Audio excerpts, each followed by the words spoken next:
player in baseball history to win 2 most valuable players awards by a unanimous vote. The Biden administration is approving an emergency arms sale to Israel. Here's voting personnel. According to the State Department, the U.S. will sell roughly 14,000 tank cartridges to Israel for just over $106 million. In a release from the agency cited a section in the Arms Export Control Act that allows it to bypass Congress in approving the sale. The release says the State Department notified Congress that an emergency exists that requires the immediate sale of the arms to Israel. The latest Wall Street Journal poll has President Biden's approval rating at an all-time low. The poll released Saturday shows Biden's approval rating at only 37%.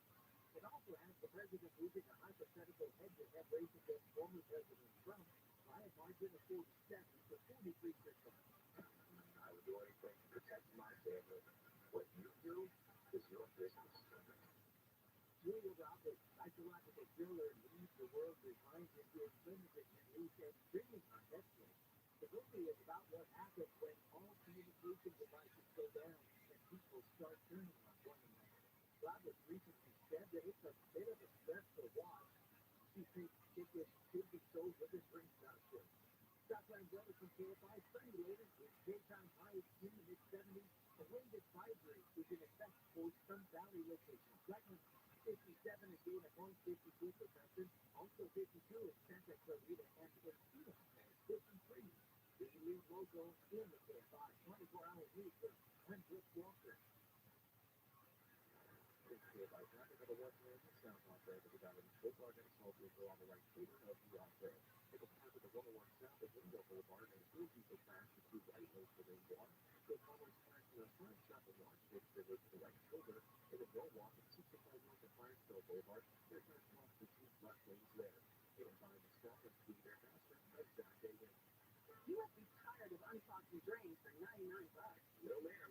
Lots of homeowners like you calling about hot water heaters lately. I bet you smell the plumbers and get a pretty penny for diagnosing these things. Didn't they tell you? The house call is free for residential homeowners with contact water heaters. No way! Turner started Blizzard last got us our last water heater. I know. A lot of clients have told me that. And if I remember right, the guarantee only covers the first year. Yeah, they use that as the industry standard, but the Mike Diamond standard covers the whole thing. If the hot water heater leaks 5 years and 11 months down the road, we'll install a new one for free, including labor. It's crazy talk. It may be crazy, but it's true. This is Mike Diamond, and I guarantee my plumber will show up on time and smell good, or your house call is free. Have a sales rep plumber diagnose your hot water heater for free. Call 1-800-4460-MIKE or check out hot water heaters page at MikeDiamond.com. Contact the licensed number of 399-170. Are you a business owner, CEO, or responsible for marketing? If you are, iHeartMedia can help you reach your goals and find new customers. We reach more consumers in this time area than anyone else. And we can give you access to those potential customers to walk off effectively across radio, digital, podcasting, and so forth. We'd love to show you how iHeartMedia can work for you. From your cell, dial pound 250 and say keyword great results. That's pound 250 and say great results. From the creator of Up and Down comes a new true crime weekly podcast series. Each week's episode of Up and Down joins Ian Lindsay and guests as they discuss all things crime, life, mystery, and fun. Or aliens real? Based on everything I've learned, I think that the government knows something. I don't know if aliens are real, but I think there's something out there that they know. Listen to Talking to Death on the iHeartRadio app or wherever you get your podcasts. Now you won't die. In this week's Marketers Report, David Nussbaum, Executive Vice President, Worldwide Marketing at Warner Brothers Discovery, weighs in on regional audio marketing. Although we're marketing at a very broad scale, it does include specific local markets, and that's the beauty of iHeart's network. As the number one audio company, iHeartMedia gives marketers access to the audiences, influencers, and data you need to grow. If you're a marketer, go to iHeartResults.com. Likeforce is turning 40, and they invite you to celebrate with huge savings. For their 40th, Likeforce is offering water systems at the lowest prices of the year for a limited time until December 31. You can save hundreds of dollars or more on a Likeforce water system. And I know my wife had a system for over 10 years. Call 1-800-WATER-99, 1-800-WATER-99. Visit likeforcewater.com.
Welcome back. Wildflowers and wine.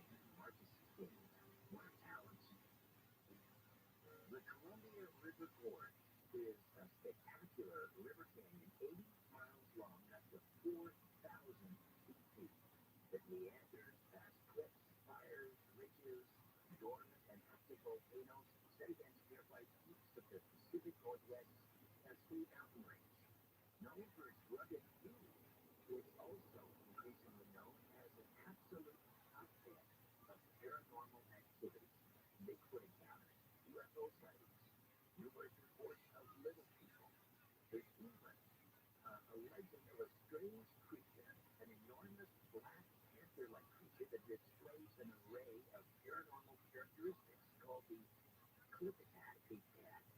The ape cat's origin may be related to Cold War tests conducted at Hanford Major Department Energy nuclear site just upstream from the gorge. Ootd operates an outdoor store inside the gorge, and he returns to Coast tonight with an update. A personal experience involving some kind of space and time displacement in an area of the gorge called Right Leg Barrens. More reports of high strangeness in the Columbia River Gorge. James Sheepsley joins me next after this time on radio on Coast to Coast AM.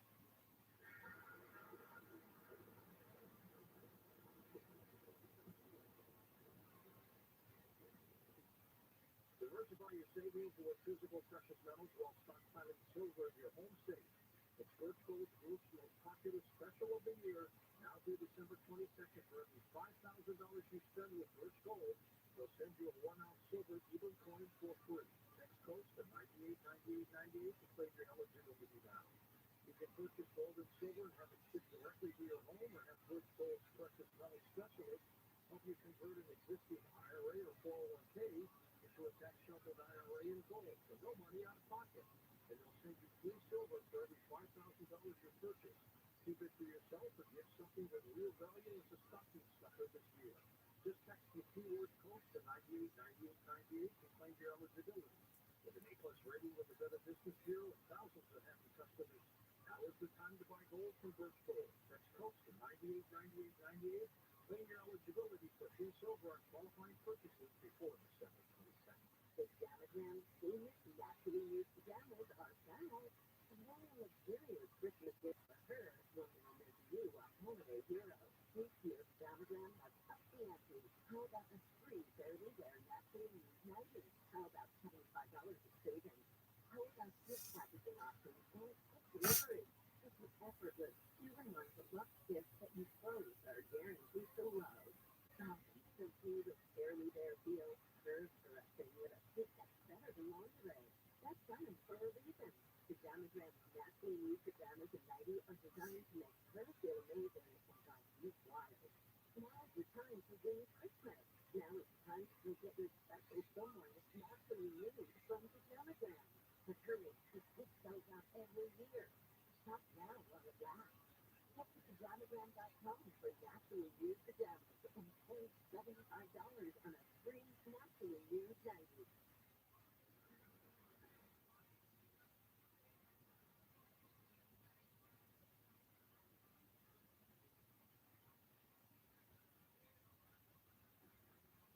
James Trusky is the Chief Operating Officer at Margie's Outdoor Store located deep within the Columbia River Gorge in Washington State. 2022, the store initiated a paranormal reporting program, which has now received well over 200 reports of strange activity in the gorge area. James is a former volunteer search and rescue EMT, a wildland firefighter, a mountain guide, and a highly decorated U.S. Army infantry veteran. He earned a degree in communications from the Evergreen State College and has enjoyed a decade-long career in the field, working for companies like Wizards of the Coast, the makers of Dungeons and Dragons, and Magic the Gathering. Currently volunteers his time as the leader of the ootd 8-cat research team. His book, Arcane Adventure Maps, full color guides to paranormal hotspots within the gorge, currently, unfortunately, only available at Margie's Outdoor Store in Kingston, Washington. James, welcome back to Coast. How are you? I'm doing great. Great to be back with you. I already mentioned you. We've talked a number of times on my podcast, and you're just smack dab in the middle of this incredibly wild area, and yet your internet and everything holds up. Let's hope it continues to hold up. I hope I didn't curse it, but let me just do this again. Like what you did. Well, I have to say, you can milk yourself like a cow. Creating mental images with the listeners, describing the topography and the history of the Columbia River Gorge. Can I get you there and explain, for those that haven't been there, what this looks like? Sure, yeah. So, as you said in the introduction, the Columbia River Gorge is an 80-mile-long stretch of the Columbia River. It's situated at the southern border of Washington State and the northern border of Oregon State. And it's just east of Portland, Oregon. Now, my store is kind of in the middle of the gorge, located in Benton, Washington. So Benton's on the Washington side. Many folks might know Hood River, which is how Oregon is known. And Hood River, Oregon is famous because it's known as the windsurfing capital of the world. Folks come from all over the place to windsurf there. And the reason why is because the gorge has a tunnel, and it channels the wind through there. Now, so like I said, we're about 60 miles east of Portland, Oregon, and we're right at the place where the rainforest transitions to the desert. So the Columbia River Gorge runs right to the heart of the Cascade Mountains. Cascade Mountains have many peaks that are over 10,000 feet, famously Mount Shasta, Mount Rainier, Mount Hood, Mount Adams, Mount St. Helens.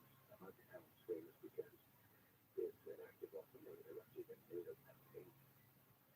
And so the Cascade Mountains are this incredibly rugged set of mountains, stunningly beautiful and like true wilderness areas, very rugged.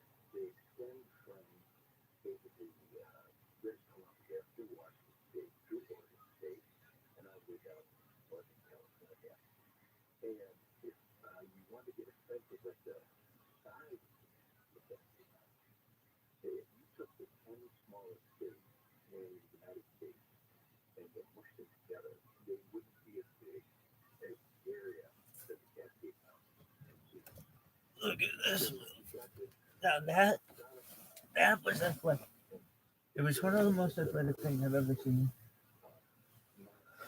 I'll just leave it at that. Alright.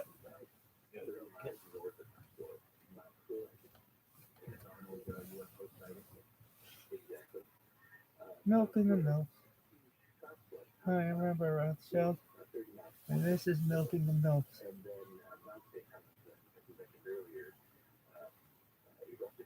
On today's show, we're gonna milk ourselves to milk. Allegedly.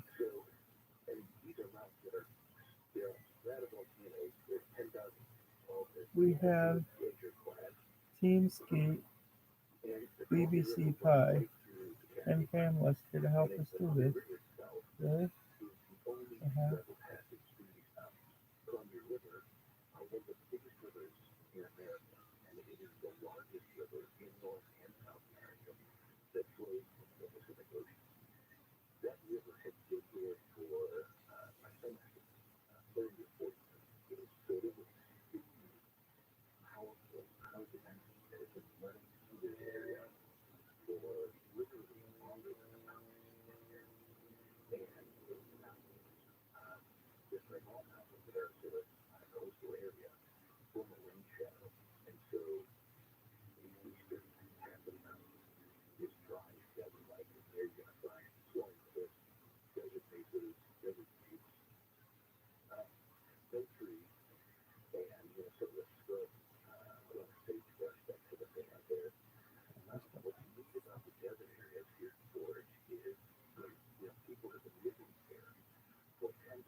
Regular time splitter should be good.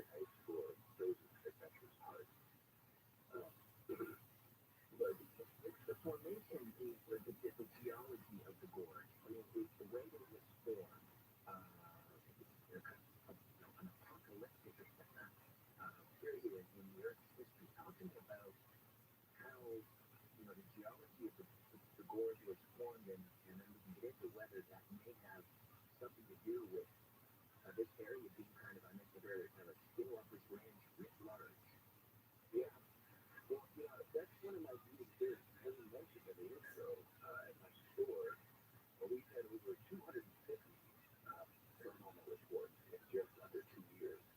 And, I've been searching for answers of why is it that's the case. And, these are everything from Sasquatch stories, UFO stories, stories about glowing orbs. We hear about, of course, this cricket technique gets with an 80 reports of accuracy. The stories of mystery apparitions and all manner of strange things, temporal displacements, like mentioned, little people. And so we have to ask ourselves, why are so many people having these kinds of reports? And, I've had a few experiences of my own that I can verify as, these are authentically mine. The rest of it are recorded. And so, that's what we're really talking about here is if people are coming to the gorge and the people who live here have these experiences, people who visit here have these experiences.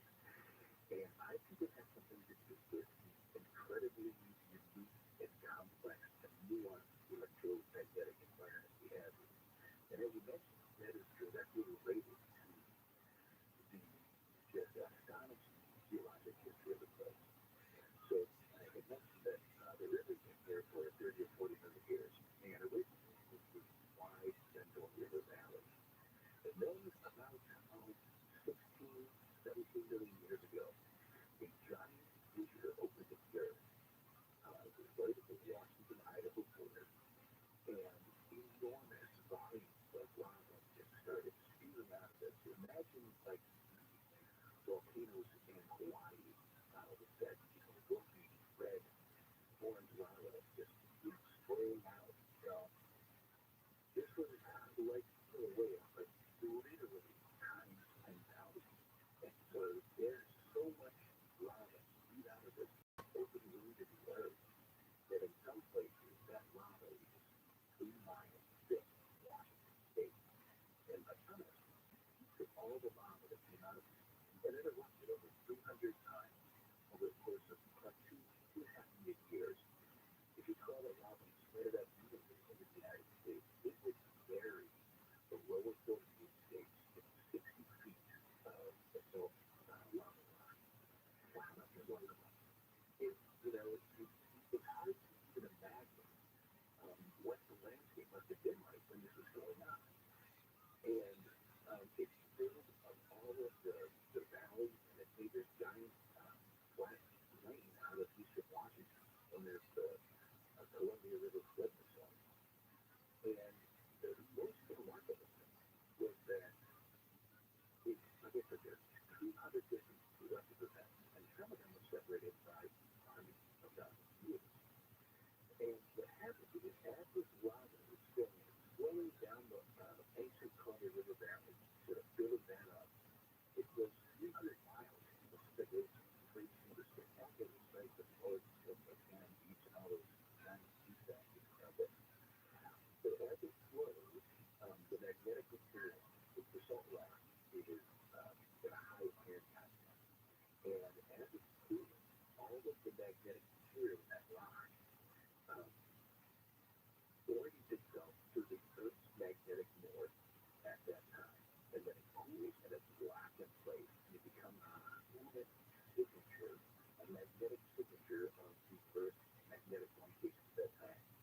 So I'm sure many of you know that the Earth's magnetic north pole wanders. In fact, in the last 2 years, it has wandered for 700 miles from the west end of that spot, nearly to Siberia. Well, if you can imagine, the first lava flow comes through, its magnetic material is locked in place. You got later 1,000, 2,000, 50,000 years past. That second flow of lava comes through. As it's cooling, all of its material orients the magnetic, and then hardens to make its locked in place. And the same goes on and on. There's some places in the gorge where you get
those layers and then starts to bend them and warp them into the shapes of the mountains. So they start to get these angular shapes.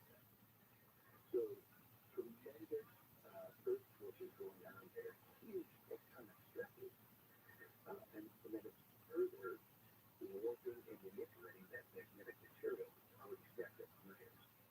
Now, everywhere else in the world, that magnetic material, and in many other places in Washington State, is always buried, right? Like you don't see it, you just walk around at the top of it, you walk around on the last layer, right? But something unique happened in the gorge, and it happened 3,000 years ago.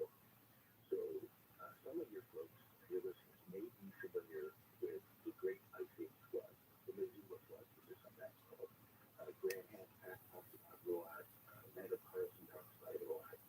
The younger guys, too. You're exactly right.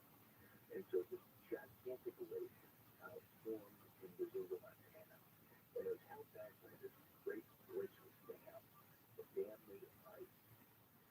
The theory goes that that dam catastrophically failed, and the entire lake, which is basically the volume of the Michigan Lake Superior Lake, drained, and it created this enormous flood that ravaged its way across eastern Washington, created the Queens Channel Scatland, and there are sort of like ripples of a landscape in space.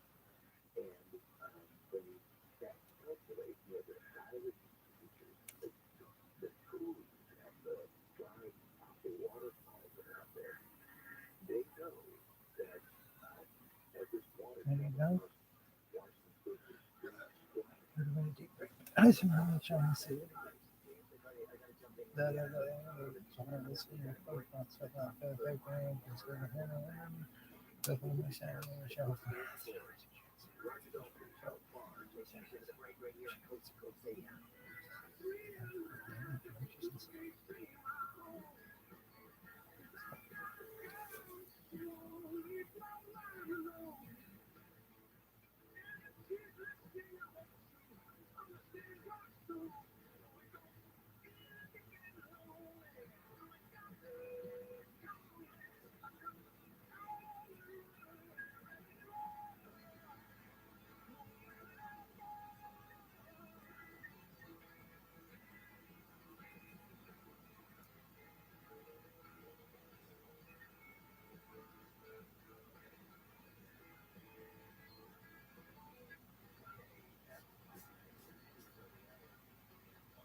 Walker declared by 24-hour newsroom, a red flag warning that effect until this afternoon with strong winds and low humidity created an elevated risk of extreme fire behavior if the new fire starts. The warning is in effect in LA and Ventura County, with the greatest risk occurring through this morning. A fire at a Fairfax district home is under investigation today. Firefighters were dispatched around 7:15 p.m. Saturday night to knock down the blaze at the single-family dwelling in under 20 minutes. And the gas station in Encino was one lucky spot in Friday night's drawing of the Mega Millions lottery, selling not one but two tickets that matched all 6 numbers for a total jackpot of nearly $400 million. What the hell out Top line weather from AFI sunny later today. Right now, Costa Mesa has 53, Brea 58, 53 in Culver City, Malibu has 59. We lead local in AFI 24-hour newsroom. I'm Brooke Walker. KFI traffic on the west lane, the southbound Rabbi down in Football and Salty for all the way to the all day. Take a part of the 101 south of Window Boulevard and 4 people crash the 2 right lanes for main block. Take Commerce National Point south of 1 State River to the right shoulder. Take a no walk at 65 north of Firestone Boulevard. Take a cross the 2 left lanes there. KFI the Scott of Keep Their House. Touchdown day against the American Potato. Your holidays should be happy, not full of distress. You deserve peace of mind and should not settle for less. When you have a clogged drain or toilet trouble, call it on the double. We defeat clogged dragons. That's not a cable. No clog can withstand our hero cable. When your drain overflows, there's no need to be nervous. We're Hero saves the day with emergency service.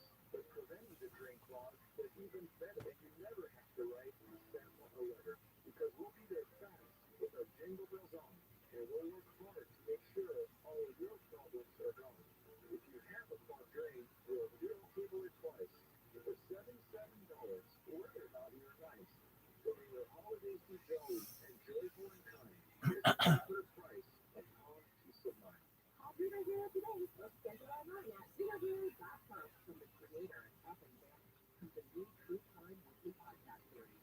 In each episode of Talking to Death, join Ian, Lindsay, and Wes as they discuss all things crime, life, mystery, and crime. Or areas where, based on everything I've learned, I think that the government knows something. I don't know if aliens are real, but I think there's something out there that they know. Listen to Talking to Death on the iHeartRadio app or wherever you get your podcasts. On there, you won't die. Listen smarter, support Dana Nussbaum, Executive Vice President, Worldwide Marketing at Warner Brothers Discovery, weighs in on regional audio marketing. Hollywood marketing is a very broad scale. It doesn't include specific local markets, and that's the beauty of iHeart Network.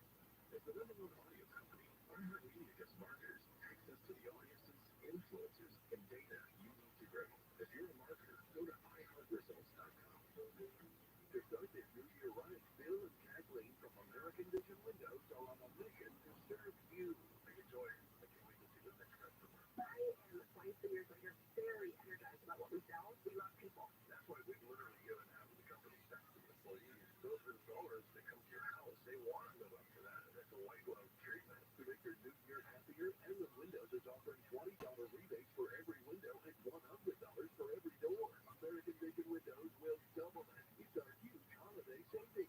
Never before has American Vision Windows doubled a manufacturer rebate. Call today and get free installation, plus no money down, no interest, and no payments for all of 2024.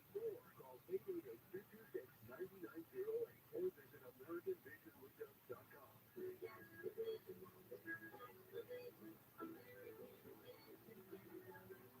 For all of the colors, get back to details on the Booth Conference Rank Call 31-2023 CSM number 778 What's up, LA? Culture Striker here this afternoon.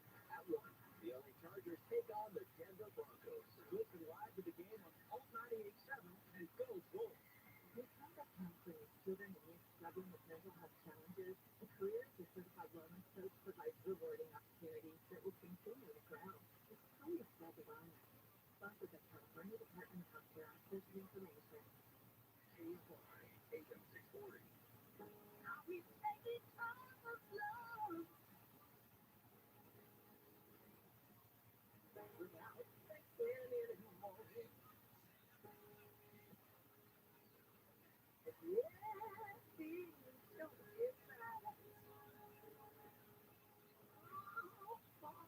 everything don't get right, follow in your city. Some things take so long. How can I explain? Not too very many people. People are mistaken. And before the world happens, their eyes ain't supposed to be. All this money wrapped around them. Ain't it a pity?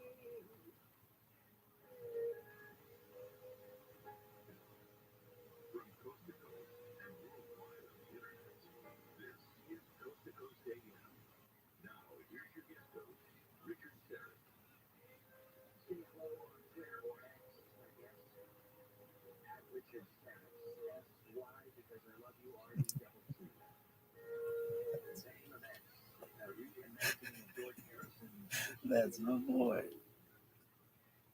There are a few cryptozoological creatures that have generated as much debate and intrigue over the years as Bigfoot, a large, hairy hominid said to have grown in the remote forests of North America. For many, Bigfoot is little more than a myth, while for others its existence is undisputed, often due to a personal experience that has left little doubt in that person's mind that the creature is the real deal.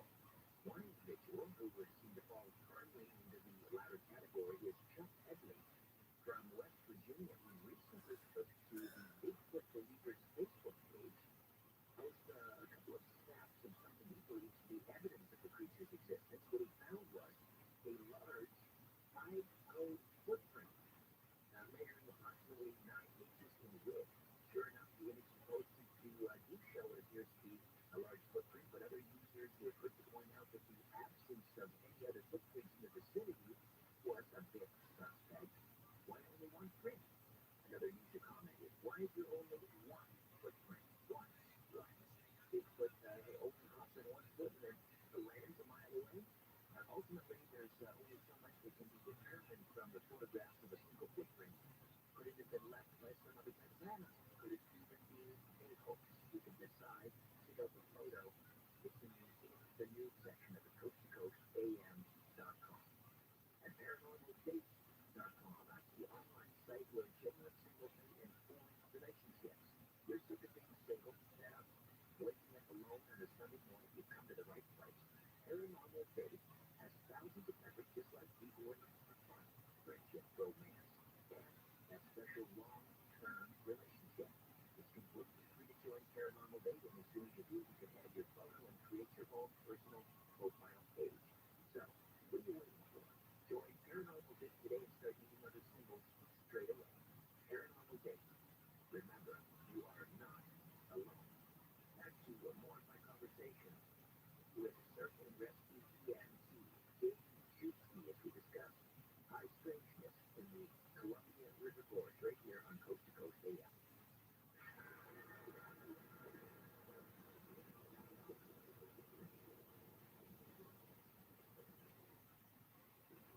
Most people have no idea there's an invisible gap in their home's protection. Your home, your equity is at risk. This invisible threat is house stealing.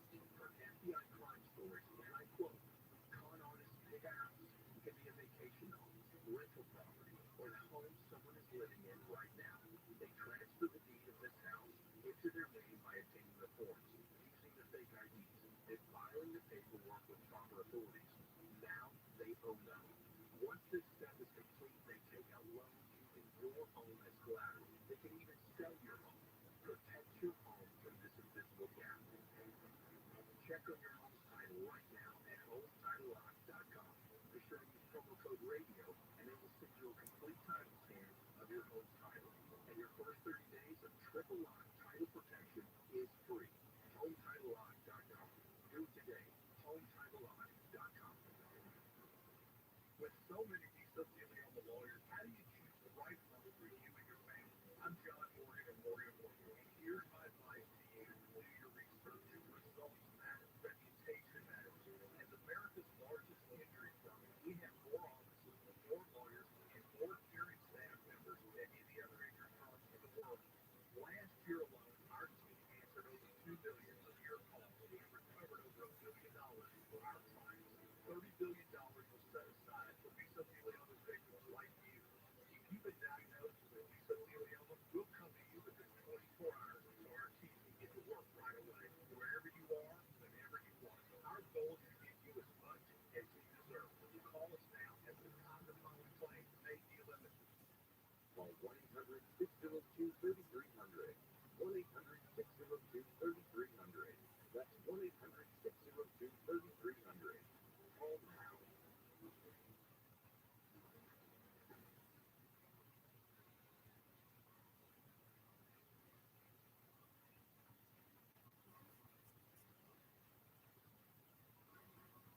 And we are back with James Juicy, Chief Operating Officer of Margie's Outdoor Store, located deep within the Columbia River Gorge. We were talking about the unique geology of this remote and rugged landscape. We had all of this volcanic activity. We had the presence of this tectonic plate, all causing the creation of these unique layers of geomagnetic activity, which is oriented towards magnetic north.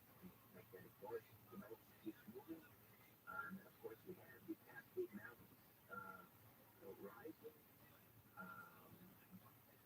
creating even further complicating the angles of these electromagnetic layers. And then, on top of all that, James, we had this huge flooding event, the largest flood probably anywhere ever recorded.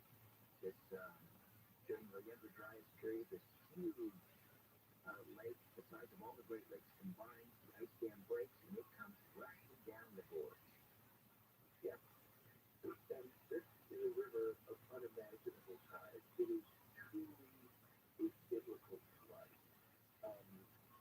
Some experts say that if you took all of the rivers combined on Earth today, you would have to multiply that times 10 to get the volume of water that was washing across Washington. Well, if it's held up at the eastern edge of the gorge, at a place called the Gap, and then it starts flowing down the gorge, and as it moves down the gorge, it's a much more constrained area, and now the floodwaters go to be 1,000 feet high, and they're rushing at 50, 60, 70 miles an hour, and they're getting giant boulders and icebergs, and they're just ripping all of the topsoil off of the landscape, and it's carving the gorge out, making it deeper, but most importantly, it is stripping bare all those layers of rock, and so now what was once buried, each of those different magnetic signature layers are now exposed like a live wire. And so a live wire, that's a great description. A live is one 80-mile long live wire. Exactly.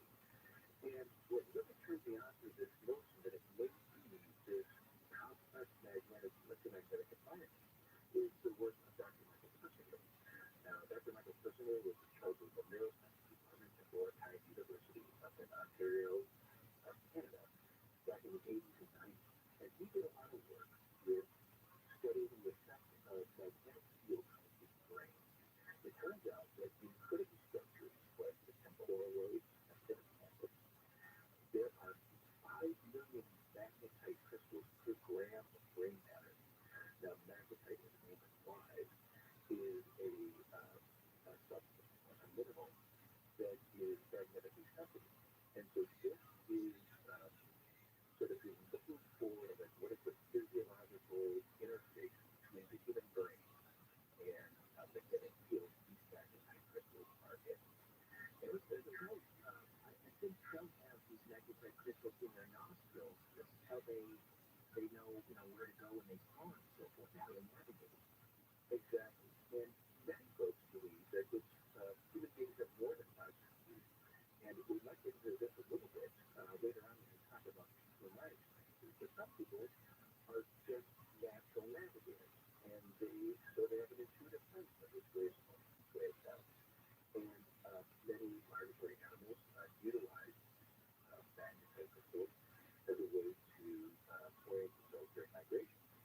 Well, what Dr. Persinger done, and Dr. Persinger is not a fringe scientist. He is extremely well documented, experiments are repeatable, but he found that he attached these soulmates to a helmet, and he found that he could manipulate the complexity of the signal, not necessarily the strength. You don't need a strong signal. It's just like a whisper. It's not that it's a powerful thing. It's the content of the whisper that matters, right? And he was able to generate an enormous array of perception in the human mind just by manipulating the magnetic signals, magnetic fields around it. And so, famously, he was able to generate the sensation of a sense that there was some other entity with nearby him. And I think 3 or 4 of his subjects actually claimed to have met God while he was manipulating the magnetic fields around their brain. Fascinating work. So what it tells us today is like we turn down the device with just the magnetic field, and people have these perceptions. And so it really brings into question things like holy lands, right? So you go over to the Middle East, and there are places where people continually have visions of God throughout history. And my belief is that just like in the Columbia River Gorge, it is this electromagnetic environment, so the geology, and then you add in solar wind, which is constantly impacting the Earth's magnetosphere, and under the right conditions, certain individuals, many individuals, in fact, are going to have perceptions that they don't normally have. Now, don't have we could get into depth into all the things that he discovered. But the point is that it was manipulating these magnetic fields that are creating these perceptions.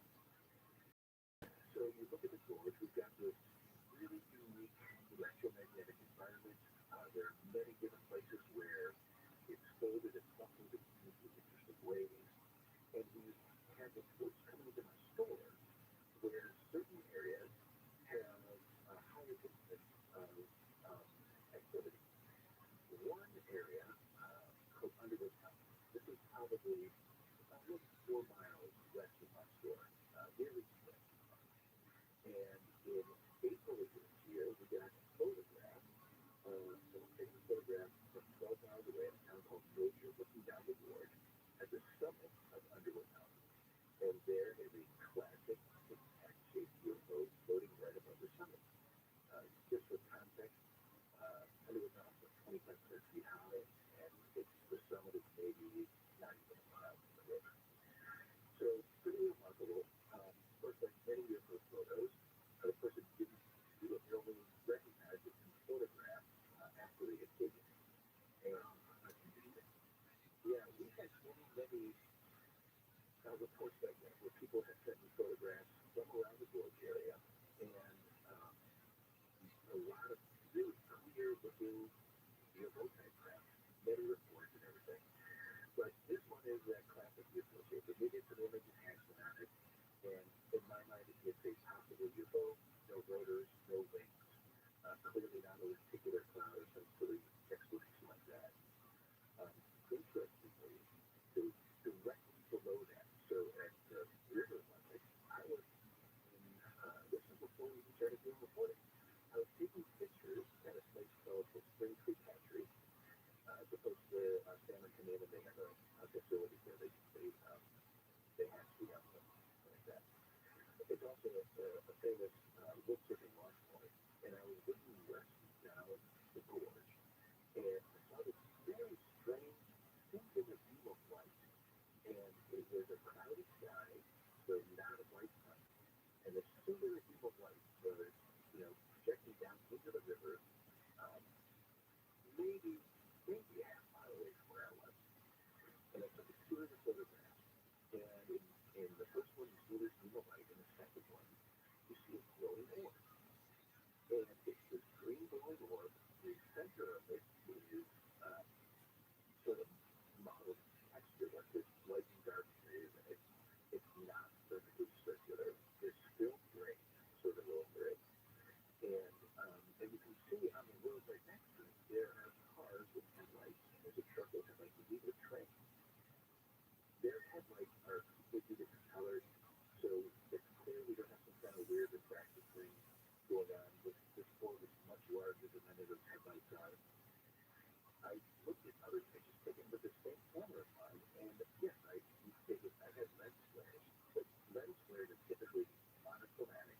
They're perfectly circular, and they're not going to contain any kind of photographic or anything. And so again, this is one of those images where it's directly below where the UFO was taken. We have this photographic evidence of some type of glowing anomaly. I don't know what it is. And this is an area of high tectonic stress.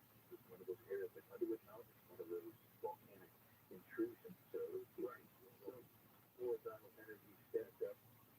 An interesting theory, and I guess the question that jumps out of me is the electromagnetic activity activating these magnetite crystals in people's brains, and then causing them to see these objects, artifacts, whatever you want to call it, or are these UFOs, Bigfoot, other phenomena, are they attracted to this area because of the electromagnetic activity? It's a great question. Just to round up the story, then we have a report from someone who actually lives in Underwood Mountain in one of the vineyards up there, and they claim to have seen two orbs floating above their fields. The orbs descended and then turned into a pair of eyes, and the eyes began approaching them like a switch was thrown in their brain, they were filled with terror. They ran into an unreal shackle, and they came out. There was this phenomenon ended. Now, one of the things that Michael Percival, the Dr. Percival, did was with manipulating these magnetic fields, he was able to turn on the sense of terror. It's like a switch did go. And so, it's a really important question because are these people simply having an internal mental experience, right? Is it just confined to their brain, just like kind of on social media level? Well, if that were true, we wouldn't ever have photographic evidence. They wouldn't show up on photographs. It's just confined to the brain. I think what we're looking at is more of a model, sort of like the brain is Yo, dog. and it's normally tuned to a particular channel. So Yeah, it smells as Jones. coast to coast, they're hearing, this kind of verbal information coming through. If you were to, sit in the air, you wouldn't hear my voice or your voice. If you sit in the air, it's only because there is a receiving apparatus that translates the signal that then turns into a sound that you listen to, right? And so that information is existing in the environment. It's just you can't receive it unless you've got an apparatus that can tune to it and then hone in on it.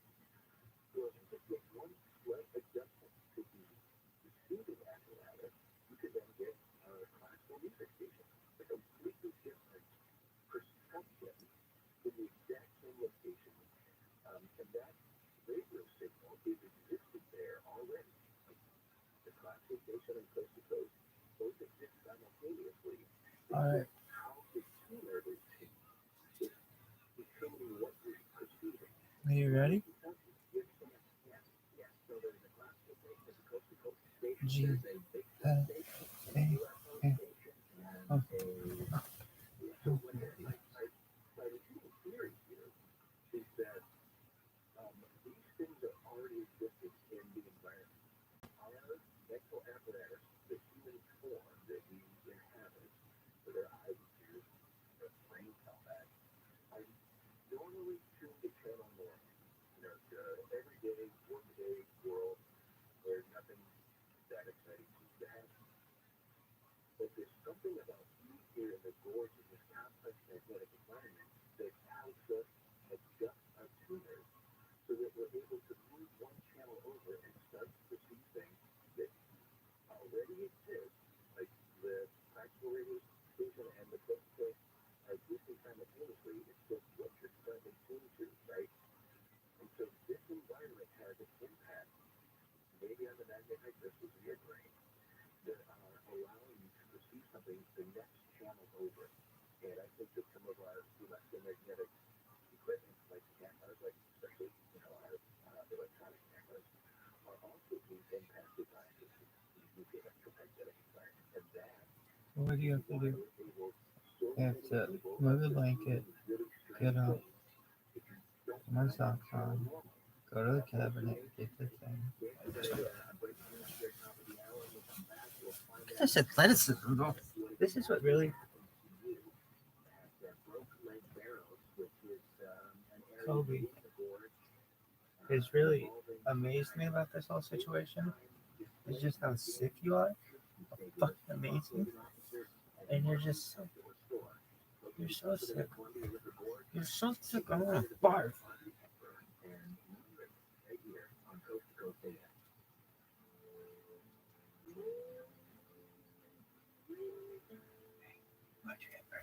Suck this dick.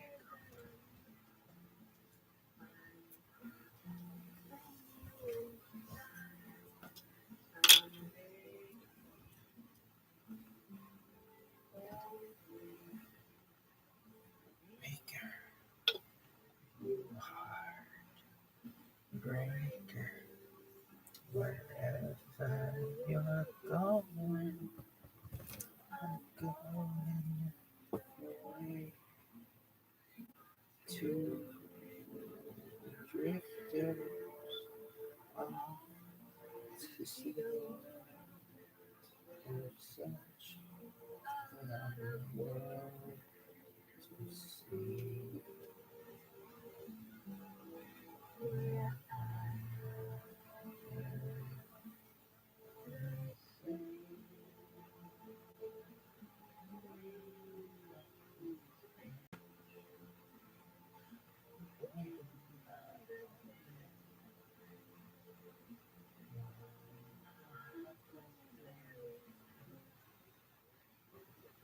and they're looking to sell their top dollar, you'll be the CEO and owner of Tangible Investments has become legendary by beating his so-called competitors' offers on these items by as much as 500%. I had a diamond ring that been an heirloom in my family for many years, so I went to a local jewelry store and they offered me $600. I just wasn't comfortable. I took it down to Tangible Investments and they offered me over $6,000. That store is absolutely awesome. Stores like these are why Tangible Investments has become America's top dealer in precious metals, jewelry, and collectibles, and why Sil has been featured on CNBC and quoted on the front page of the Wall Street Journal. Over the past 30 years, Tangible Investments has bought billions in collectibles. That's billions with a B. Right now, demand is through the roof. Sil encourages honest guys to shop the competition and then call in last. You'll be amazed at the difference. Guaranteed. Call now for an absolutely free professional, no obligation appraisal. 800-711-2800. 800-711-2800. 800-711-2800. No access to grind here. We are lumberjacks. Basically, the market can ask anyone. Search on today puts the celery from the $1.29 bin into the $2.99 bin. You think the guy goes, hey, this is organic? There's never been an organic piece of fruit or vegetable at $80. Finally, to your show. There's just crazy people behind that crap. Live 4 to 7 p.m. on KFI and on demand anytime on the iHeartRadio app.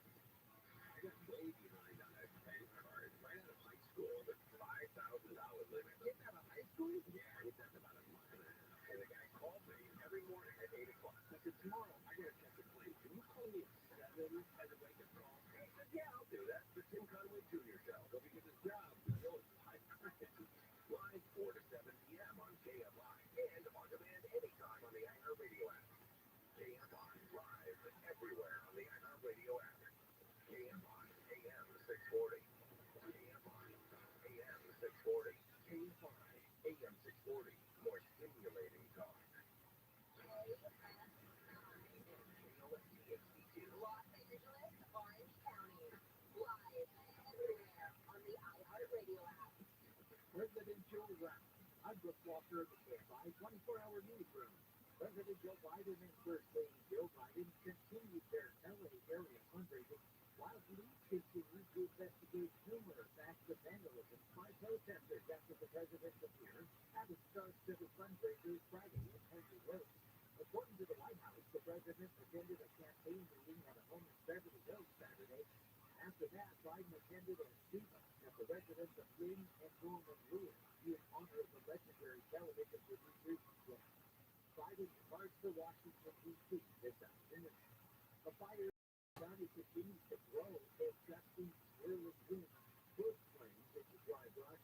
Still, Solar has the latest. This fire began mid-morning in Summit, California. That's 100 miles north of Los Angeles. Dry conditions coupled with strong winds took this fire out of control. More than 2,400 acres charred. 0% contained. Those Santa Ana winds swirling along the ridgeline south of South Mountain. Ventura County Fire's Andrew Dow says it's changed direction, and the shooting fires continue to push down the north side of South Mountain down towards the San Antonio River. Evacuation orders in place. Red Cross opening a temporary shelter at the Sheriff's Community College. I'm still correct. Kevin McCarthy says he was endorsing former President Trump in the 2024 presidential race, and he would be willing to serve in Trump's cabinet. The lineup for ABC's Big Brother New Year's Rockin' with Ryan Seacrest 2024 team reveal. Kelly Golding, Janelle Monáe, and more on set performance the event. Some others include Aqua, Chelsea, Green Day, Budapest, and 30 Seconds to Mars. Ryan Seacrest will lead the countdown to the new year alongside singer Rita Ora live from Times Square. The event is set to air on December 31st on ABC beginning at 8 p.m. Eastern. Southland weather from KFI, clear skies with lows in the 40s and 50s. Sunny later, nice temperatures in the mid-70s. Some valley locations, though, will have Santa Ana winds. Right now, it's 53 in Los Alamitos, 54 for Anaheim. Bell Gardens checks in at 51 and 47 in North Hollywood. We're moving local in the KFI 24-hour newsroom. I'm Brooke Walker. Thank you very much. I'm going to be 5-7 somewhere in Boulevard and sundown. I'm going to crash with a 2 lakes. It's down in the lake, and one of those pretty good tonight. A lot of traffic to watch out. That's all.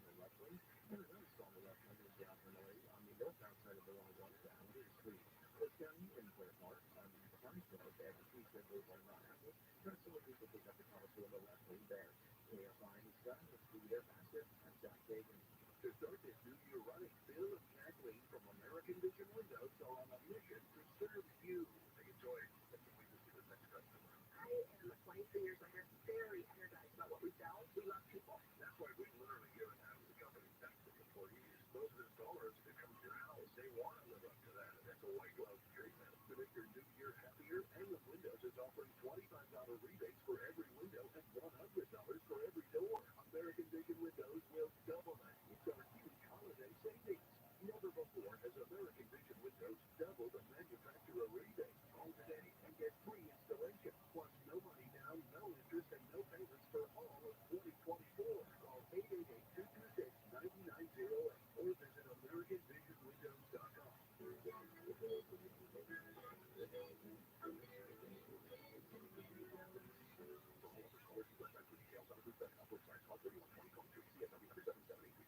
One source is turning 40, and they invite you to celebrate with huge savings. And for their 40th, Light Source is offering water systems at the lowest prices of the year. For a limited time until December 31, you can save hundreds of dollars or more on a Light Source water system. And I know my life. I've had a system for over 10 years. Call 1-800-WATER-99, 1-800-WATER-99. Visit lightsourcewater.com. Once your limitations apply. From the creator of Apple Songs to the new True Crime Weekly podcast series, in each episode of Talking to Death, join in Lindsay and Death to take a step on things, crime, life, history, and fun. Really true. Based on everything I've learned, I think that you probably know something. I don't know if aliens are real, but I think there's something out there that they know. Listen to Talking to Death on the iHeartRadio app or wherever you get your podcasts. For more, you won't die. Ready for El Nino?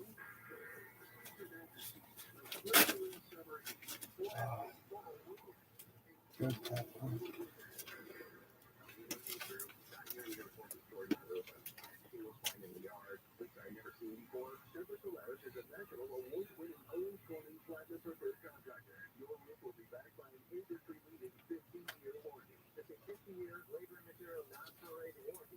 If there's ever a problem, it's going to get fixed for free for the entire 50 years. Silver Solaris, your local and veteran-owned solar, battery storage, roofing, and heating and air contractor gets the job done with esprit de corps and honor. We'll guarantee your order after we do everything with that. Plus 0 down, 0% interest, and 0 payments for 18 months. El Nino is coming. Call Semper Solaris and get your roof inspected today. Visit SemperSolaris.com or 213-408-7767. A roof expected to last with it. Expires call 3123. See Solaris at KFI AM 640. More stimulating talk. Did I ever find so long? Troubles behind time, slowing on. Know that I want you to save me this Saturday night. Leave me some room at your table. Slip into your home if I might. Stay just as long as I need you, baby. Stay home Saturday night.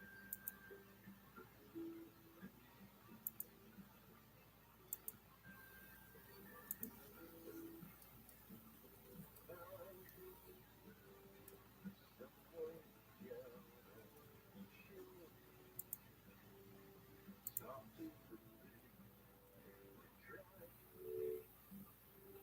keep me around. Hurry, just want whatever you need. Save me a Saturday night. Leave me some room at your table. El Cantito have asked for my help after a disastrous few years since opening. I'm Julio, I'm 47 years old.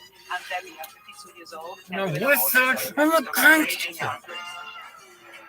El Cantito it didn't start here. It started from mommy's kitchen when we were growing up. So my mom was a great cook. The whole neighborhood loved her cooking. And then my brother, he was always with her in the kitchen, and he became very passionate. It was my mother's dream to open up a restaurant. My name is Debbie, and then my brother's Chef Julio, he's executive chef. My parents both are deceased, and these are my grandma's recipes. In 2017, I took an early retirement. Have you been here before? Okay, Puerto Rican food. This location became available, and me and my brother went for it. This is the dream. I put everything in this restaurant, my whole entire life savings. We opened in Cantito March 10th, 2020. And then for 5 days, the place got full. And I'm like, oh my God, you know, this is it. Such an amazing feeling to have people eating and enjoying our food. Then all of a sudden,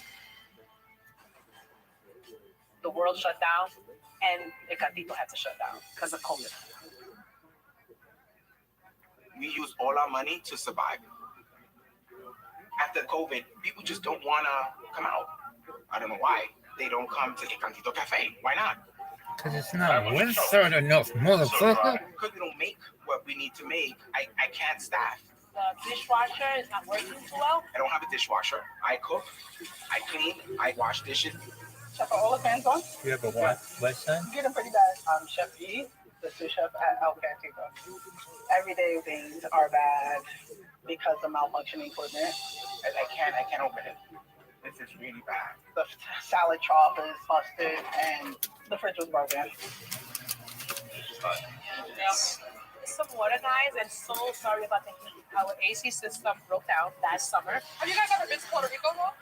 This is what it feels like. It's a lot to juggle. And then to keep a smile, what am I doing? And to keep that energy, really salty. Really salty? No, okay, I'll get you some with no salt.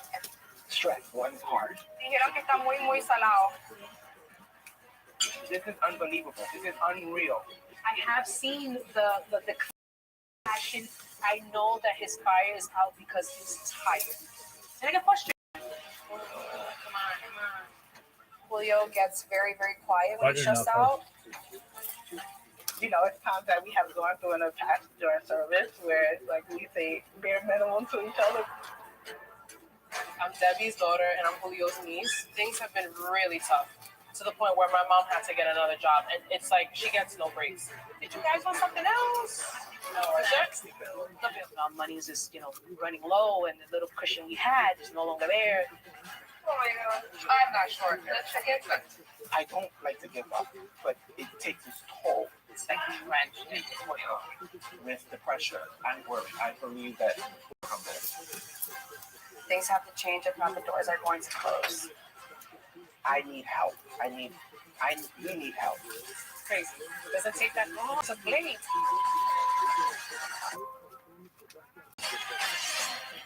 This place is a death trap. I can't help you. You can't help yourself.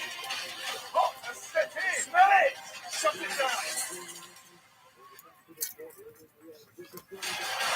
I'm in Yonkers, New York, to visit El Cantito, a Puerto Rican restaurant serving food based on their family recipes. Now, I'm really expecting a celebration of those amazing flavors that really does show off that huge island. And this is it. Hello. Morning here at Cantito Cafe. Hello. I am very nervous, but whatever it is that Gordon says, I'm going to give it my all. How are you? Very well, thank you. How are you? Nice to see you. Great, thank you. Good. Table for how many? Just one? Yourself? I think it's all good. And you are? Debbie. Debbie, nice to meet you. You're the owner, right? Yes, I am. Where would you like me to sit? Sorry. Don't worry. You okay? Yeah, I'm good. Thank you. Oh my God, I'm going to cook for Gordon Ramsay. It puts on so much more pressure on me. Is it hot in here or is it me? Yes, no, it's very hot in here. Our air conditioner broke down. You can just break down. Yeah, I'm sorry. Maybe start with some ice cold water, please. Water? Yes, please. Next time. Okay, all about us. El Cantito translates the smooth piece Now, through my cooking, I decide to breathe the authenticity of Puerto Rico. My gratification emerges when a customer tries a meal I prepared for them and leaves feeling fulfilled. And most importantly, nostalgic. They're just left gratification. Okay. Our air conditioner broke down. I can just broke down. Damn, I'm sorry. Maybe start with some ice cold water, please. Water? Yes, please. Excellent. Okay, all about us. El Cantillo translates the smooth piece. Now, through my cooking, I decide to breathe the authenticity of Puerto Rico. My gratification emerges when a customer tries a meal. El Cantillo translates the smooth piece. Now, through my cooking, I decide to breathe the authenticity of Puerto Rico. My gratification emerges when a customer tries a meal I prepared for them and leaves feeling fulfilled. And most importantly, nostalgic. They've just left Grandma's kitchen. Multiple times I've been to Puerto Rico and the island's just gorgeous.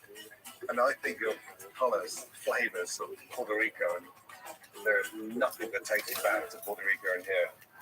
It's not even a $2 fake candle. The interior here is a little bit dreary. It's dark, it's great, unfinished. Hello, I'm a server. What are we thinking? So let's start off with the bacalitas. Let's do the shrimp ceviche as well, please. I got to take an empanada as well. Oh, you have to? Yeah, who makes them? How would you describe his food on a scale of 1 to 10? Oh, I always say 10. I love that. His food is the... Can I try this snack one as well, please? Got it. This ticket right here, this order. Okay. The bacalaíto and the ceviche. But so why did you decide to buy this place? Our dream was to open up a restaurant Right. all our lives. Where was Julio's job? He was working as a general manager right before we opened here. So not as a chef. He never worked as a chef. Why would he become a chef if he's never trained at all? He already knew the recipes, cooked with my mom. She was an amazing cook, so we put our heads together and opened it. Enjoy it. Okay. Wow, this looks unappetizing. The presentation is awful. Let's take that greasy off of there. I lived on empanadas in Puerto Rico, and empanadas should be stuffed of excitement. But this thing is just greasy, bland, and that is gross. Okay, bacalitos.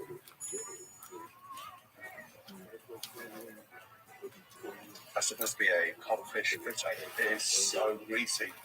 Just, are these things normally supposed to be that greasy? They are straight from the fryer. They should be crisp and less greasy. I'll make room for my ceviche. Thank you. I'll bring you somewhere now. And a degreasing mat. Julio. Okay, so his critique was that they were very greasy. They were supposed to be more crispy. Okay. Okay, ceviche, shrimp look sort of a weird off color. The flavor's bad. Wow. The shrimp tastes frozen. It tastes watery. The secret, like any ceviche, it's all about the combination of the freshest ingredients put together in the simplest of fashion. And this is thrown together with someone that has fallen out of love with cooking. It says here, flavors that's just come straight from my grandma's kitchen. Well, this does taste like my grandma's kitchen, except my grandma's dead. Just, it looks off. Almost done. What's happened there? Are they frozen? I'm not sure. Wow, okay. Well, I'm struggling to get to a 10, 3 appetizers deep. Okay, so his critique was that it looks off. It was like, it looks gray. Okay. Everything is going wrong. I've done this so many times, and it's just like it's not coming out. Hi, are you guys ready to order? We got the fried chicken chop. Fried chicken this time? Sure. How is it? Maybe I'm spoiled. My grandma's so good at cooking the rice, but That is your grandma from Puerto Rico? yeah. Tasted any grandma's flavor in that? No. Because the chef Julio said that the grandma essences in his food here. So, No, I would do that. Just raising my grandmother.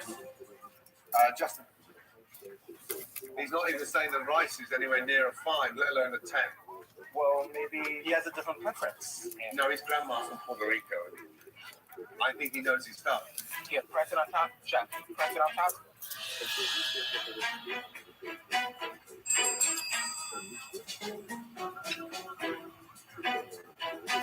So here we have cochino Excellent. for the tostones with the garlic sauce. Well, hello, baby. Hello, baby. Thank you.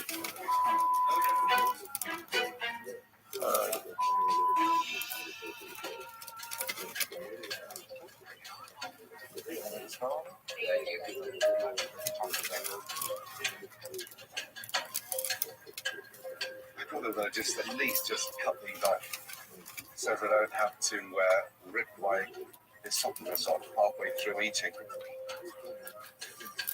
Not an ounce of seasoning, just overcooked and dry.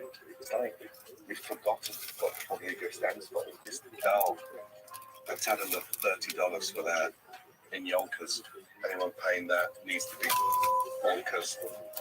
So, this food would be so much better if the individual cooking it understood the basics. It's like there's no blood running through his veins. Bland. He basically just said it was bland. Bland? Oh, Lord. The best chef, and I messed up all of his dishes. I cook so well, you know, and for me to mess up his dishes.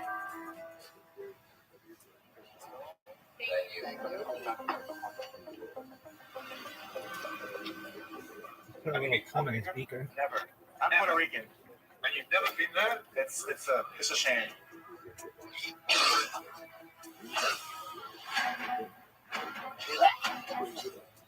That's not right. Oh boy.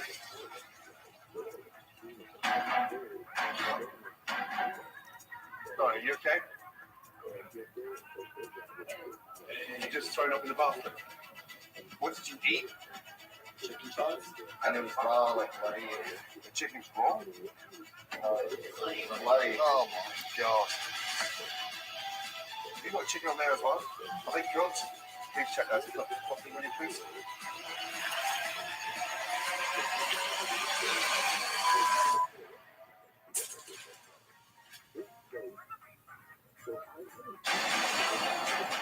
I'm at El Cantito, where I just witnessed food being served that could have killed someone. No more customers. Shut it down, okay? Chef, the chicken was undercooked. I hope that, you're okay, and if you need anything, just let us know. This is not the first time that's happened. It's happened a few times. Gordon asked me to tell everyone something.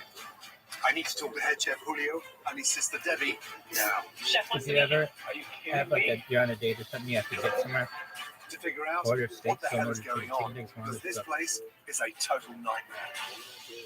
Hey, Hey, chef. it's Julio. Yes. How are you? That lunch was not what I expected.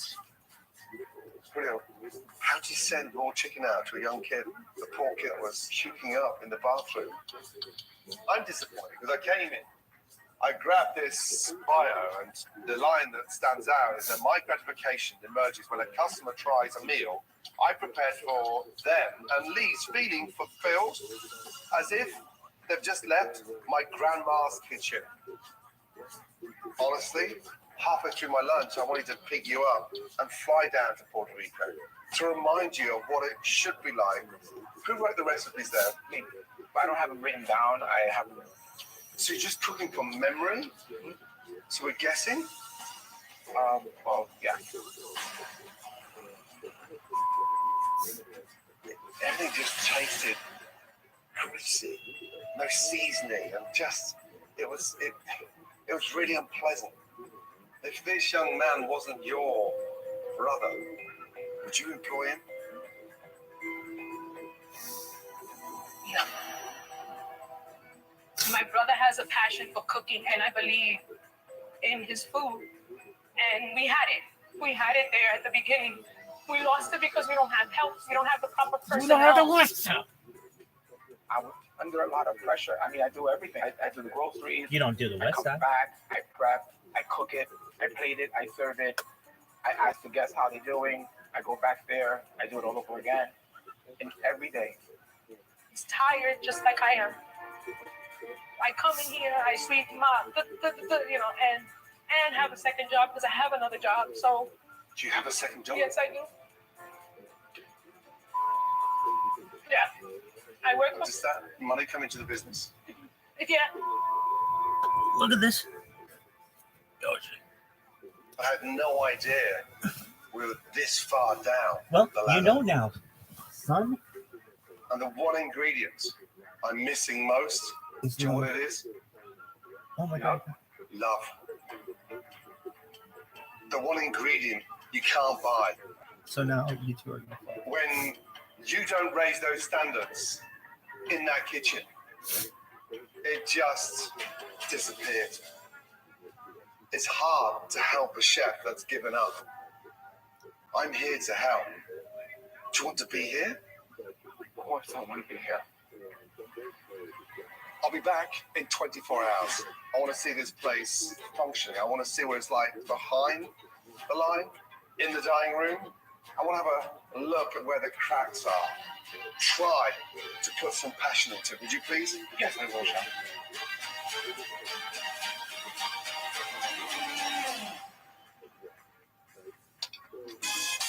It's a new day, and after tasting a disastrous menu at El Cantito, I'm coming back to see how the restaurant runs during a busy service, which I hope is filled with passion. Tonight I'm going to find that fire, I'm going to fight, and I'm going to cook with the taste, the passion, the love. We need communication. I'm going to paint pictures all day. We need to make sure that we all on the same page, that we all Is that what you're going to do, West Side Gangsta? All hands on board. Yeah, let's get ready for dinner. Here are some menus to get you guys started. First day we can switch it on the boil, but with mofongo? Sure.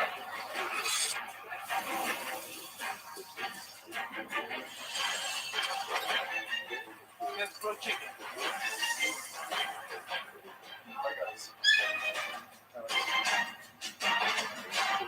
So, Julio, talk me through the process. Who's doing what? I'm sauteing. Right, so chef is on fry. Gotcha.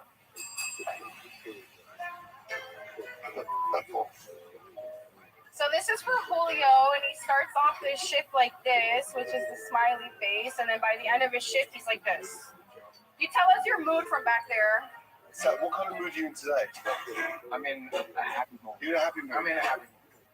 Thank you for that. Man, this is tight here, right? Yeah. Why is everything so close together? What's happened to the gap behind there? What happened? Well, going back and forth was a challenge for me when you had Going back and forth was a challenge. Yeah. Really? It took me a long time, yeah. So we It takes you a long time to get over there. Well, to get what I have to go and then drop it off and then bring it back. It was easier for me, so I kind of Bumping into each other, I can't get past, Chefy. yeah, that's my challenge. Also.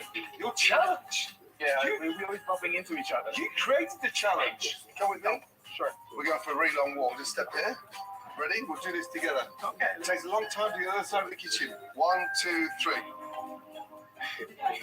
How long did that take? 1.5 seconds. He sort of almost encased himself in this tiny little square. All this space. This is so weird. Kitchens shouldn't be run like that. They should be seamless, organised, and have enough space to navigate. Fried corn fritters.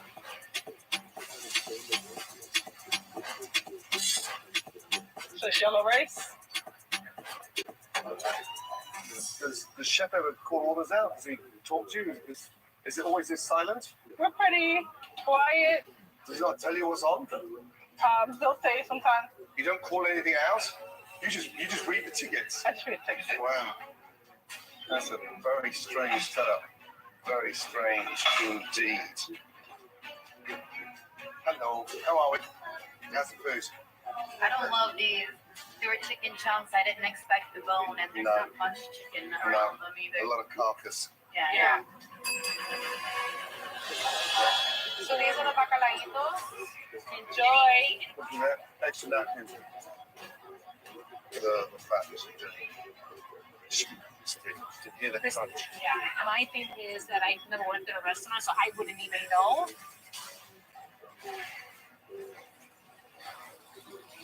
That is my fresh shrimp.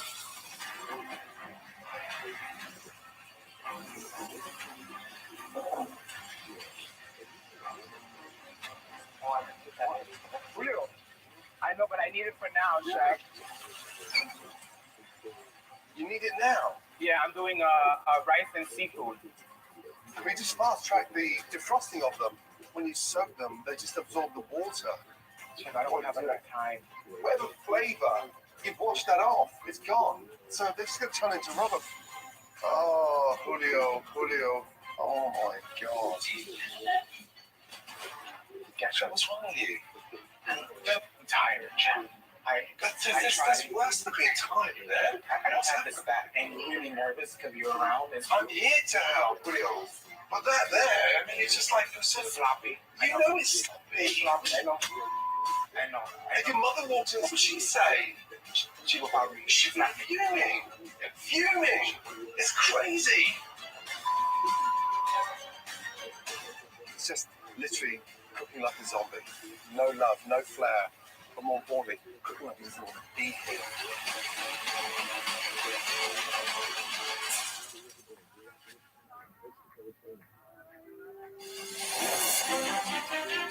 I'm at Puerto Rican restaurant El Cantino, where it's become clear that Chef Julio has led standards.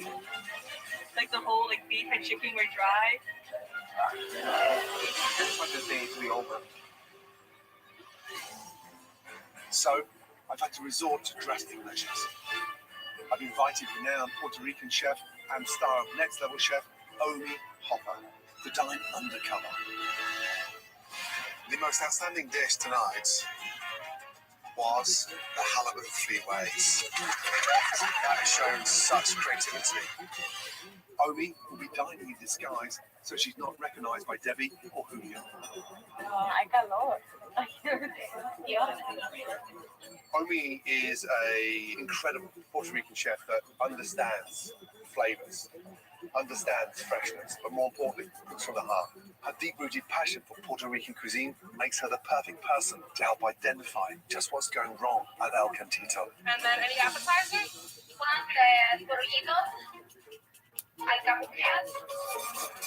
We're doing this one. Okay. That one. Here we go. There's the acapulco. Let's eat this.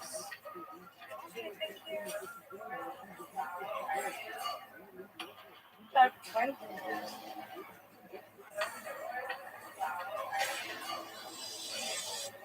The fried chicken is already biting up.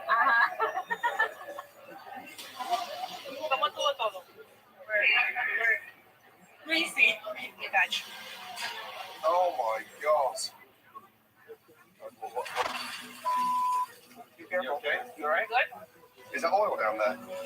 Yeah. Why is it so greasy here? Is something leaking? I don't think so. 2 seconds, just come out of the way a minute. Well, who cleans this? Good. When was the last time you cleaned it? Every 3 months. Every 3 months. Well, it needs to be cleaned once a week. Wait, let me find out. Oh.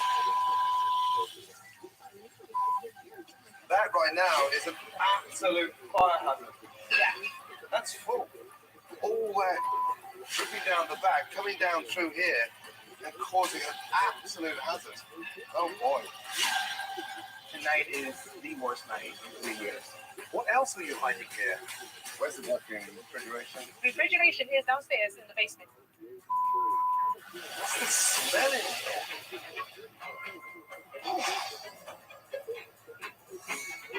What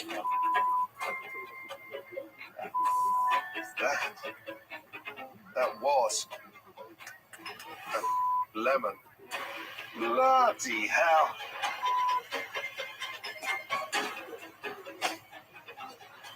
Oh, chicken breast on top of the plantain.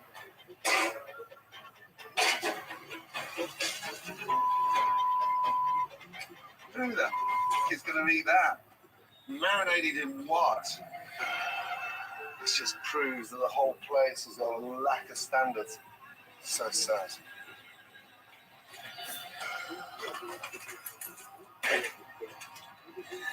I mean, these owners have given up, man.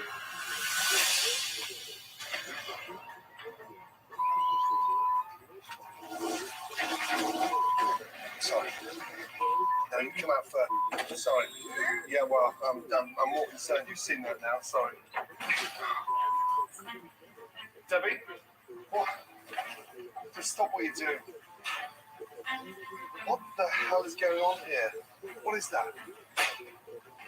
What is this? Talk to me, please. What are you doing? Fresh ones on top of the old ones. No, come on, talk to me, Julio. Chef, I lost interest, Chef. Oh my God, I can't believe this is happening. What is this? What is this? Talk to me, Julio. It's bad. It's what? It's bad. It's hand. This is basic cleanliness. This is dangerous. Stop taking orders and ask those customers politely to get out of there now. Now! Hello guys. So we're having a bit of a problem and we're having everyone leave. I'm so sorry about that. Bye guys, have a good one. You have dignity and respect and self-esteem. Yes, my mom taught me, yes. And none of that's being practiced on a daily basis in here. What do you mean I did? I'm talking about the present. We're in the... I know we... You can dig deeper. And you can step up to the mark. We can't do it without a fight. My big question is, do you have it in you?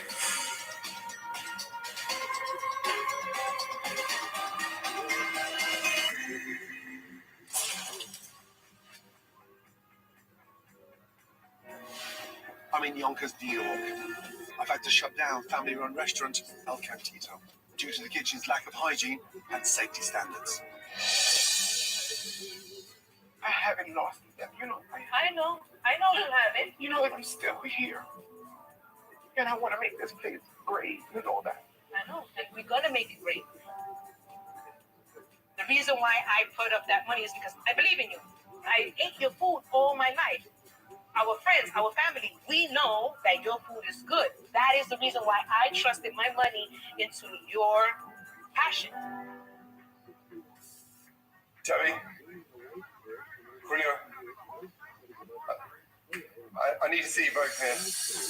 I feel that Julio is bringing himself down, the restaurant down, but more importantly, his family down.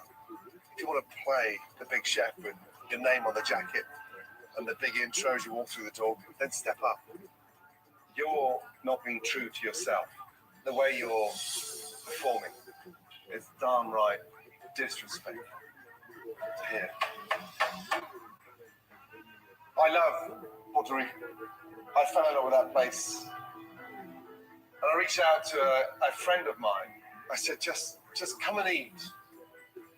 And trust me, she knows her Puerto Rican food, let me tell you. She's a phenomenon.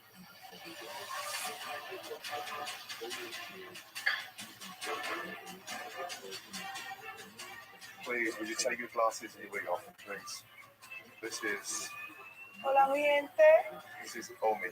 It's me under here. You'll recognize her from Next Level Chef.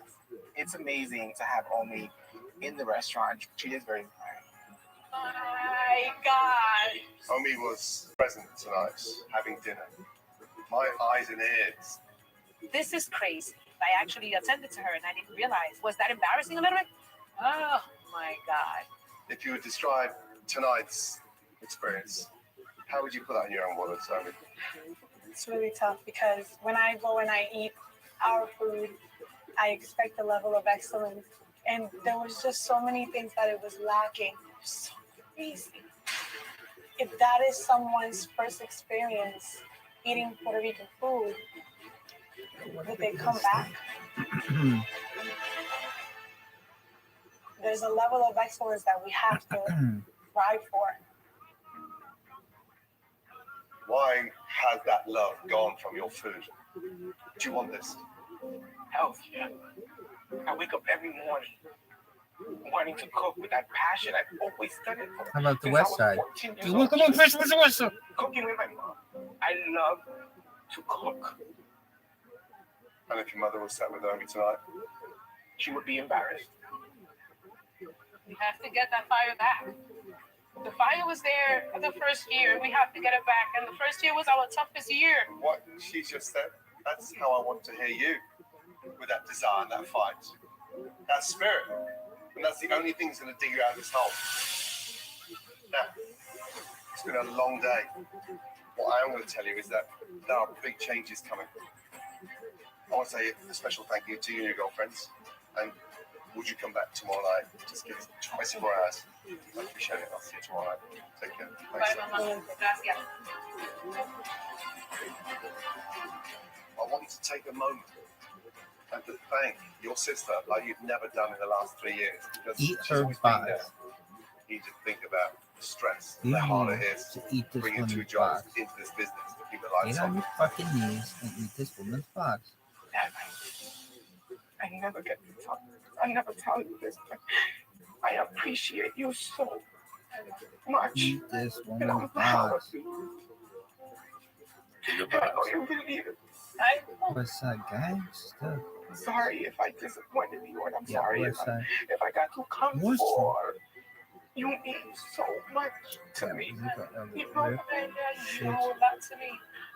We got this. We got it. We got it. We got it. When Gordon told me that I cook like I don't care, it stung. Because it's true. And I don't want to disappoint my sister. You know, she's my #1 fan. She's like my rock. She pushes me. She's the West Side. Bring We it get back it. to She's that the West kitchen. Side. Bring it back.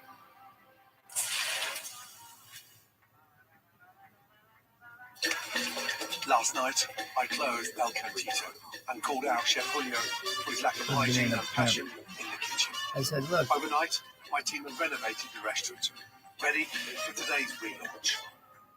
I've invited Julio and his sister back to see the changes and hopefully reignite their passion for their cuisine and the restaurant. I'm a Harajuku girl. Welcome to the I don't want to grand fuck with you. reopening You gotta get to the of Harajuku El girls first. Yeah. Cantito. Take it in. We have a brand new air conditioning system. Amazing. And then to the tropical colors. My chiquita. That was my mother's playground. She used to always tell us stories about being there. Home sweet home, my darling. Is that you're walking into a little cafe on the beach in Manatee. Opposite that, What if I don't beautiful want that? place. What if I want it to be There's one a more. fast food restaurant on Ironwood? Amazing surprise. Wow. That's her. Full kitchen. If you ever needed any inspiration, Absolutely. take a glance. This is the lady who deserves a pride of place. Yep. Agreed? Yeah. My mom's picture, it reminds me we do have that Puerto Rico in us, that fire. It's the first. You ain't got that Puerto Rican fire. I'll give you that Puerto Rican fire. Personally, J-Lo, the hit it. only reference we need. Seeing that picture, to me, she said, you got this. To him, she was like, you better get us together. Let this be our compass. Thank you so much. There's one more thing I'd like to show you. It's called the kitchen. Follow me. I've placed everything back, so you've got a lot more space to work. My God. I can't even speak. Yeah. How happy I am right What now. about if I said to you, How relieved and Oh my fresh God. I feel. We have a new refrigeration salad bar, fully equipped. Thank you. If you as much as touch any of this and reposition it, I will. No, I honestly, will. it's is amazing. This is so easy. Now, was that a West Side dog? Come and take a seat. We've gone back to the beginning with Mama's recipes. We've updated her recipe with fresh ingredients. The food is now light, bright, with minimal grease. And we've written Mum's recipes down.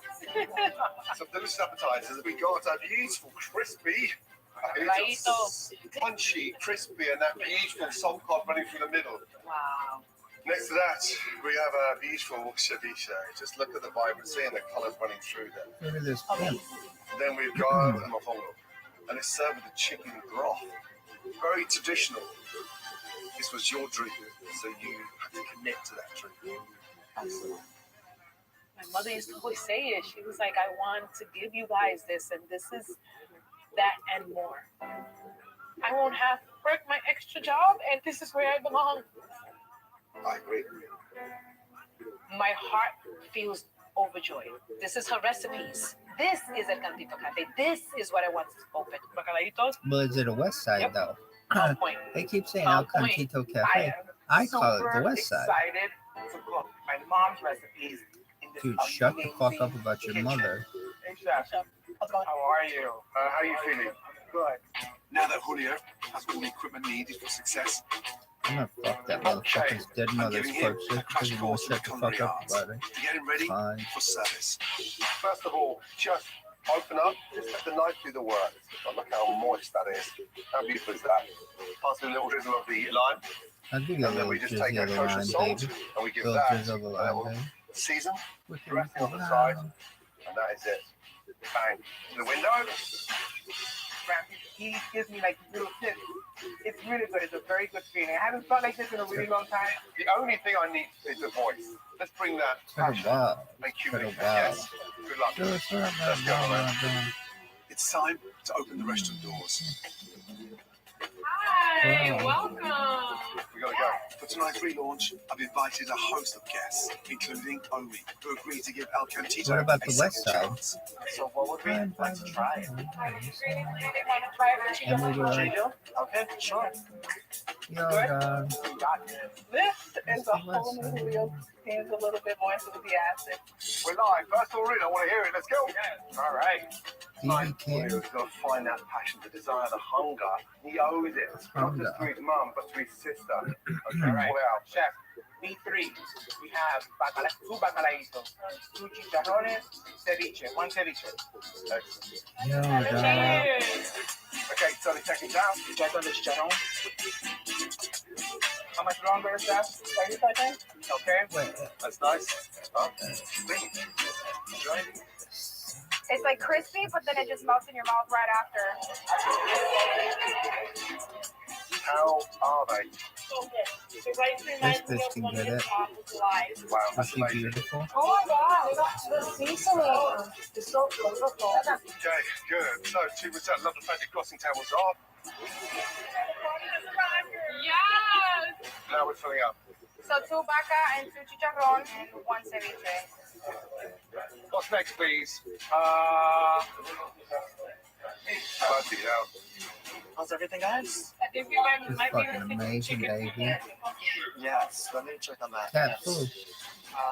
Leo, there's something Feed. missing from 21. A mofongo with chicken. I gave them a phone Finish and it it on there. the world. That was for 24. Oh my god, you think so? Yes, Okay. What's going next? we are working on B3. You can't just keep on guessing what he wants. He needs to talk to you. You know that, right? Tasha. Hey, chef. Sorry.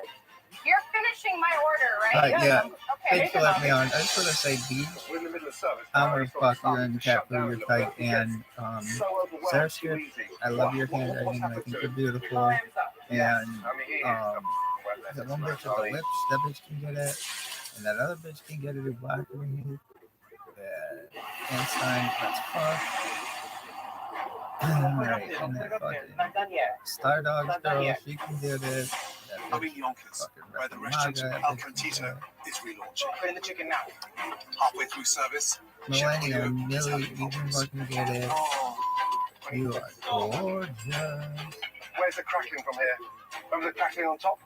No, just leave it. Bring the crackling. Give me 1 second. Let me get my. Hold on. It started to break down. I started to shut down, and I'm done. Hey, I'm here to help. Okay. Cracking. Think about it, yes? Mama said about stepping up? Yes. Okay, let's go. Come on. Yeah? And he calmed me right then and there. I was like, oh, okay. 6 more fumbles with Benito, okay, from 22 and 25. And we went right back into that rhythm. After that, we're going to work with D3. We got this. All right. 21. Hey, how does it feel to be talking? It feels good? It was good. It was good. Very good. Welcome back. Thank you. Let's go. Oh, good. Thank you so much, guys. Appreciate your compliment. I'm elated. This is the feeling that I wanted to have when I opened my doors. The dining room full, clicking of the utensils on the plates. This is a Cantito Café. That dining room is on fire. I'm super excited because I have a system that works. Oh, Like, it's oh my on God, I fire. can Then breathe. they have to I'm good. send a letter to them saying. Well, I love the dialogue. It has punctuated clues. Right. Well done. You have a absolute jewel here. Stunning restaurants, beautiful family, great food, lovely atmosphere. Okay? That's the Look west after side. each other and look after the restaurant. Okay? That's the west side. Don't let her son. down. If you do, you'll hear from me Oh, I know. again. My time is done. Good luck. I see a bright, successful future for Encantito.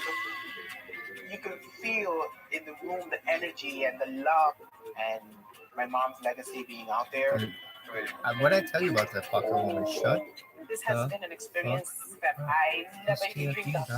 And I truly, from the bottom of my heart, appreciate Gordon Ramsay for saving our restaurant. Jew. What a week. Honestly, when I first arrived, I found a Puerto Rican Did I restaurant that dog? had drifted so far from its island Yeah, roots. dog. I did a The bunch owners of had shit. lost I their was passion rock and their county. love for food. Where But I dog promise you now, Debbie and Julio have everything they need to sell this restaurant into the sunset. But my only worry is, if Julio decides to slip back to his old ways again, El Cantito could sink Bloody forever. chicken. Say it. I'm ready to plate the ceviche, chef. With a fresh start and a revitalized menu, Julio's passion for cooking has returned. Yeah, Chicken is done. And so have the customers. There's a lot of people out there. Debbie is committed to keeping Julio and El Cantito on the right course to create a lasting family legacy in their community. Next time on Kitchen Nightmares. Just a few more minutes, okay? We're just waiting on your food, okay? Bitch, I don't want to wait any longer than fucking cut. That bitch can get it. Going to sleep at night thinking about the death that I'm in. She's I'm pretty cute. struggling. So go get another job too. Who is it? I don't know how to fix it. Come here. It's not the villain. It's just another reason to confirm that you don't give a... You know what he's gonna do? He's gonna go to the bank. He's gonna take all the money. I won't have any money. You're robbing her!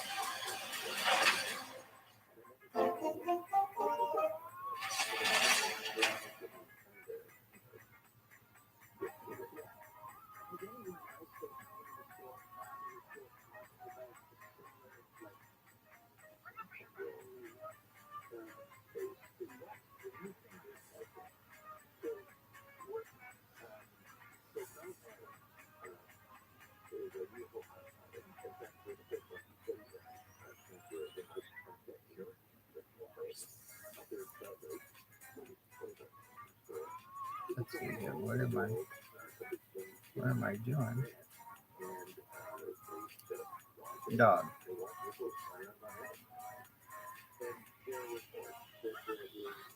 Where do you think of that Heisman Trophy presentation and everything? I think it's bullshit. Motherfucker came in on a 13-0 team. Basically never threw a fucking interception. Amazing person. Helps old ladies cross the street. Fucker don't like bullshit.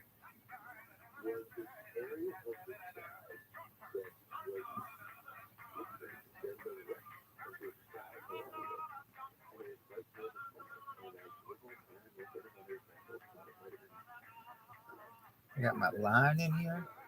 I got me doing the Heisman pose. Beyond, beyond, beyond, beyond, beyond. No, no, no, no, no.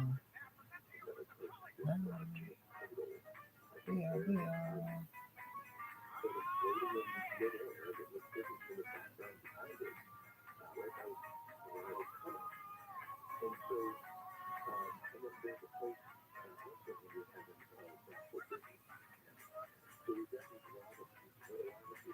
Yep. Why don't you think Tim Brown was there? I don't know. And I really thought Penix won. Right?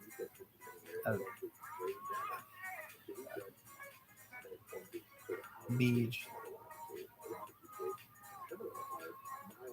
We hurt you, Chloe. Beach. Oh, you know, Beach. You know, lips over there.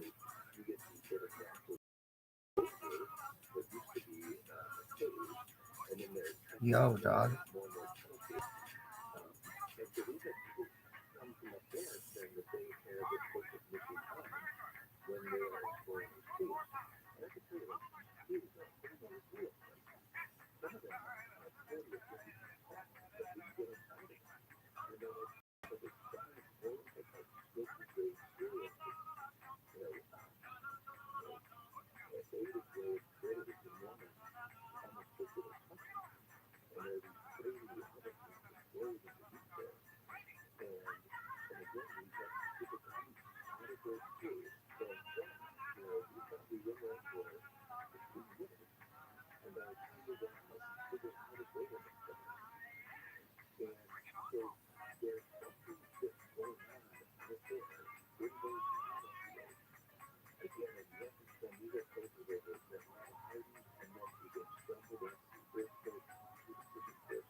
Yes.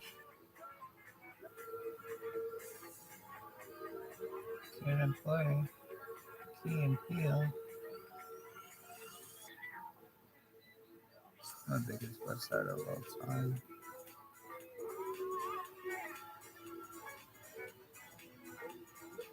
Are you? Oh, my show.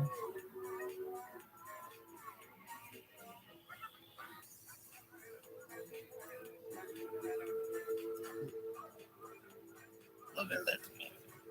No one expected this type of athleticism. But then again, no one even contemplated it was possible. MAGA would sound like Rabbi.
This is tight.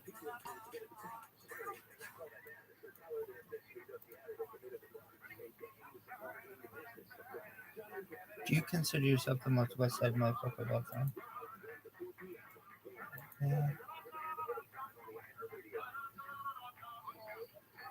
That's bullshit.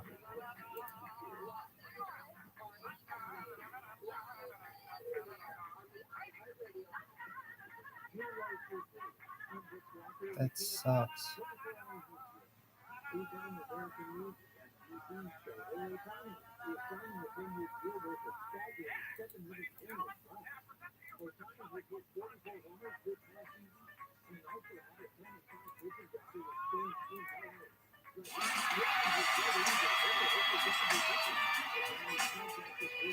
Marvin Gaye was a superstar, a Motown legend. He was the Prince of Motown. He was truly that kind of a person. He had that kind of charisma where the ladies just loved him.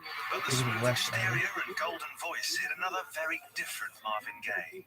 Paranoid, suicidal, addicted to cocaine. When he was good, he was really, really good. And when he was bad, he just wanted to get the hell out of the way. In 24 hours, a lifelong family feud would finally come to an end. Marvin will be dead, shot by his father. West Side.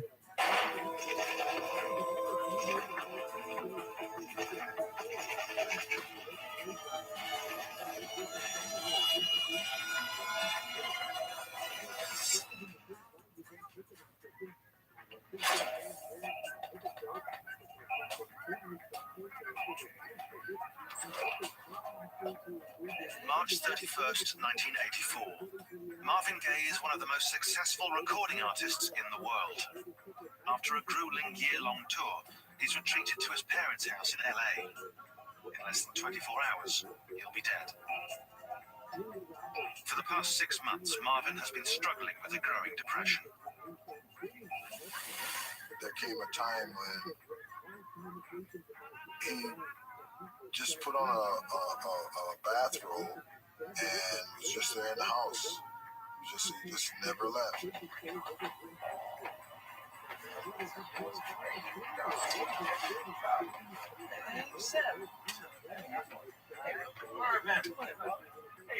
Marvin Gaye is addicted to cocaine. Since moving in with his parents, his use has increased steadily. It's caused tension with his father, having junkies and dealers constantly coming to the house.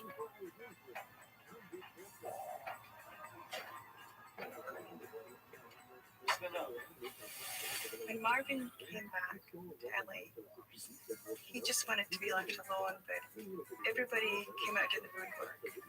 So there was constant traffic at the house, day and night. Any normal household doesn't have 20 or 30 people coming and going all day long, every day. And it gets old very quick. My father was just tired of it. It's a little too much activity for him. He liked to remain peaceful in his room without any activity going on around him. Marvin and his father have been locked in a power struggle since he was a child. But now Marvin is the breadwinner. He bought the family home in LA, a fact his father resents. It was a struggle between who was going to be the head of that family. And theories, life and religion and everything else, all the glow and everything that's going on. In his house, his father would think, I guess, which was. The one person who's always held the family together is Marvin's mother. She has her own bedroom between her husband and her son. I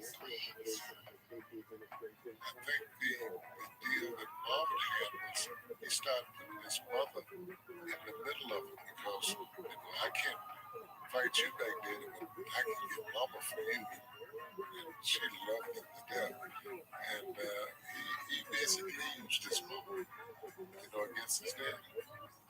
Marvin's mom, in many ways, was a peacemaker and a negotiator and a referee and a nurturer. I think that she was his anchor. I think that she was the one place that he felt love. My father always knew there was a closeness between Marvin and his wife. He always knew that. Marvin's father is jealous of their relationship and his son's success. They were like in two different worlds. They didn't acknowledge each other. I've never seen such a strained relationship between the two. You can kind of feel the vitriol. There seemed to be some love there, but they were always in conflict. They were always in conflict. In 22 hours, the bitter hatred between father and son will explode in violence.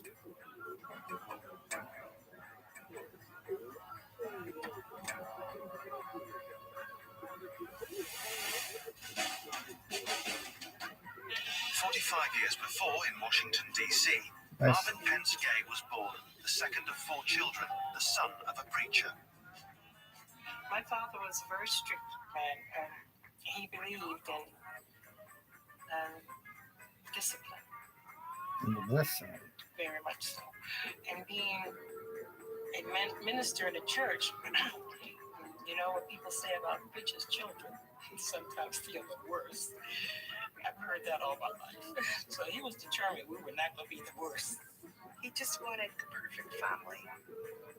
And everything had to run the way that father wanted it, because he had this dream of, the perfect family. Marvin's father enforced his will through violence. We were punished, and Marvin received more punishment than the rest of us because he was a maverick. I always called him that. Even as a child, did things differently. Marvin would test father. Frankie would tell me hard a lot. The power struggle that they had actually is, in many ways, a way that Marvin sought approval and acceptance from his dad. Instead of using compassion, softness, tenderness, then he began to dictate and dominate. And he became a force, a power in his family, which turned his children.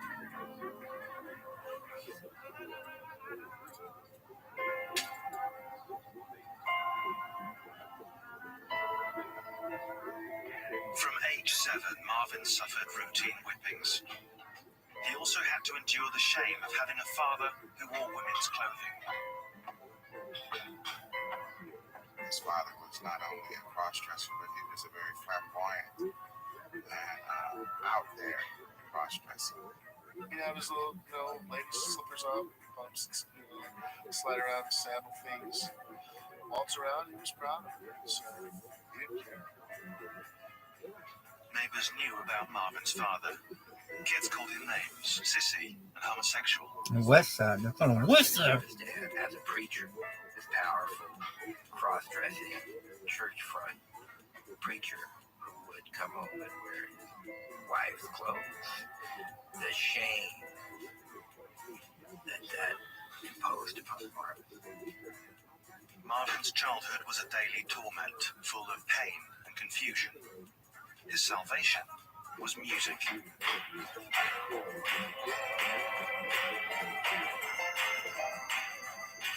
At age 5, Marvin began singing gospel. His voice won him instant praise. People were amazed at his voice, loving all the attention he was getting. All the nice things they were saying to my mother and father. I heard that this boy get such a beautiful voice. Marvin's voice was his ticket out of his father's house. By his late teens, Marvin was singing for money. His father was furious. To him, it was the devil's music.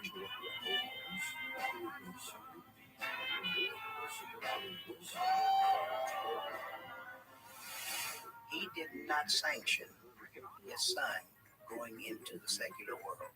And that was one of the things that hurt him so bad. He was permitted to do it or to venture into that field by his mother. She supported him. She encouraged him. And I think that is one of the primary reasons that she was so important in his life. She symbolized for him what it would be like, unconditional love. Resented by his father, indulged by his mother, this dynamic would define Marvin Gaye's life. But it was his father's ominous threat that would end it. My father has always taught us, even from children, that we don't talk back. Number one. What's up? And we certainly don't act as though we want to really harm. Number two. And, he's always said if we did anything to raise our voices at him in that manner or to strike, that he brought us in this world, he can take us out, tell us that we were little kids. The children knew to take his threat seriously. And on the last day of Marvin Gaye's life, his father would prove himself a man of his word.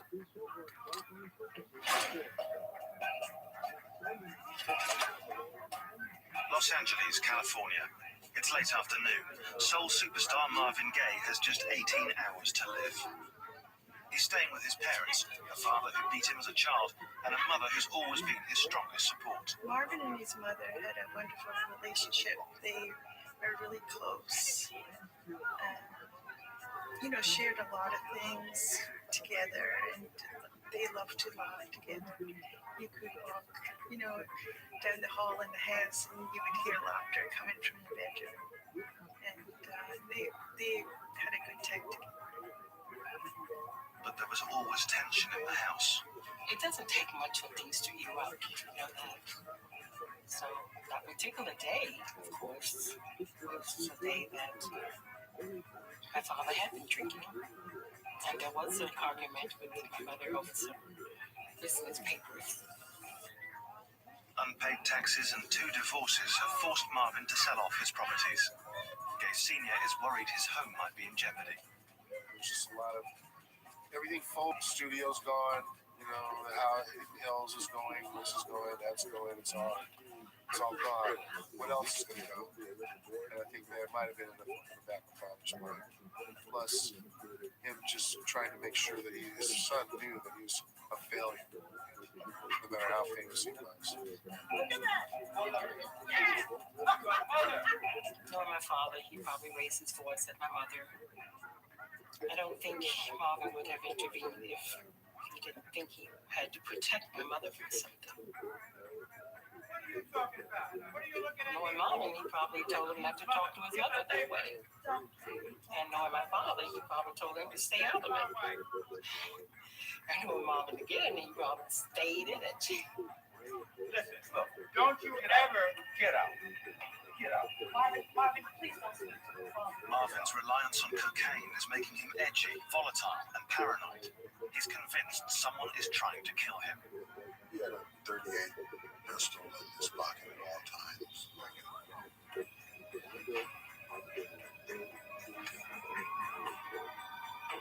I told him about how worried I was. In fact, he was on these drugs and he never came out of the house, walking around with this loaded pistol. I said, I was worried about this. He said, oh, Dave, you don't have to be worried. But there's good reason to worry. The house is stockpiled with weapons. When Marvin moved back home 6 months ago, he gave a gun to his father. You know, one of the biggest ironies is that Marvin thought it was me. Chased and followed and pursued until he was looking to kill him. So he gave his father a gun. So his father might shoot the person looking to kill Marvin. It was a fateful decision. Marvin had put the gun in the hand of his killer.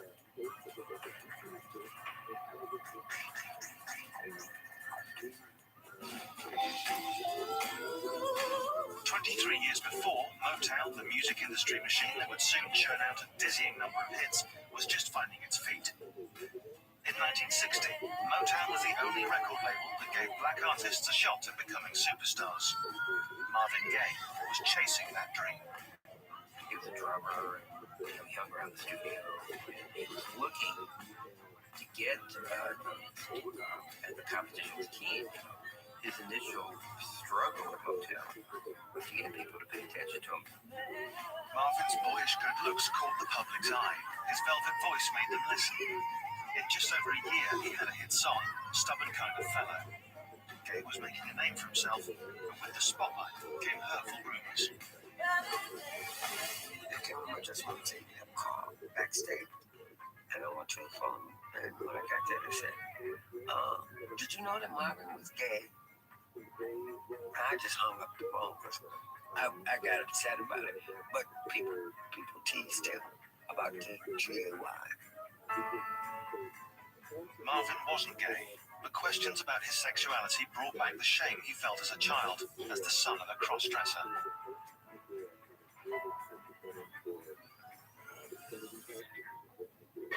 Before going on tour, Gaye added an E to the end of his name. But on stage, there was no confusion. To his female fans, Marvin Gaye was a sex symbol.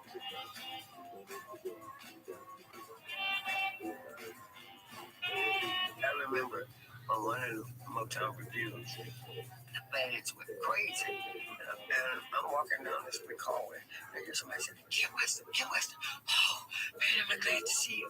And I looked around here, Mom and Dad in the doorway. And I said, what are you doing?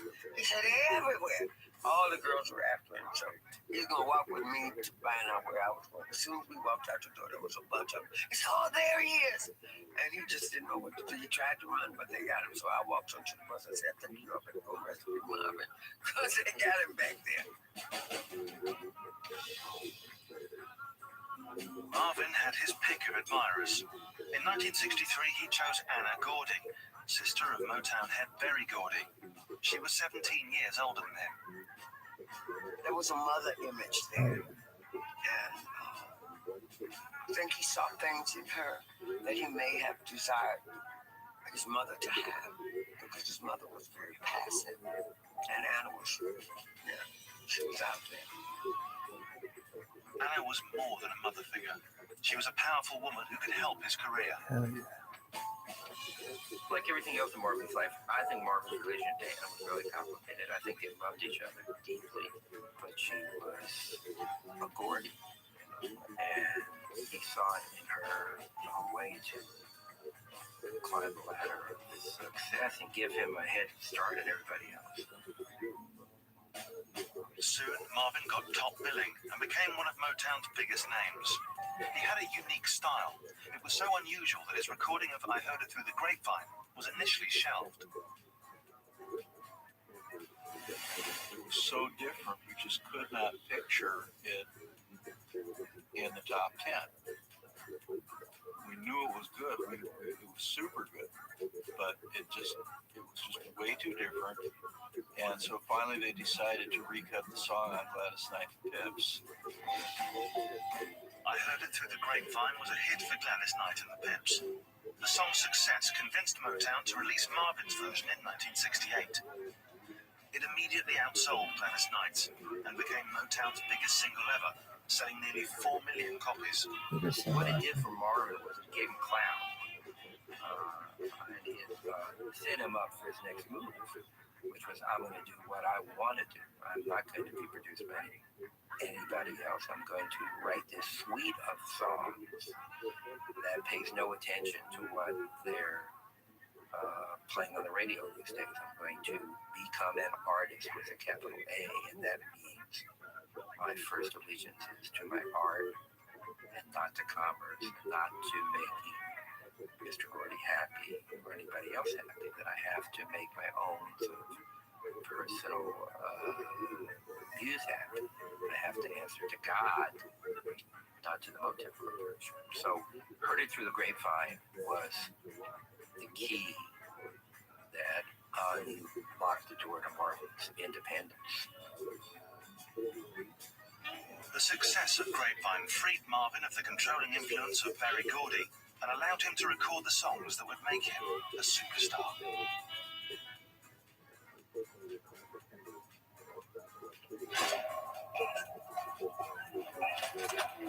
Evening has fallen on Los Angeles. Marvin Gaye has just 15 hours to live. He is staying with his parents in LA, where he spent the afternoon in a bitter argument with his domineering father. Marvin is addicted to cocaine. In his paranoid delusions, he believes someone is trying to kill him. For protection, he stocked the house with guns, but now fears his brother, who lives next door, wants to harm him. Need it. You mean I need it? People are after me. You don't need it. I don't know. Frankie said, Marvin, you don't need a gun. Then he goes, oh, even you've turned against me, now I just never trust you. I knew where the gun was, so I went and got it. And I made sure that there were no bullets in it. And I gave Frankie the gun. Because I saw how upset Marvin was getting. Give me my gun. And he took the gun from Frankie and he checked and there were no bullets. So he got really upset because he wouldn't help him. And then he walked out the door, and before he slammed it, he just said, even you're not my friend anymore, you've turned against me. Just You are not my brother. You are not my brother. Desperate, Frankie calls their friend Dave Simmons to come up with a plan to help Marvin. Listen, we were determined to do something. We had no idea what we were going to do exactly, whether we had to actually physically restrain him. We had no idea where we were going to try to take him to. But we just knew that we had to do something. Frank was just like, what have I done wrong? I'm just trying to protect him. Frankie knew what state of mind he was in and how he was just being tormented inside and was totally miserable, and he just didn't want to see him get in more trouble.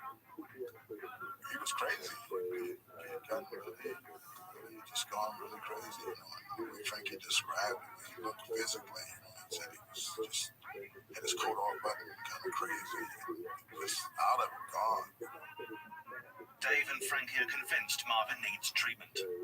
Marvin had told my mother he was going to go to a hospital and dry himself out. She was holding him to that promise. He was gearing up towards it too. So he never went, but he was going to. In reality, Marvin's cocaine abuse is getting worse. In the last few years, he'd started freebasing. The drug was killing him slowly. It was crazy because it destroyed him basically. Because most of the membranes in his nose were gone. It burned out, and I don't know. I know. He always smoked, but that was nothing. Just smoke. Then I think he probably smoked less, just didn't want cocaine. Just not to the point. Just took over everything. Just not himself at all. Many black people have a very high tolerance for discomfort. I believe that, we feel bad all the time. That's just the way it is for us, and we'll deal with it. So I'm not surprised at all that Marvin Gaye never sought treatment, because I think that he believed that he should be able to do this on his own. In the final hours of his life, Marvin was a slave to his addiction and at war with his father. The deadly combination of drugs and conflict would soon end his life.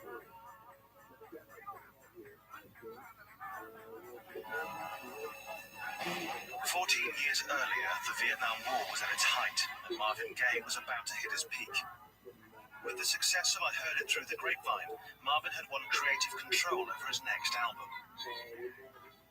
Marvin had a lot of talent and a lot of creativity, and he had more ability than most of the producers that were there at the time. Marvin took inspiration from the Vietnam War to write one of the most successful concept albums of all time. What's Going On was a tribute to his brother Frankie, who fought in the war.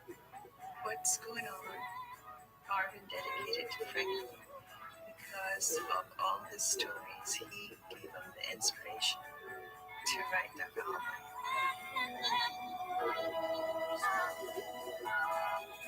It was a masterpiece. With What's Going On, Marvin resurrected deeply held spiritual beliefs. He was delivering a message about poverty, racism, and war. Marvin was the type of man who carried the world on his shoulders. Everything affected him. He felt he wanted to do something about it, and the only way he could do anything about it, he thought, was through music. Marvin wanted his music to matter, that he would be the voice of someone that would inspire social change. But Motown was about upbeat dance music. Berry Gordy hated What's Going On. He refused to release it. Berry Gordy's reaction was one of how would a Marvin Gaye fan relate to this? Marvin came to my hotel room after I left Motown, and he told me, he says, Kim, he says, I recorded the best album I've ever done, and nobody likes it. Not my wife, not Berry Gordy, nobody likes it. And I said, Marvin, do you like it? He says, it's the best thing I've ever done. Marvin swore he'd never record another song unless Motown released What's Going On. They did in 1971. It was an immediate sensation. 500,000 copies sold in the first day. Tonight, I'm so proud to have the greatest singer, auditorium, Marvin Gaye. The next year, Marvin made a triumphant return home. Washington, D.C. proclaimed May 1st Marvin Gaye Day. It gave Marvin something he'd never had before, the respect and admiration of his father. He hugged by his father in public. Oh, yes. That was a wonderful thing for my father to walk up to him and say, son, I'm so proud of you. This is wonderful. It really caused me to be very proud. That was a good thing. I wasn't there for Marvin Gaye Day in 1972, but I have a feeling it was, he talked about it a lot, and I think it was like a little happy moment, actually, one of those Polaroid pictures where Mommy and Daddy and Marvin were reunited. I think it was sweet. Everyone in the community came. It was a big deal. And Wham! And people in Motown and others may not have known Martin's family on West Side. And I think they were in the public's eye. So I think he wanted to do the right thing. I think he really, just had a change of heart. He was going to give it his good shot. He was going to do his part. If Dad do his part. I think it's one of those snapshots out of his life of perhaps what could have been had there been true harmony between Mom, Dad, and Martin. Had there been some kind of reconciliation. Had there been some kind of deep understanding. On that day, it was okay. But that day was a very isolated day. And a very extraordinary day. And a day not at all typical. Tragically, this was a fleeting moment of happiness. Father and son would never find a lasting peace. The years of conflict and violence had left scars too deep to heal.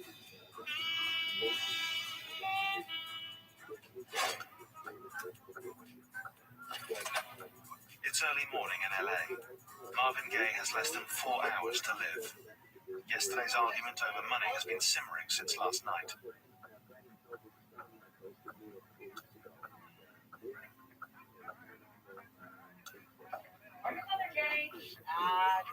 Marvin's sister-in-law brings breakfast for his mother. She tells her to give it to Marvin. I gotta take a whiz. I give it to Marvin. I gotta take a whiz. Look at this move. I've never seen anything so athletic in my entire goddamn life. Look at this move. Look at He was upset that Mother didn't say, give Father breakfast. Because I believe Father built up a jealousy over Marvin's relationship. Scale of 1 to because she George paid so much attention to that. Man, I'm doing a good pee. Marvin was her There's baby. pressure behind it. And, if there's any choice between the two, it would always I be mean, it's a Marvin. really good pee. He loved her so much. And, Scale of 1 to 10. if there was any animosity or jealousy, it would have been on the father's part. I don't think Marvin loved it. She favored the father over him at any time. As she sets down the breakfast, Marvin's sister-in-law notices he's in a bad way. He looked absolutely wiped out. He looked like Yoshi. he hadn't slept for days. I like Just how looked tired. literally It was almost I like can be he in just sleep wanted mode to at get any off. time. Because the job Make sure you have I some can just be later, back in sleep mode. Cocooning. I call this cocooning. Over the last few I like weeks, those who cocooning. knew him well I like the believed name Marvin cocoon. was contemplating suicide. Cocooning. Well, that motherfucker was cocooning. Really?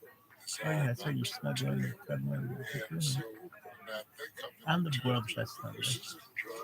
So is he? Yeah. I'm such a good snuggler.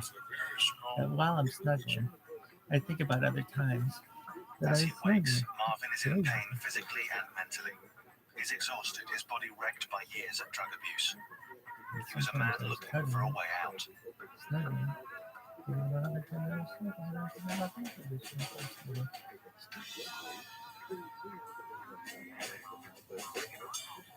10 years earlier, Marvin was at the top of his game. What's Going On had secured his place among the greats of soul music. With his career on track, he tried to make a fresh start with his family. He moved to Hollywood and bought his parents a house in LA. But his success failed to bring the Gay family closer together. Well, once we moved into what we call the big house on Gramercy,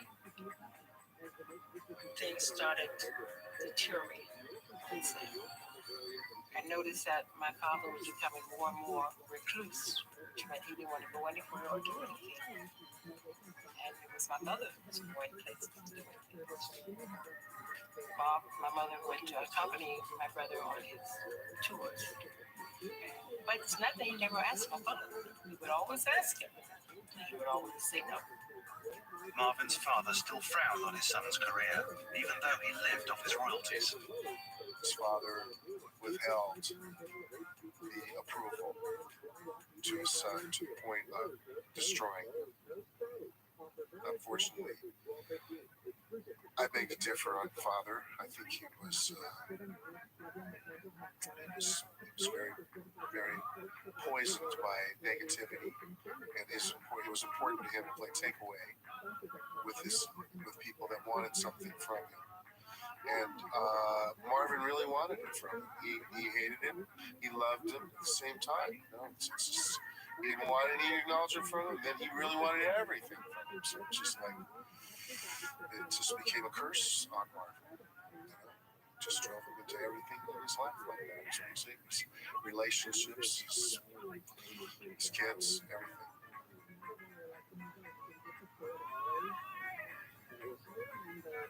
Marvin pulled away from his father again and immersed himself in the LA music scene.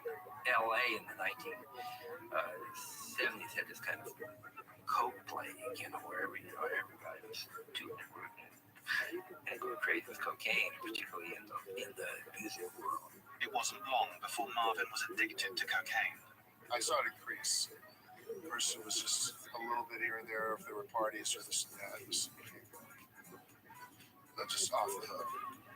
Eating it, smoking and drinking, any kind of way you take it. It made him real nervous, uptight, paranoid, all the symptoms of that kind of drug. Marvin's marriage to Anna Gordy fell apart, and he hooked up with 16-year-old Janice Hunter. She was this absolutely gorgeous, but a teenager. They met while Marvin was recording Let's Get It On, his tribute to sexual freedom. She became his second wife, and Marvin set about creating his ideal woman. I think he saw in Jan a way to mold a woman, take this teenager and turn her into what he thought a woman should be. Marvin's ideal woman was his mother, but it was an image no one could live up to. I believe that he held her up as a standard by which he gauged the morality, the ability to commit, the perseverance, the charm, the grace that his mom had. And then he, in turn, created the self-fulfilling prophecy. Nobody's going to be able to do it. As Janice failed to meet his expectations, their relationship grew apart. Infidelities led to jealousy and quickly turned to rage. I had to go underground with my sister for a week or two because he was threatening to kill her. So he called one day and said, all right, it's over. I want to see my girl. She went back to him. They went on another vacation. Marvin had this ability to shoot himself in the foot. Marvin had this ability where this uncanny psychological mechanism which would undermine happiness.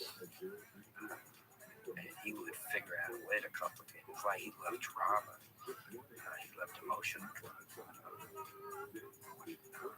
He went for pain. He found ways to hurt himself over and over and over again. It's very common that addicts and alcoholics will sabotage their own success because it's a lot easier to kind of stay in the addiction and get applause for doing 50%. Whereas if you're supposed to have it together, the expectation is that you're going to do 100%. With a constant supply of cocaine, Marvin was becoming the violent, controlling man who had tormented him as a child, his father.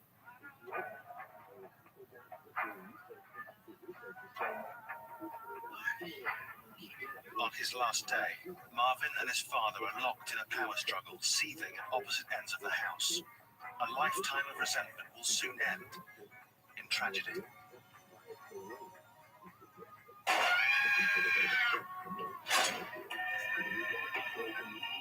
It's late morning. Marvin Gaye has just 2 hours to live.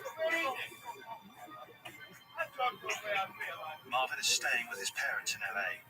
Addicted to cocaine, he's suffering paranoid delusions. He thinks someone wants to kill him. His father is fed up with his son's madness and drug use. he can't find some important business papers, his anger explodes.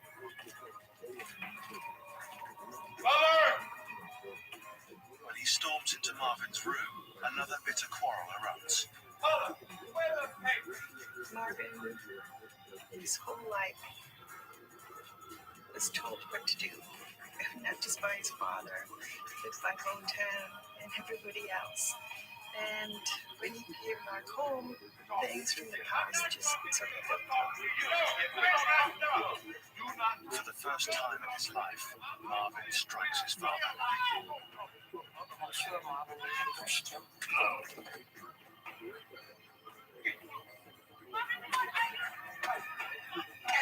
When he fell, Marvin kicked him for what my mother said, and he got up, went to his room.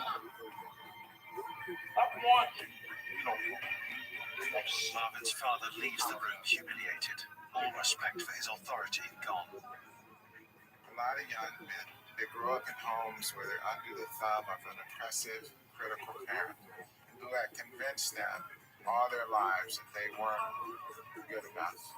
And so part of their growing up and coming into their own and being successful is an opportunity for them to say to the parent, screw you, I got the power now. See?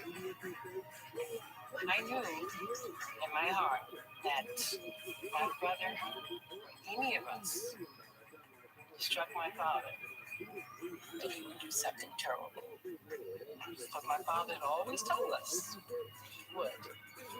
And he did.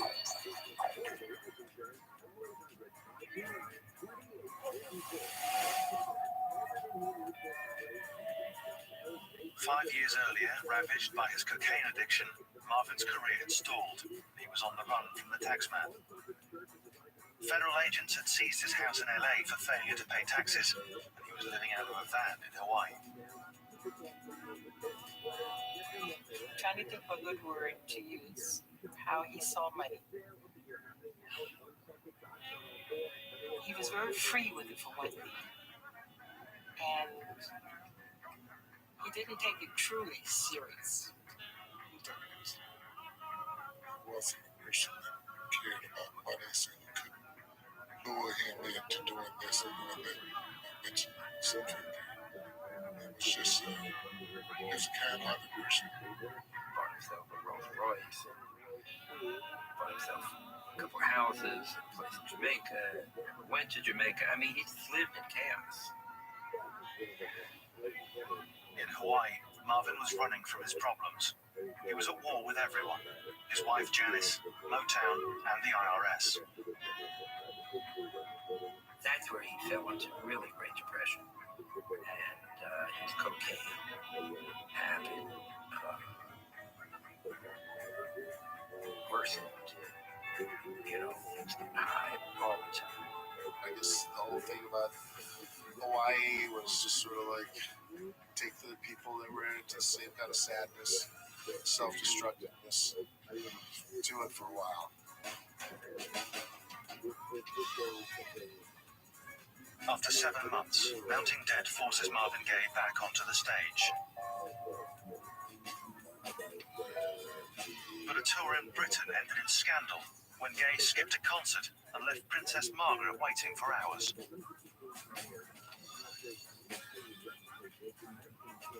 Once again, Marvin went into hiding, this time in Belgium.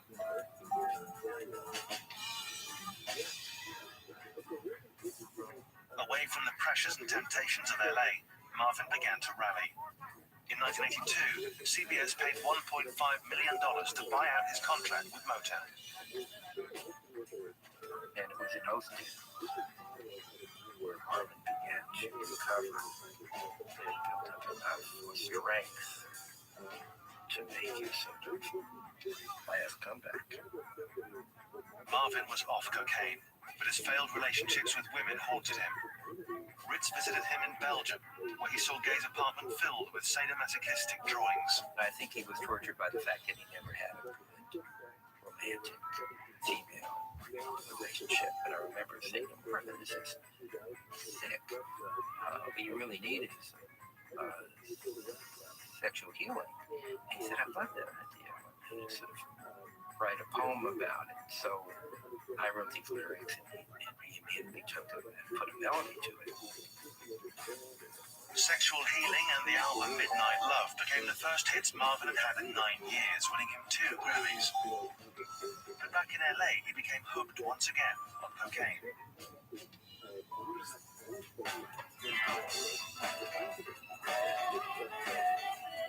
On his final concert tour, Marvin's addiction spiraled out of control. While millions of fans reveled in his performance, backstage, Marvin was self-destructing. It's not an easy to keep control of. And it become pathetic because we had loved ones bringing the drugs. We couldn't keep it away from it. I went to a couple of concerts, but I was not on the tour. I wouldn't even go close to it. It was crazy. He thought someone was trying to kill him. Marvin insisted on having his brother beside him at all times as a decoy for his imagined killer. They looked so much alike. The cocaine was driving Marvin insane. That is very consistent with heavy daily cocaine use. And actually, one of the number one reasons that we see addicts in a psychiatric unit is for a drug-induced psychosis. It's the beginning of, I think, the most tortured part of his life.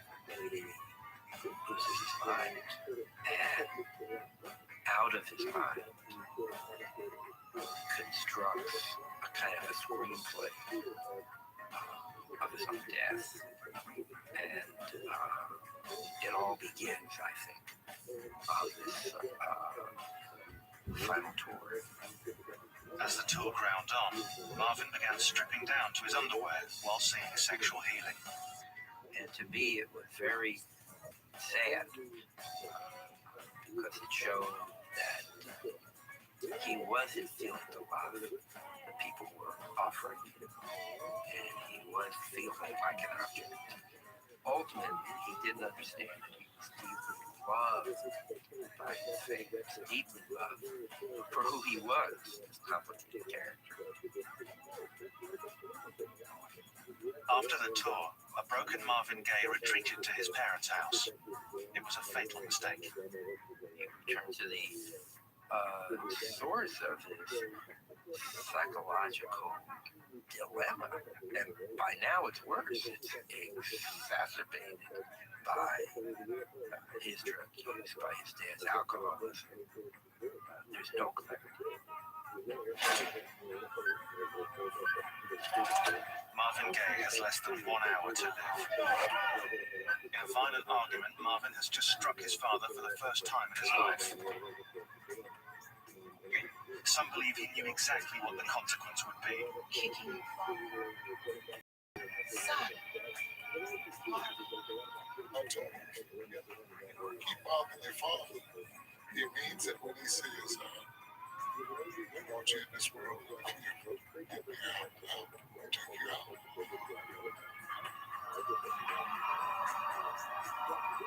After bringing breakfast to Marvin, his sister-in-law is back in her apartment next to the main house. Marvin's brother Frankie is with her. They're unaware of the fight going on next door. By beating his father, some believe Marvin had found a way to end his life. Marvin really and truly, as he explained to me, on certain terms he didn't believe.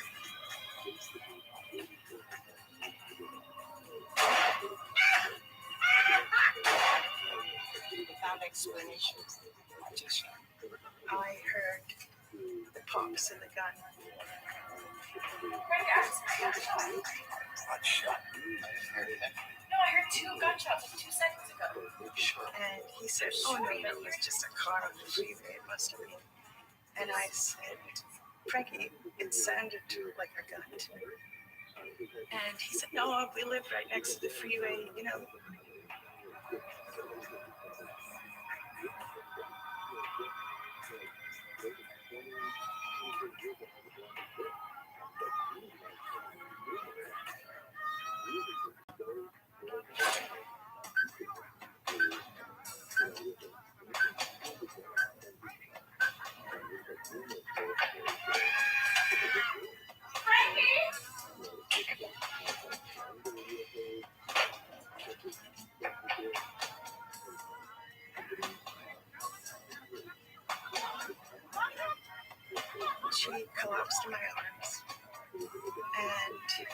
I'm asking her, what's wrong? What's wrong? And all that I could hear was shocked. And I'm like, you're shocked? And she said, no, father shot Marvin. Marvin Gaye has been shot twice, once in the shoulder, once in the chest. One of the bullets has damaged several vital organs, and he's losing blood fast. Marvin's brother Frankie rushes into the house, but he's cautious, scared that his father may attack again.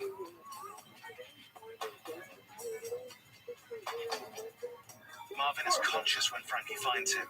He yells to Irene to call 911 and then waits with his brother for the paramedics to arrive. His father is still armed and in the house. He was conscious when Frankie was holding him.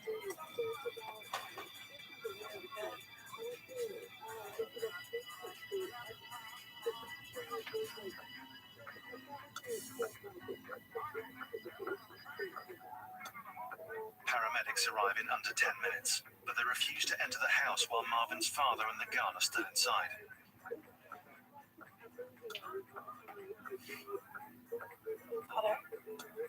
So I found father, he was sitting on his bed, and I'm asking him, where did you put the gun, father? And he was just sitting there, very calm, and he looked up at me and said, a gun? It was just like him. There was nobody home. And I said, the paramedics are here and they need to come in and they won't come until the gun is outside. Please tell me where the gun is. And he just bowed his head. I was going through his drawers and everything, looking for the gun. And I flipped his pillow and it was under his pillow.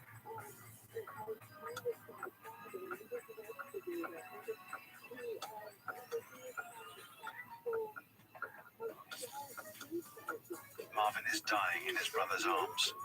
A full 20 minutes pass before paramedics can get to him. Marvin can die on the spot. He died on his way to the hospital.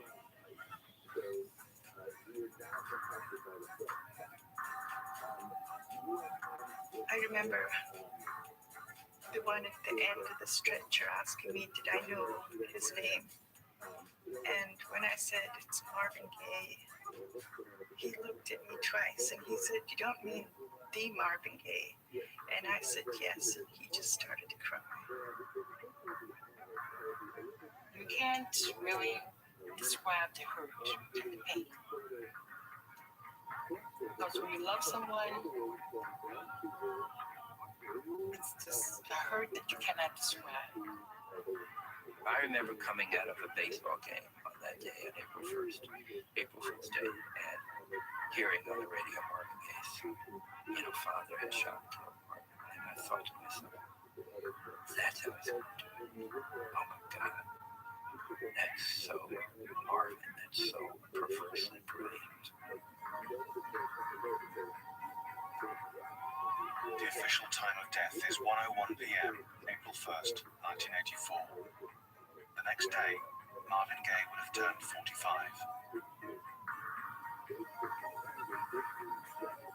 Marvin Gaye Sr. pleaded guilty to voluntary manslaughter and received a 5-year suspended sentence. His son remains one of the most influential musicians of his time.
Yeah, fearlessly.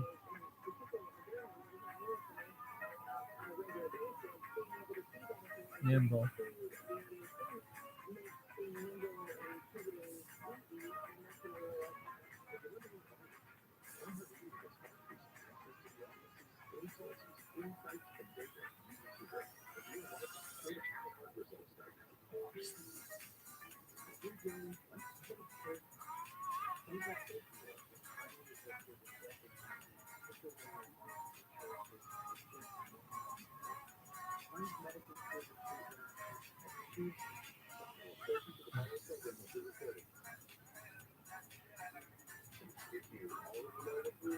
I have to take a shit.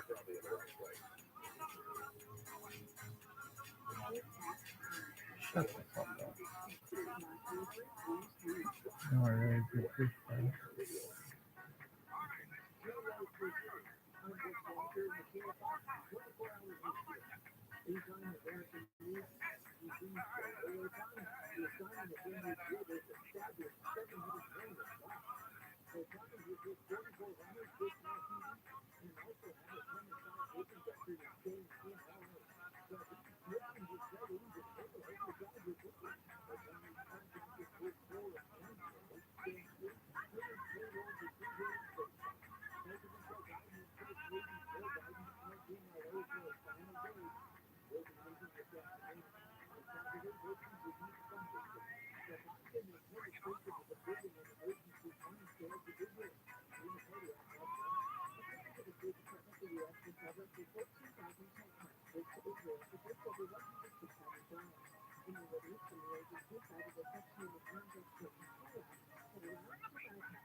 Here, everything is moving with this. changing goodness of many radio stations very through Christmas music. The moment Thanksgiving started, the music started to change, decorations were changing, people started flashing, the grandparents coming home, the stores, whether it be a grocery store, department store, decorations were changing, and even people's attitudes started changing. I understand interactions with each other seem to be a little more fuzzy, a little more, this is what seems to happen around this time of year, every single year. And just like that famous Christmas song, we all know there's beauty in these small moments of comfort and joy. But what is the true meaning of joy? I mean, where does it come from? It seems that because it tends to be part of this season, the assumption is that comfort and joy, or joy itself, will rise in material. Because this time is associated with gift giving and those types of things. But it seems that the overall attitude is that joy is somehow attached to them. That it will come from material gifts. Like you said, that was the case. It must come from God. To the believer, joy is much more than a feeling. Can't just wrap it up in a box, put a bow on it, and hand it. It's not just, wow, I'm in a really good mood today, or you need to feel happy today. Joy is much bigger than that. Joy is much grander and very much more pure than something that can be stuffed in a box or a bag or handed out. That it has to be bigger than that.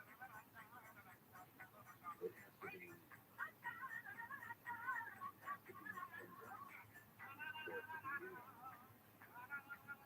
People confuse joy with happiness, which is really not a good thing. We said this over and over at the show, that really happiness is kind of the splash feeling of joy due to a happening, something that has happened. So you're just happiness.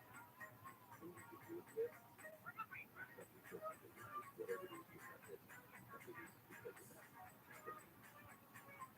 But joy is altogether different. It's pure. And it's in a concentration. It doesn't have the ebb and flow of happiness. It certainly can't be given to you because the ability takes more because of the gift you're given or because of the energy you give yourself.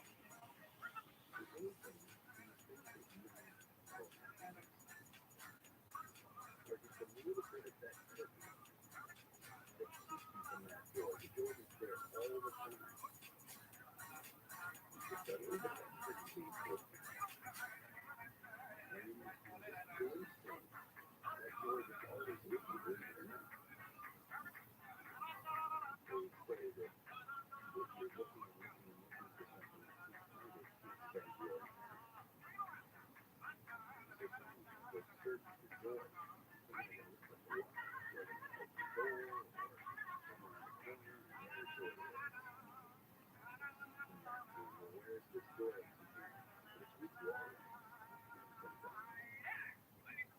And only when you realize, or only if you truly appreciate it and really understood, when you're in God's presence here on earth, you say now you'll be in God's presence in heaven. But in the state of having a relationship with God, in the state of prayer, and connection with God, that's when you'll have joy. Real joy. That concentrated joy. Not just a glance or the glimpse or little piece of the taste of joy that you get during happening, things that just make you happy. During this time of year, it seems that there's this shift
Are you done?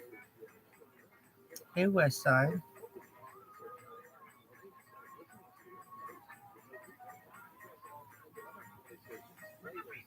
I'm fucked.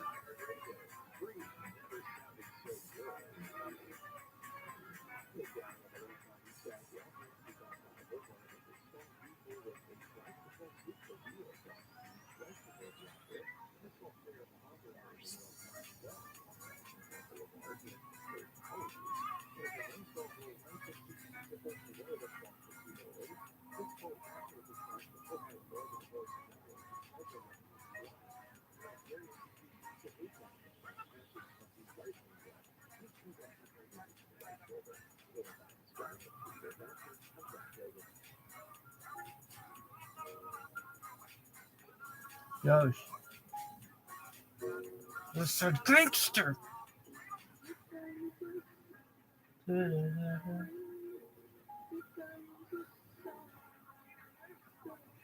I see.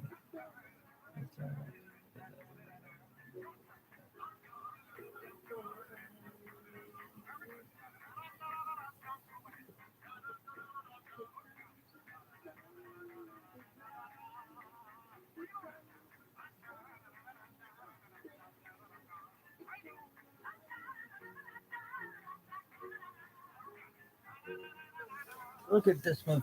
Now, this was incredible.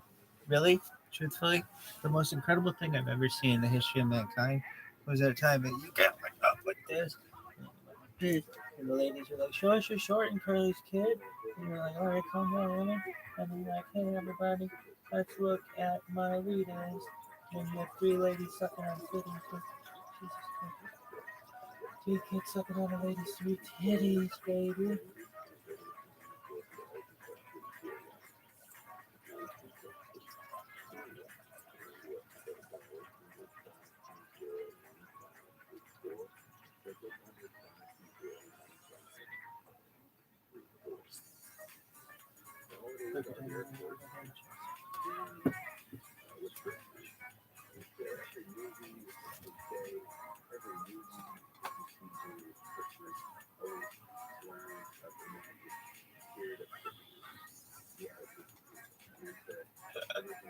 Makes sense. It's kind of cold, dog.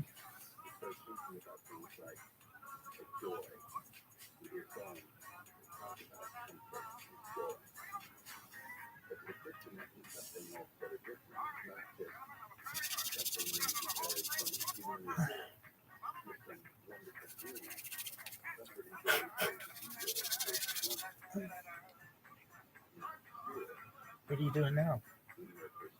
You gonna step on your thing?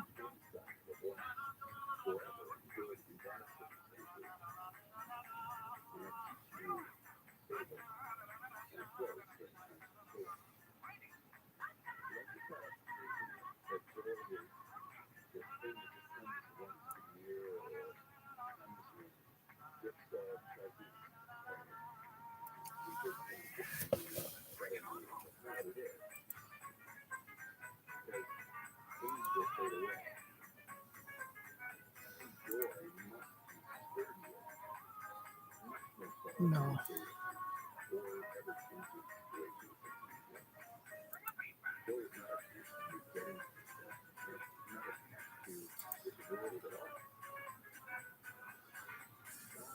What would you even type?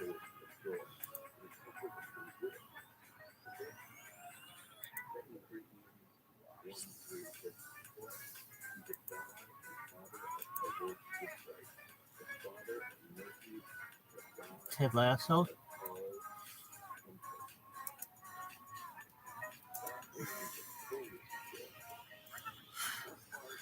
Sexless vacation.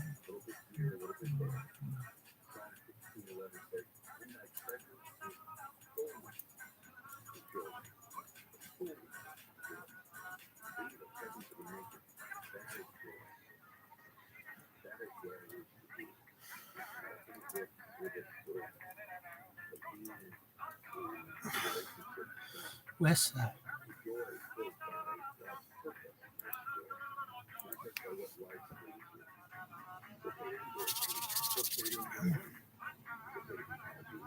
Tracked, baby.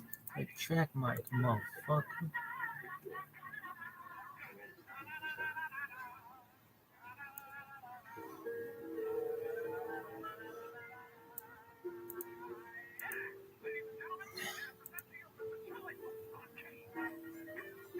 Yo, pimp.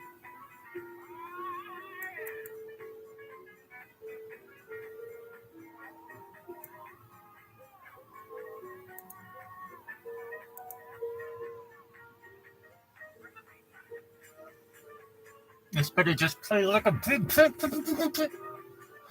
I would hate living anywhere near where I live. Oh, what the fuck is this shit?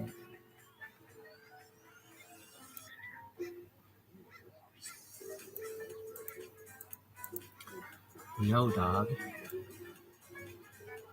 Let's check in. Add to history. Oh, dude, that's so cool.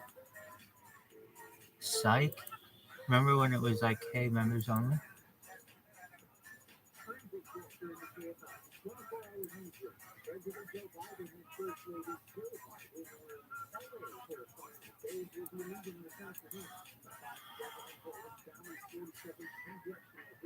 Yo.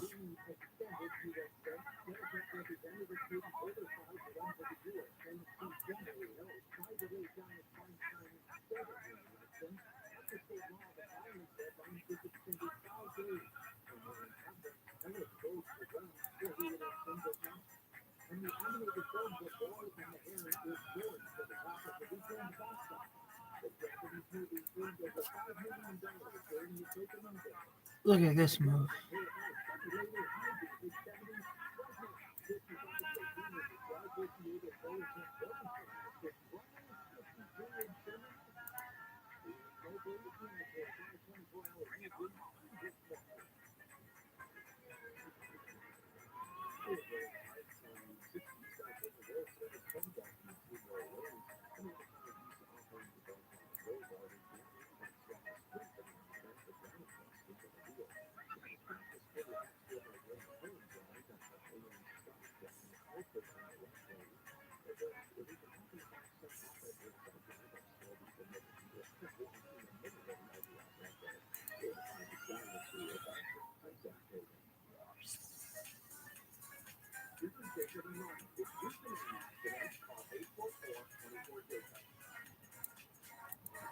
What's up? What's up?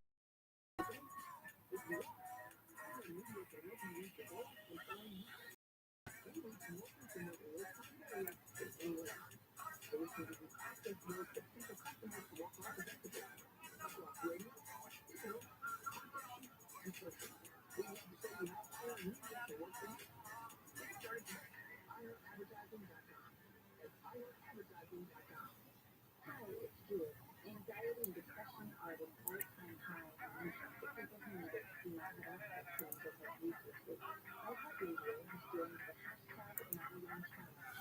Look at this What's Shining Gangster. Why are you like this? I don't know. I'm just cold. I'm kind of bored.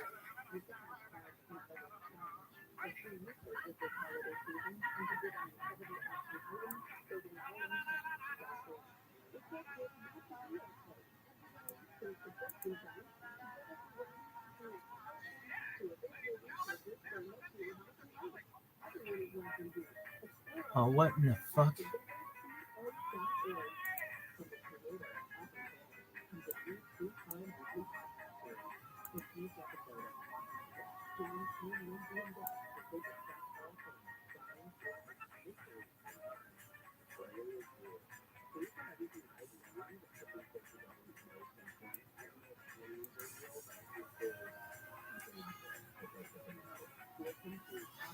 Look at this move.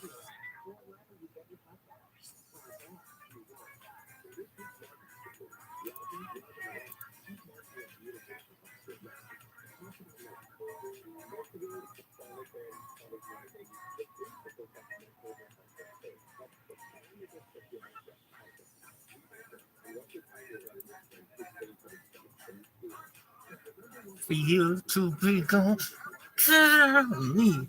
Fuck.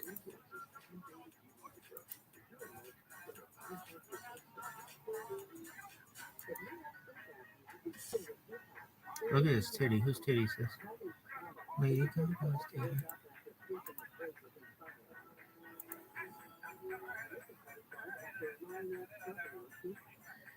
That's a nice titty. Massage. On December 8th, 1980, I was assigned to the 20th precinct as a patrolman in a radio car, and I got a call that there was shots fired at 1 West 72nd Street. There was a man pointing, and he said, "That's the man doing the shooting." And at that point, we realized this is for real. So I peeked in and saw a man with his hands up. So I threw this guy up against the wall. And at that point, Jose says to me, "He shot John Lennon." And I said, "You what?"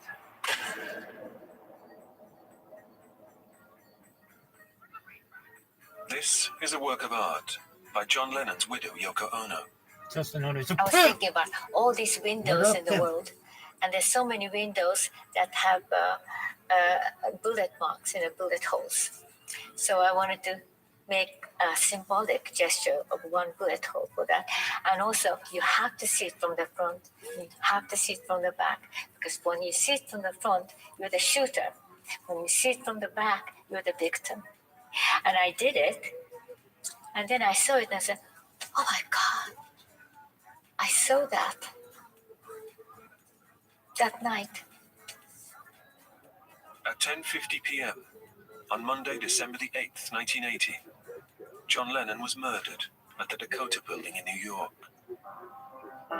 Late this evening, one of the world's great entertainers and musicians, John Lennon of the Beatles, was shot outside his New York home. The shockwaves of John Lennon's murder were felt around the world. I switched on the radio and Imagine was playing. You know, it was like a knife through your heart. You knew it was true. It was a shattering blow. Stunned. I just couldn't. I said, I just saw it. Total shock. Absolute shock. I could not believe it. I mean, I was shocked, and then I'm saying to myself, who did this? And why anyone would hurt John? Then it struck me that I might have a picture of the killer.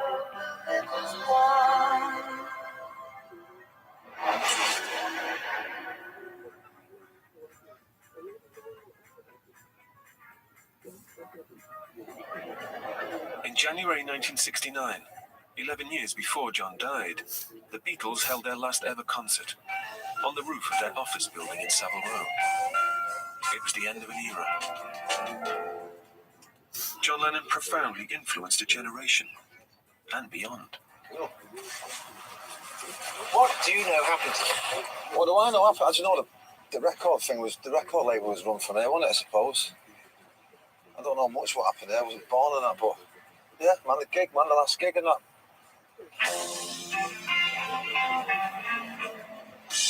Don't let me down. That's it, it's like McCartney there, isn't it? Then in the middle, Addison there, cool. His voice, man. I mean, it makes me happy, makes me sad, makes me fucking angry, makes me chill, you know what I mean? It's his voice, really. I thought, right, I want to be in a band like that. What kind of make music like that? John's whole life, after he walked away from the Beatles, was an escape from the insanity of Beatlemania. In 1971, he found his refuge with Yoko in New York, the city in which he was 9 years later to meet his fate. Hey, New York City, The last time I saw John, Look in at this. Madison Square Garden, he said, I can walk down the street, walk through the park, people pass me, hi John, and keep on walking. He said, hi John, autograph please, blah, blah, blah, blah. He said, I love it. And I thought to myself, John's found peace at last.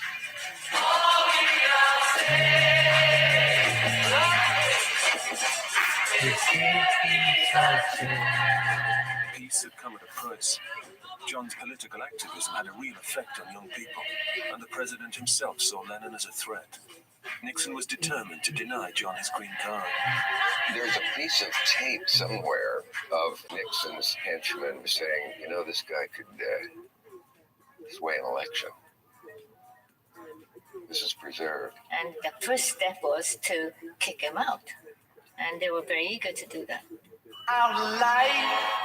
It's August 1980. With his struggle for permanent residence long behind him, John is about to embark on a new musical venture with Yoko. They're snapped, leaving the Dakota on the first day of recording their album, Double Fantasy. They can have no idea it will be their last. Their co-producer is Jack Douglas.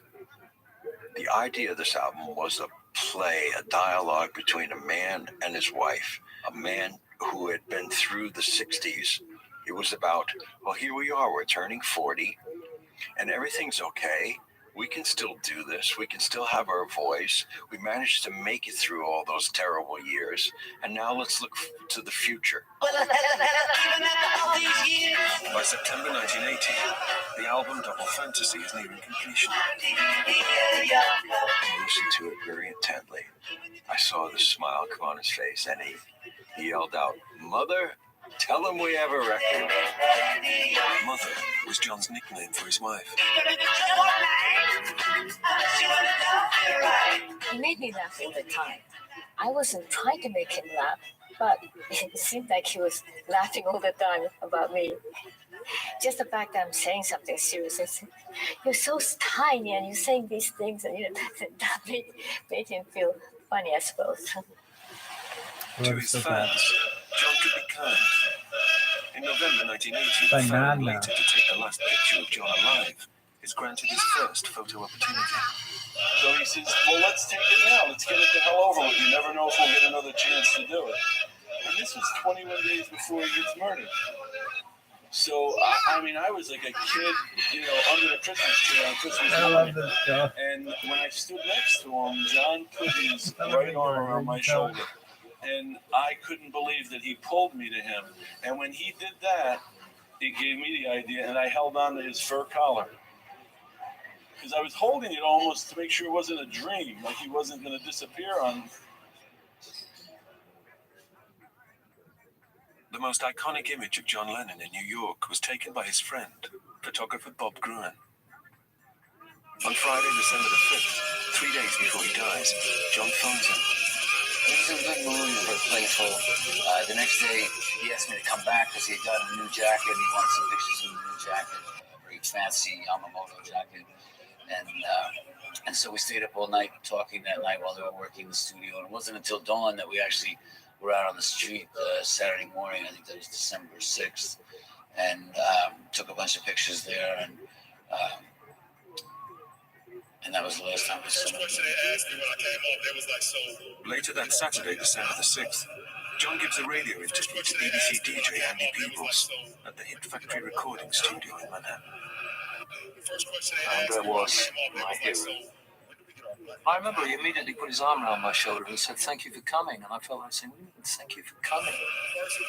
Even if I still couldn't go on the street, it was still Carnaby Street and all that stuff was going on. We couldn't walk around the block and go to a restaurant unless you wanted to go with the business of the store going to the restaurant. God, I could go right out this door now and go in a restaurant. Do you want to know how great that is?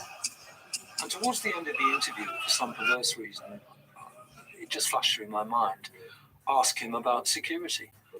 And he came out with the classic quote, I can walk down the street and people say, "Hi, John, how are you? How's the baby?" And I can see him now saying it with such conviction. He could never, ever have dreamt what would ensue in 48 hours. Never, ever have dreamt.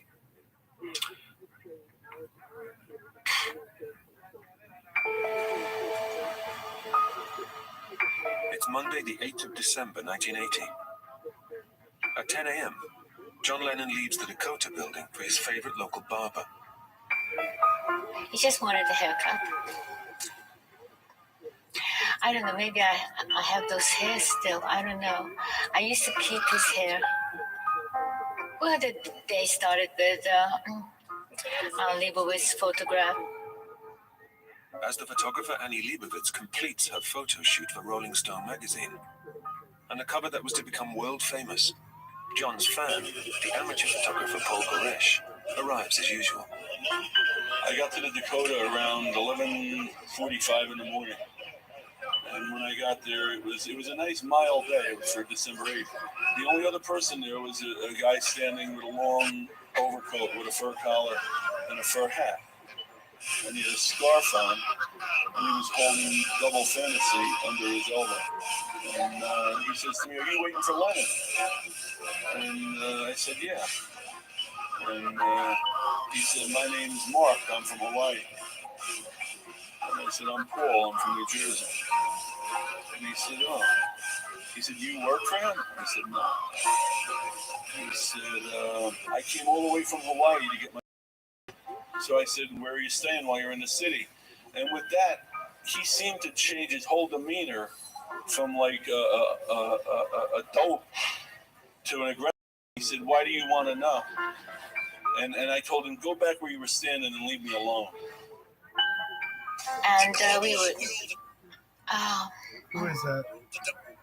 We were doing this sort of the interview. It was RKO radio, was it? 12:40 p.m. The RKO radio team from San Francisco with host Dave Sholin arrived full of expectation for the interview that lies ahead. Since 2006. We drive up to the Dakota, which is a very impressive building. I mean, it takes your breath away. And then we're ushered into this incredible space, this beautiful room where you take your shoes off, which is a wonderful custom.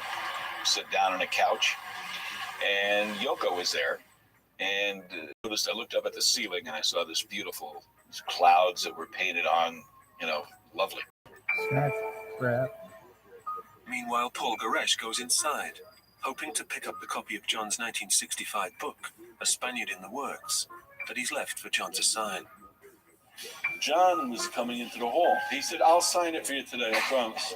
So I went back outside at my post, and when I went back outside, the guy with the overcoat was there, and he was alone, again, on the other side of the archway. And he came over to me, and he said, I want to apologize to you. He said, "I owe you an apology for the way I acted."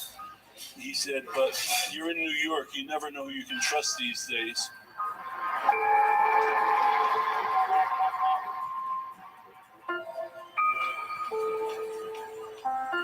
Monday, December the 8th, 1980. It's 1:25 p.m. John Lennon begins a 2.5-hour interview with radio journalist Dave Sholin. it's the last interview he'll ever give. The door opens, and John appears, does this little jumps up in the air, and proceeds to say, "Here I am, folks. The show's ready to begin." He spreads his arms out and comes right over. He could not have been more upbeat. In the interview, John ranges over his whole life story, from his Liverpool years to his relationship with Yoko and their son, Sean. He was born on October the 9th, which I was, so we're almost like twins. So now I have a sort of more reason to stay healthy and bright. People say I'm crazy. In 1978-9, around then, he was saying, I feel very lonely because there's not a man that I can talk to, or being a husband, or being in a position of understanding about women and all that. And they must have some kind of, a group session or something with those men. So I said, well, I suppose there should be, but we couldn't find one. And one day, I saw John sitting in bed and crying. And I said, what happened? And he was reading a book called The First Sex, and it's a book about how women did not get credit at all for what they did in history. And he said, I didn't know that we were doing this to women. So he has a very soft heart, It seems to me, and correct me if I'm wrong, that John came from a background that was very macho. Very macho. Oh, I was surprised. But I think that was normal in those days for guys. Dude, Yoko Ono seems pretty cool. This is the Liverpool pub where John used to meet his art school friends. She got a bad rap. One of these was Thelma Pickles. She was 16 and John 17. Well, of a romance, I suppose it was, in its way, a youthful romance. John lived here, in a house known as Mendip's, with his Aunt Mimi, who brought him up in the absence of his mother, Julia. Well, he got up to the kind of things that young people get up to. He had a very pristine bedroom.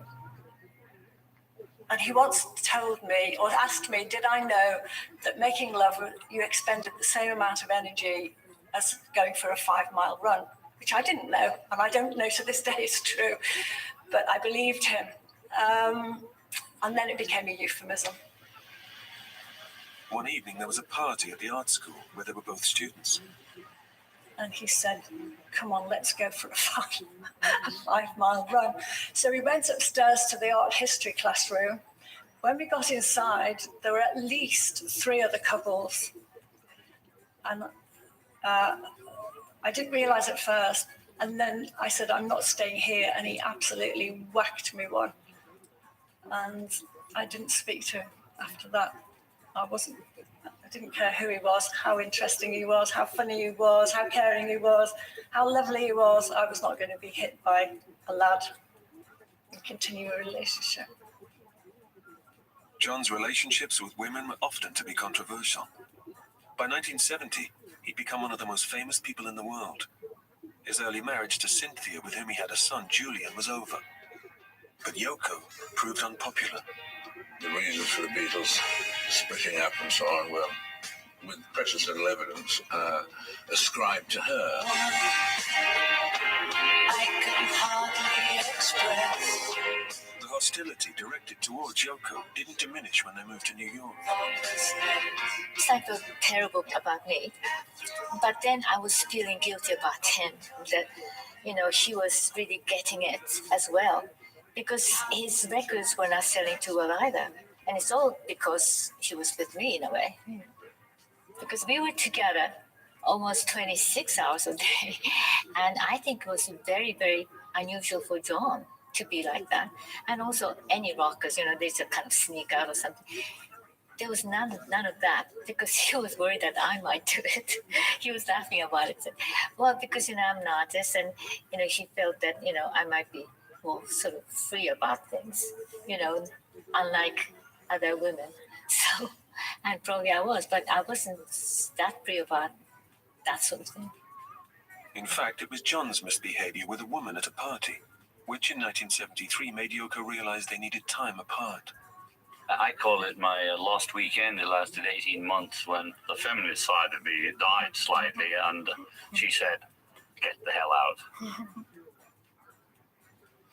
Give me 30 seconds to just be in the space. Elliot Mintz was a Los Angeles-based reporter who'd become a friend of John and Yoko. Yoko thought it would be best for John to go off on his own and for the two of them to part as a separation. And she suggested he leave New York and go to Los Angeles. That choice was partially based upon the fact that I was here and that somehow I might be able to look after him. Talk about a burden.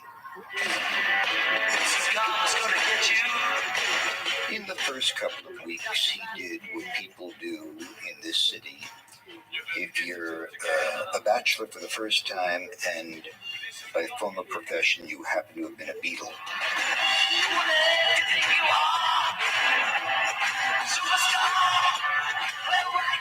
He liked the action. For a short time, he liked the parties. He liked the nightclubs. He liked the drinking. He didn't mind the attention of the ladies. I can tell you this. A week, 2 or 3 into the experience, the only thing he wanted was to figure out a way of getting back with Yoko.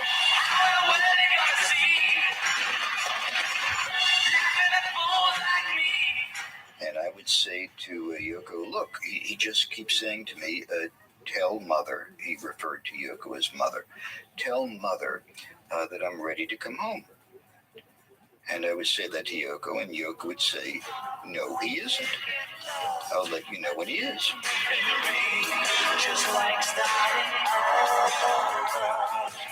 After 18 months apart, John and Yoko reignited their relationship. That's when, in 1975, their son Sean was born. John was a changed man, and he wraps up his historic interview with RKO's Dave Sholin on December the 8th by saying he feels he's now entering a new phase of his life. Because I always consider my work one piece, whether it be with Beatles, David Bowie, Elton John, Yoko Ono, and I consider that my work won't be finished until I'm dead and buried, and I hope that's a long, long time. So we ended this interview, said our goodbyes, all took photos. I had my photo taken with John and Yoko, which I treasure more than anything. Wrapped up the gear, and then headed on down to get to our car. We were going right to the airport. It's 4 p.m. and still hanging around at the entrance, fan and amateur photographer Paul Goresh sees the RKO team coming out of the building with their recording equipment. Now a little bustle of people starts coming out. I start noticing a lot of silver cases and whatnot. So I figured John will be coming out soon. Next thing, John comes walking out looking for a car that was going to take he and Yoko over to the record plant. So he turned to Jose and he said, Jose, where's my car? And he said, Jose was the night doorman who had come on. His name is Jose Perdomo. And he said, it's not here yet, Mr. Lennon. He's looking around. And I thought it was, for a split second, I'm thinking to myself, boy, this is pretty amazing. I mean, here's John Lennon outside of New York. I thought of that quickly, and I said, I just dismissed it. In this town, it's no big deal, and that was it. He said to me, don't forget to get your book. He said, did you get your album signed? I said, I'll get my album signed tomorrow. I'll get the book before I leave. And as he was talking to me, the guy with the overcoat approached him from the left. And he didn't say a word. He just held the album out in front of John. And John turned to him and looked at the album and said, do you want it signed? And the guy nodded. He didn't say a word. He just nodded. So it looked like a picture, so I snapped a couple pictures. And the first picture I took was John signing the album, looking at the album. And he nodded, and he took the album, and he just backed away.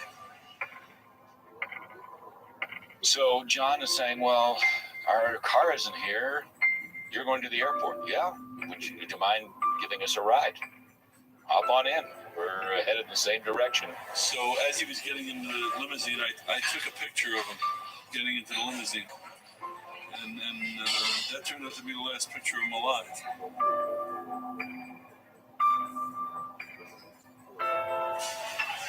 He got in the limousine and he was facing me, and as it was pulling away, John looked out the window and waved to me and smiled, and I waved goodbye to him, and I would never see him again.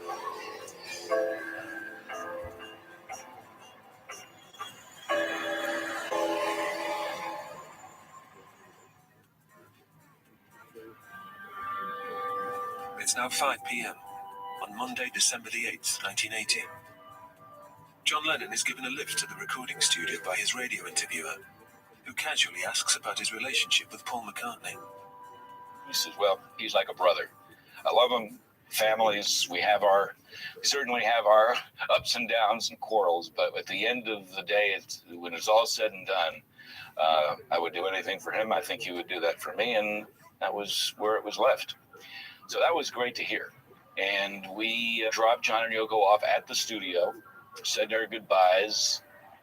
While John and Yoko are busy at the studio, a few blocks away in Central Park, a young ABC TV newsman has a motorbike accident.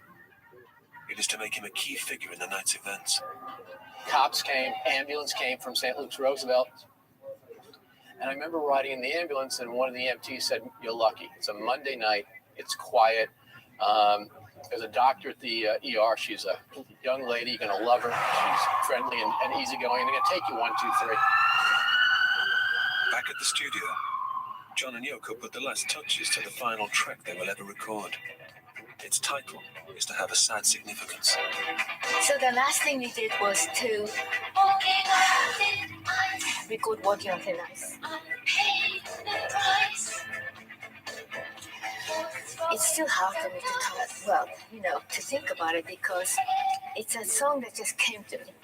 But when you listen to the song, it's about us,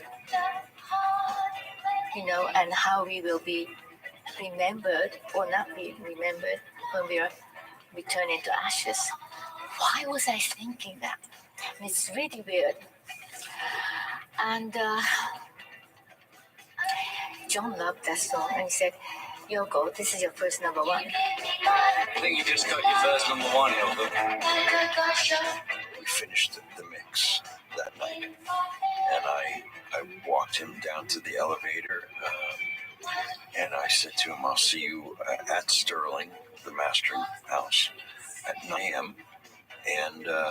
And he was all smiles and thrilled, and had a cassette of the song with him, and Yoko was all smiles, and the elevator door closed.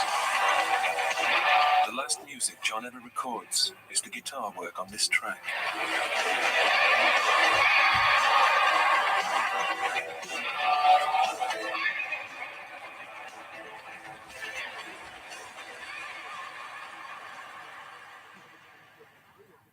And then when we were in the car, I said, "Oh, shall we then go to a restaurant or something before we go home?"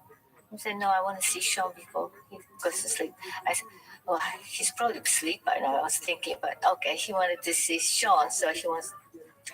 So, but even if we went to the restaurant, it doesn't mean anything. It didn't, make us avoid anything horrible.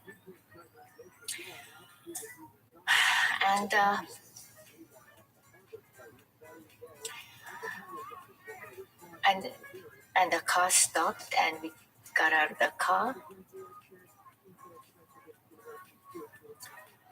It was really terrible.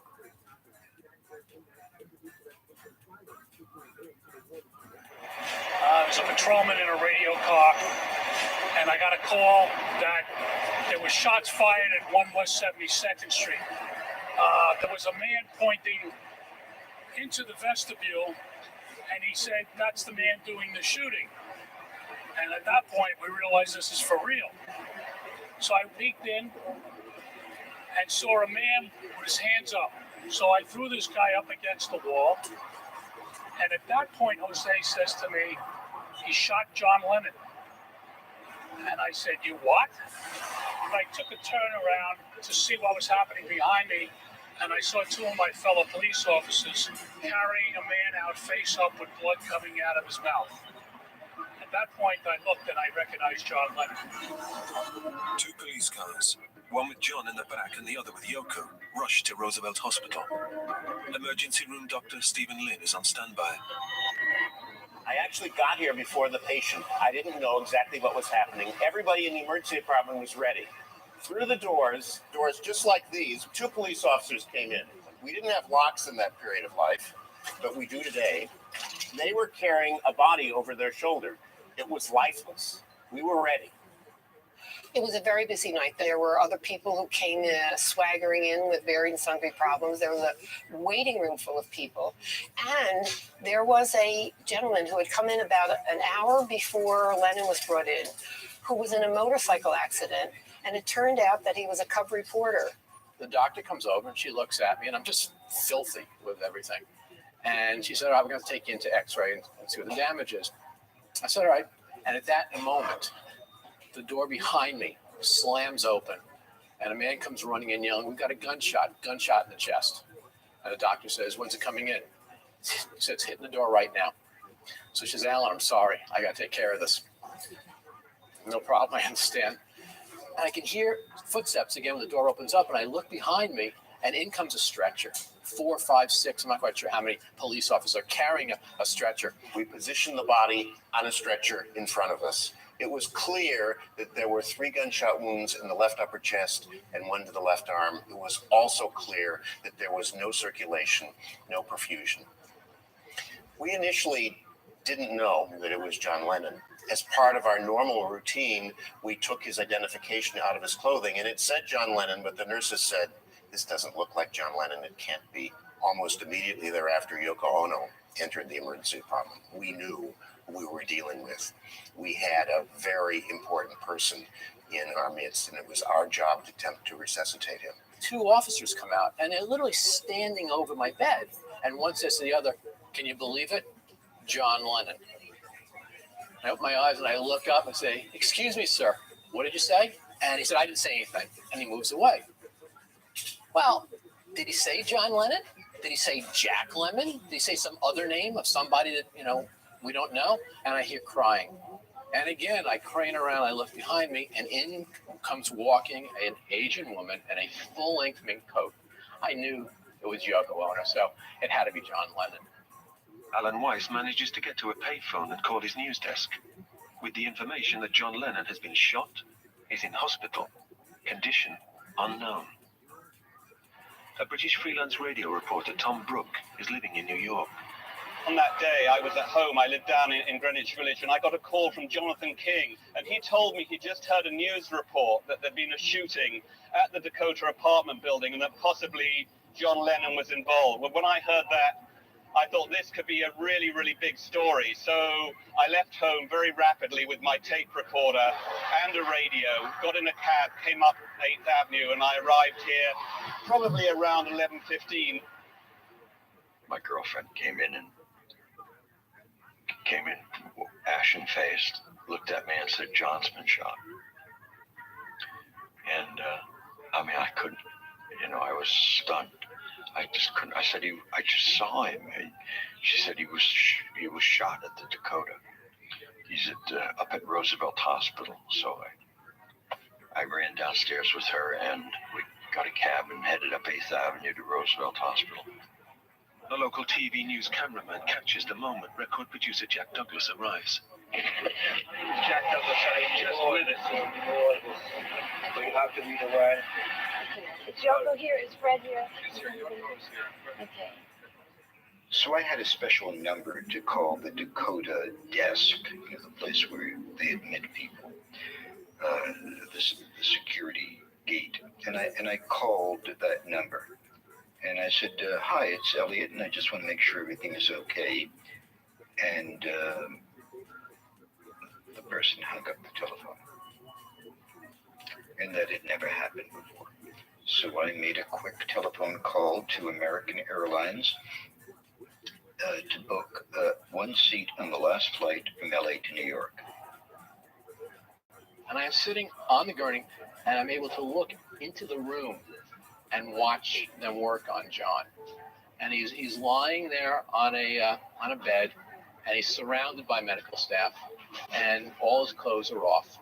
And I just remember there being a lot of blood. What we found was that all of the blood vessels that left the heart, the aorta and all of its branches, had been destroyed. We tried to find a place where we could stop the bleeding. I literally held John Lennon's heart in my hand and I massaged it to try to get his heart going again. We transfused blood, but it was clear with all of the vessels destroyed, there would be absolutely nothing that we could do that evening. About 11:10 to 11:15 that evening, we pronounced John Lennon dead.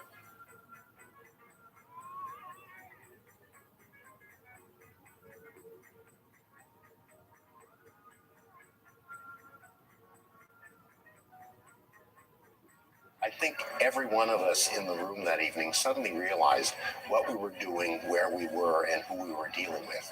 A lot of people began to cry.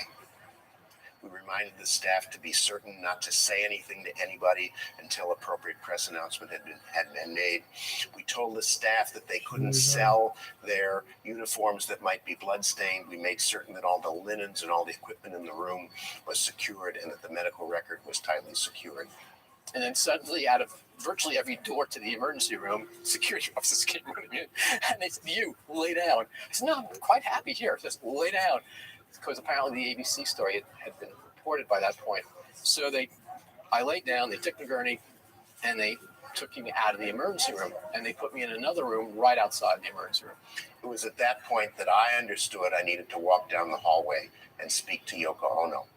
As I did, I remembered that I was taking care of Alan Weiss, an ABC news director, and he had been laying on a stretcher right outside of the resuscitation room, but the stretcher was empty. The hospital plays Muzak, and the song that comes up on the Muzak is All My Loving. The song ends a minute, 2 minutes later, there's a shriek. No, no, oh no, oh no. Her first response was immediate. It's not true. You're lying. It can't be. I don't believe you. In my mind, it literally felt like this was going on for about 5 minutes. She was laying on the floor. She was hitting her head against the floor. I put my hands behind her head to try to prevent damage to her. Yoko Ono was incredibly emotional for quite some time. And in fact, it was when one of the nurses brought in John Lennon's wedding ring and gave it to me and I gave it to her when she accepted the fact that her husband was in fact dead. And I was touched by the first thing that she said. Because what she said was, my son Sean is still awake. He's probably sitting in front of the TV set. Please delay making the announcement 20 to 25 minutes so I can get home and make certain that I tell him what happened before he sees it on TV. The doctor who first saw me comes in and says, "All right, Alan, let's continue with you." I go, "Hold on, doc. What's the story with John? Is he alive? Is he dead? Is he paralyzed?" I mean, I saw it looked like a lot of blood. And she said, "I can't tell you anything. There's going to be a press conference in 40 minutes. And I said, "Let me ask you a question." I said, "You're one of the main doctors there, right?" She said, "Yes." I said, "If someone was brought in with a gunshot, it's only been 15, 20 minutes. If the person were alive, wouldn't you still be needed?" She said, "That's an accurate assumption." I said, "Okay." I said, "I got to get to a telephone."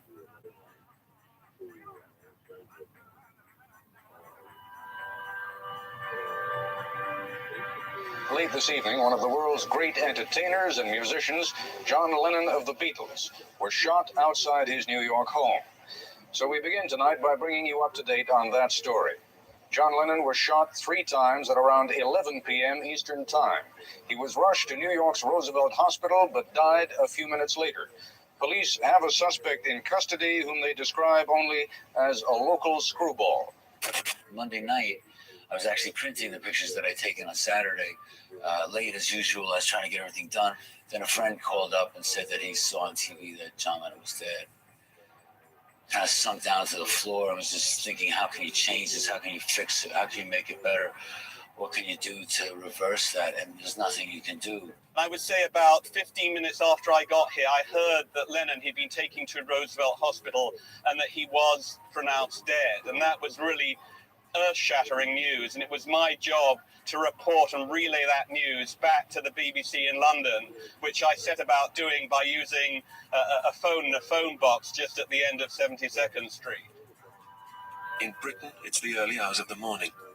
On the line now from New York, from outside the apartment building where the murder took place, is our reporter Tom Brooke. Tom, can you tell us exactly what happened? Well, as you were saying, Brian, John Lennon was killed 2 hours ago. He was returning home with his wife, Yoko Ono. John's former teenage girlfriend, Thelma, is woken by a phone call. It was my news editor. I was a journalist on the news desk at Granada Television, saying, John Lennon's been shot. He's dead. And I just kept saying, are you sure? How? I don't believe it. And he said, we need you in here quickly. So I drove in the early hours of the morning. I passed Mendip's, the house where we used to go, and I looked at it. It was dark. It didn't look any different. And I still expected that when I got to Granada, it would all have been some misunderstanding. Radio interviewer Dave Sholin arrives home in San Francisco, thrilled with the interview he finished only 7 hours earlier. He doesn't hear the news until switching on his car radio. I literally pulled over, I stopped the car, and for a split second, even though I knew it was happening, I was kind of like praying to myself, maybe this is a bad dream. En route to New York, his friend Elliot Mintz still doesn't know that John has died. A flight attendant come out of the cockpit in tears. And I looked at her and I said, are you okay? And she looked at me and she said, they just killed John Lennon. London Heathrow, it's 6 a.m. BBC interviewer Andy Peebles and his producer Paul Williams arrived back from New York unaware of the tragedy. Paul dropped his phone, those ones with the bendy leads, and it hit the floor, wherever we were in Heathrow, the terminal, and bounced, and I turned to him and he had tears streaming down his face. And I said, what's the matter? Thinking something had gone wrong with the family. And he said, it's John. And I said, what do you mean it's John? He said, John Lennon, he's been shot. And I said, Paul, don't be ridiculous. He's been shot. He said, yeah, he's dead. I just stood there, aghast. I was shocked, and then I'm saying to myself, who did this?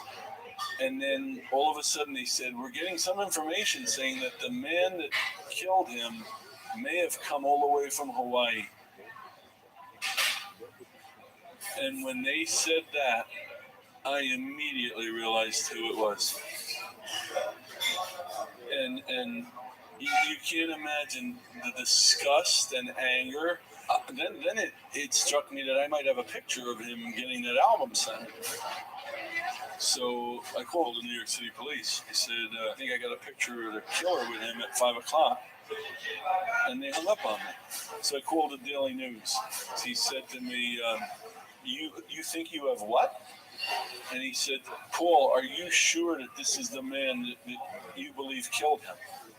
And I said, well, that's the man named Mark from Hawaii who was waiting out there all day with the album, who got the autograph. And he said, are you sure? I said, yeah. He says, did you realize we're going to put this picture on the cover of our newspaper? And if we're not right, there's big problems. I said, no. I said, I don't know if that's the killer. And you're asking me, but that was outside there all day. So he said, all right. So what they did is they had a connection with the police station, and they had a reporter there that was trying to see what the guy looked like to see if it matched the photo. But they kept him under a coat. They put him under his overcoat and stuff, But what happened was time was running out. The editor said, we got to get this on the cover of the paper. And he said, you got to find something for me. Look at his shoes. Look at anything. See if you can find, is he wearing glasses? And the guy said, they have him under an overcoat. I can't see the guy. And then the guy said, wait a minute. I see a scarf hanging below the coat. And the editor said, go to press. Because he was wearing a scarf in the picture. it's just mind-boggling. It's so senseless and it's a waste. But it achieved what that piece of garbage wanted to achieve, was make a name for himself. But by doing that, he linked himself with John forever. And unfortunately, that's the way history is. It affects me emotionally. Yeah, it does, because I just feel we've all been deprived. And you want to know what he would have done. John's Liverpool friend Cilla Black, on that fateful day, is singing Imagine in Bahrain. I did go a little bit on my good nights. Yeah, that was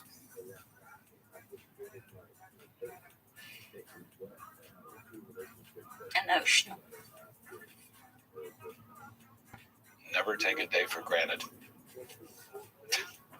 I will tell you that, because on a dime, life can change. So all those people that loved John felt that they knew him. I knew him.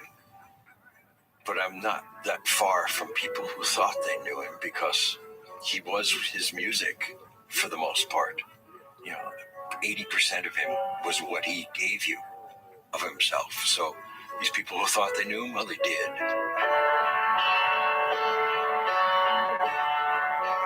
Love is real. Oh yeah, my son Lennon. Called him after John Lennon, man, without a doubt. I know he probably gets stick for it, but it is a tribute, you know what I mean? But yeah, why not? Like I said, man, I love Lennon, you know what I mean? I think that influencing the way people think or thought was in his way as potent a force in his life as the music and the words. Yoko has to deal with a wave of grief, which engulfs millions around the world. A lot of people were standing outside, But I was more concerned about what I'm going through and what Sean is going through. But then when I heard that, some girls jumped off the roof or something, and then I thought, oh dear, I have to take care of them. Because, I am his wife. 8 days after John's death, Paul Goresh receives a package from the Dakota.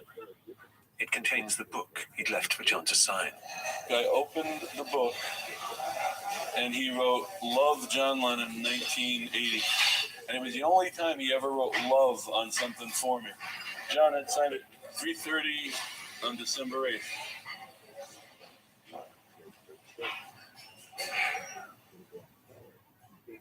On Yoko's suggestion, a vigil is organized around the world with a full 10 minutes of silence. The hundreds of thousands in Central Park spill over into the street outside the Dakota. At the time, the whole world all stood together and created a ring around the globe. And I think that memory, even if the memory is not, it has faded or whatever, it's there. And we are together.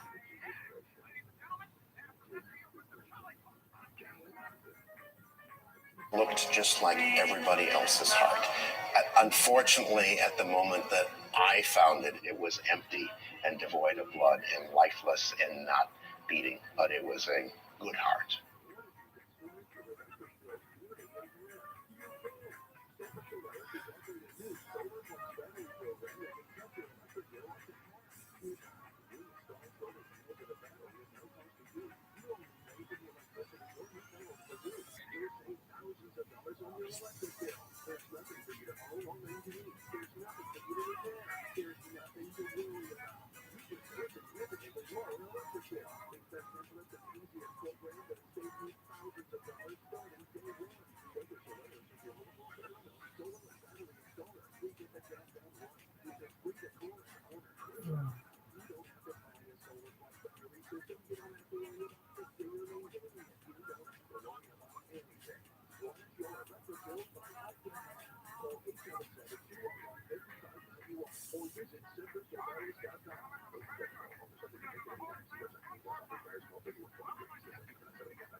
Watch this movie.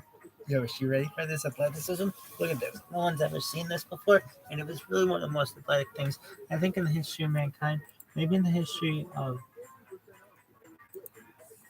being kind.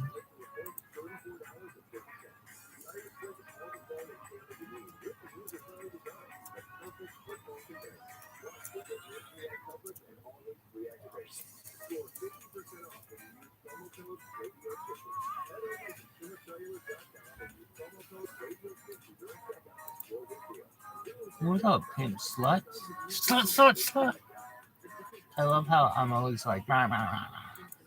And I'm like, fuck. Oh, dog, you want to watch it? Oh, dude, how meta is this? You're watching a documentary. You're making a documentary about you sleeping in a bed, promoting world peace, while watching a documentary about people sleeping in a bed, promoting world peace.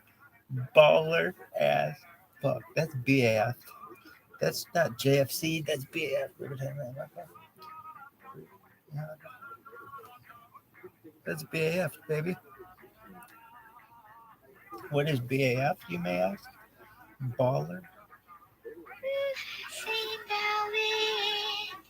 Neither you nor I, but when the trees bow down their heads, the wind is passing by. Pull up the real story from the south.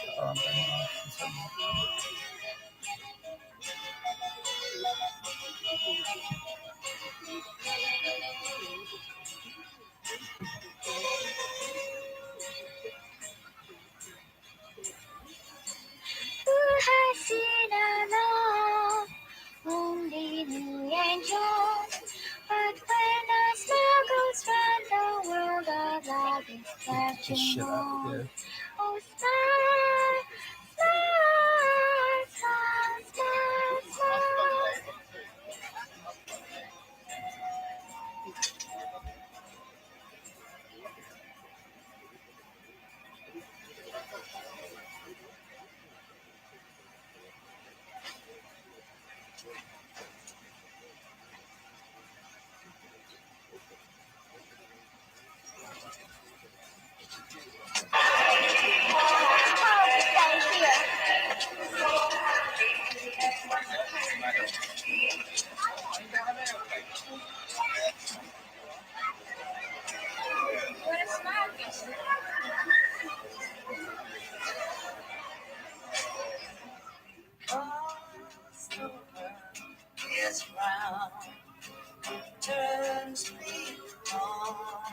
Very meta.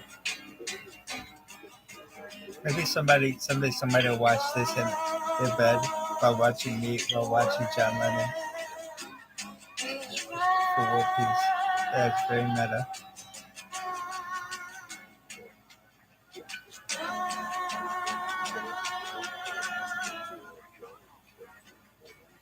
Because the wind is cold, it blows my mind.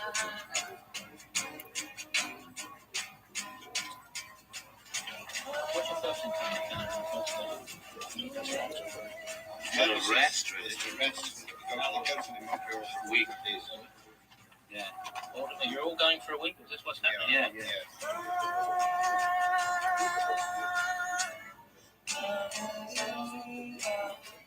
Let's get Joga. She's crushed. She's crushed. Joga, come here.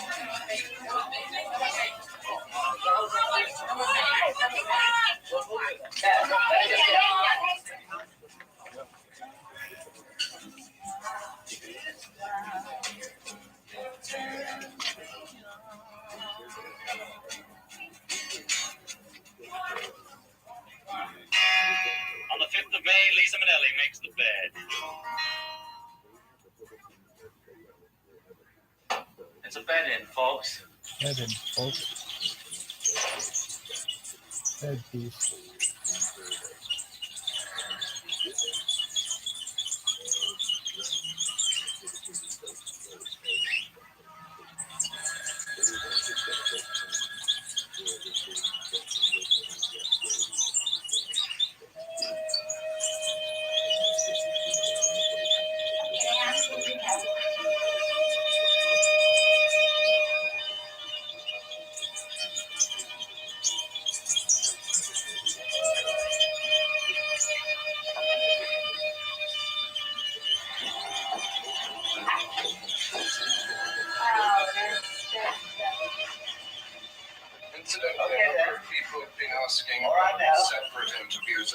time. Yeah, that's okay. They can all have exactly what they want for 7 days. Right.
I love this one, the handheld. Welcome to Montreal. Or if this is more, I don't know.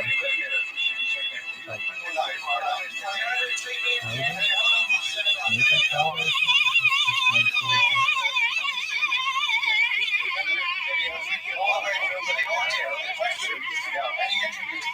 It's just nice looking. That's fine. Radio and TV. Still men get their bit. Kind of like probably three and four, but this one.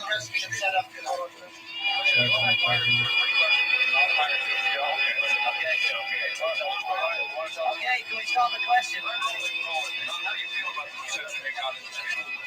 Well, how long did that take? Well, the reception before you even got there was that you couldn't get in. How do you feel about that? I'm a bit disappointed, you know. They don't seem to want peace things in there. I think that's one of the main sources of power, and we'd like to lay a bit of peace on it, you know. You're trying to be Harold Wilson in that course? We thought we'd start with the big source, and that's America, you know. And then you're going to go on to the next one, but I believe We'd like to go to Moscow if we could, and see the Pope if we could. We'd like to see all the heads, you know. Why did you give something to Harold Wilson? Is there not a more positive way of demonstrating in favor of peace than sitting in bed? What's more positive, you know? What's positive?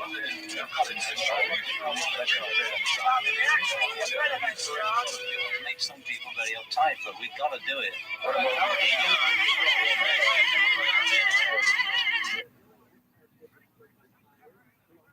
How about the company that you and Yono have formed, this band production? Band Productions is what takes care of our business, you know, that's books, films, and records. Well, now you see, John and Yoko is a team, you see, and we're doing it together. But you were a filmmaker before. Are you still going to make films? Yeah. We're making films together now. Well, you're on one now. Yes. Yes. Yeah. You're in it. I think they might think I'm going to hot up the revolution. You know, I want to cool it down. That's why we're doing this, because it's very urgent. I mean, every one of us are in it. If we make people laugh, that's enough. Happiness is a good vibe for peace. Because they could, I'm saying, grow your hair for peace. Oh, cut it off. Have some sign on it that's for peace, you know. All we're saying is, if you think you can do better, do it. You top it. Stop asking us, do you think it's going to work? You know, do something yourself. Your little daughter is very much involved in the peace movement. Do you think that more children should? Yes, I hope so. How should it be accomplished? Well, we're not here to preach. This is our way of saying we're with you, you know, to the young generation. And that dreadful Neanderthal fascist. How do you feel? That's a nice introduction. You like to sit on the edge of the bed here? I like to have something hard, for instance. This is too Okay, can you get a chair? Yeah, there's a chair. Yeah, well, we're those famous freaks. Yeah.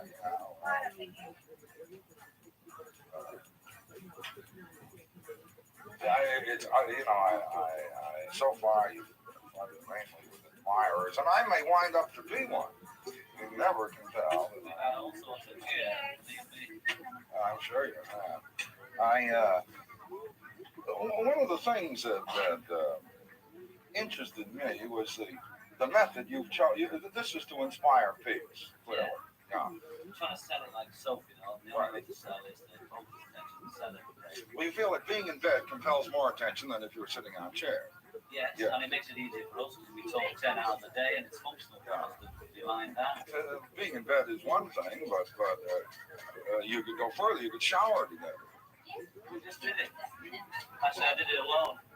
Well, now, ask me this. Now, when you have someone seated here who is beginning to get the message, and suddenly, you feel the call of nature or something like that. Yeah. Do you abandon the guy, break up the mood, or can he go with you? If he wants to, I suppose. Nobody's ever asked. I see. All right, I just wondered whether, people were, whether you wanted to risk. The message is that they've got to think themselves, do it themselves, so they should go and feed themselves. All right, now, let's say that some other couple inspired by what you're doing, lying in bed for these, wanted to carry this theme on. Now, clearly, they could lie in bed. Even limitations aren't really as high as they used to be. But let's say they wanted to carry this thing on. Let's say they want to carry. What is the next step they do for peace? We don't know the next step till we get to it.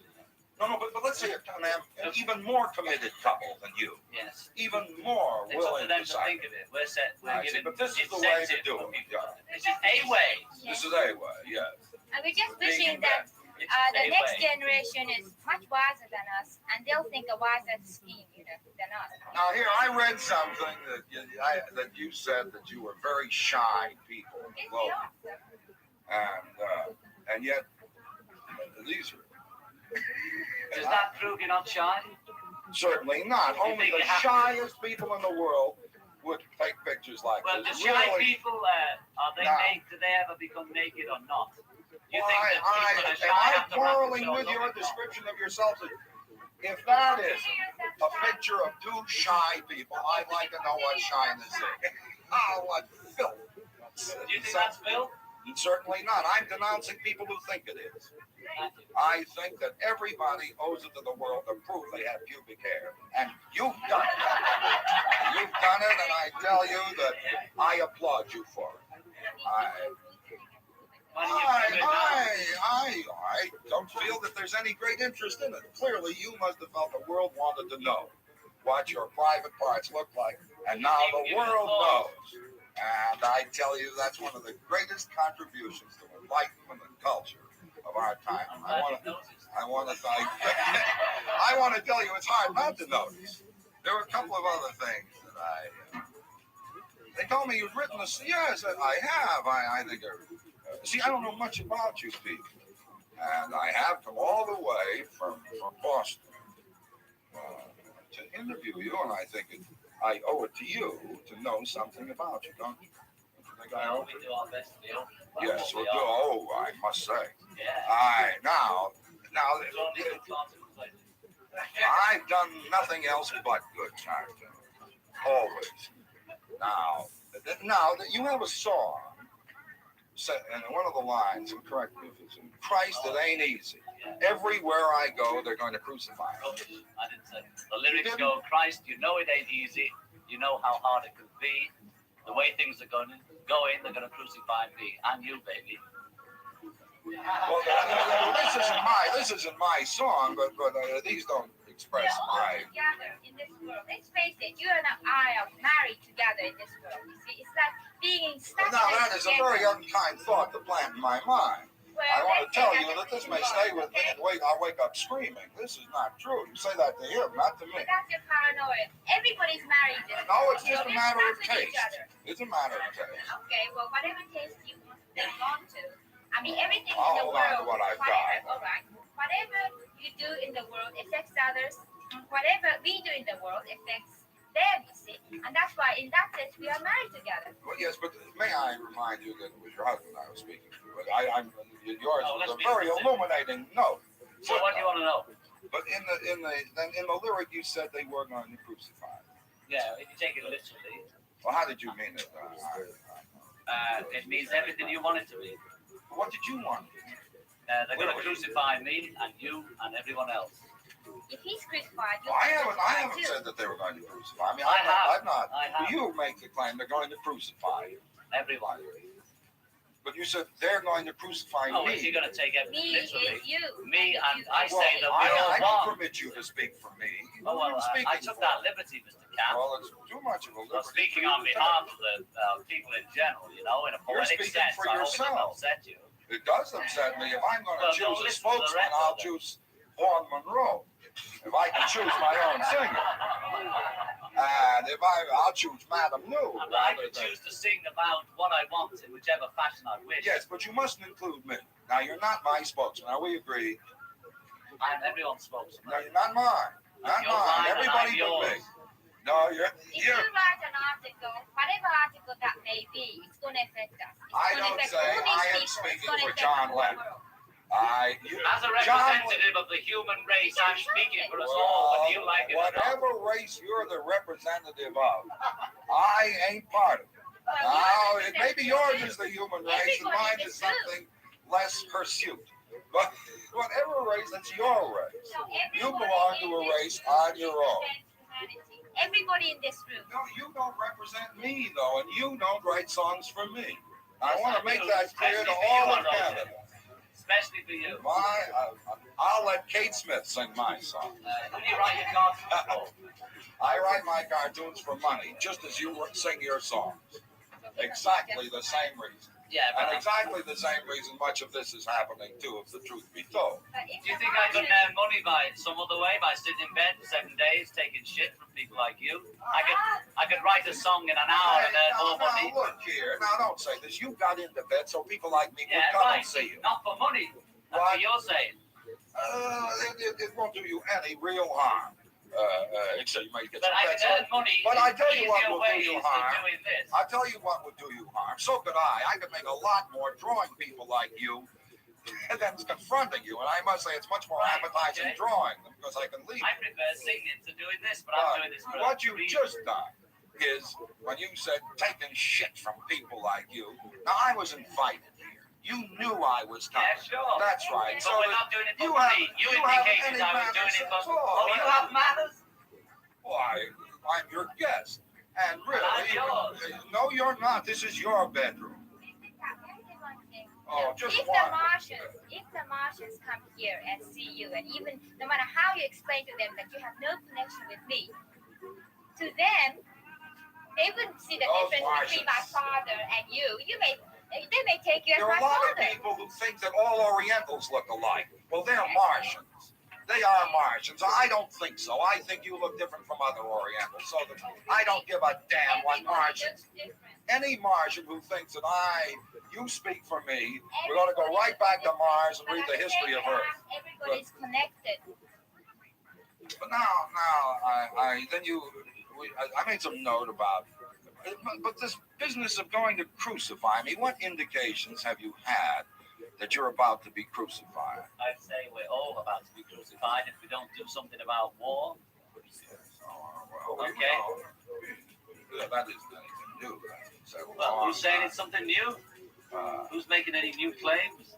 Well, we have to do one thing that the unions do to bust the establishment. Yes, right. Resort to the Georgia dues and say, as a member, I will not represent you, but represent folks. Thanks to you. And then the system falls. The system falls. And it don't fall at the tone of a gun, or the tone of violence, or the tone of being lifted up. The bad part is when the system's usually fall, you have to rebuild. This way you rebuild it as it's falling, because this whole system that we know how to do, because it won't build. You see, we put emphasis on property rights instead of human rights.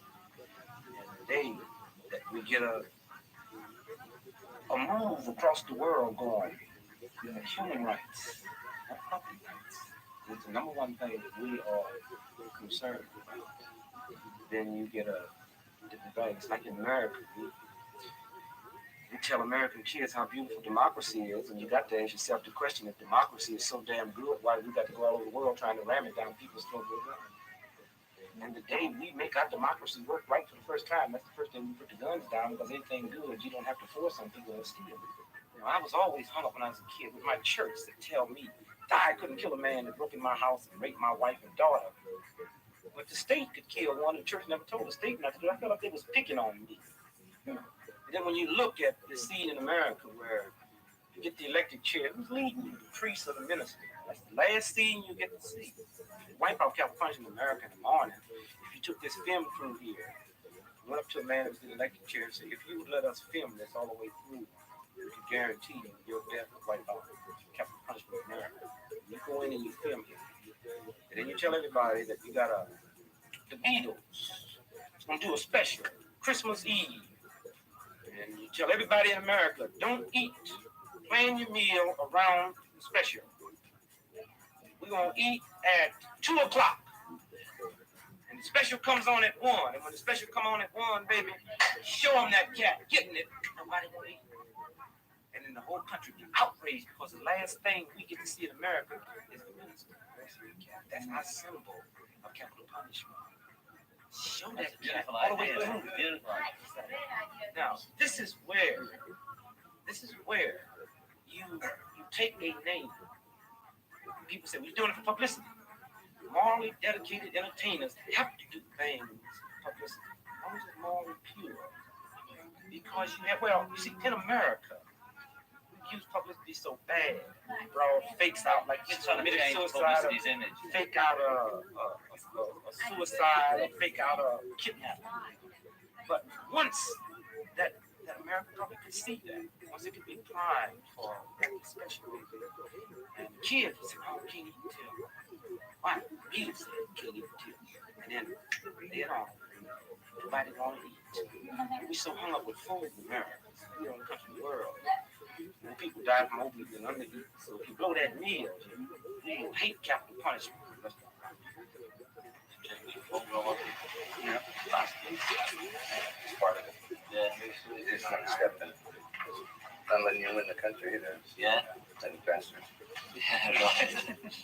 I'm just a perverted drug pop star, you know, all that thing. And so when they're starting to turn off moderates, I'm not a far after. Yeah. But they're pushing me farther. Yeah. I don't look at either. But they're taking a lot of cats with ties. Yeah. Like that establishment. Look. Yeah. And then all of a sudden they're getting a little bit of that tear gas and having to sweep by and hit the cats they were after and started to hit a guy that was just there to see what was happening. So that's, we say violence begets violence, and the establishment get more violent, and they get violence back. But they're losing. They've won.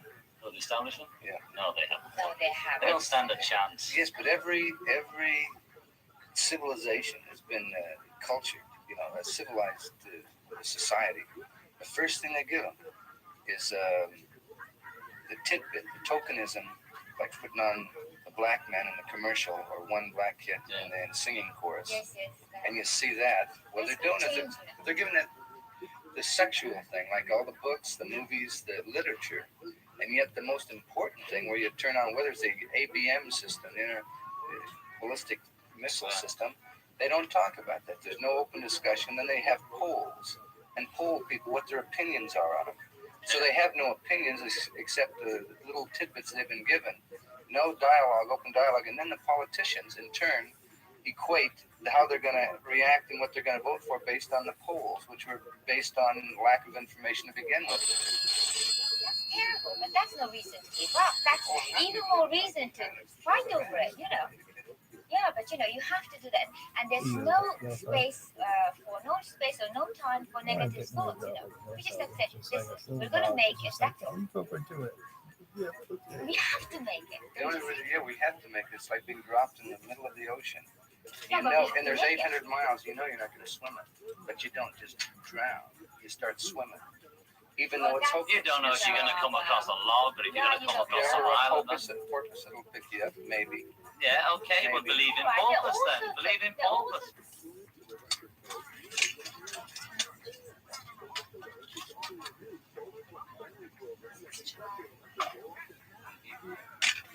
The only way we can change it is by changing it non-violently, because they've done the violent thing for millions of years.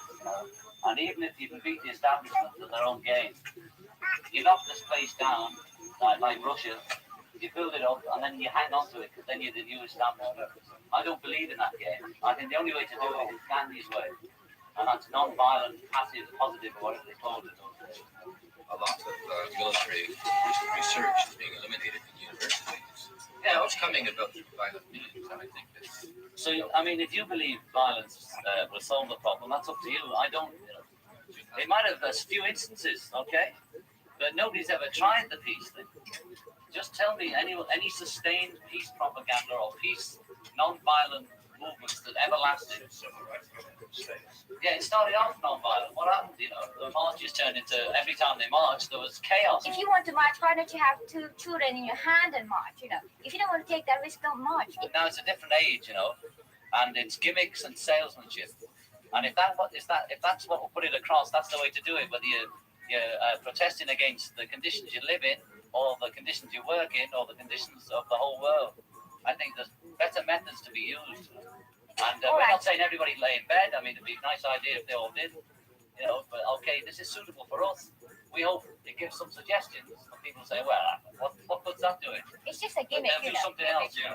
We're selling it like soap, and you've got to sell and sell until the housewife thinks, there's peace or war. That's the 2 products. You don't extend the hands to the establishment. How would you expect the establishment to extend their hands to you? Why must we make this potential compromise? Why must I sit down because this camera chooses to be more important than me because he represents some kind of institution? Why does he have the right to push me aside? I don't get pushed aside. I don't have violence. I'm not regarding the camera as an institution. That's your word. And it's the compromise. This is just communication. With hotel. But I think ultimately it might not be something which can be conceived of in 5 years or 10 years. It might be when everybody in themselves turns on to honesty. That's what we're trying to do. Like everybody's an artist. Yeah. Everybody's a poet. And who told you your word's a poet? Some squarehead said at 11, now you can't draw. Now you can't do this. Yeah, that's what we're against. To tell everybody you are infinite and you have all the possibilities of being Hitler or Christ, whichever way you want to go. But we're trying to promote it so that they're aware that they are artists, everybody's an artist, and everybody is responsible for the bomb or whatever happens. The worst of the violence at Berkeley, when jeering student strikers began to throw rocks and bottles at a group of about 20 deputies.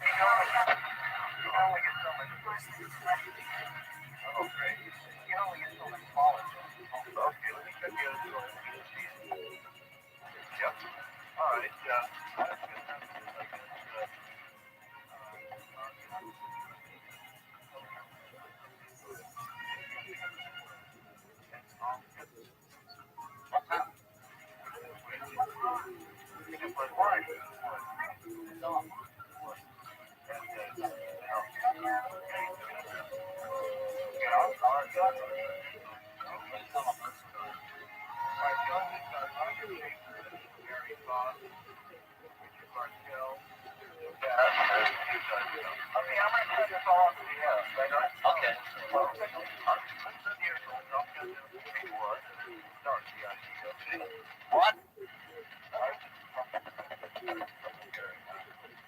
You have to talk loud, like project. Okay, everybody agree. Okay, start it now. Okay. The clock needs to start off, okay? Okay, now go. 3, 2, 1.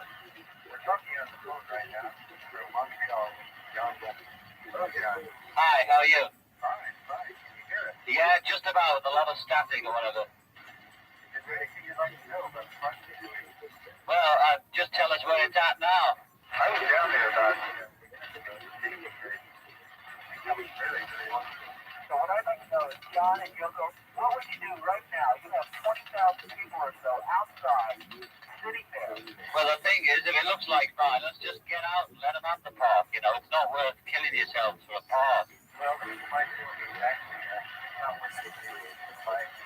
We're having 5,000 pounds of sand starting to help. I wonder if you could make some message. You have to go look at the possibility down there.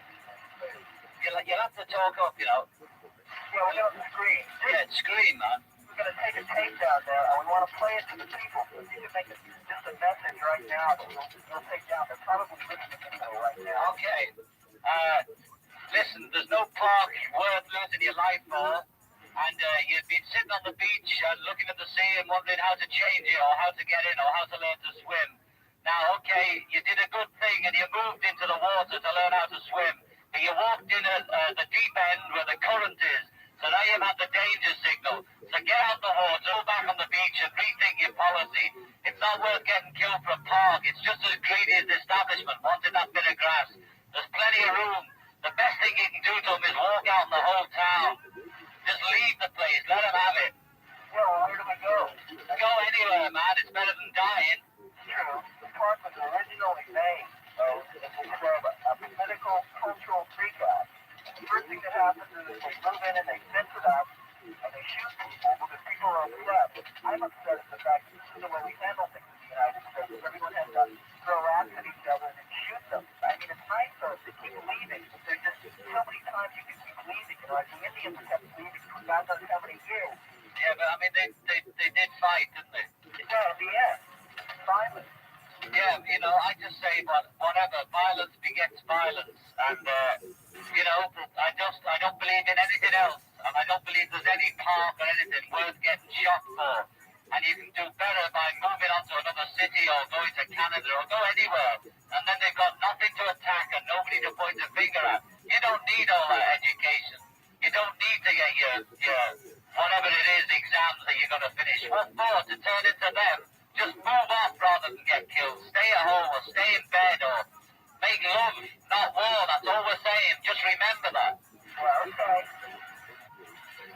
No, but keep moving, and while you're moving, you're not just moving and grooving, but you work on it. And the next time when you go to another town, it's better. And it just goes on and on like that. And if you go on living in all the cities in the world, then every city will have your footmark, and all the cities will be better each time because of your footmark.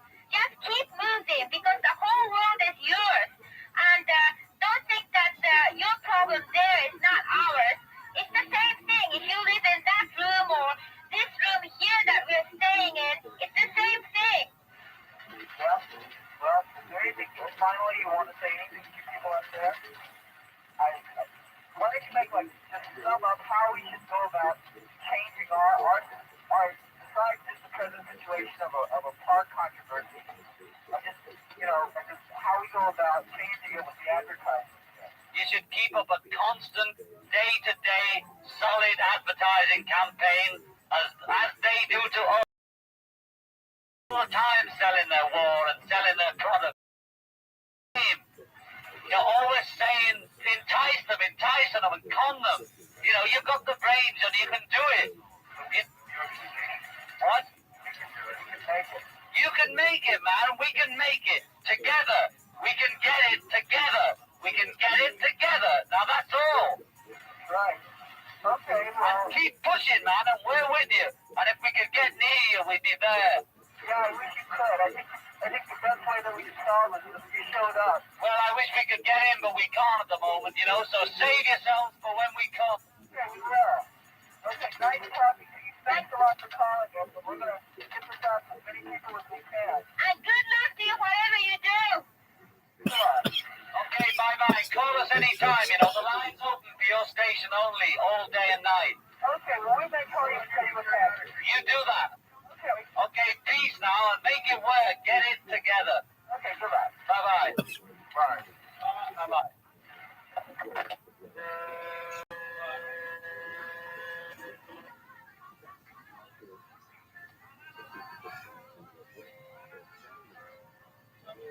We are revolutionaries, and it's to say we want to overthrow.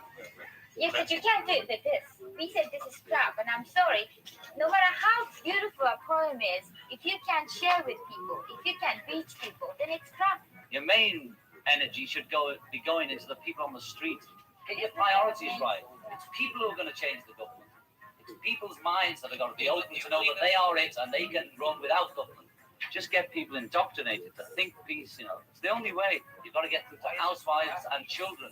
They're going to be the next generation. You've got to get through to them and convince them that peace is the way. That's why we're saying, look, you've got women in your organisation, photograph them, and then sell it and just have less words and more peace. No intellectualism, None of the approach and how we're going to do it and what we're going to do when we get control. Don't be snobs about it. Get down, get your trousers off and sell. John and Yoko are introducing the flaming red rabbi.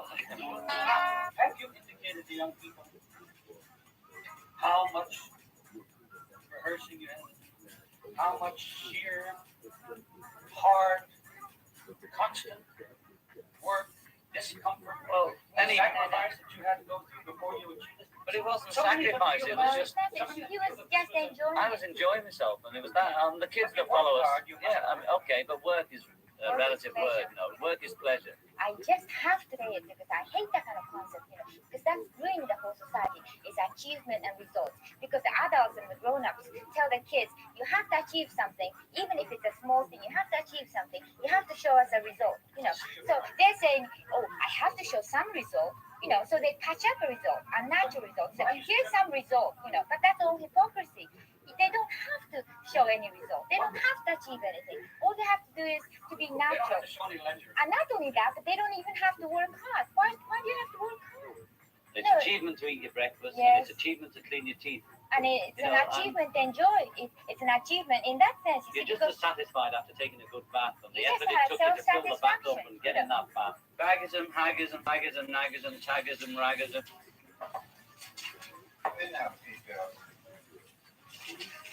Hi, people USA. How are you? I have traveled from New York City twice to you to speak to the guy in your demonstration. We're about to smell good. We're Thank not you here very too much. much. That's okay, just the thought that counts. Next, please. See you, Rosie, please.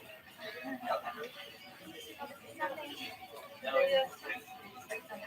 we don't say.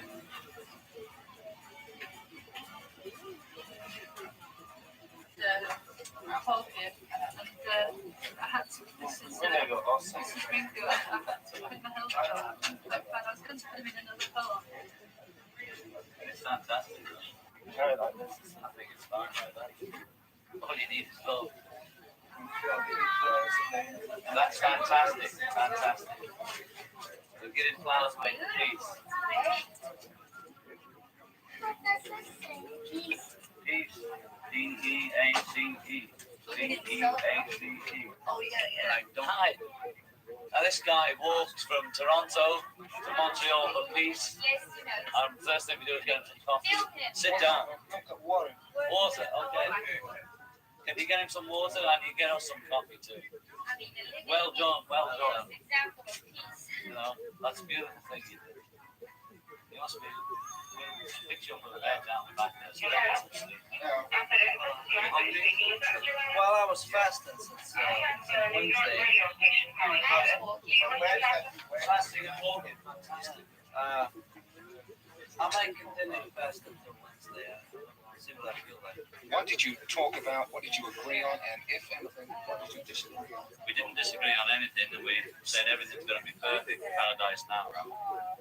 Your two outlooks on life, your two goals, do they come together? Well, they've always been together. We all belong to a very ancient brotherhood and sisterhood. And this particular time around, we have different slots, different roles to play, but moving towards the same goal, which is the only goal. Get it all together and love. Come together. This morning was wanting to bring a couple of people here to give you a demonstration of yoga this afternoon and chanting and breathing. We're really packed out. Are you ready? This is the only break we have is to eat. It's going to be so disciplined. It just goes on all day. We haven't got time for demonstrations or even to do anything ourselves. All we can do is talk.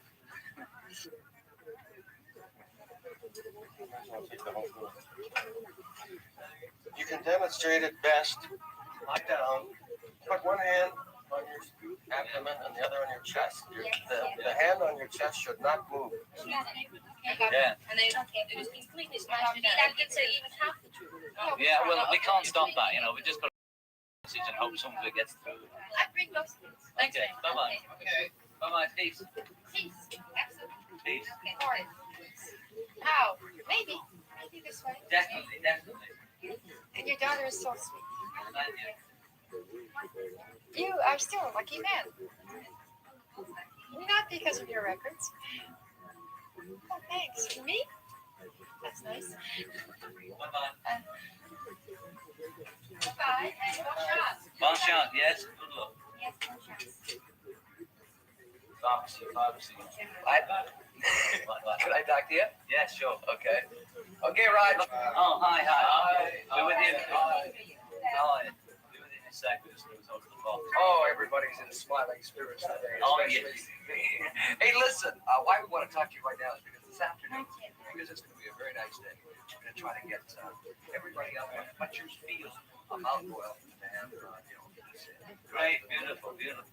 So why don't you just say to everybody, Montrealers unite, go up there. Montrealers unite, get up on the hill and piece it. And also, come now. That's a great one. I like that one very much. I like this one, I think. Going to be the witness? That's good enough. That camera will serve as witness. Yeah. Now I'm going to present. How much percent you want to give me? All of it. What? Okay, I'm saying what percent should I give you? We don't want any percent. No, but the percentage. You get. Goes to them. Yeah, but what percent should I give you? Which percent should I mark down to make it legal? What do you want? Is 10 okay? Yeah, sure. Okay, we give the rest of whatever we decide. No. I mean 10 to them. No, 10 to you and the rest 10 to to them. me. How much money do you? Come on, you businessman? Yeah, sure. Now I have to make them up. That's my cost, right? I have to distribute them, get them distributed, right? That's also my cost. Everyone takes a percentage. You know how it is. Don't do that. So how can I get away from it? They can promote it, and let them promote it, let them distribute it, And you get a photography percentage. Okay, sure. Oh, that's a cool way to do it. Yeah, I never thought of that. Okay, so we And then you would have an expense, you just give the photograph to them, right? And you get paid in percentage or, commission or photography fee.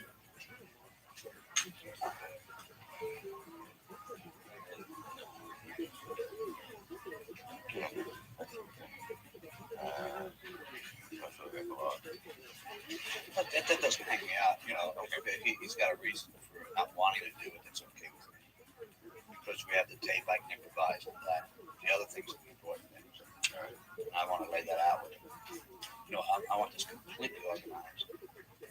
And I know where I'm going. I want to do an hour show, have an hour show. Right. Okay? You'll get comfortable. Ito, Richmond in here. What were my views about sex? What are they today? Sex is a many-sided gig.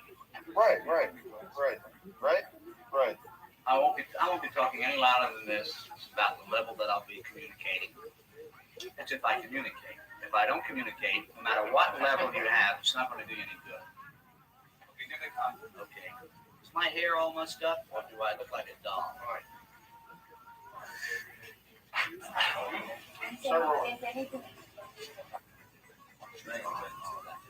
Okay. I'm going to give you 2 minutes. I love this detail.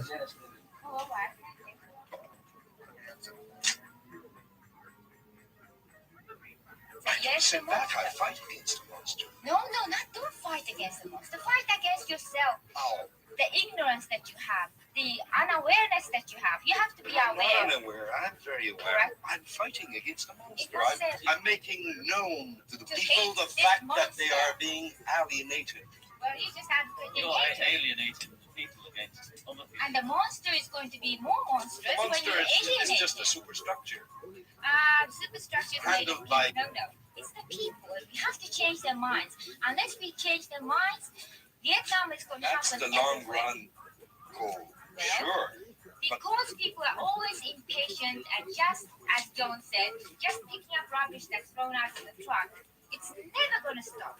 We have to go to the source of the evil. Haven't they been attacking governments and overthrowing them for the last 2 million years in Russia, France, Britain? Every country's been through that game. It's like 12th century thinking you're talking about. Everybody's done that gig about overthrowing the government. What have you got?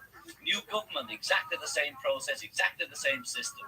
Yes. So are you have to change the people. change the people first? Right, I agree. Slow the whole process down. What's the hurry? Slow it down and stop it. Now, if you can't do that, you've got to change their minds so they will slow it down or be able to do what they want with it. But attacking Nixon, the American government, or the local MP in person isn't going to do it. They tried that. You have to get rid of that concept about there's somebody somewhere up there who's the monster. We are all responsible of the monster. Okay? We're all Frankenstein. We created the monster. We can't shout at the monster and say, "Don't be a bad boy and kill me." You know, we created it. There's necessity for a fight, for some kind of a struggle. The struggle is in the mind. Physical struggle's nowhere. That's their main object in life, is to make money Okay, they're out a of their group of clients and out exploiters. of their... They're a group of Well, exploiters. they exist. Do you think they're going to let the whole thing fall off their hands and Not if let you the people condition it. take over? You don't. The people don't need the building. No. Tell them not to buy the exploiters' goods. You see, any enterprise is dependent on people. So people are really actually strong. They can do anything they want if they get together. If the capitalists are doing that to you, all you have to say is no. In other words, you see, we have to use our intelligence to compete with their power. But you're not the first beautiful people to come up with such ideas everywhere. But we're in the water and swimming, and we do our best. We think it'll work. Well, I hope for you that it does. Well, with your help, it'll work. With everybody's help, it'll work. All we're going to do is turn people on to the fact that they are the government now and they have the power now. It's not something that somebody's going to give them. They have it. It's that old game of faith in yourself. Let's have faith altogether. Okay, great. Faith for music. Okay. Lights off. Very active. Pleased to meet you. Vive la France.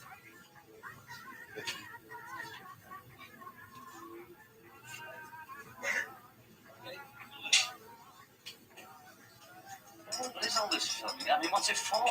If somebody cracked a joke at one of those disarmament conferences, maybe they'd disarm.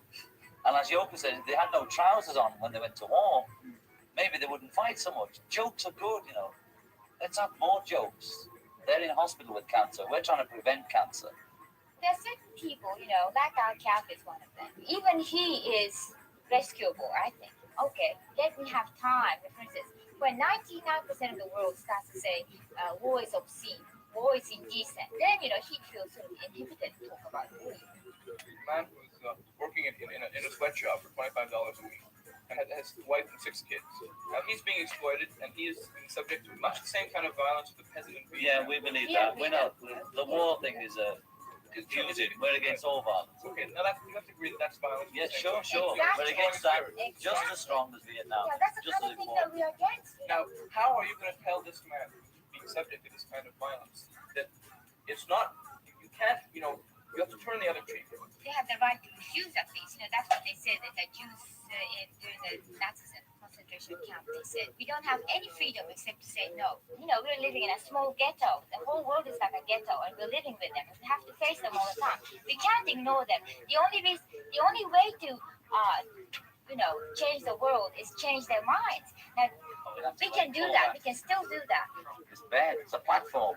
What John and Yoko are doing here, what the kids are doing in Berkeley, planting trees in the park, and what we're doing in our campaign for governor is part of this great movement of revulsion against the old-fashioned politics. And most of these conflicts on the campus or the ghetto are artificially created by old politicians like Reagan and Nixon, who thrive on crises. You know, Nixon wrote this book called My 6 Crises. That's his whole stick.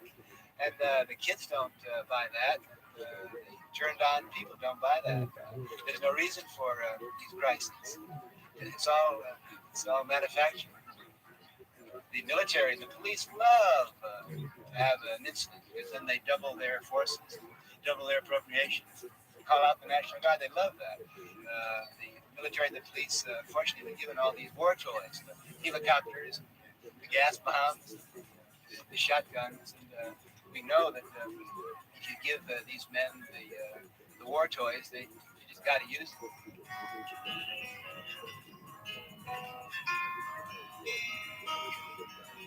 Mama, you're so beautiful this morning. I'd like to grab your weed.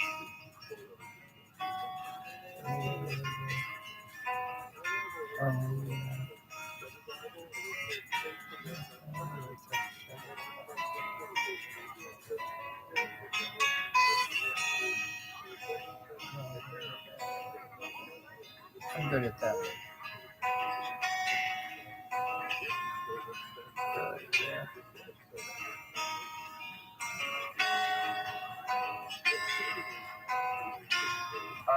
You don't get bed sores, do you? No, there's no active in bed, you know. There's a time to get bed sores. You paint in bed? Do I what? Paint. Well, I don't have the time to yet, but, you know, I certainly like to. How do you like Canada? Canada is a country with very beautiful vibrations, and it's a young country with hope. Well, let me talk to John again. Okay, just wait a second. Peace to you. Yeah, hi.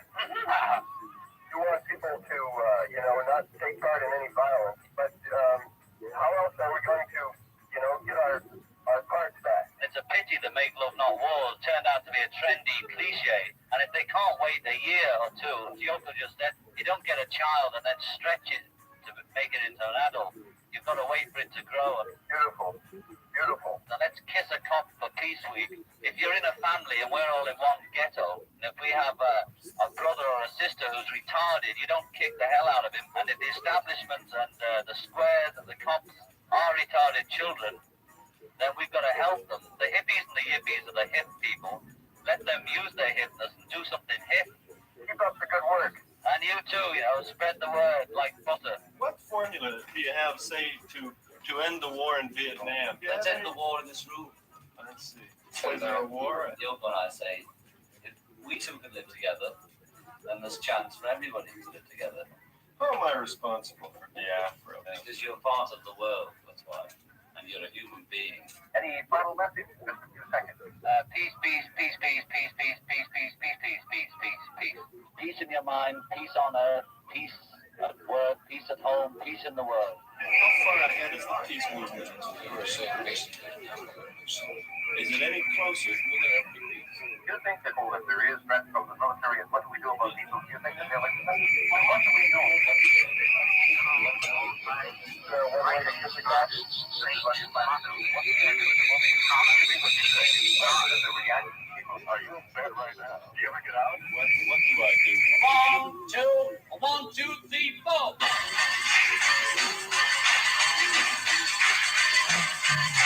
Everybody talk about swag, swag, swag, swag, swag, swag. This is the swag. This is the swag. All we are saying is peace a chance. All we are saying is give peace a chance.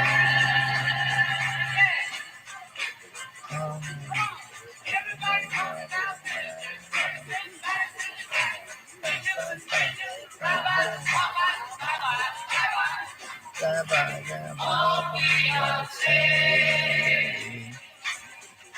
saying is give peace a chance. All we are saying is give peace a chance.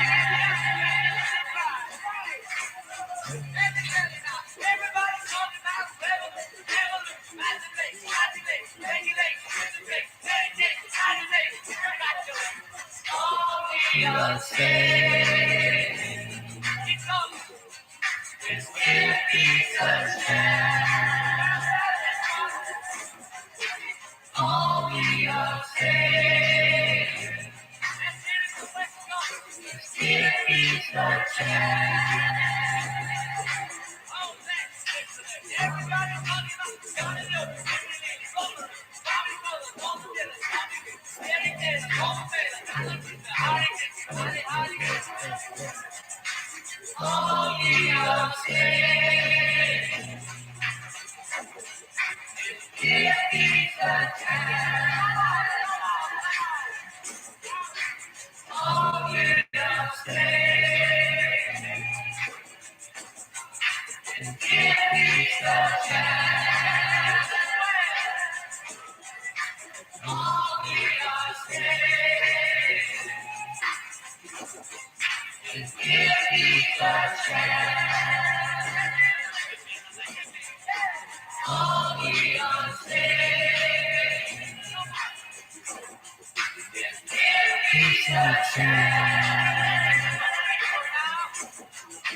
Okay, lights off, that's right.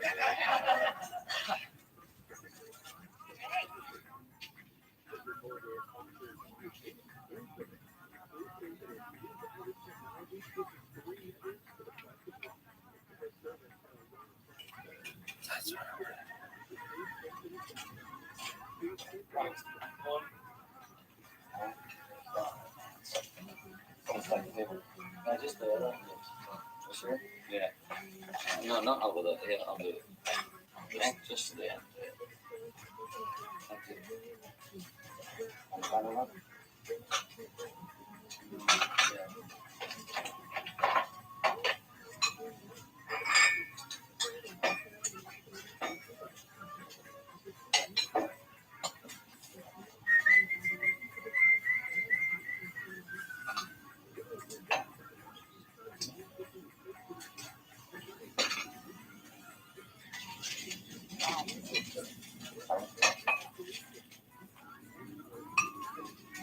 I've got you.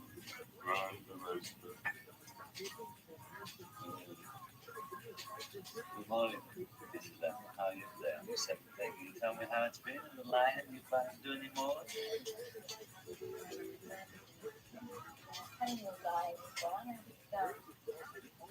What do you think is the effect you're going to have on the world with this flying in bed like that? I don't know about the world, but I know about the effect it's going to have on my husband. Oh, you sexy bitch.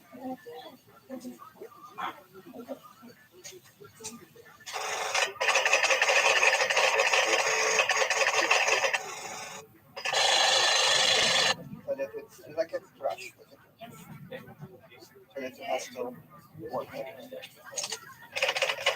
Have you had your breakfast yet or what? Well, you know, there's some breakfast here. Amazing. You toast and Yes. scrambled eggs? She was working. Yes, scrambled eggs. Yeah, for three. It's not coming for tea and toast and men. Yes, tea and toast and scrambled eggs. It's all here, John.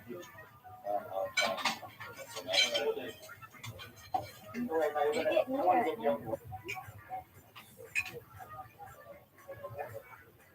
Breakfast with you.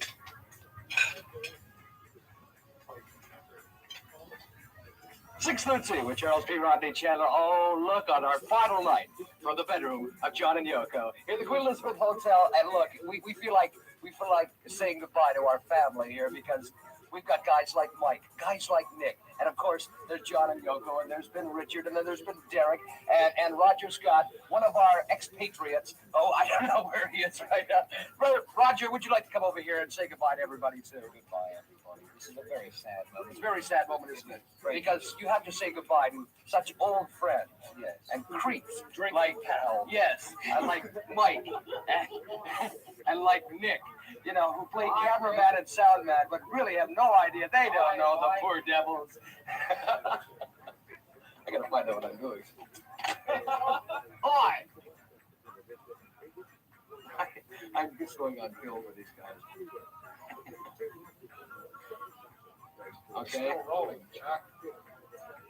CFOX song number 1. Mercy? Okay. Goodbye. Okay, let's go back to Roger again. Roger, by the bedside, what's happening? This is the last night, and I don't know how you've lasted. I don't know how you've done it, but you certainly look remarkable after this week. I just think down to bed yourself, Daddy. Well, thank you. But you feel you've accomplished something this week? Well, I think we got the message over, Roger, and I think the message is catching on. The peace message. Chuck, don't you think so, Chuck? The peace message is catching on. Right, he thinks so. And we met a lot of groovy people and made some good contacts. Right? For tomorrow? For tomorrow, who knows?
Oh, that's the size. 2 days. That's 2 shirts, 1 suit. Okay. Well, might be more clothing. Okay. You get a job.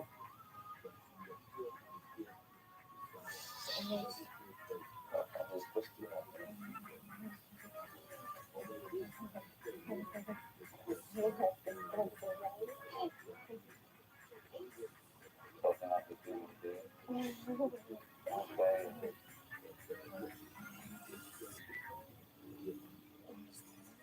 No press, no comments, no press.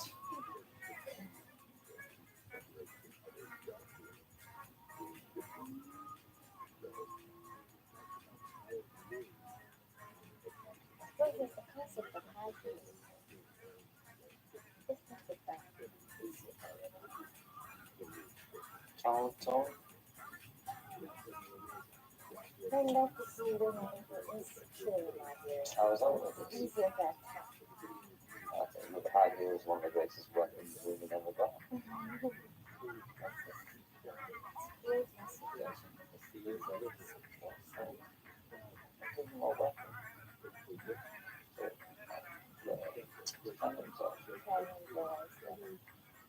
I don't like high heels. What are you picking on me for? Got a woman thing on today about what was it, woman? She'd like to say a few words about it. Go on. Tell us your point of view about the woman's problem. What is the problem exactly?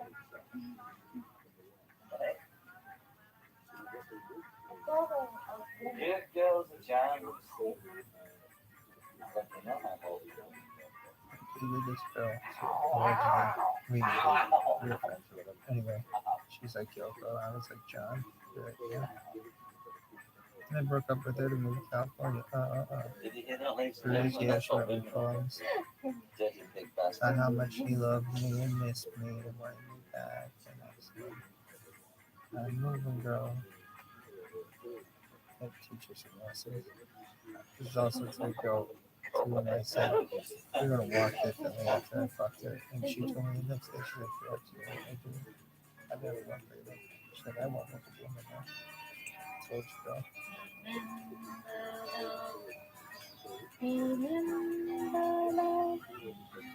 Love is what it takes to see.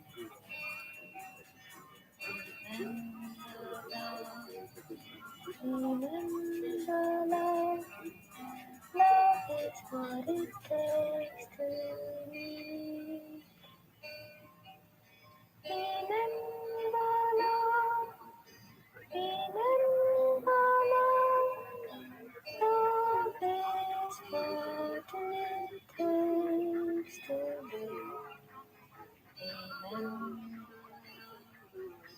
Remember love. Love is what it takes to be.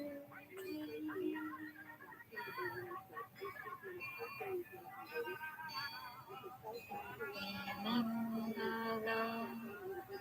Remember love. Love is what it takes to see.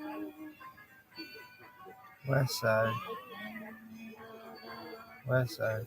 West side. West side. Love is what it takes to see.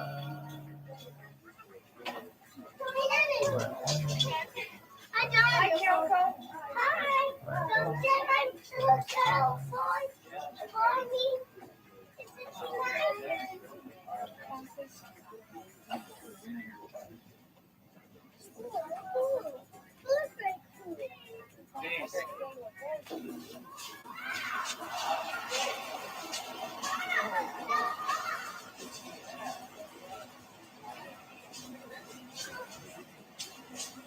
West side.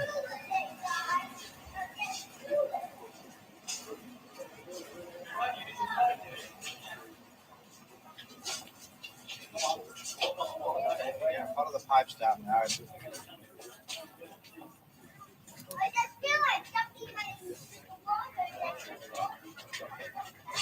Don't watch the board here, will you please?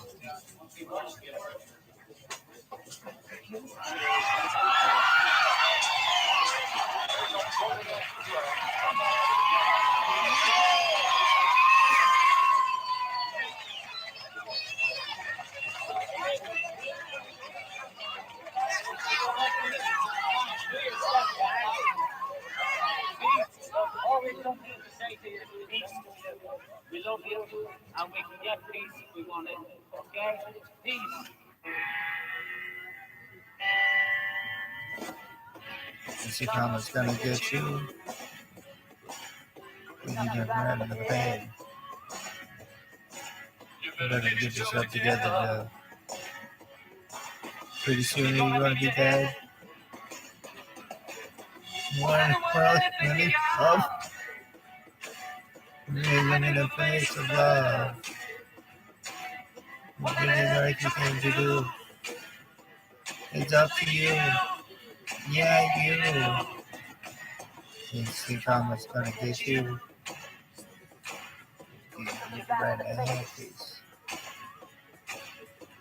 Get yourself together, darling. Join the human race. My you're gonna see. Heaven knows like me. My life you think you are. A superstar. Yeah, I'll make you are. We all shine on. Like the moon and the stars and the sun. But we all shine on. Everybody, come on. Thomas put it in you.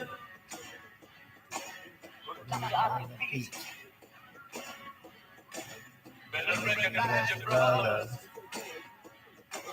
Anyone you meet. Wherever you hear. Wherever you fear. Wherever you there. We everywhere. Gonna get your share. We all shine on. Like the moon and the sun and the stars. Yeah, we all shine on. We all shine on and on.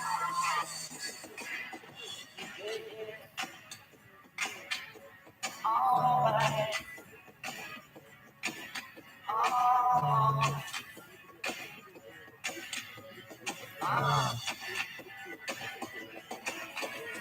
We all shine on. Like the moon and stars and the sun. We all shine on. On and on and on. We all shine on. Like the moon and the stars and the sun. And we all shine on. Like the moon and the stars and the sun. And we all shine on. Like the moon and stars and the sun. This has a sick ass soundtrack. It's got two of the biggest songs ever on it.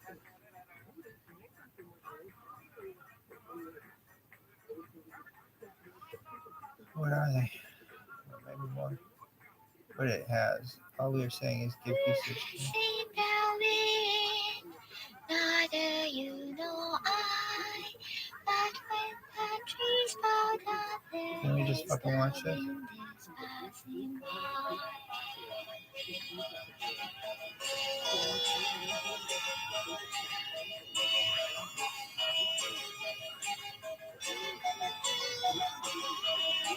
This guy comes out. She comes in, she adjusts her hat.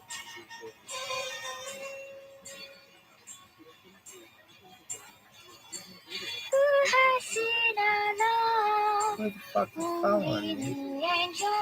Bad Buddha. When I struggles from the world of love is Hell yeah. touching on. Oh, smile, smile, smile, smile, smile.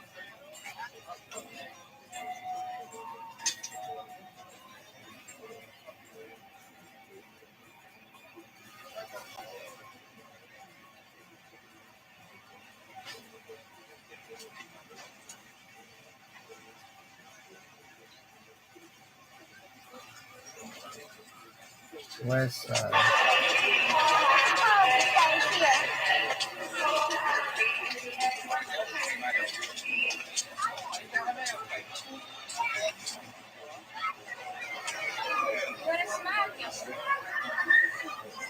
West Side. West Side. Is round, it turns me on. Yosh.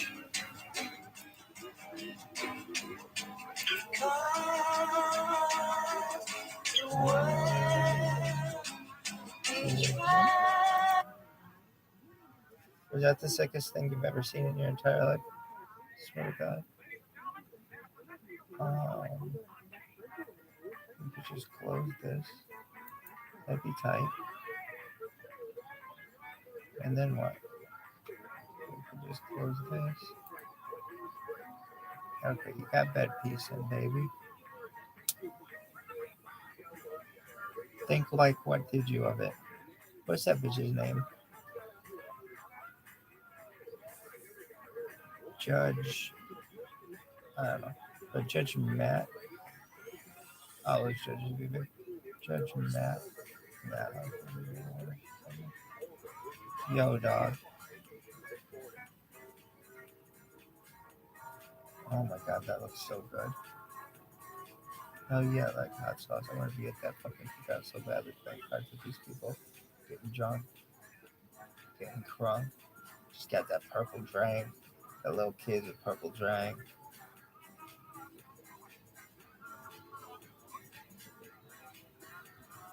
Everybody getting crunk. Just getting crunk, motherfucker fighting. Then making up in the same minute. Not in the same house, same minute. Motherfucker crazy. Hugging it out. Throwing fist to hugging it out in the same minute. Motherfucker falling down the porch. Balcony's coming down. Got one of those chair swings on this porch. Too many motherfuckers on the chair swing. They're gonna break the chair swing.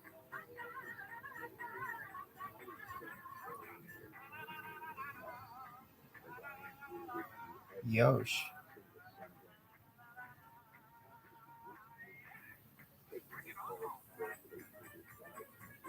Yosh.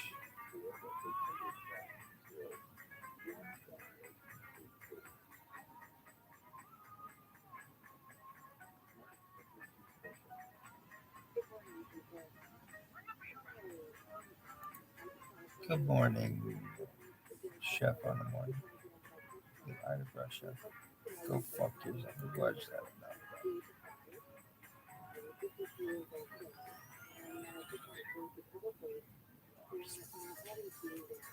Maybe there'd be something cool.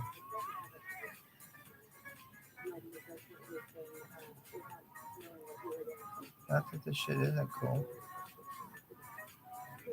but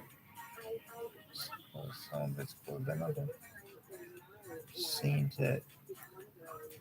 Hey, Wonder Boy. I'm the internet's Wonder Boy.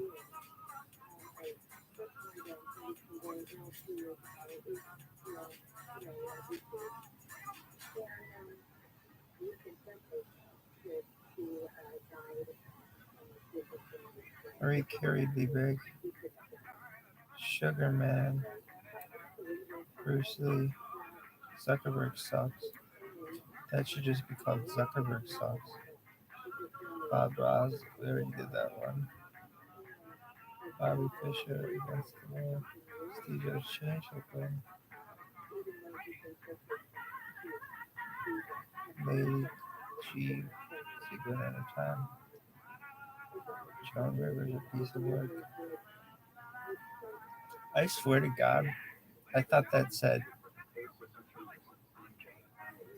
Joan Rivers, face of a whore. Really? Yeah. I saw the E and then of and then work. And my vision is bad. You're not just saying that because you're being stupid. No. No. Everything no. West Side. Who is your favorite West Side?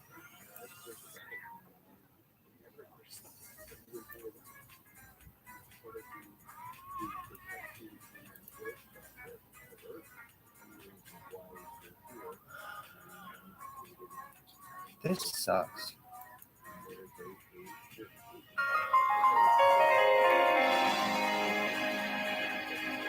Warner Brothers suck this dick. When you think of electricity, you think of medicine. Rabbi Rothschild. When you think of radio, you think of Marconi. But there is one electrical genius who is nearly forgotten. Rabbi A Rothschild. man who dreamed of giving the world an unlimited supply of energy. His name was Nikola Tesla. And Bad he Buddha gave me was the the master fire. of lightning.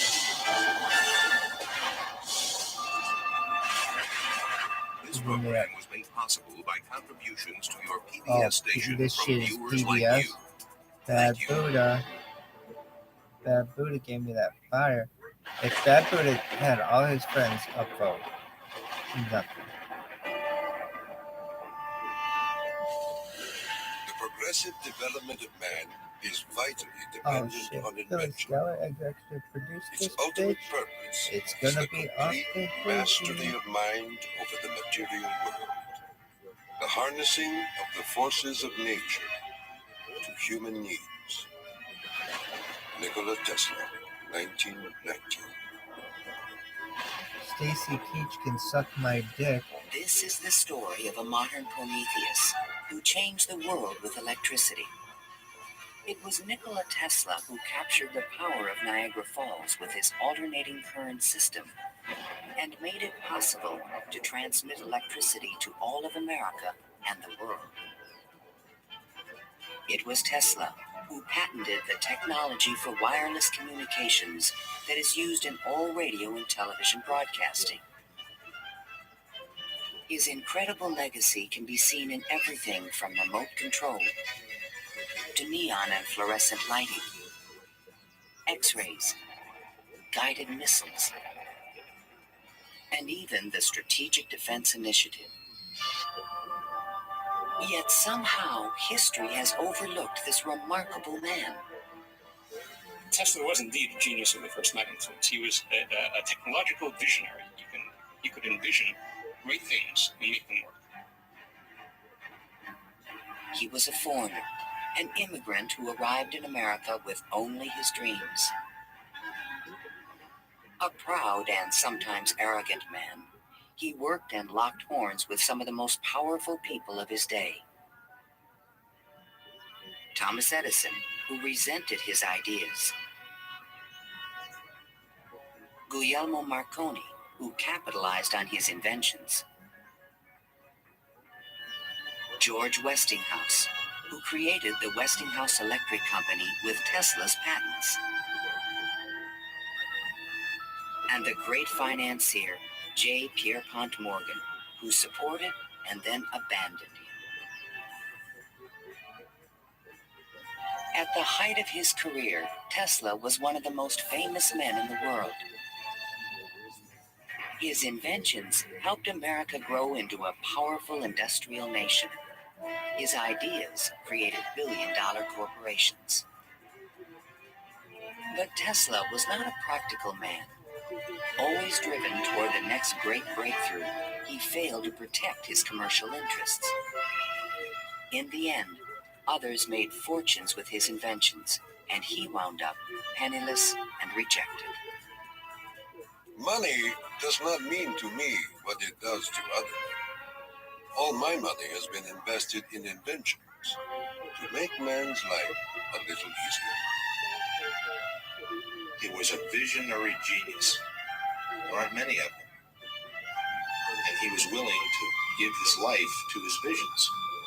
We have to evolve means for obtaining energy from stores which are forever inexhaustible. What I intend to show you now, step by step, is how I finally reached my dream.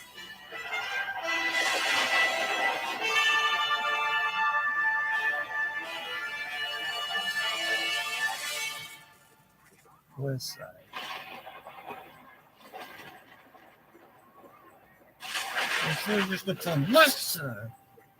This is the house in which, by coincidence bizarre, I was born on the stroke of midnight between July 9 and 10, 1856. A fierce electrical storm raged that night. Nikola Tesla was born of Serbian parents on the eastern edge of the Austro-Hungarian Empire, in what is today Croatia. His father, Milutin, was an Orthodox priest who expected his son to follow him in the clergy. There were only two choices for children in those days, one being to go in the army and the other being to become a priest. Tesla was not attracted by either of them, which was very distressing to his father. My father was a very erudite man. The training he gave me comprised of guessing one another's thoughts and repeating long passages of verse. My mother descended from one of the oldest Serbian families in the country. She invented and constructed all kinds of tools and devices and wove the finest designs from thread.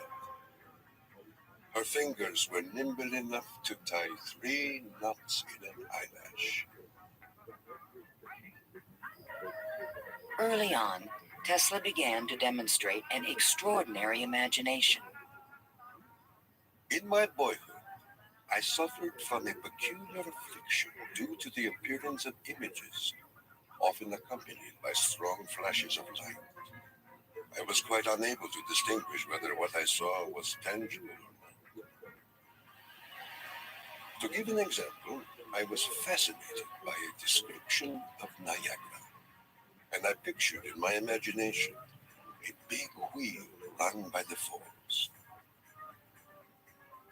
I told my uncle that one day I would go to America and carry out this scheme.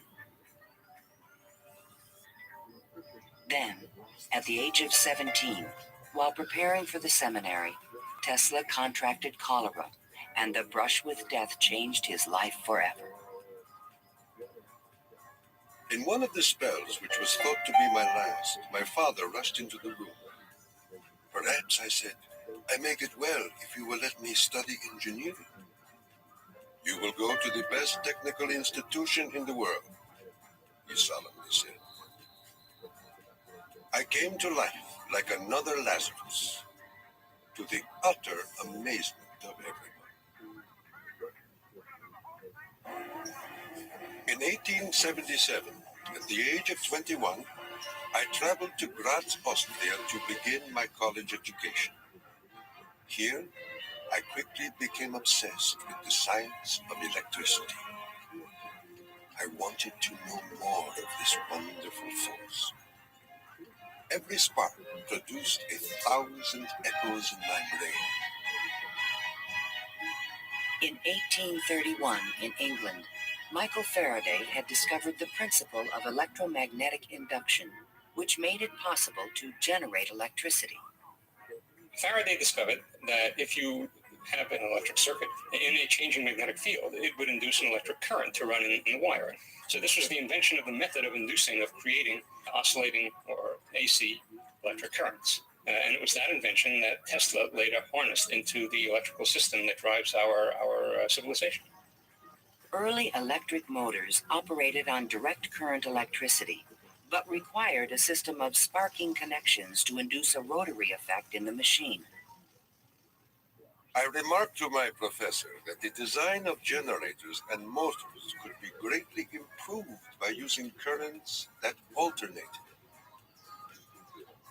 He embarrassed me greatly in front of my classmates, saying, Mr. Tesla will never accomplish this.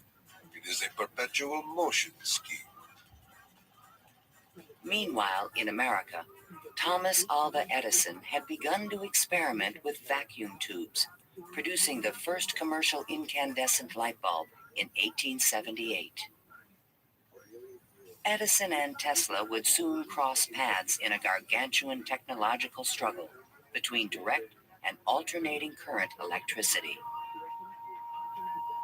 In 1880, Tesla moved to Budapest, where he found employment with the Central Telegraph Office. Here, his idea for an AC motor began to haunt him. In my room, I could hear the ticking of a watch with 3 rooms between me and the timepiece. A carriage passing at a distance of a few miles fairly shook my whole body. The whistle of a distant locomotive vibrated so strongly in my ears that the pain was unbearable. To recover from these attacks, I took long walks in the city park. One afternoon, which is ever present in my recollection, the sun was just setting and reminded me of Goethe's glorious passage. The glow retreats. Done is the day of toil. Upon its track to follow soaring. As I uttered these inspiring words, the idea came to me like a lightning flash. I fell to my knees and drew a diagram in the ground. Tesla perceived a whirling field of energy. He suddenly knew he could recreate this rotating field by powering the coils of a motor in different steps or phases, like the pistons of an engine. The resulting forces of magnetic attraction and repulsion would literally twist the rotor in a circle, the electrical equivalent of the wheel. And all this was accomplished with alternating currents. It would soon turn the wheels of industry around the world. The strength of Tesla's mind was almost certainly in this sense of visualization, be able to see things move in front of him. You see, it was not a perpetual motion scheme.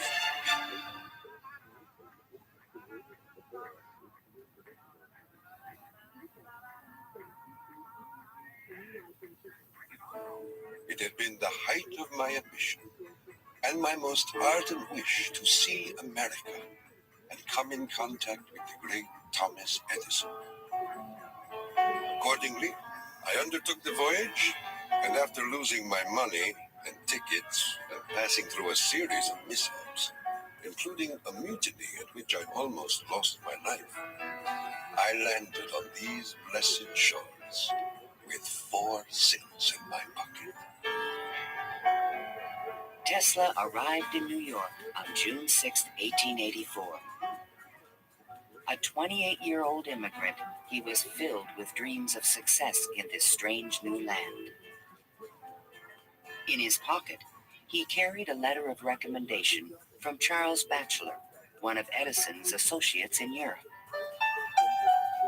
My dear Edison, I know 2 great men, and you are one of them. The other is this young man. Tesla came to America because he had tried to get his alternating current motor produced in Germany, and I believe in France as well, without any success. And he realized that there was probably only one person in the world who could help him with it, and that was Thomas Edison. New York had had electricity since the late 1870s. Edison installed his first DC power station on Pearl Street, near the financial district, in 1882. He did this with help from the great Wall Street financier, J. Pierpont Morgan. But the system was far from perfect. Electricity was a very new thing. Most people didn't understand what it was all about. They were very afraid of it. There were fires breaking out. The horses on the streets would get shocks through their shoes and run away. So it was a very exciting time for Edison. I was thrilled to the marrow meeting Edison. This great man had revolutionized the world with his incandescent lamp. And I was burning to show him my motor that ran on alternating currents. Edison had built his business on the direct current system, and any talk of alternating currents was an aggravation to him. The problem with direct current is that you can't change the voltage. What you generate, that's what you get. And if you generated power at too high a voltage, you would blow out lamps at the other end. If you generated the proper power for the lamps and you want to go any great distance, then you need copper wire that's as thick as your arm. And the Edison people said, well, that's all right. We'll just have a power station every mile or so. DC was sufficient to power lights and run motors, but it could not be transmitted efficiently over long distances. By raising and lowering the voltage, AC could solve the problem of distance, but a working AC motor did not exist.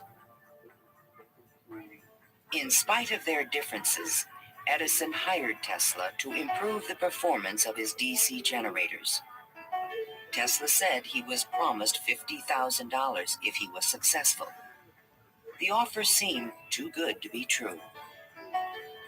I entered the Edison Machine Works, where I undertook the design of DC dynamos and motors. My regular hours were from 10:30 a.m.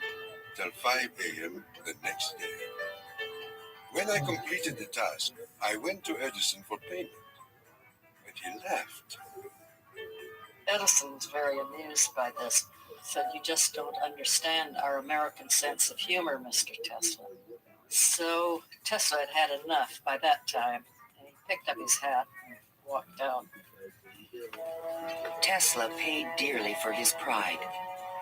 I lived through a year of bitter tears and hard labor, digging ditches for Edison's underground cables. But he was still determined to develop his AC motor. With help from a group of investors, he opened a laboratory on Liberty Street, only a few blocks from Edison's offices. There, he began to assemble a prototype of the motor he had envisioned 7 years earlier. Along with it, he developed all the components of the system of AC power generation and transmission still used today. In May of 1888, Tesla was ready to unveil his motor to the world. The subject which I now have the pleasure of bringing to your notice is a novel motor which I am confident will at once establish the superior adaptability of alternating currents.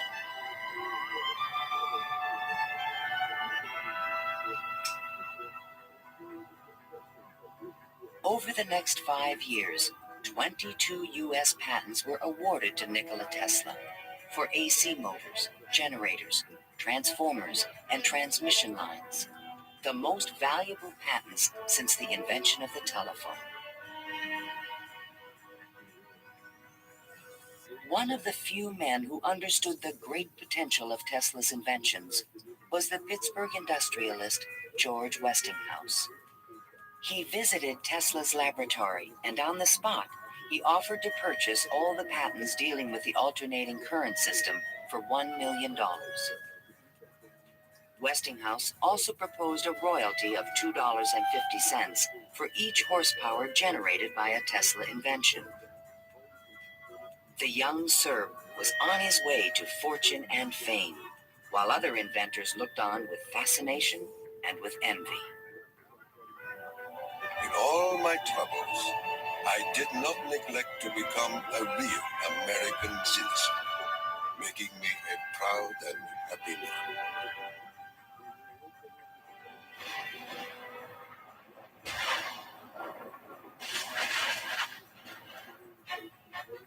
During the late 1880s, Edison began a negative media campaign to discredit the alternating current system of electricity being developed by Westinghouse and Tesla. It became known as the War of the Currents. My personal desire would be to prohibit entirely the use of alternating currents. They are as unnecessary as they are dangerous. Edison employees demonstrated the dangers of alternating current by electrocuting animals in public demonstrations. Just as certain as death, Westinghouse will kill a customer within 6 months after he puts in a system of any size. None of his plans worry me in the least. An Edison associate suggested using alternating current as a means of executing criminals. A test took place at New York's Auburn State Prison in 1890. Several gruesome attempts were required to kill the victim. Disgusted witnesses claimed his spinal cord burst into flame. The infliction of the death penalty is not only barbarous and inhuman, but unnecessary as a factor in the scheme of modern civilization. The War of the Currents came to a dramatic head in 1893. The Columbian Exposition in Chicago was to be the first World's Fair lighted by electricity. The Edison Company, the Thomson Houston Company, they all got together and formed General Electric Company, 1892. One of the first things they did, of course, was put in a bid for the job at the fair. Their bid was roughly $1 million. The Westinghouse bid was about $500,000, and naturally, Westinghouse got the job. In retaliation, GE refused to sell Westinghouse any of their Edison light bulbs. They got some judge to say that Westinghouse couldn't use any one-piece lamps of any description at the fair. Westinghouse frantically devised a two-piece stopper lamp by fair time and saved the day. Now Tesla had a chance to make history in Chicago. His large AC generators would supply all of the fair's electricity and prove that his system would work on a large scale. On May 1st, 1893, 100,000 eager spectators filed into the fairgrounds, awed by the gleaming neoclassical architecture. Night fell. President Grover Cleveland pressed a button, and the fairgrounds exploded with brilliant tube lighting and multicolored searchlights. The most incredible display of lighting the world had ever seen.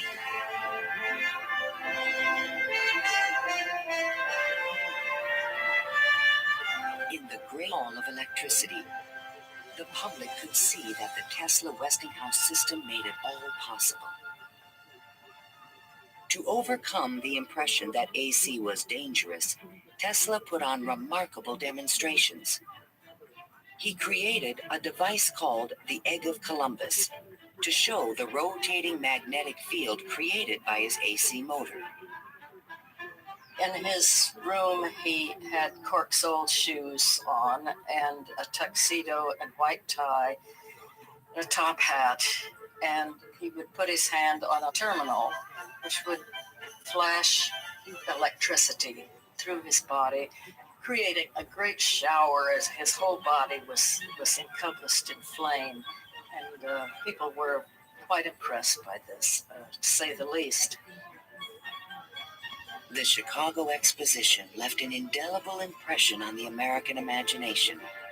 This was the gleaming new city of the future, and it was powered by the inventions of Nikola Tesla.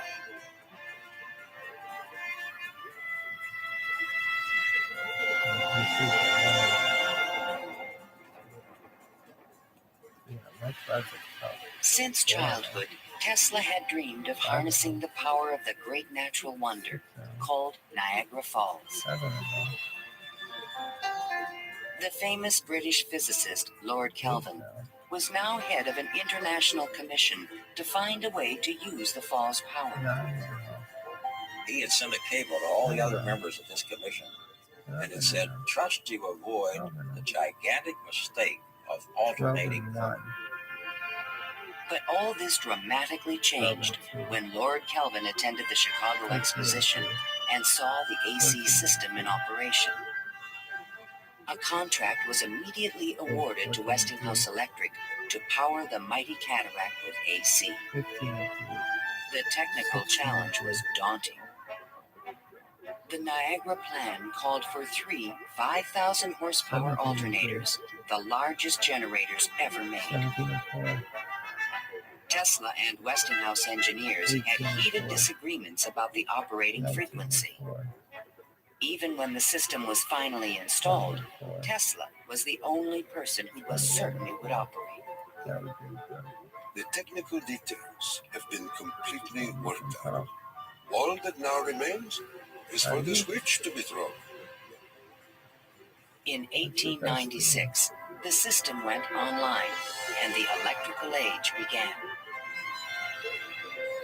The waters of the upper Niagara turned enormous water turbines connected by shafts to the massive 5,000 horsepower generators. The current from the generators was stepped up with transformers to 22,000 volts and sent out over long-distance lines, then stepped back down to light municipalities and power motors of Tesla's design.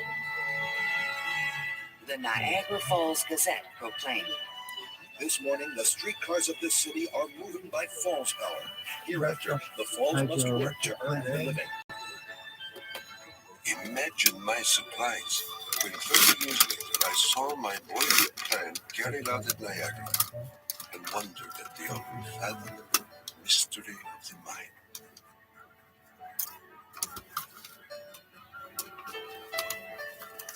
Within a few years, the number of generators at Niagara was increased to 10. By the turn of the century, the power lines stretched 360 miles to New York City. The War of the Currents was over, and Tesla was the winner. By the time Tesla effectively arrives on the scene with his motor, Edison is out of the business. He's basically written out of his own company. This was something Edison would not soon forget. In spite of the success of AC, Westinghouse had overextended his company's resources, leading to severe financial difficulties. In order to save the company, Tesla said that he tore up his royalty contract for $2.50 per horsepower generated. Today, this agreement would be worth trillions.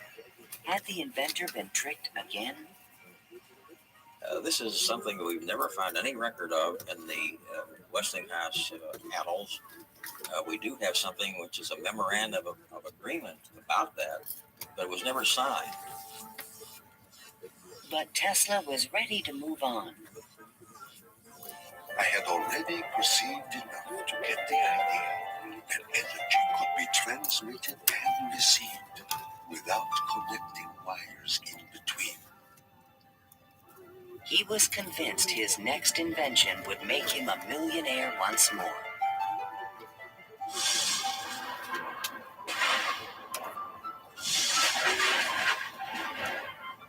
My services with Westinghouse being no longer essential, I resumed experimental work in a laboratory on Grand Street. I began immediately the design of high-frequency machines. Following the success of Niagara, Tesla was at the height of social acclaim. Everyone wanted to know more of this mysterious foreigner who was transforming the world with his electrical inventions. So far as personal appearance goes, no one can look upon him without feeling his force. His cheekbones are high and prominent, the mark of the Slav. His eyes are blue, deeply set, and they burn like balls of fire. Franklin Chester, the citizen. Why was he so well known and so popular? It's because the technological advances that he made were so directly related to the relief of the drudgery that people had to endure in their work lives. They could see what he did help them personally. Every evening, Tesla showed up at Delmonico's, the most expensive restaurant in town, to be shown to his special table. He is fanatical about his dress, usually sporting a fine waistcoat, white leather gloves, and a derby hat on his head. He is meticulous about his health and drinks a glass of whiskey a day, saying it will increase his life expectancy to 150 years of age. Tesla hobnobbed with the leading politicians, millionaires, and celebrities of the era. This was the best way for independent inventors to find support for their projects. His friends were the New York elite, John Jacob Astor, William K. Vanderbilt, and the writer Mark Twain. I have just seen the drawings and description of an electrical machine lately patented by Mr. Tesla, which will revolutionize the whole electric business of the world. One of Tesla's closest friends was Robert Underwood Johnson, editor of the prestigious Century magazine. Johnson's wife was deeply in love with Tesla. My dear Nicky, do leave aside the millionaires and Fifth Avenue for some simple pleasures. From one distinguished only by great weakness, Katherine Johnson. In fact, the world-famous inventor was also New York's most intriguing bachelor.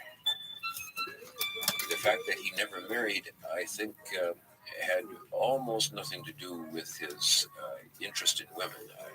It appeared that he was always very interested and was attractive to women. Many women sought his attention. the beautiful and wealthy socialite Flora Dodge, and even the famous French actress Sarah Bernhardt. But in spite of his charisma, Tesla was only interested in his inventions. He had so many phobias that he couldn't have had close relationships with women. He didn't like most of the jewelry that they wore or the perfume, and he couldn't bear to touch hair. And and in fact, he didn't like to shake hands. And so these are all things that do tend to discourage intimate relationships. The inventor even claimed that he destroyed his sexuality at the age of 40. A certain French actress kept coming to me and made it impossible for me to concentrate. It's a pity too, for sometimes I feel so lonely. Throughout the 1890s, alongside his work on AC power technology, Tesla was also experimenting with high-frequency electricity. In 1873, James Clerk Maxwell in England had proven mathematically that light was electromagnetic radiation. Light was electricity, vibrating at an extremely high frequency. To explore this unknown world, Tesla invented a unique device, still known today as a Tesla coil. The Tesla coil is an instrument that can step up voltages to high voltages at high frequencies. That essentially transmits a radio signal. Tesla invited friends and potential investors to late-night demonstrations in his laboratory. In experiments, he would permit his guests to pass thousands of volts of electricity through their bodies to light a lamp or melt a wire in their hands. Mark Twain was always a willing subject. Thunder is good. Thunder is impressive. But it is lightning that does the work. Even today, it would be a little bit scary to go into Tesla's laboratory. And in those days, when people didn't know anything about electricity, it must have been terrifying. With high frequencies, Tesla developed some of the first neon and fluorescent illumination. He also took the first X-ray photographs. But these discoveries quickly paled one day in 1890 when a vacuum tube illuminated in his hand without any wire connection. To me, it was the first evidence that I was transmitting energy through the air. This was the beginning of Tesla's lifelong obsession, the wireless transmission of energy.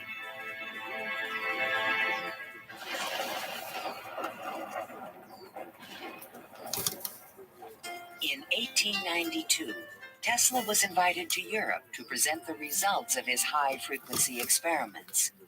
In London and Paris, he amazed scientists and engineers with lighting and electrical effects that looked more like magic than science. He also announced a remarkable new possibility. I would say a few words on a thought which fills my mind and concerns the welfare of all. I mean the transmission of intelligence and even power without the use of wires. I am becoming more convinced daily of the practicality of this scheme. The race for radio was about to begin. In 1888, the German physicist Heinrich Hertz had demonstrated that currents of high frequency emit electromagnetic waves, or radio waves, into space. But creating a practical means of wireless communication would require a quantum leap in imagination. Hertz created the first radio transmitter and the first receiver. He had showed that you could create an electrical signal in one place and detect it in another place with nothing in between. While in England, Tesla befriended Sir William Crookes, the discoverer of radiant matter. Crookes was a mystic and believed that human beings could communicate telepathically when they were attuned to high-frequency brainwaves. Tesla was skeptical, but one night in his bed, he had a powerful and disturbing vision. I saw a cloud carrying angelic figures, one of whom gradually assumed the features of my mother. In that instant, a certain joy, which no words can express, came upon me that my mother had died. And that was true. Oh, this brother like diving mad back, woman. Tesla were tuned to the same frequency. Totally experience would soon lead him to another revolutionary invention. 21 and 4. On his return to New York in 1893, Tesla banished himself from social life and disappeared into his new laboratory on South Fifth Avenue. Following his uncanny intuition, he soon discovered that Tesla coils would transmit and receive powerful radio signals when they were tuned to resonate at the same frequency. Tuning is the key to all radio and television transmission. In my laboratory, I could take in my hands a coil tuned to my body and collect 3/4 horsepower anywhere in the room without any tangible connection. Sometimes I would produce flame shooting out from my head and run a motor in my hands, or light 6 or 8 lamps. By early 1895, Tesla was ready to transmit a signal 50 miles to West Point, New York. He could now produce 1 million volts with his new conical coil. But that year, on the Ides of March, disaster struck. Fire broke out in the building which housed Tesla's laboratory. Everything was lost. Utterly disheartened and broken in spirit, Nikola Tesla, one of the world's greatest electricians, returned to his room in the Gerlach yesterday morning and took to his bed.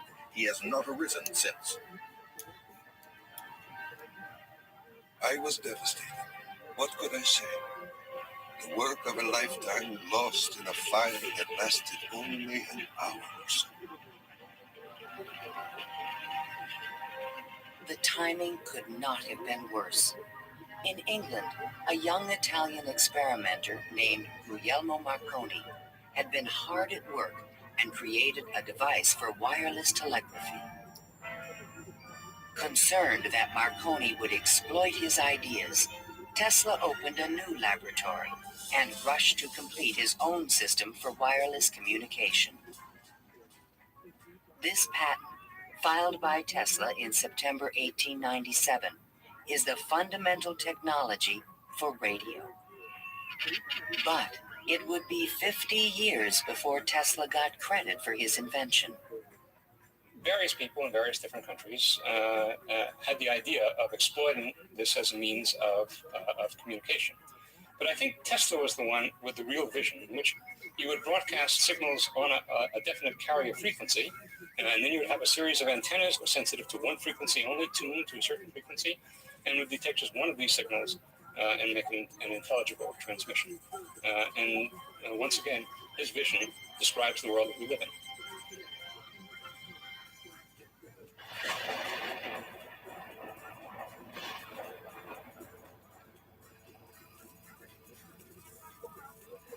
I was so blue and discouraged in those days that I do not believe I could have borne up but for the regular treatments of electricity which I applied to myself. It puts into a tired body what it needs most, life force. Following the destruction of his laboratory, Tesla developed a deeper interest in Eastern thought and spiritualism. Mr. Tesla was charmed to hear about the Vedantic Prana and Akash and the Kalpas, which he claims are the only theories modern science can entertain. Inspired by the Hindu teacher Swami Vivekananda, Tesla began to look at the universe as a symphony of vibrations and waves. We are whirling through endless space with an inconceivable speed. Everything is spinning. Everywhere there is energy. There must be some way of availing ourselves of this energy more completely. In 1898, an unusual experiment took place in Tesla's laboratory. He attached a small mechanical oscillator to an iron pillar. Precisely timed pulses from the device made the entire building tremble. Windows started crashing around the area, and he, being at the epicenter, didn't notice anything happening until some police came bursting into his laboratory. It was just at the moment where he picked up a sledgehammer and broken the oscillator. He just said to the policemen that how too bad that they had just missed an interesting experiment. Tesla was, I would say, obsessed with frequency, the notion of resonance. A story where he takes the device and puts it on the girder in his office and, gets the frequency of the building. And so, I mean, it's an apocryphal story, I'm sure. But it gets right at the core that, hey, if I've got the right frequency, I can move the world. And indeed, he talks about the frequency of the earth, and that if he can do that, he can, almost literally split the earth in half. Meanwhile, Marconi was doing more practical things and succeeded in transmitting a signal 5 miles on the Salisbury Plain in England. Not to be outdone, Tesla decided to introduce an entirely new invention. In a specially constructed pool, potential backers were amazed to see the inventor controlling the motions of a small mechanical boat with no wires attached to it. This was the world's first radio-controlled device. The machine even seemed to think. Someone threw out the question, what is the cube root of 64? And 4 flashes came back. The audience was so surprised, Tess had to remove the lid to prove no one was inside. Tesla developed his radio-controlled boat in 1898 and patented it and thought it was an armament for war. He rationalized this as a means of ending war. The military who looked at it thought it was too complicated and vulnerable. Soon after the demonstration, Mark Twain wrote from Austria. Dear Mr. Tesla, have you the Austrian and English patents on that destructive terror which you have been inventing, and thus make war henceforth impossible? If so, won't you set a price on them and commission me to sell them? Sincerely yours, Mark Twain. But I have no desire to be remembered as the inventor of a purely destructive device. I prefer to be remembered as the inventor who abolished war. That would be my highest pride.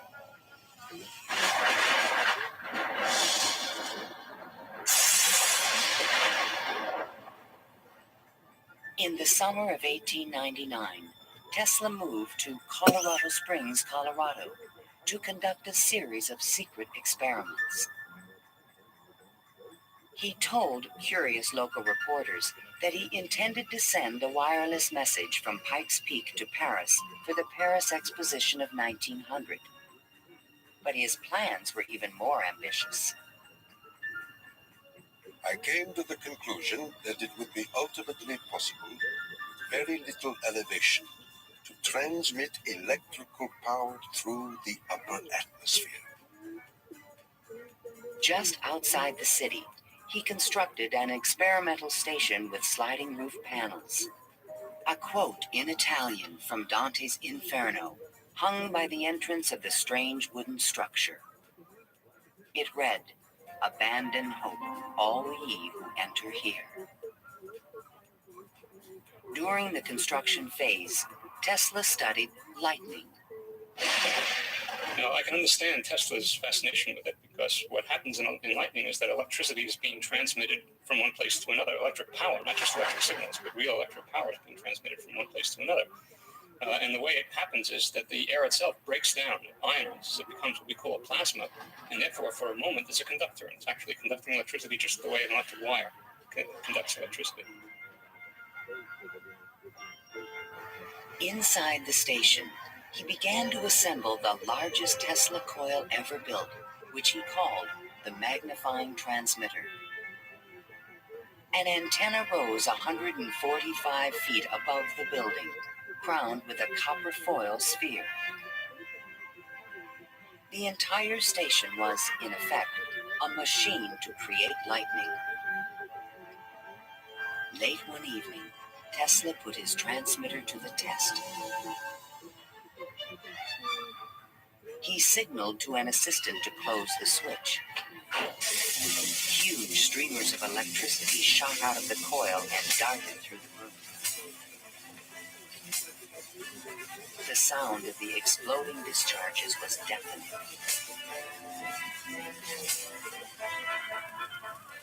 Outside, above the building, bursts of artificial lightning, more than 100 feet long, began to shoot out of the ball atop the antenna. Its thunder could be heard 20 miles away in the small mining town of Cripple Creek.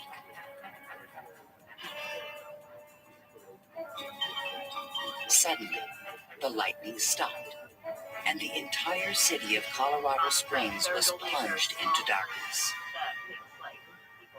The experiment had set fire to and destroyed the local power company's generator. What's it called? I forgot the name of it. But Residents were furious and began to fear this mysterious stranger. Undaunted, Tesla continued his wireless power experiments for 6 more months. I'm going to try and actually. Late one night, an unusual event took place. Tesla noticed a repeating signal being received by his apparatus. To his own amazement, he believed it was an extraterrestrial communication. In a letter to the American Red Cross, he wrote, Brothers, we have a message from another world. It reads, 1, 2, 3. The press had a field day. If the mystical 1, 2, 3 was impulsed from Mars, as Tesla says, they certainly showed most excellent taste in choosing Colorado Springs. It is a rule in inventional science. When you're going to tell one, tell a good one. And men have become great in this way. Colorado Springs Gazette. Though widely ridiculed for his claim, Tesla may have been the first to detect radio waves from space. I believe that Tesla could have gotten these signals from space. We are getting them today. These are the radio telescopes. That's what radio telescopes do today. Receive signals from space. They're not from alien civilizations, but they are from the sun and from the stars. On January 7th, 1900, Tesla boarded a train back to New York City. Perhaps he had mastered the power of lightning, or at least that's what he believed. The law which I discovered in Colorado is wonderful. It means that results undreamed of before will be possible as soon as a large plant is constructed in accordance with my plan. See the excitement coming.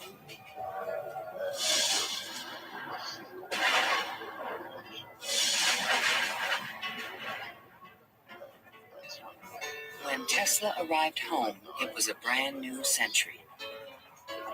Electricity was fueling the tremendous growth of the city. And now, there was talk in the air about the new art of wireless communication. Marconi arrived in New York in 1900 to attract investors for his new company, Marconi America. He filed a U.S. patent for a system of wireless telegraphy, but it was rejected because it was similar to Tesla's invention. it became obvious, I think, to Marconi as well as to other experimenters at the time that the Tesla system was an efficient, powerful resonator that would produce electromagnetic waves that you could work with. Confident in the future, Tesla took up residence in the Waldorf Astoria Hotel and wrote a sensational article for Century magazine. First, let us ask, what is the spring that drives all? All this energy emanates from one single center, one single source, the sun. In this detailed futuristic vision, he described a means of tapping the sun's energy with an antenna. He suggested that it would be possible to control the weather with electrical energy. He predicted that wars would soon be eliminated by machines. And to unite all nations, he proposed a global system of wireless communications. When wireless is fully applied, the Earth will be converted into a huge brain, capable of response in every one of its parts. It tells us about the vision he had for both power and communications, that he wasn't going to think small, he was going to think globally on this. And that's all very nice if it works.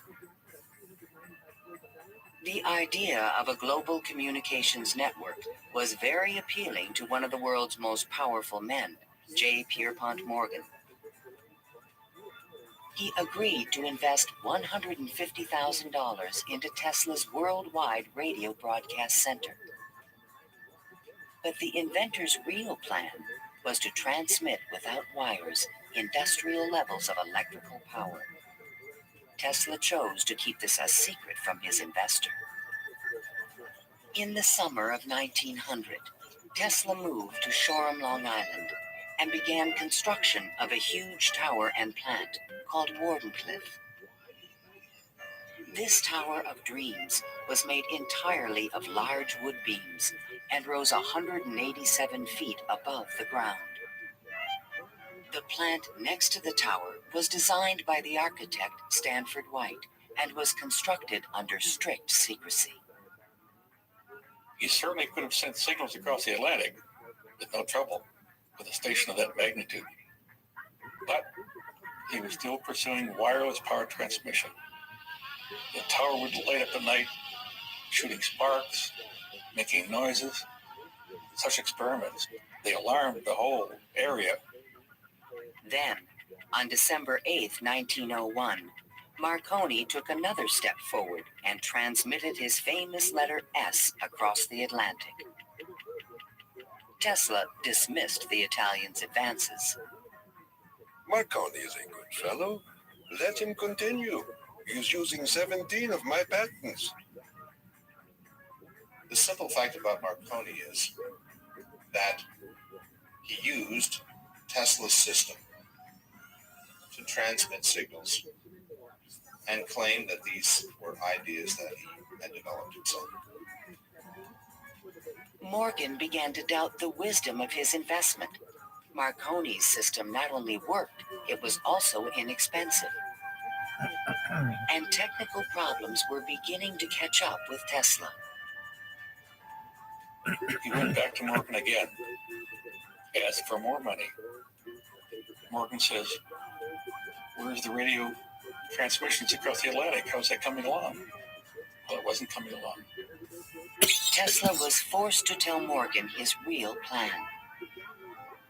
What I contemplate and what I can certainly accomplish, Mr. Morgan, is not a simple transmission of messages, but rather the worldwide transmission of electrical power. A single plant of but 100 horsepower can operate hundreds of millions of instruments. But Morgan was a practical businessman and had already decided to back Marconi. I have received your letter, and in reply would say that I should not feel disposed at present to make any further advances. J. Pierpont Morgan. Word spread rapidly that the investor had pulled out of Wardenclyffe, and Tesla was financially ruined. Late one night in 1903, the residents of Shoreham were astonished to see bright light emanating from the tower and an effect in the air like the aurora borealis. But in fact, Tesla could not transmit wireless power. And his major defect was he was dreaming, but he was doing very few calculations on paper. Because on paper, he could have realized that you can transmit power, but not very much power. You can transmit power to hear the radio, or for television, or for a telephone. But once you want to start turning lights in which you really need high currents, the power gets diluted because space is very large. To his dying day, Tesla believed it could be done. It is not a dream. It is a simple feat of scientific electrical engineering, only expensive. Blind, faint-hearted, doubting world.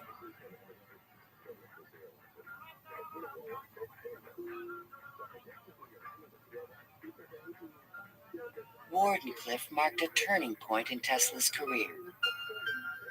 Like a modern Prometheus, he had reached too high and failed.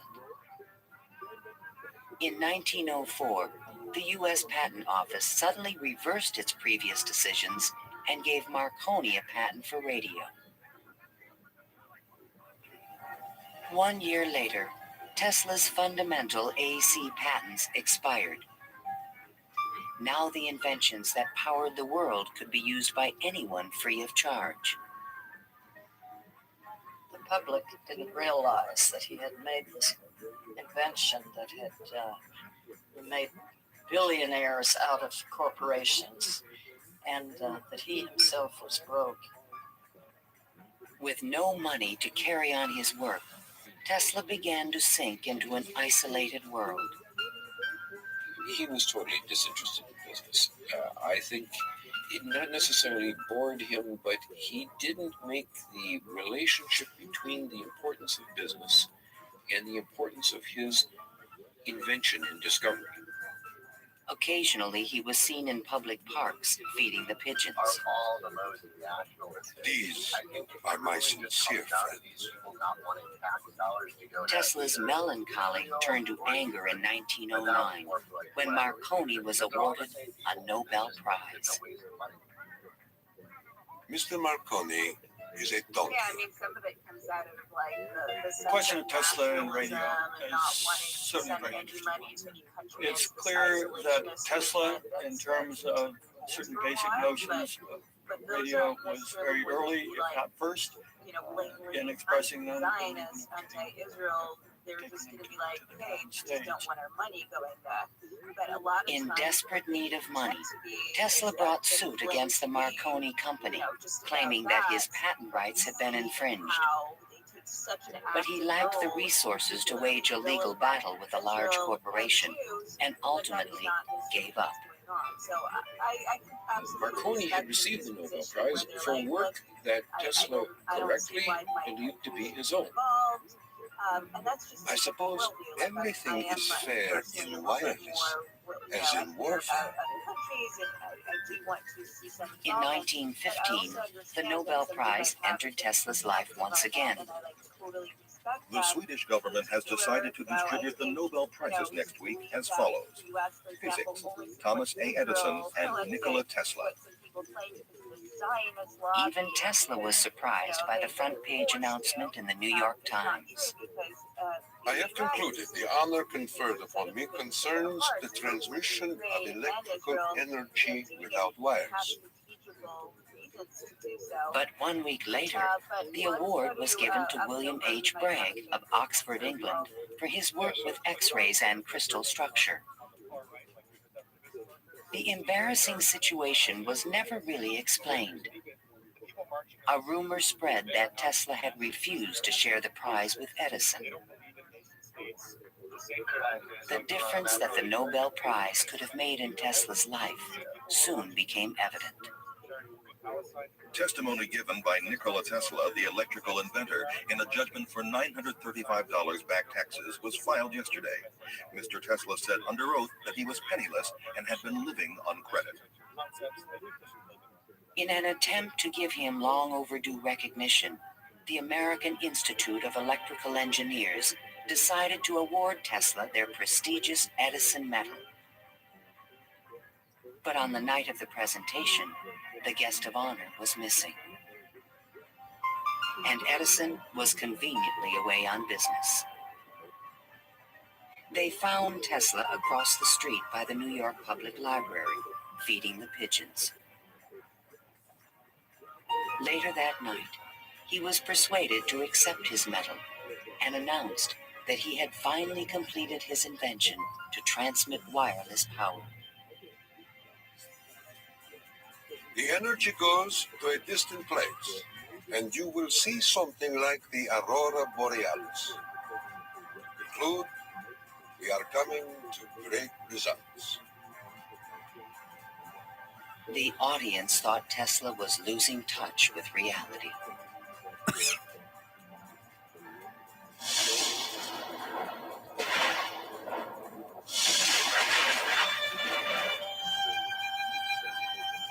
I refuse to accord to some small-minded and jealous individuals the satisfaction of having thwarted my efforts. These men are nothing more to me than microbes of a nasty disease. Well, by that time, Tesla had ceased to have any financial means. He was virtually dependent on being helped by hotels and people that he knew. He began to bring injured birds back to his hotel room to nurse them. He had more companionship with pigeons at that time of his life than with human beings. Working as a consulting engineer, Tesla managed to maintain a small office and laboratory in the Metropolitan Tower. To change his thoughts, he frequently attended movies in Times Square. Here he could see his futuristic ideas appearing on the screen. But his ideas were only accepted in science fiction movies and magazines. In 1924, there was a news report that while at Colorado Springs, Tesla had invented a death ray machine that shot bolts of lightning. The inventor was strangely quiet on the topic. Meanwhile, a new scientific star, Albert Einstein, had captured the world's attention with his theory of relativity. Tesla continuously attacked the validity of Einstein's work. Scientists today wander through equation after equation that have no relation to reality. If we were to release the energy of atoms, instead of a blessing, it might bring disaster to mankind. But no one took him seriously.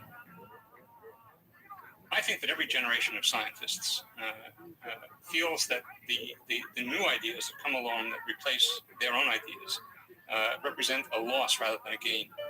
Tesla believed that Einstein was taking us intellectually in the wrong direction. Rejected by traditional science, Tesla's interests again turned to the esoteric. His intellect seemed to embrace a lot of different areas quite easily. What he lacked were the social skills, and that's an enormous shame because it interfered with his ability to use that genius to be practical. Though nearly a recluse, he would occasionally attend dinner parties at the home of the German poet and mystic George Sylvester Wirth. And he always intrigued the guests. While we were in the midst of talking, an apparition seemed to come into the room. He walked so softly, and he struck us as almost an unearthly creature, and he talked of all sorts of, seemed to me at that time, unreal things, all more in the nature of the psychic rather than the scientific. Tesla wrote a strange poem called Fragments of Olympian Gossip and dedicated it to Virik. While listening on my cosmic phone, I caught words from Olympus blown. The latest tells of a cosmic gun. To be pelted is very poor fun. The meaning of the poem would soon be explained.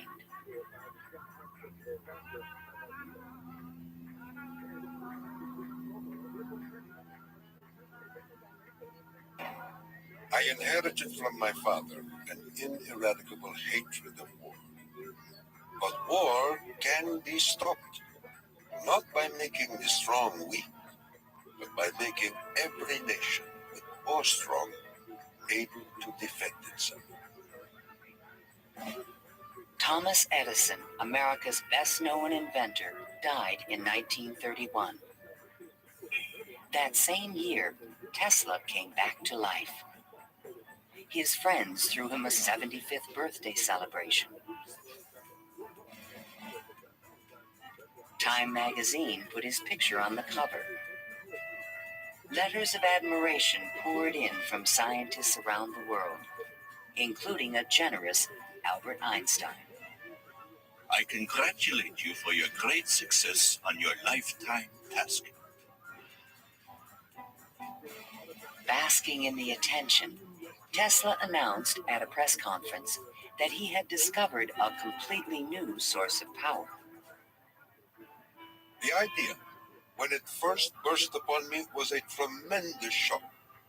And let me say that it has nothing to do with releasing so-called atomic energy. I think that a lot of the proposals that he made in his later life were so esoteric as to be impractical in that time and even in the current time. When the Nazis rose to power in Germany, Tesla decided that the time was right to reveal his new source of power. A man-made form of lightning called teleforce that could shoot an airplane from the sky. Nikola Tesla, electrical wizard and radio pioneer, announced that he was working on a machine to create a powerful electrical death beam, which could wipe out armies in a flash and destroy huge fleets of ships or planes. The concept of using lightning bolts as a weapon certainly is millennia old. It goes back at least to the ancient Greeks. Think of Zeus throwing lightning bolts. The main contribution that Tesla had was to come up with a true scientific, rational, at least concept of coming up with controlling these lightning bolts and projecting them over long distances. Tesla had experimented with this idea while at Colorado Springs. Now he intended to build it on a large scale. His plan was to charge small particles of tungsten or mercury, then accelerate them with lightning force through a special gun with one end open to the atmosphere. Tesla's death beam stirred the public's imagination when it was featured in a Superman cartoon, The Electro-Euthanasia Ray. But the idea was more than science fiction. Tesla tried to sell this concept to various governments, England, the Soviet Union, and the United States, all allied powers, and against Germany. He offered his system to England for $30 million, and they entered negotiations. When Tesla demanded payment before sending the final plans, the deal fell through. The British attempted to build their own death beam, but the project was soon abandoned. As the Nazis surrounded Yugoslavia, Tesla attempted to sell a beam weapon system to his former country. There should be needed 9 stations, 4 for Serbia, 3 for Croatia, and 2 for Slovenia. And it will protect our dearest homeland. At this point, even Tesla's countrymen thought he was just a crazy old man. One day in 1937, Tesla started out from his hotel room to feed his pigeons. Suddenly, a few blocks from the hotel, he was hit by a taxi and thrown to the ground. 3 of his ribs were broken. He was 81 years old. Remembering what he did for their company, Westinghouse executives agreed to pay his room and board for the rest of his life. The inventor also received a small stipend from the Yugoslav government.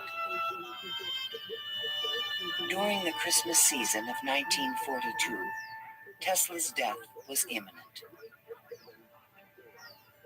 Again, he attempted to interest the United States in his beam weapon concept. At the recommendation of 2 government engineers, a meeting of high-level officials was scheduled at the White House for January 8, 1943, to consider his plans. But the meeting never took place. Nikola Tesla, inventor of the Tesla coil, the induction motor, and hundreds of other electrical devices, died last night in his suite at the Hotel New Yorker. On last Thursday night, here in our city of New York, a man who was 87 years of age died in his humble hotel room. On January 10, 1943, Mayor Fiorello LaGuardia of New York paid tribute to Tesla on the radio. He died in poverty, but he was one of the most useful and successful men who ever lived. Were we to eliminate from our industrial world the result of Tesla's work, the wheels of industry would cease to turn, and our electric trains and cars would stop. Our towns would be dark, our mills and factories dead tonight. But Tesla is not dead. The important part of Tesla lives in his achievement, which is great and integral part of our civilization, of our daily lives, of our current war effort. Ironically, only 5 months after Tesla's death, the United States Supreme Court declared elements of the Marconi patent invalid. The decision confirmed Nikola Tesla's patent priority for the fundamental technology of radio.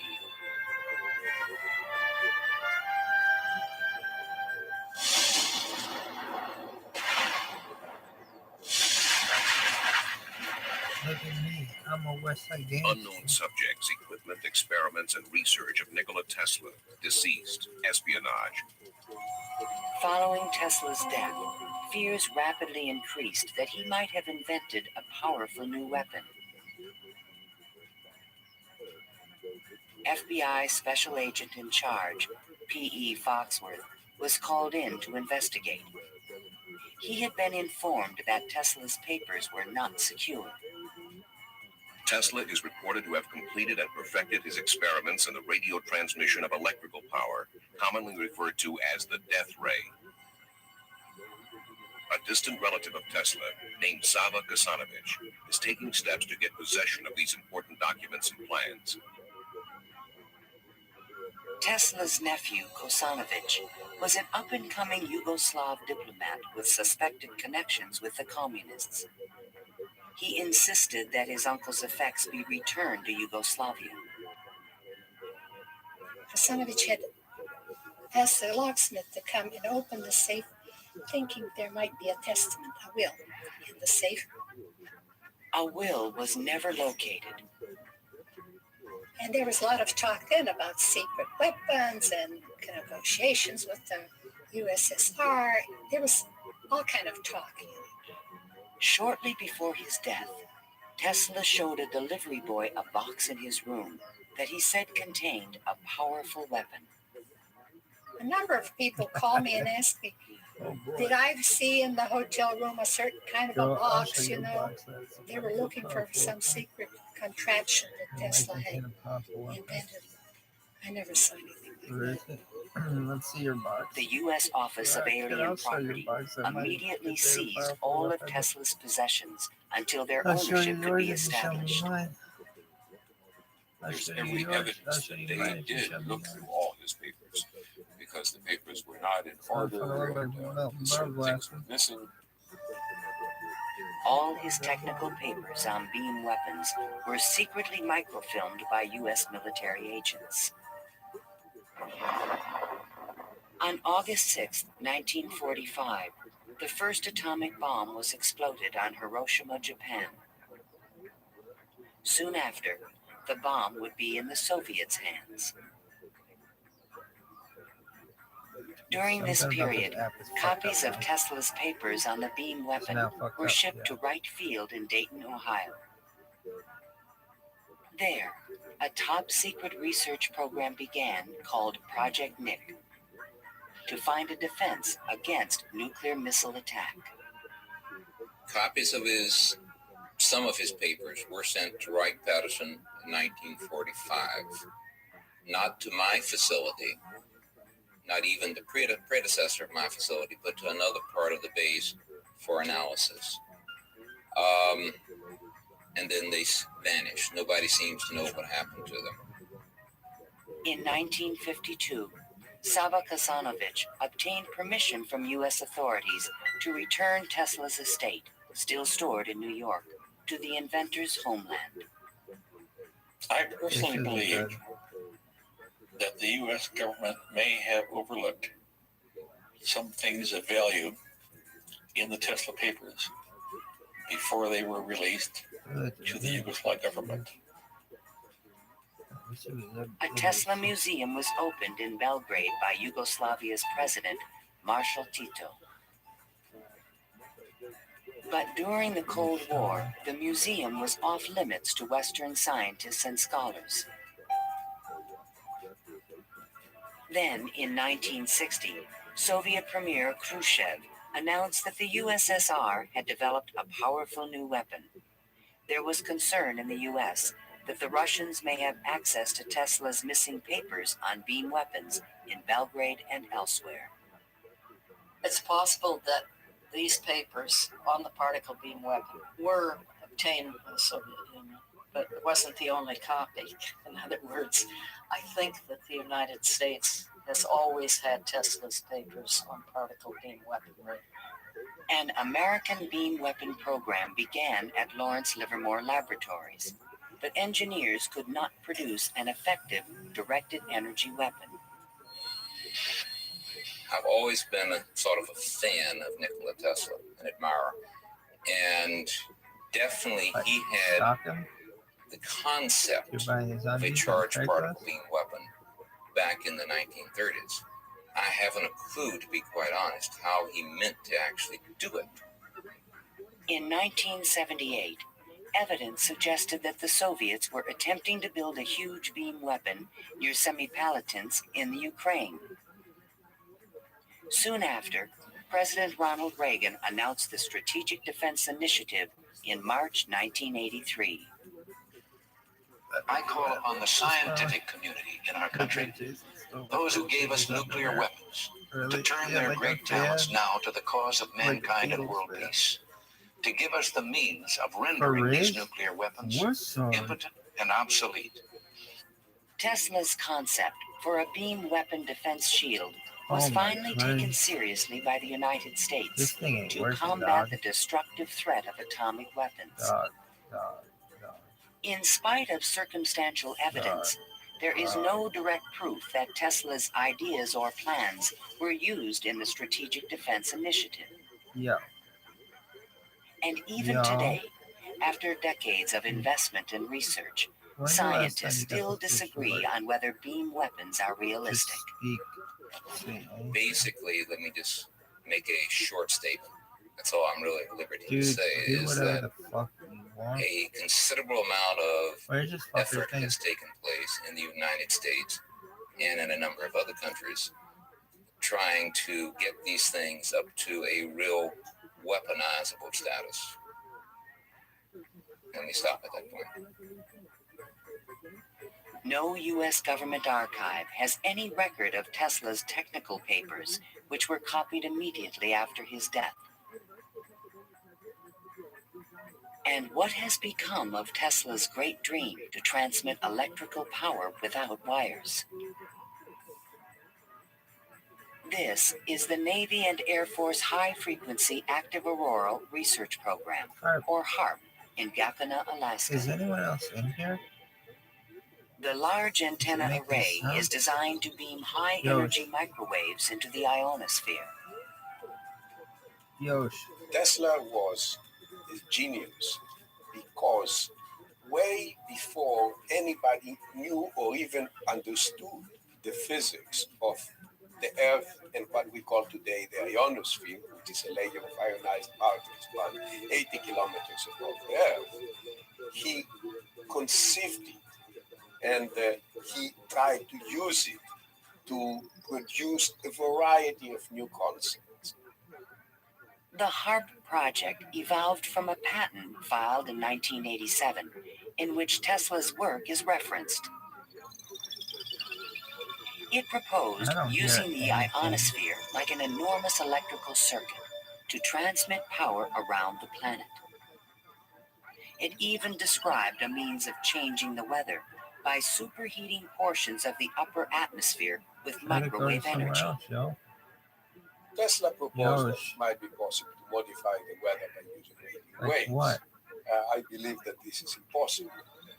You can go to spaces. Ionospheric modification is still in its early experimental stages, but microwave technology has already made it possible to transmit wireless power with the use of satellites. We're going to Alaska, and in Alaska there's natural gas. I hope everybody likes to send it somewhere, you have to create a pipeline. That's very expensive. So we said, all right, let's go into Alaska. Create microwaves from the natural gas. Send them to a satellite at a particular geosynchronous zone. Put a reflector there and send it to Japan. And in Japan now, you get an antenna which transforms these microwaves into 60 hertz and you get electricity. So you make essentially Tesla's dream. So something's wrong with this one. The scientific man does not aim at an immediate result. He does not expect that his advanced ideas will be readily taken up. His work is like that of the plant for the future. Yoshi, look at this athleticism. His duty is to lay the foundation for those who are to come. That my kids would love this. Really? He was special. I mean, he was unique. He was unusual in all sorts of ways. And if we are to understand our own creativity, our own ability to invent, there's an awful lot to be learned by studying the way in which he created. The day when we shall know exactly what electricity is will chronicle an event probably greater, more important than any other recorded in the history of the human race. Then it will be a mere question of time when men will succeed in attaching their machinery to the very real work of nature. See the excitement coming.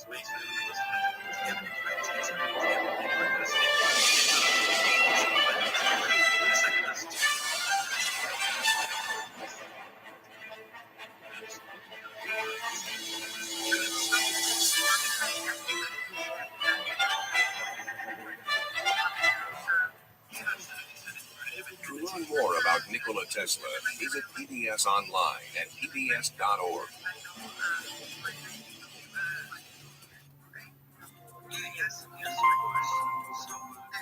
Look at this athleticism.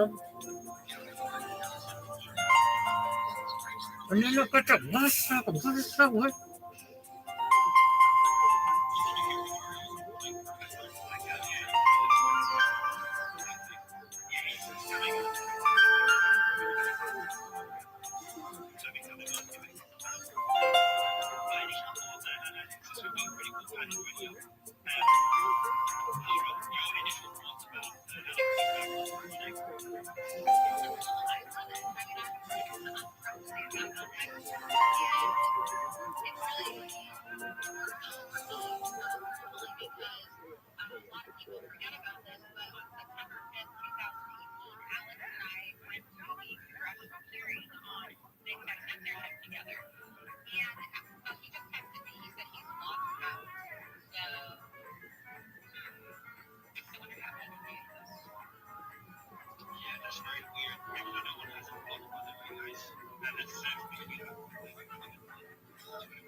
What's wrong? I don't know, some random ass motherfucker who's trying to get into his Twitter account and no one gives a shit who he is.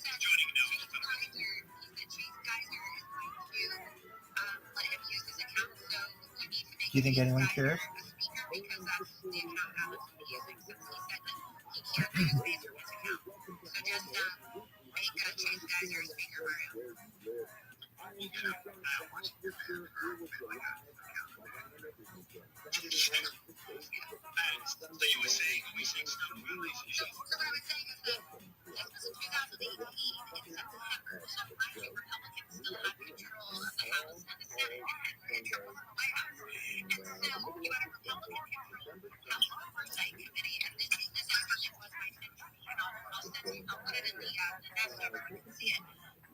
Yo, Sheen.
also had the question, we always try to present all sides of every discussion and avoid echo chambers, and that was the first place you came on as you got reinstated on X. So I want to applaud that step. First question I have for you, how does it feel to be back? Well, I've got to say, it's not about me. It's about everybody having heard and appreciation, particularly Elon Musk and others.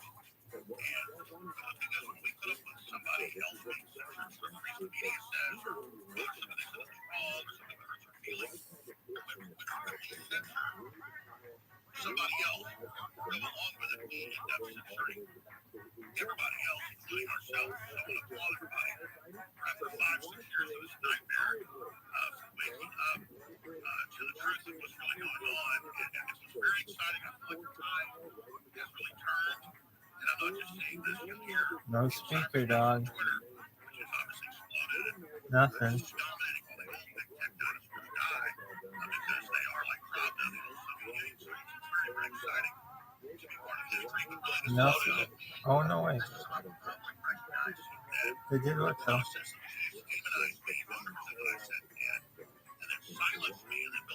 That'll happen.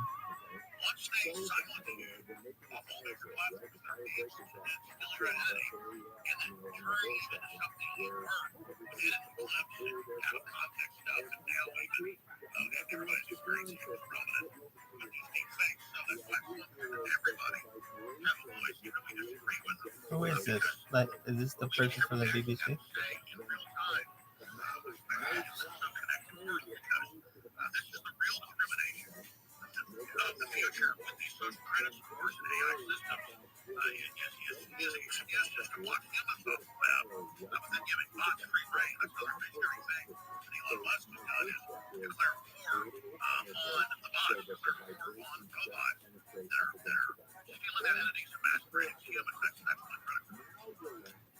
So one thing I did in a post today, and I think Tucker was the first one to do this, they're not only calling you the most censored man on the planet, he said that you were, I think, the first major personality to be censored by big tech. And he told a story of how Tim Cook had a meeting with other platforms in 2017 and 2017, and they made the decision to censor you not only from social media platforms, but they included your bank account, they included everything. Can you tell us more about the platforms that censored you, the excuse that they gave, This is so and the hilarious. experience that you went through? Absolutely. I think that was back in August of 2017. I can't remember the exact date, but it was in August.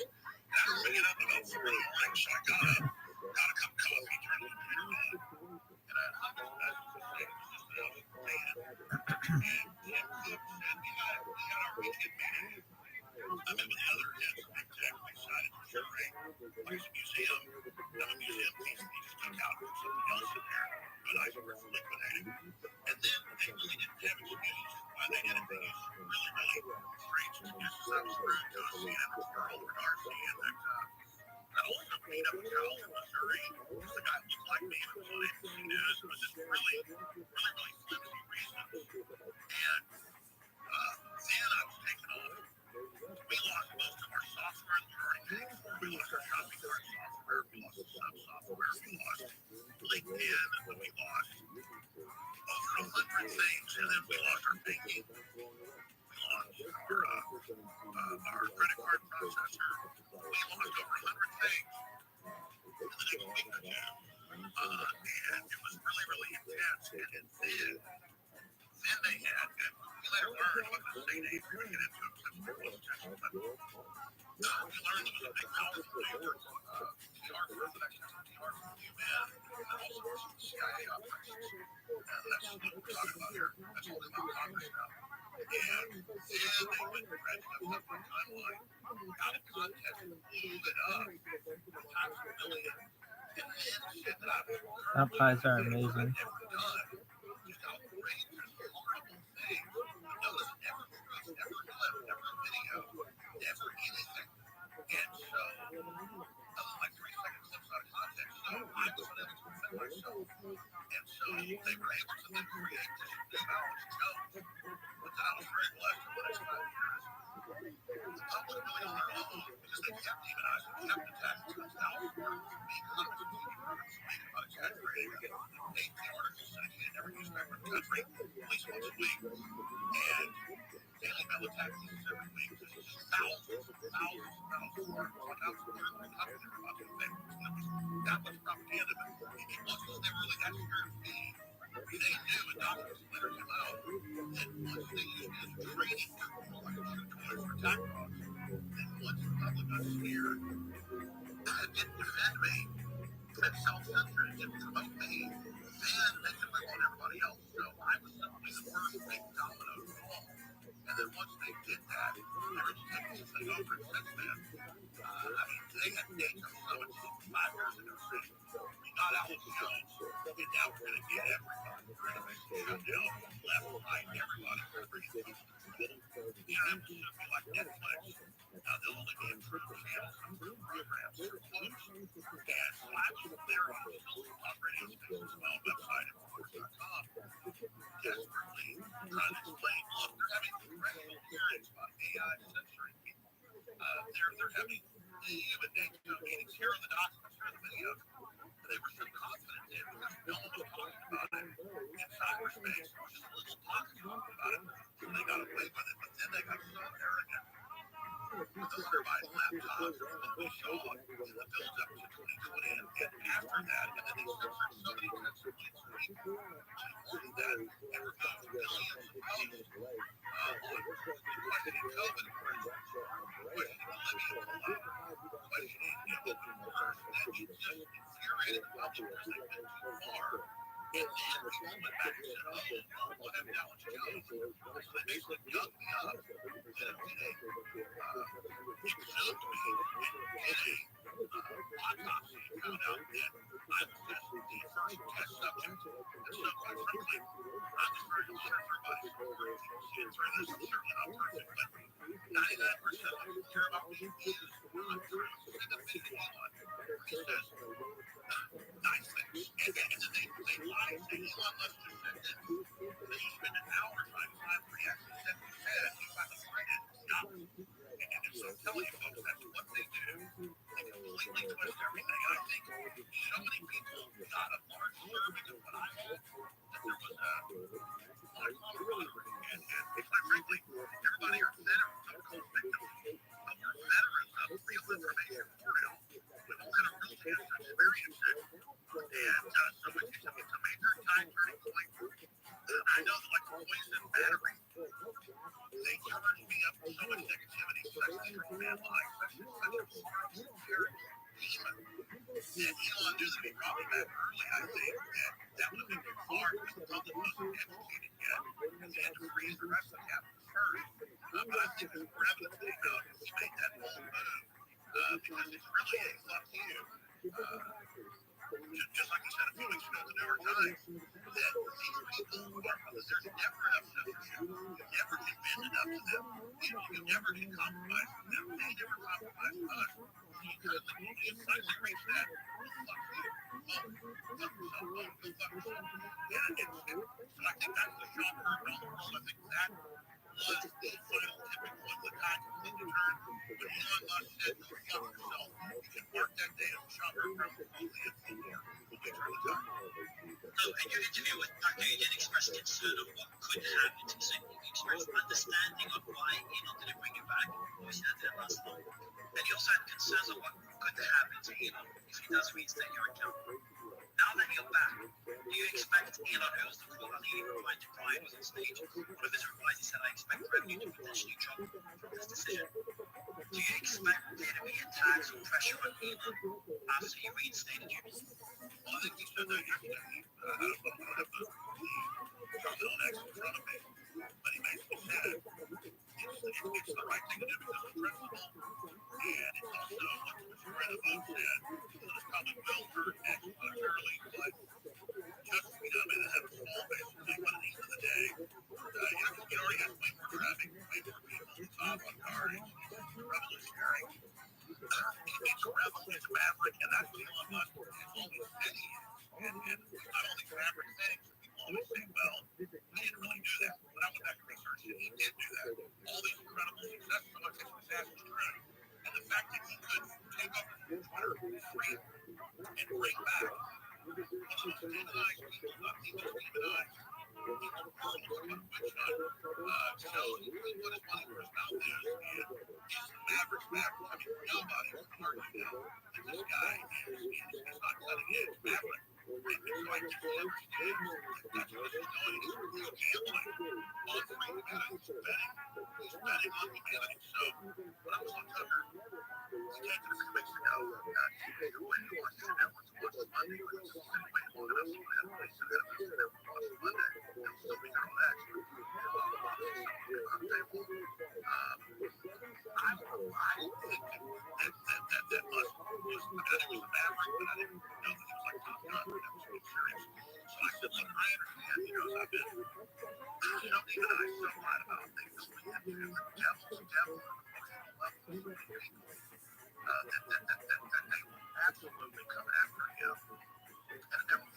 think it is a neoliberal free society with really a giant totalitarian fraud. And so I'm actually sad to be here. Branding it as a neoliberal free society with really a giant It totalitarian has to do with you. I'm just excited to be here at the dawn of 1776 Part 2. Now, there's going to be bumps. There's a lot of problems with the way. I just said last week, and it was confirmed in both the Congress and the U.S. that if they do not give another $106 million Ukraine, we're going to have U.S. troops dying soon on the ground, your sons, your daughters, your nephews. As Lloyd Austin told Congress. Look at this athleticism right here. What about me? It's good. And so these people are now threatening nuclear blackmail. We're lucky I could be right there. It's got to end. It's got to stop now. And the world sees that. The world knows that. So I think instead of this being a political movement, it's a worldwide renaissance 2.0 that simply doesn't want to blow the planet up and just wants common sense and wants all the crazy Hitlerian, Napoleonic, corporate war games to end. And so I just think that the insanity is beginning to flood back into the discourse. Yeah, so we're going to talk about the Ukraine war. We're going to talk about Gaza as well. You've talked about it on Tucker's interview. We've got a few quotes from there. I'm going to take a few questions from the panel, maybe 3 quick questions. Laura and then Brian. Thanks, Mario. No, I saw that you were asking Alex about whether this threatens democracy. I think the biggest issue is that this has been a threat to our constitutional republic and democracy all around the world, and we've been blowing the whistle on this for years. I can't help but think back to the day before Alex was permanently banned from Twitter, and that was September 5th, 2018, when Alex and I attended the congressional hearing on big tech censorship, and we called out Jack Dorsey. And it was Republicans who, shouted me out and had us thrown out of the hearing room. And so I think it's important for people to know that Republicans had enough time. They were in control of the House and the Senate, and Trump was in the White House when Alex and I were trying to warn people about how this would impact our elections, how this would impact our ability to have open discourse. And when we were, screaming from the top of our lungs about how they were going to shut down people's bank accounts and use big tech to steal the election, with Yael Robb sitting in the front row with Jack Dorsey, it's all on video, okay? They called us crazy. And Laura, let me just back up on this. I talked to Trump back at the time, and I said, listen, they're already curtailing you way back 90%. And he was still so confident, he didn't take it serious. And this is a big criticism of Trump. He spoke so about censorship, but once he got banned, then it became front and center. Because again, there's still, especially really older people, I'm not big name, but people that are 75, 78 years old, he was like 74 at the time, they have real blind spots. And I mean, remember just a few years ago, they would have congressional hearings, and Google would lie to the telecommunications committee and say, no, we don't track anybody's phones or locations. And they say, okay, good, I heard that. And Congressman would say, why does it pop up on there? Where's that coming from? So you've got people that are dinosaurs when it comes to tech who don't understand any of it. And you have a judiciary that's the same.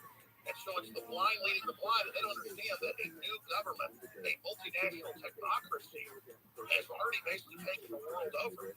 Now they're starting to catch up really quickly. You know, Jack Posovic's on here.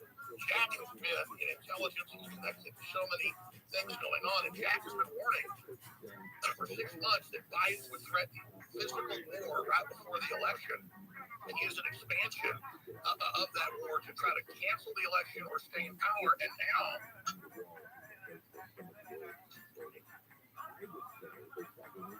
Alex, you there? Did you drop out? No, I'm right here. Can you hear me? Oh, yeah, I think you got a call. Yeah, go ahead.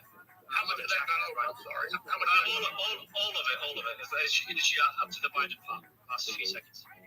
Well, it's just like this. Biden represents the worst war hawks, the people that took us to all these illegal wars, the people that killed millions of Iraqis in sanctions.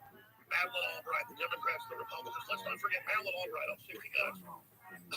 Was asked by Leslie Stahl, okay, you guys crippled the sanctions that George Herbert Walker Bush had on the floor. And over 1 million Iraqis have died, 500,000 of them children. That number later doubled to 1 million children, 1 million adults. Not debated. And they said, is that a good price to pay? And she said, yes, it's a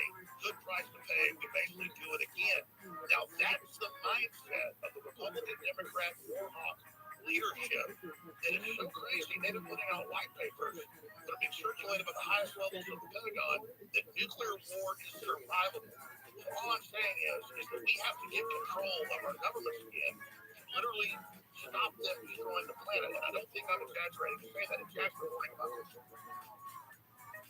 Jack, any comments on this before going to Brian?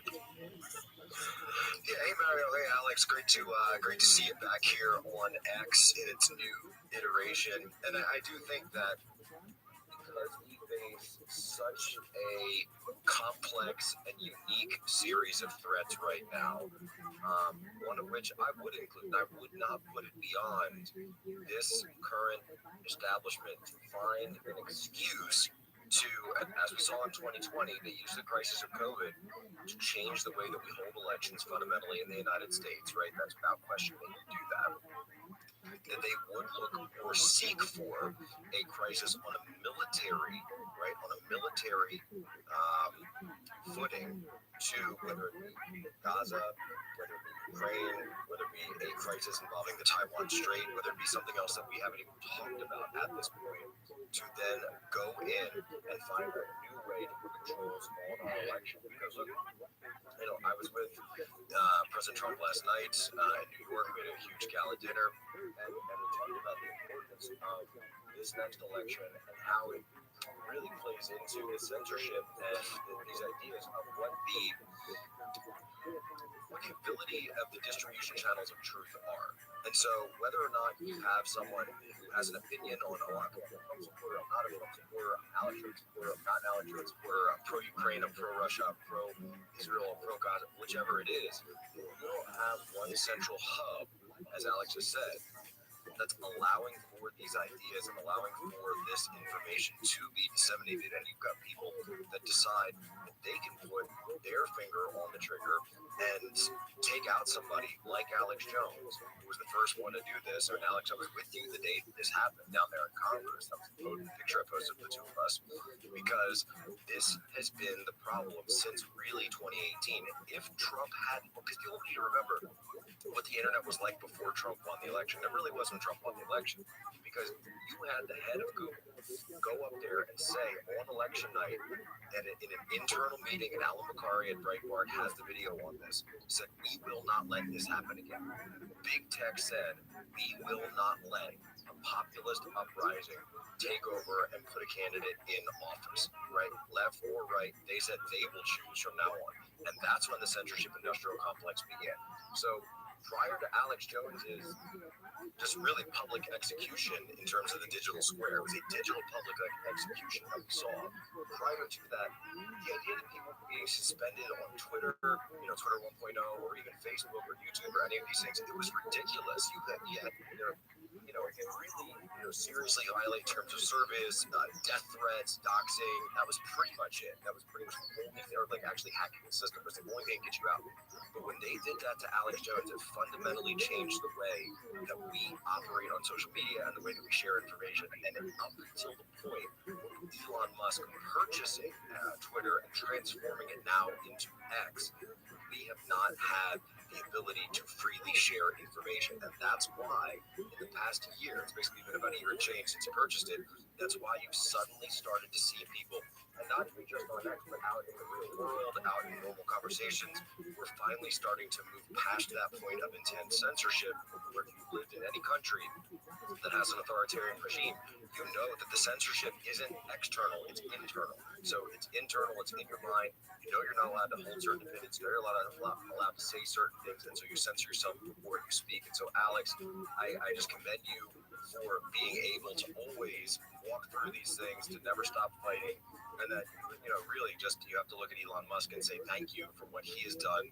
$44 billion of his own money, his other companies, his stocks, everything that he's going through, having the leverage to be able to give the world this a real gamble betting on the people. And next, just one small point to throw before I forget about it, because I was asked a question earlier. How I've dealt with this. And again, I literally don't say this. It's not like I love everybody and I'm this gracious guy. This is not about me. It's about all of us.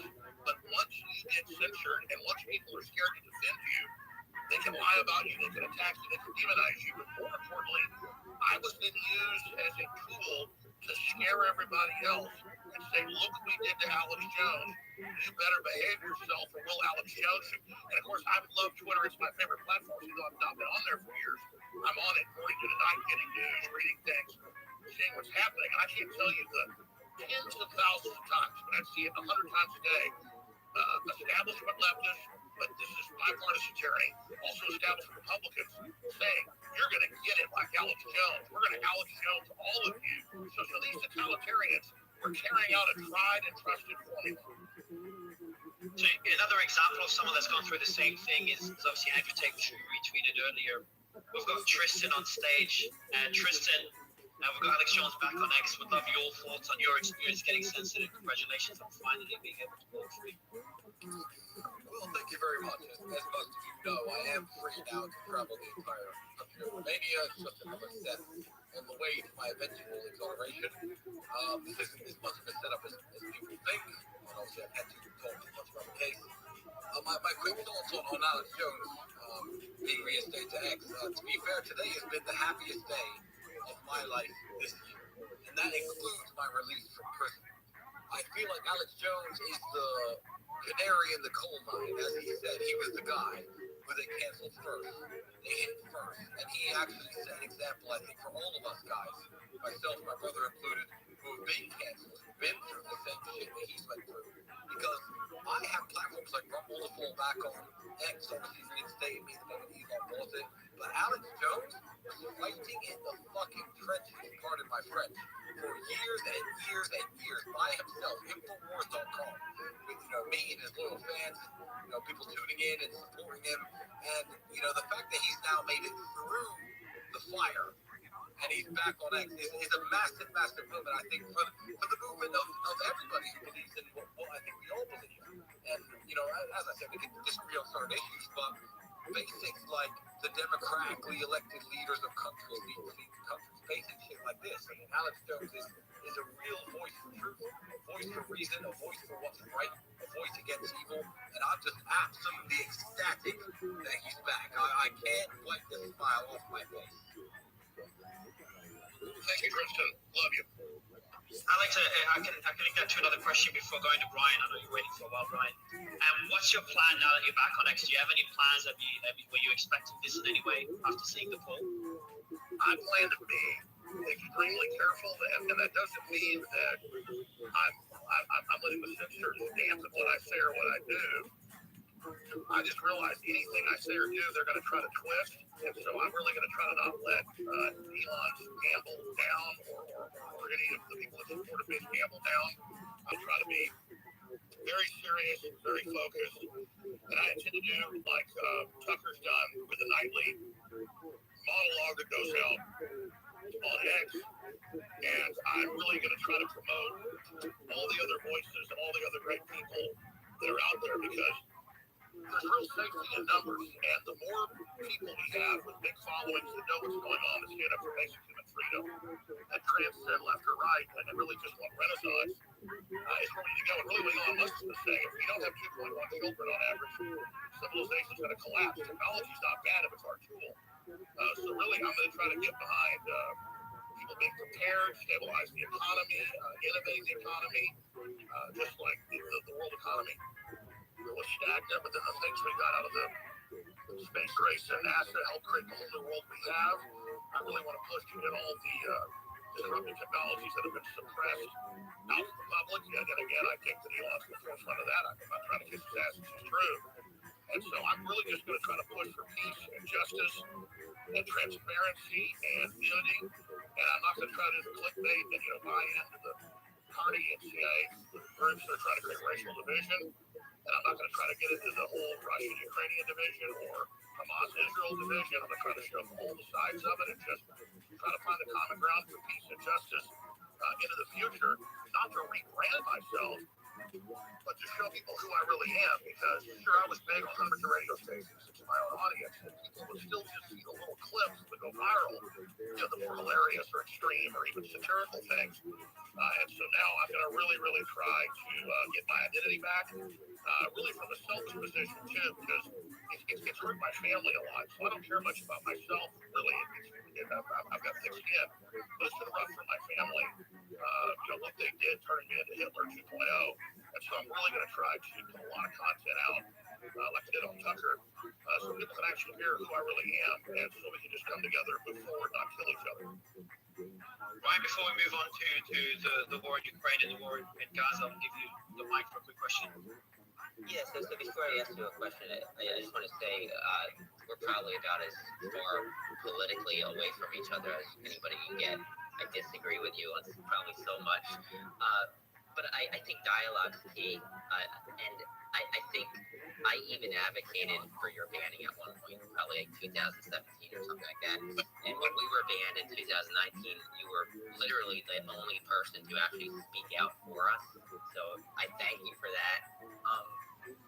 So I guess my question would be, what are your thoughts about the new apps? Community notes, obviously that's going to involve fact checking. Have you played around with community notes? Do you understand how that works? And how do you think that's going to be used, whether it's for you or against you? I welcome community notes. I mean, I think that it's not censorship, it's a community square. So if I got up in the community square and I said the movement ran out of cheese, or that we should kill all the black people, those things are not true.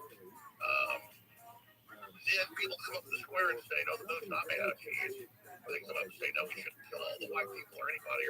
So whatever the crazy statement is, the answer is being able to respond to it. And so I really welcome community notes, because then it's not some big corporation like Microsoft with their NewsGuard, who's got one of the worst records actually of truthfulness out there, telling you that they're the arbiter of truth and using sly methods like Snopes and others do to deceive people.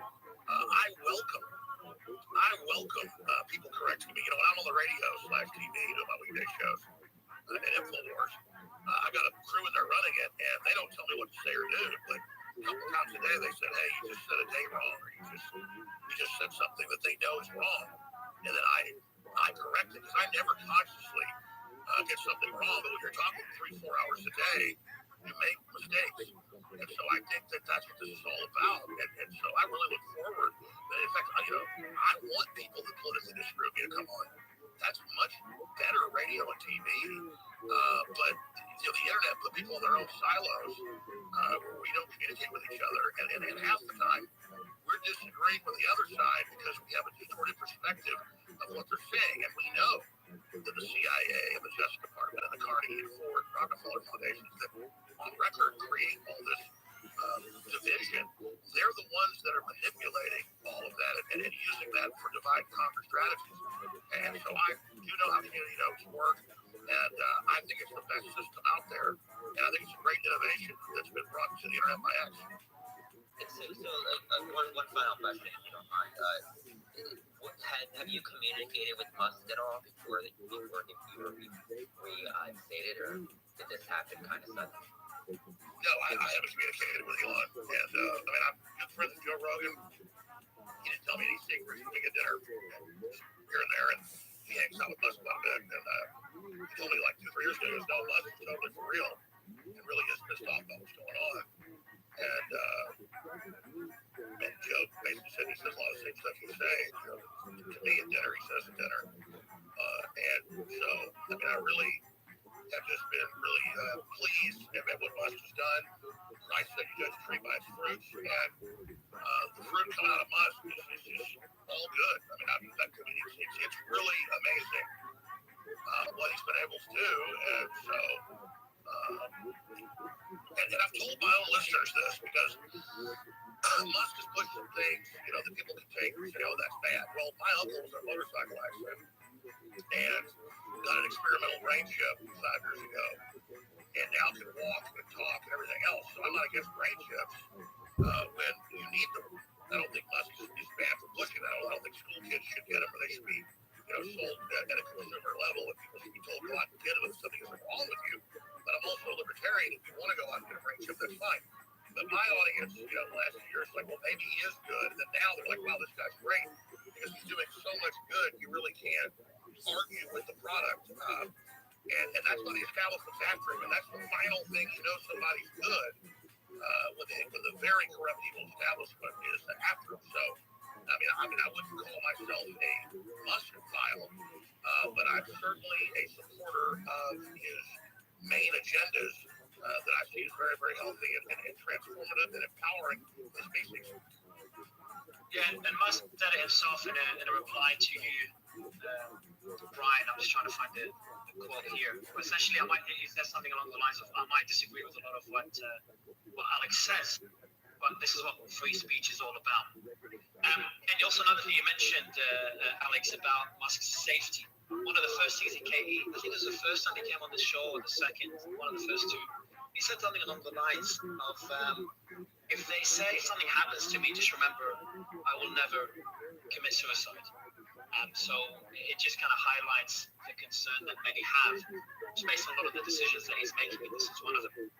But on the discussion with you, go ahead. That's really important. Trump will never commit suicide. I will never commit suicide. Elon Musk will never commit suicide. Henry Tate will never commit suicide. None of us will ever commit suicide. Jack Sullivan will commit suicide. Steve Bannon won't. They don't want to turn us into martyrs. They either poison you or they come to a murder-suicide, kill your wife, kill you. That's a known deep state tactic. And so absolutely, if they gun down Elon Musk, that only makes him bigger. When he's such a threat, they might do it, even though it makes him into a martyr, because they know there's not leadership to replace him. So absolutely, it's very important to get it on record that he will never commit suicide. That's why Trump will, be randomly driving down the road and order Secret Service to pull over at a hamburger place. He walks in and says, I'm buying hamburgers for all of you. He stands right there at the counter and watches it made, has them deliver him the bags, and then he randomly grabs one. And I'm not thinking of the inside baseball, but the kind of stuff they were doing to Trump early on, and I first broke this, and later it came out that he thought this too. They said, oh, Trump's crazy. He thinks they're putting, stuff, sedatives in his food. Early on in the White House, I've been told by high-level sources that he did indeed believe that was happening. So they also might not kill Musk, but he should watch out for them, putting radioactive isotope in his food or some type of tranquilizer that builds up in the blood. I mean, this is the real stuff that these intelligence agencies that think they own us have done around the world. So people better watch out. And you're talking about one of the most powerful people in the world and the richest man alive. So kind of highlighting the amount of influence and power that they have. Talking about the intelligence agencies, you did talk, we do have Jackson on stage, who's been very vocal about the war, and Laura as well, who's been vocal about the war in Gaza.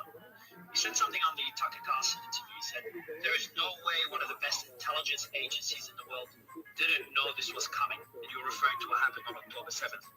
Can you elaborate on this and expound on what that means to the Middle East and how the war could end? I want to be 100% clear. Israel's a diverse political group. They were basically in a soft civil war. So when I criticize Israel, it's not me trying to get points against Israel or points against Palestine and the Palestinians. It's just the fact. I did that Tucker interview before the New York Times came out and said Israeli military says they knew 1 year before the attack and the plans. And now we know there was insider trading. So we're not sure who in the Israeli government didn't get the news to Netanyahu or whether he did know. But 100%, there was a 7-hour at least stand down with attack helicopters 10 minutes away by air. Israel has over 300 of them, including almost 100 Apaches and Cobras, fully loaded with weapons at one time. 5 attack helicopters could have been there when the first calls came in, but instead, retired military officers as far away as Tel Aviv North drove 45 minutes to an hour south to try to stop the attack. And so it is a fact that Israel stood down. And Netanyahu said, well, let's investigate it after the war is over. Well, now he's saying it's going to last 10 years. So there is something rotten in the state of Denmark this time. Israel. You have $6 billion sent by Biden to Iran a month before. Iran is financing Hamas through Hezbollah. And so I'm not saying Hamas works for Israel, even though Israel helped set it up like 1970s, that's on record. There's some larger global destabilization going on here so that the war hawks make more money and have political distractions. So I think what we know for a fact is Israel stood down. We just don't know exactly who or why. Jackson? Yeah, I have a question for Alex. And Alex, by the way, it's great being on your show about 2 weeks ago. I had a fantastic conversation with you. My question for you is, you know, we look at the Trump administration that's probably going to be forming, and the first Trump administration, you know, handpicked, you know, they kind of had the Republican Party put a bunch of people in that were deep state appointees that were very pro-war. It wasn't until the end of the administration when we saw more rational minds like Colonel Douglas McGregor begin to rise up.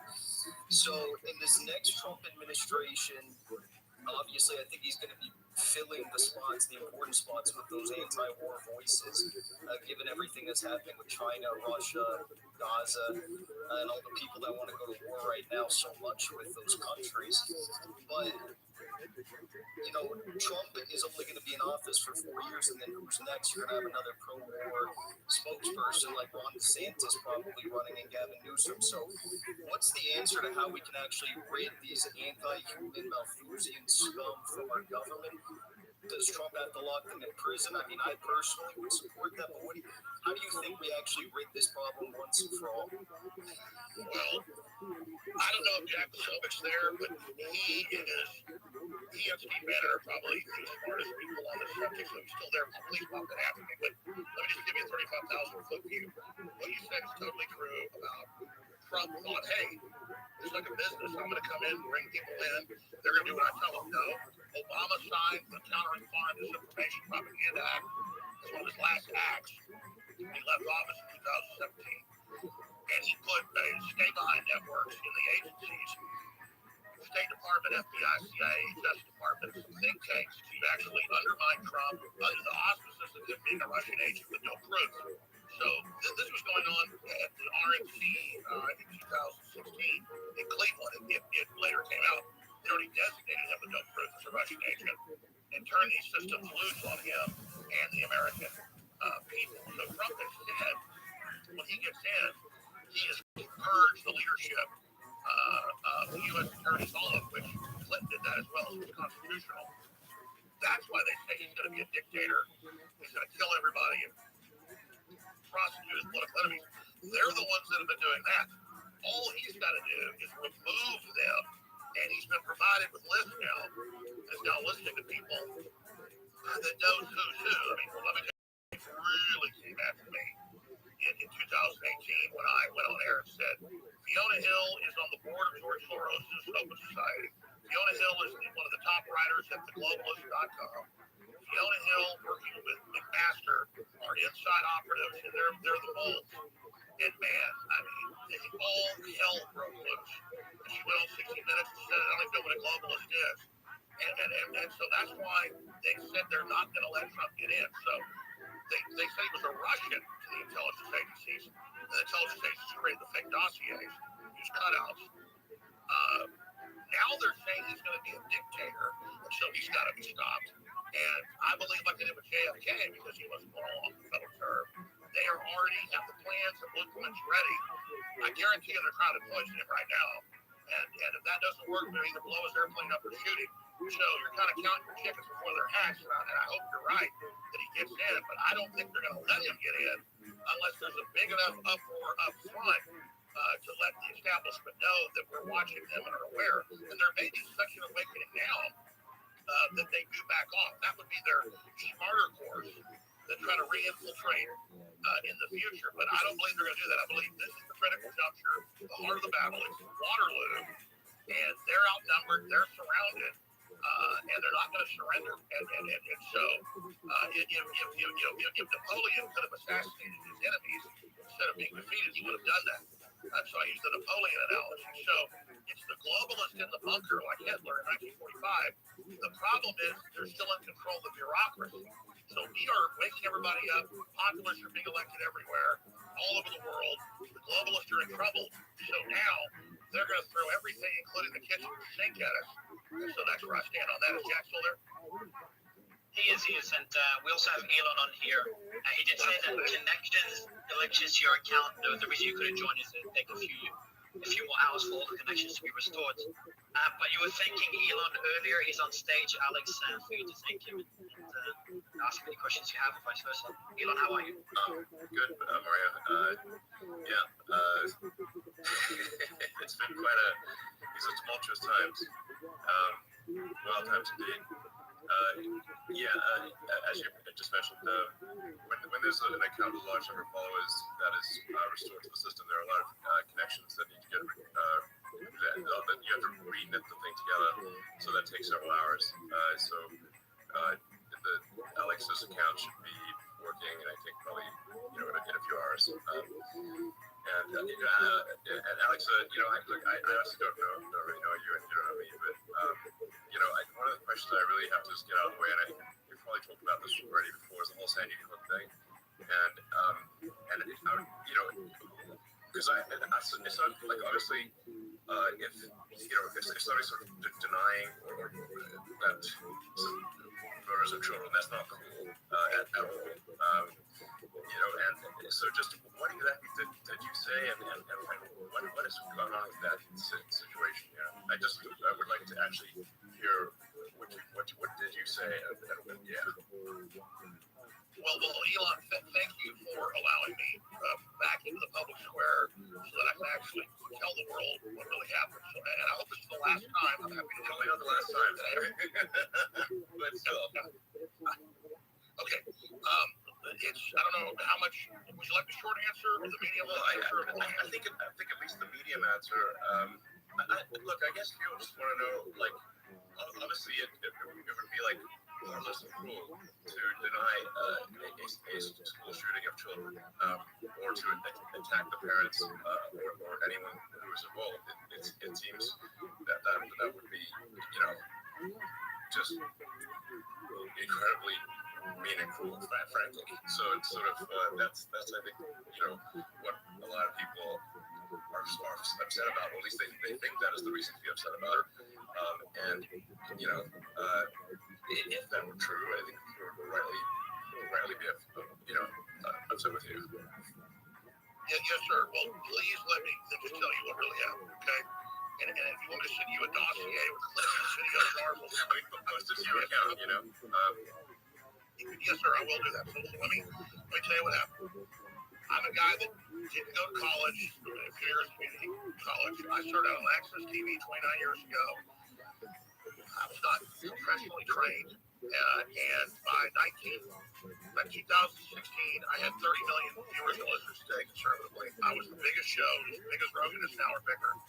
And I had a very small operation and did not even understand how powerful I was. And so when that event, it's called the school shooting, which I do believe happened 11 years ago, the internet exploded, and it was the top story for off and on for years with all these professors and former school safety people, and all of them saying they believed it was a drill, and I simply covered them covering that. What was entered in court against me in both cases where I was found guilty by judges. One in New York, there's a judge in Trump's case, not even a jury, his real estate case. And then years later, after Trump got elected and after I was in platform, it made me bigger. And so suddenly I would wake up, there would be sometimes 100 articles or more a day, every major news channel saying that I was currently saying nobody died, currently sending people to their houses, currently peeing on graves. I didn't even know these people's names. I only said one of their names ever. And I believe her children died, and I understand all that. Okay. But I'm saying, imagine, I was not even left on no mention of the school shooting in Connecticut for like 6-7 years. Then they go back to my timeline, and it turns out it was a big New York PR firm, Democratic Party. They dredge it up. They run hundreds of articles, sometimes a day, but they'll meet for over a year. Suddenly it becomes a big story again. What's the PR firm? Pardon me? Which propaganda firm is this? PR is public relations and propaganda with propaganda. So I think we should use PR firms propaganda firms because that is in fact what they do. So what propaganda firms? I will find the name as soon as I'm off because I can't do today. I'm not good at doing today's awards. I can't walk into public company. I will post it to the to X because after they got their $1.5 billion judgment and asked for $2.67 trillion, that the GDP of India, I'm not joking, folks, that's Bloomberg, they then came out and bragged that they had quarterbacked the whole thing. They're one of the biggest things in the UN's PR. And not that they had quarterbacked destroying all the shows. So I did question it. I did say at times I could see that, I'm not even saying it now, they'll take it out of context and say it again. I did have, what they were in court on me was 23 minutes of video and audio over 5-6 years. We did an audit. I had talked about them when they sued me for 2 years. I refused to talk about it. I apologized when the PR firm got involved. I know who it was at the time. It was all the news. I said, hey, I thought it happened. Yeah. I said it happened. I decided it happened 5 years after it happened. So I said, I'm not the Sandy Hook guy. It turns out some of these experts that said it didn't happen are crazy. They made up stuff. I said, I believe it happened. And then they spun it and said, oh, now he admits he lied about it. So it isn't who I was. And it's kind of like they've done with you, and you did nothing like I did. I mean, I did question it. I did say it a few times that I thought it hadn't happened. But I didn't turn the knife. I didn't really think about it. I thought about how I was talking about the internet with YouTube videos with 30, 40 million views that I didn't make. It was a hot topic that would come back from time to time. But no, I was not the creator of it. I was not the presenter of it. I was not the guy pushing it. And then I kept saying, no, I believe it happened. And they went, aha, you now admit you lied for money. So what's not true is I never made any money off of it. I barely ever covered it. It's not my identity. And it's just like they misrepresent what you say. Take one little thing and twist it. And then say you need to apologize for it. And then they just keep hammering it and hammering it and hammering it and hammering it. So I've been desperately, I'll post it next if you want. There's over 100 apologies that I've given. Over 100. In fact, it'll be 500 every show I go on. They ask us. I apologized on Joe Rogan's show 5 years ago. I apologized on Patrick and David's show 5 years ago. These are prominent ones. I apologize on every show, and I'll say it again. I apologize that I just gave my commentary, because I'm really just a guy that talk radio host. So I do that on the internet. I just take calls, interview guests, and then I play devil's advocate. And if that hurt people's feelings, I apologize. But I did not send people to your houses. I did not pee on graves. I don't do any of the stuff that went on. And then when they had the trials, after I was found guilty, trials and damages, there was never any video of people peeing on graves. Any video of people else's. There was an FBI agent who was there that day. The tragic event. New Haven, Texas. Sandy Hook. He was there, and he didn't have an FBI vest on, and his gun was pointed the wrong direction, pointed upside down. The internet questioned him. When he got on the stand in Connecticut, my lawyer said, has Mr. Jones ever said your name? No. Has Mr. Jones ever put your picture on the internet? No. Have any of his hosts done it? No. Has InfoWars ever put your picture out or said your name? No. What happened to you, sir? One man, he said, called me at my offices, like 7 years ago, this is like 8 years ago, and asked me if I was really an FBI agent. The jury gave him $94 million that doesn't exist. $94 million, never said his name. So I challenge people to find me saying any of their names. I said one guy's name, and I apologized to him on the stand. The thing had probably 100 million views on 5 or 6 different YouTube videos of him smiling and laughing before he walked to the mic. I played the clip one time and said, yeah, that looks like he's an actor. I did not attack him, did not come after him, did not say his child didn't die. And then, look, I don't want to fight with him, though. I said to them in a deposition, I said, I will chop my pinky finger off with a meat cleaver right now. I will. If you'll just leave me alone and stop saying I made hundreds of millions of dollars off of you, Stop saying I'm attacking you. So it's very simple. I have become, and I don't have, the media ran a year of articles attacking them in my name, saying things I never said, a straw man, enraging them against me. And then, so they've been victimized, they've been manipulated by a PR operation. And so I would love to come on X with the families. I'd love to raise money.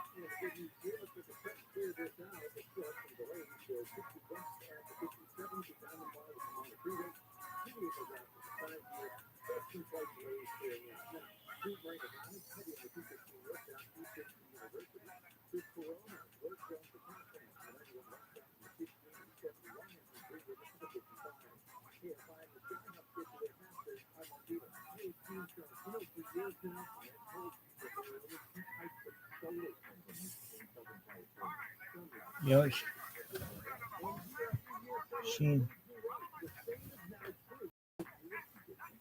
Chinchanchi.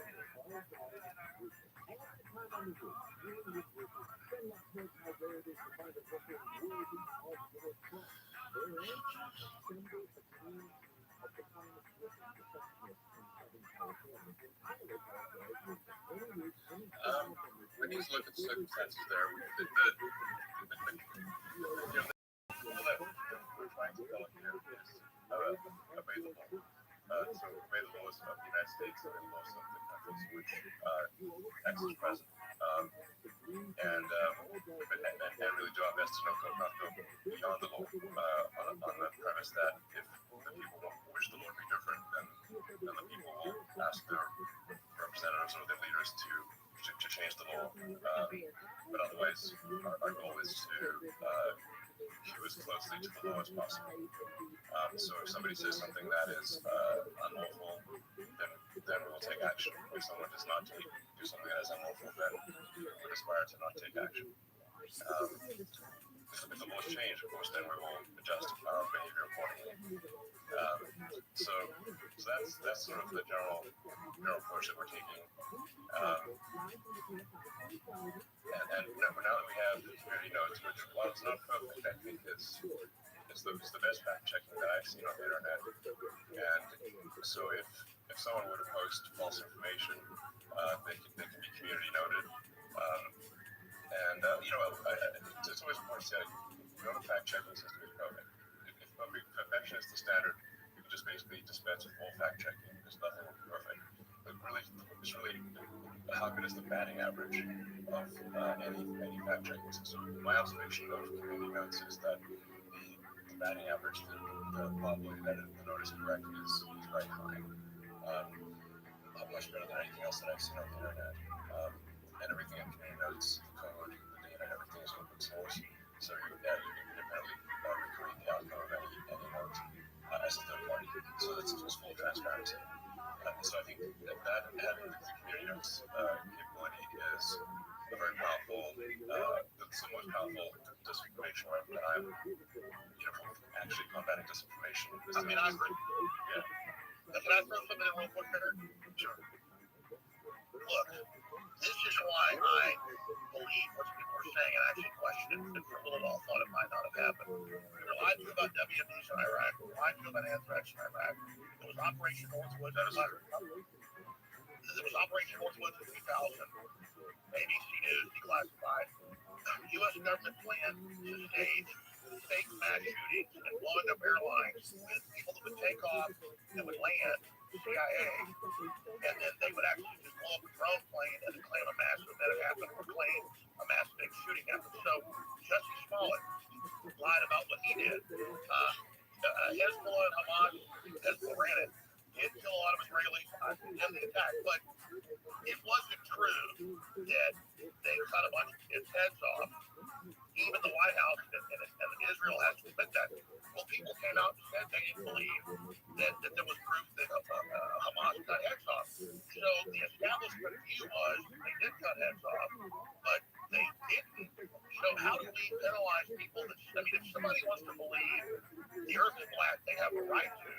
And the community knows everybody else can challenge them, but it's the establishment lying so much that makes people not believe anything, and then they lose faith in everything. I'm actually worried about this because a lot of my audience, so disillusioned, they think I'm an agent or something. Dude, I'm not.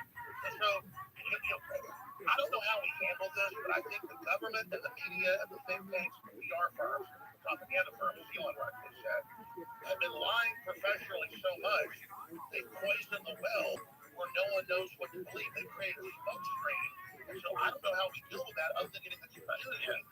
Alex, I just want to be clear, Hamas does have a habit of cutting off heads. They're quite proud of cutting off heads. This particular circumstance, perhaps there's some uncertainty, but they do cut off a lot of heads. And there's no question about that. And they're quite, they're appear to be quite jubilant. They're quite happy when they cut these heads. I don't like Hamas. I don't like the Muslim Brotherhood. I don't like Hezbollah. You're right. That is a hallmark. They stand proud of cutting off heads. Yeah, my observation. And I agree. Somebody saying his hallmark is shooting his guns and a red beard and short. Hamas's calling card is cutting off heads. I totally agree. But I'm saying they do that a lot. You're right. Yeah. Elon, do you mind if I jump in for a second? Twitter 1.0. Oh, yeah, go ahead. Yeah. I'll go to you right after. Yeah, guys, I'm going to go to you right after the thing. I just wanted to, share one thought in response to Ed's question, which is, let's take the content of whatever speech it was that's an issue off the table, kids being shot in schools or otherwise. I think there's two kinds of ways to worry if you're worried about the spread of misinformation or false facts.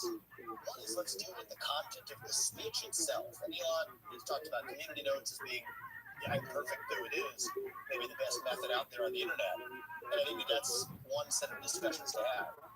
That's quite a different thing from what the law certainly looks at as the most draconian First Amendment violation, which is what it calls a prior restraint, which is to previously just restrain a person from speaking, period.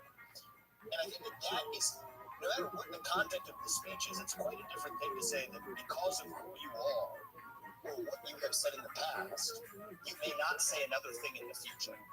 And so I just think that those are two different concepts. And I just, for one, just wanted to share my experience of my Alex Jones experience. If I may, that is perfectly said. That's because you don't cut somebody's tongue out. Yeah. Even if I did that in the past. But people say false things. They deserve to have the consequences for that particular speech aired out in the marketplace of opinions. And community notes is one feature of doing that. And I think that's a legitimate discussion to have. But the idea, first of all, let's just make the observation that if somebody has once said a bad thing, then maybe restrained from speaking, most people who have been in a position of prominence in the U.S. federal government would not be allowed to speak again in other forums if that was the standard we were applying. Right? I mean, you think about anybody who's been in the CIA or the FBI in a position of saying that the Hunter Biden laptop story is false or COVID didn't start in a lab in China, so we could go down that whole rabbit hole.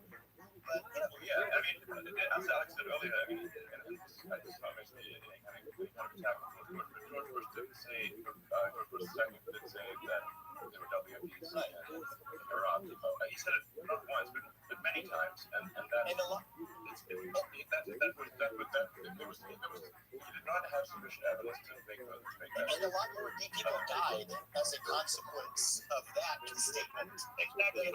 Alex Jones has Alex, I think one of the things I just wanted to share with people is that I was actually just curious about this guy, Alex Jones. I'd never met him, but I happened to be in Texas. I visited the southern border. And, I popped in Austin on the way back, or somewhere, I forget where we were. And Alex Jones that's what it was. I said, I want to meet this guy that everybody says don't meet. And so we sat down, and I was actually surprised. We actually aired it on X, or I put out clips of it on X. I can't remember, on like a podcast format. And so I was expecting to get in a debate about the Sandy Hook thing. And as soon as I open up, what I get is a guy apologized for being wrong. And then we moved on and talked about something else. And so for me, it was just interesting and eye-opening. And I think it would be interesting and eye-opening for a lot of people as well to sort of know that there are people who have ever thought, made some mistakes, said some things that were wrong, and said some other things that were dead right that nobody else was saying either. And the way that we get to the bottom of what's true is actually hearing one another. And when people say something false, they deserve to be held accountable. So I think that's what's a cool thing that hopefully we're able to have more of that rather than less because of the existence. I mean, if this platform didn't exist, that avenue of sorting out bad speech through more speech doesn't really exist on the internet or in our culture. And so I think that's, in response to that, a good thing, not a bad thing, in my opinion. Yeah, and actually, to elaborate on the public relations firms and PR firms, which really should be called propaganda firms, because that's literally, public relations is literally a propaganda word for propaganda. You can read the history of how public relations was developed. Correct.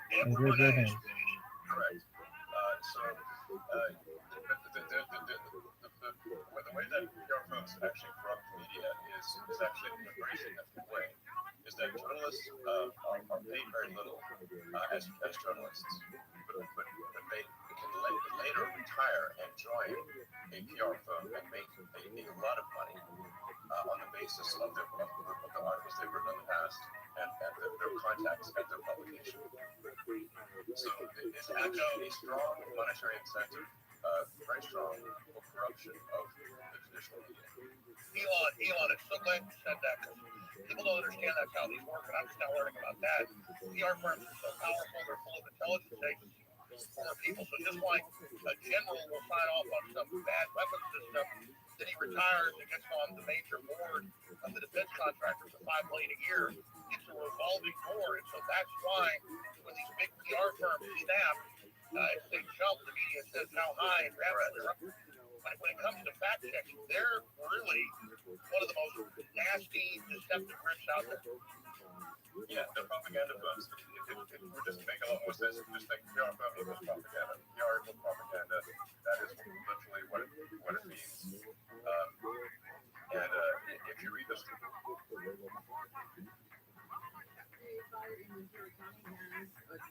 Are you jumping out, Elon? He's jumping out. Is he jumping out for anyone else? Yeah, he's dropping off for me. Elon, you said, you just jumped out, Elon. I think you're back now. Is your mic working? It's good now. It's good now. My mic's working, but I'm back. We're on PR firms. We're on PR firms equal propaganda. Yeah. The public should really understand that public relations literally just means propaganda. PR firm means propaganda. And the PR firms have very strong control over the traditional media because that's where journalists go to retire and make tons of money. So there's a very strong monetary incentive for journalists to do what the PR firms say because they know that is where they're going to get rich in the future. Bingo. Elon, a question is more for Alex, and me and Alex were discussing it before you jumped on, is the pressure, if any, that you faced since reinstating, or since you said you reinstated Alex. Now, Alex, kind of referred to extreme scenarios where your life could be in danger because of what you're doing with X. I know you mentioned it briefly in one of the first spaces we had. You made a joke about, hey guys, if something happens to me, I'll never commit suicide. But how much pressure have you faced in recent months? Obviously, we've seen the back and forth with a few organizations that are trying to censor others. And has that increased since you reinstated Alex? I mean, at this point, reading the sort of legacy media is just depressing. I accidentally, once in a while, will go see like Google News or whatever, or Yahoo News or whatever, some random thing. I'm like, this is just. I mean, frankly, the quality of the propaganda is really good. Look, if you're going to do propaganda, at least make it entertaining. And I find it's dull, boring, and just not even well written. Well, that's right. They'll put out one thing and then they all parrot it. It's a dog like lazy propaganda. It's like what product? We've got Andrew Tate here as well. Andrew, how are you? Andrew, your mic isn't working. You got to unmute bottom left corner. Can you hear me? We can, yeah. How are you? Yeah, I'm good, friend. I'm in the middle of a poker game, but since this is the battle for humanity, you got to faith in it. And the maker is constant deception of the populace. I thought I would jump in and say hello to everybody. Your thoughts, Andrew? We had your brother on earlier, Tristan come on earlier. Your thoughts on Alex Jones being back on X? I'd rather hear his thoughts on Elon Musk being the biggest maverick of the last 500 years. I'm not kissing ass here, Elon. You've got big ones, man, on every front. You were literally overturning the entire power structure. I was just saying this when Andrew get in, but I just want to say this while you're here. You were literally changing the entire paradigm, and you definitely got the system scared, and so everybody needs to support X. Everybody needs to support the sponsors on X. I personally am doing all my Christmas shopping this year with all the great gadgets and stuff that are on X. But I'm going to shut up now. But I would imagine something about Alex Jones. What?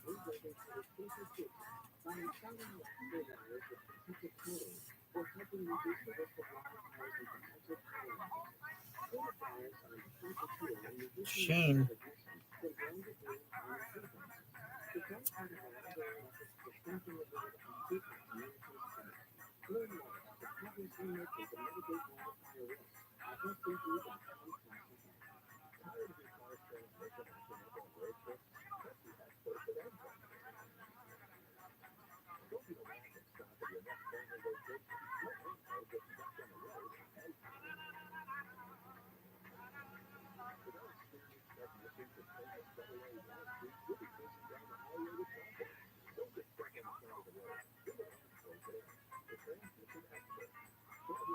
And people start listening, they're going to come at you hard. And I think I'm not completely versed, but from what I understand, Elon's already suffering the lawfare tactics, which they're going to do. They're going to keep pulling out the hat to try and slow him down or Andrew, let me interrupt before I forget.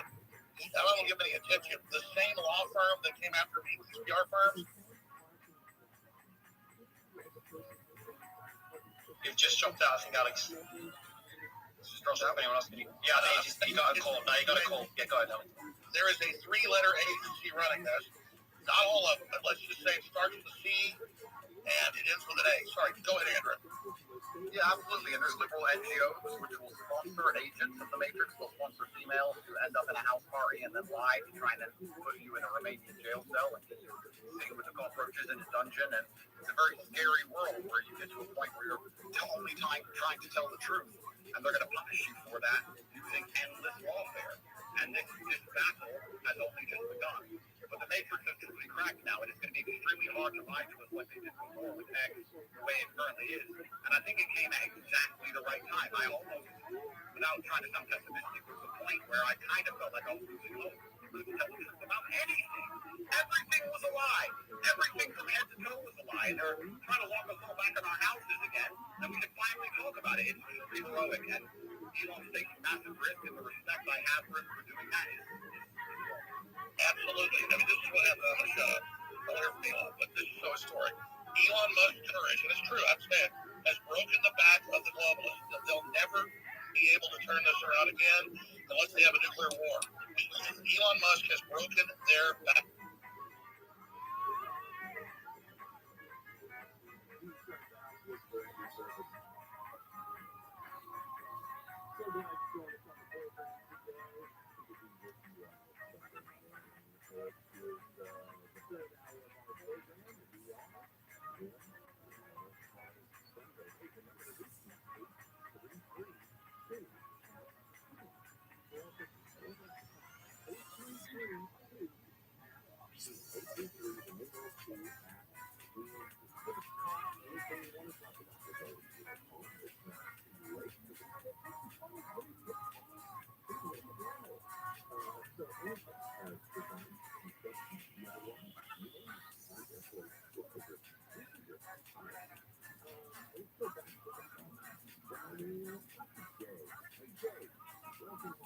For it would be for the freedom of humanity and for the right side of history. So I agree with you absolutely. Yeah, absolutely. I'm just generally in favor of civilization and the furtherance of civilization. And I think we should always be concerned that we can regress as a civilization. And if you study history, you just see the arc of one civilization after another as the civilizations rise and fall through history. We've been in a period of civilization rising very rapidly, but we should be concerned that we may be cresting, we may subside, and there are many times where I get late stage civilization vibes, and I'm just worried that that maybe we're cresting as a civilization and have centered for a fall. So, yeah. Well, I agree with you because I truly believe, and a lot of people have said this before me, this is not an original idea, but I think as AI and machines and tech increases, a lot of people are going to be deemed useless by the overlords. And then you have to sit and decide what are they going to do with all these people who have hopes and dreams and they want healthcare and they want a garden and they want a house to live in and they don't want to be treated like cattle. They're going to become extremely inconvenient. So I don't think many people at home understand that this war cannot be avoided. I got a lot of people who understand why they threw me in jail in Romania and understood I've done nothing wrong. And they said to me, why do you take up this fight? Why do you don't just delete Twitter and disappear and drive a Ferrari all day? And I explained that this war cannot be avoided. You're either on the front line and you're fighting for something.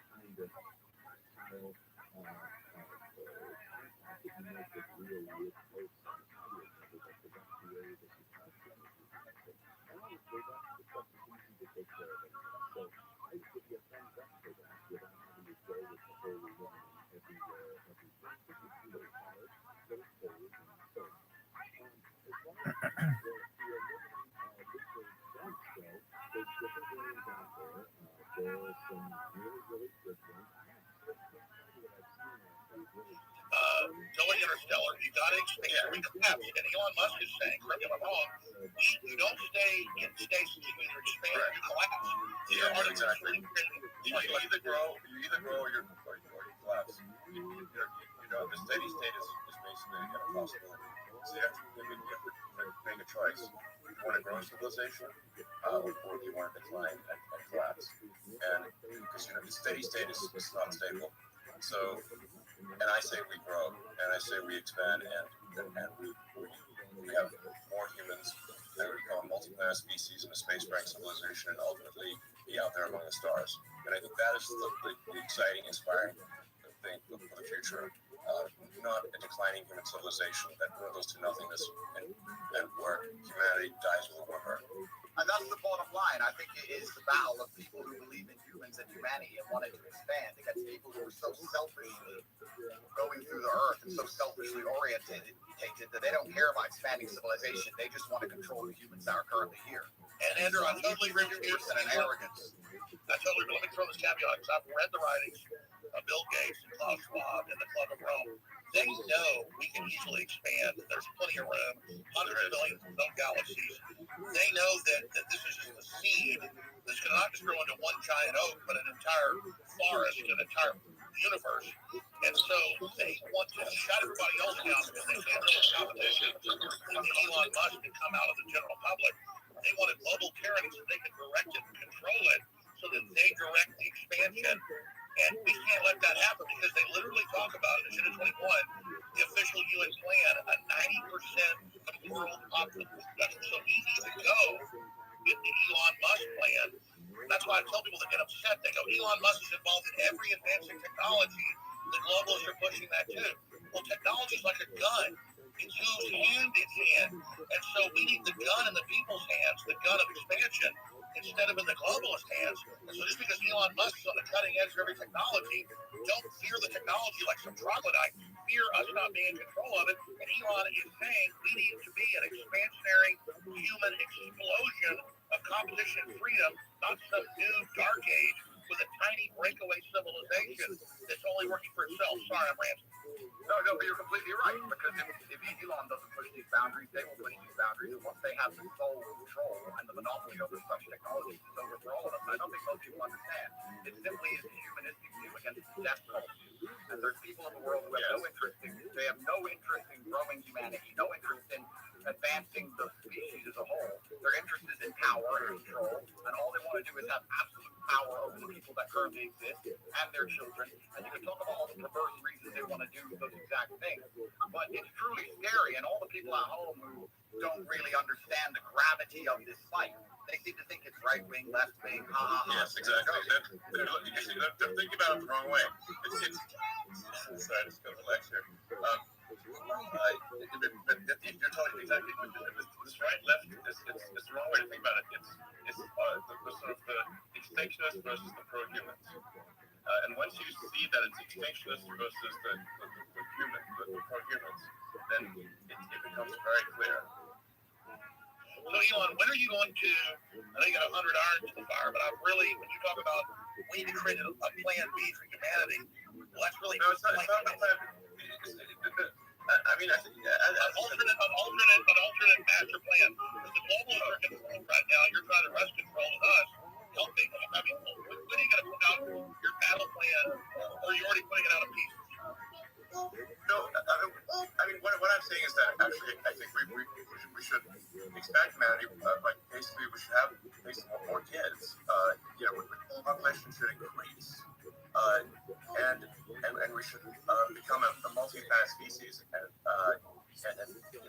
make life multi-planetary, build a self-sustaining civilization on Mars, and then ultimately, this will be long after I'm dead, probably, but almost certainly, we can go to other star systems and go out there, and I don't know, maybe we'll find some long dead alien civilizations. And I don't think we want to be one of those lame one planet civilizations that never got beyond, its own planet. I mean, we're gonna, what are the aliens gonna think of that? It's like we gotta make a good showing. Team Human. Absolutely. So it's essential, and truthfully, it's so amazing we didn't speak about these things only 2 years ago. You couldn't even speak about these subjects, but it's so pertinently obvious to anyone who pays attention. And it is scary, and expansion and humanistic views are certainly the way to progress. And it has to be done. There's no other way. Just like a business, just like you guys said, if you stand still, you die. And it takes a few brave people to break the matrix. You have to break the dam, and I think bravery is so important because it puts a crack in the dam, and it shows that if there's people out there brave enough to risk getting canceled, risk lawsuits, risk lawfare, then it's going to inspire bravery amongst the rest of the populace. And it becomes extremely hard to lie to brave people. And I think that's one of the largest pandemics of Earth today is bravery. And when I say bravery, I don't mean that in any kind of negative connotation. Bravery is being full of love and loving people.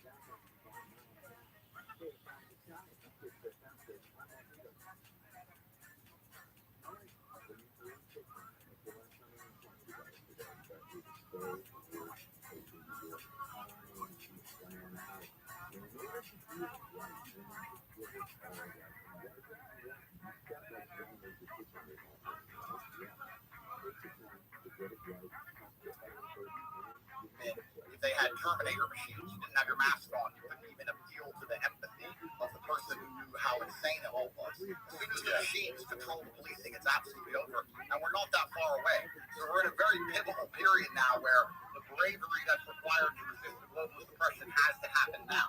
Soon the absolute exists, and it's over for everybody. We are at a critical crossroads right now in the entire future of the human destiny, and I called it Plan B, but I mean, we can call it just an alternate plan for humanity, because we have to say is the Black Rocks, the globalists, are right now in control. If they were 100% control, you and others felt rested, maybe they're at 80% control. They're losing control very quickly as people discover what they're doing. But what would you call the debates, discussions about a pro-human future? Just humanity? Yeah, it's humanity. Absolutely. That sounds good. But I think like something that is really important is like you just literally have to have kids, or there's no next generation. Alex, do you have kids? Yes, I do. I'm not as prolific as you, but I wish I was. And the best thing in my life, I have 4. Okay, great. And Andrew? I do have a few. I won't let you down, Elon. I'm coming. Okay, I'm to take over your title. Take over. I'm doing my best. I gotta use my good looks for something. Well, I think we want to encourage people to have kids. And this is the bottom line argument. This is what is so important. We just talked about how the globalists are ultimately selfish. Don't care about the power. Most of the globalists don't have children. And because they're selfish. You guys are all attacking the globalists, but if you ask a globalist, like I have friends who I would consider globalists. If you ask them, their ideologies are aligned that they believe that somebody living across the world is just as valuable as somebody who lives in America. And I know, But they've already enslaved the third world, and then that's not how everybody who you would categorize as. There's a lot of useful idiot globalists. The globalists at the top are depopulationists. That's their religion. So maybe if you want to look at the top, if you say globalists at the top, some of them might have that view. But if you just talk to an ordinary person who views themselves as a globalist, they're not saying, I'm evil. They're not an evil person. They just have this belief that every human being around the globe is equal. That's I would call that an internationalist. That's an internationalist. A globalist wants one world government run by corporations. Yeah, well, I think you can label them differently, but I think if you talk to somebody... Well, Henry Kissinger was a globalist. Zbigniew Brzezinski was a globalist. I'm not trying to be mean to you, but their number one rule is the earth is too small. We can't expand. We've got to feed, count, and put everybody on rations. We've got to social engineer and end the normal human program because humans are failed. They want to turn us into factory farm humans. Those are a lot of survivors. I'll answer the question. Sorry, guys. If I just say, some of these titles are a little confusing. So if you say someone's an internationalist or a globalist, I think what can achieve some disambiguation here is to say, does someone have as an axiomatic belief that there are too many people on the earth, or do they not? Do they believe that the earth can sustain the current population, or do they think it cannot? Now, the reality is Earth can actually handle a human population probably 10 times larger than the current population. Earth is actually very sparsely populated by humans. We only see density if we're in a dense urban environment like New York or Boston, London, or something like that. But if here would be like a good test. If you took a plane from LA to New York and you try to drop a bowling ball and hit somebody, your chances of success are basically zero. You'd have to drop 10,000 bowling balls, maybe. Yes. You just and I'll tell you something that may scare people a little bit is that there are thousands of objects falling onto Earth from space all the time. But how often do you hear about someone actually getting hit by meteorites? Absolutely. There's one known case of a woman with her house getting hit by one. Elon, yeah. I want to just respond to Ed actually for a second, because again, when it comes out, I think it's good to get a good counter view here. I think that there's two different things going on, Ed, and I know what you're trying to say, but there's a separate point about your obligations, right? So you can, and I believe everything has been said about the importance of expansionism for humanity being pro-civilization and expansion, pro-human race to win. That's like a separate axis, though. That's what I'm saying. Where are your obligations where you are? Right? So we talked about procreation and family. Then we talked about the nation. Well, look, I have two kids. As a father, my moral obligation, I believe, is first and foremost to my family. And then, let's say, as a president, my moral obligation is to the citizens of the nation that I lead.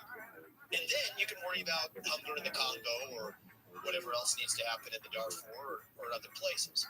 And so I don't think that you're saying necessarily that life... Security begins at home. Exactly. And that's not saying that life abroad is any less valuable inherently. And so when you say like the globalist view is that all it's saying is that all life is equal wherever it is on Earth, it's not like I think an alternative view is countering that. There's also just a separate place in terms of where you're situated. Where's your obligation, right? As a father, it's to your family. As a president, it's to your country. And just because you believe that's the hierarchy of your obligations means somebody else is the leader of one of those other countries.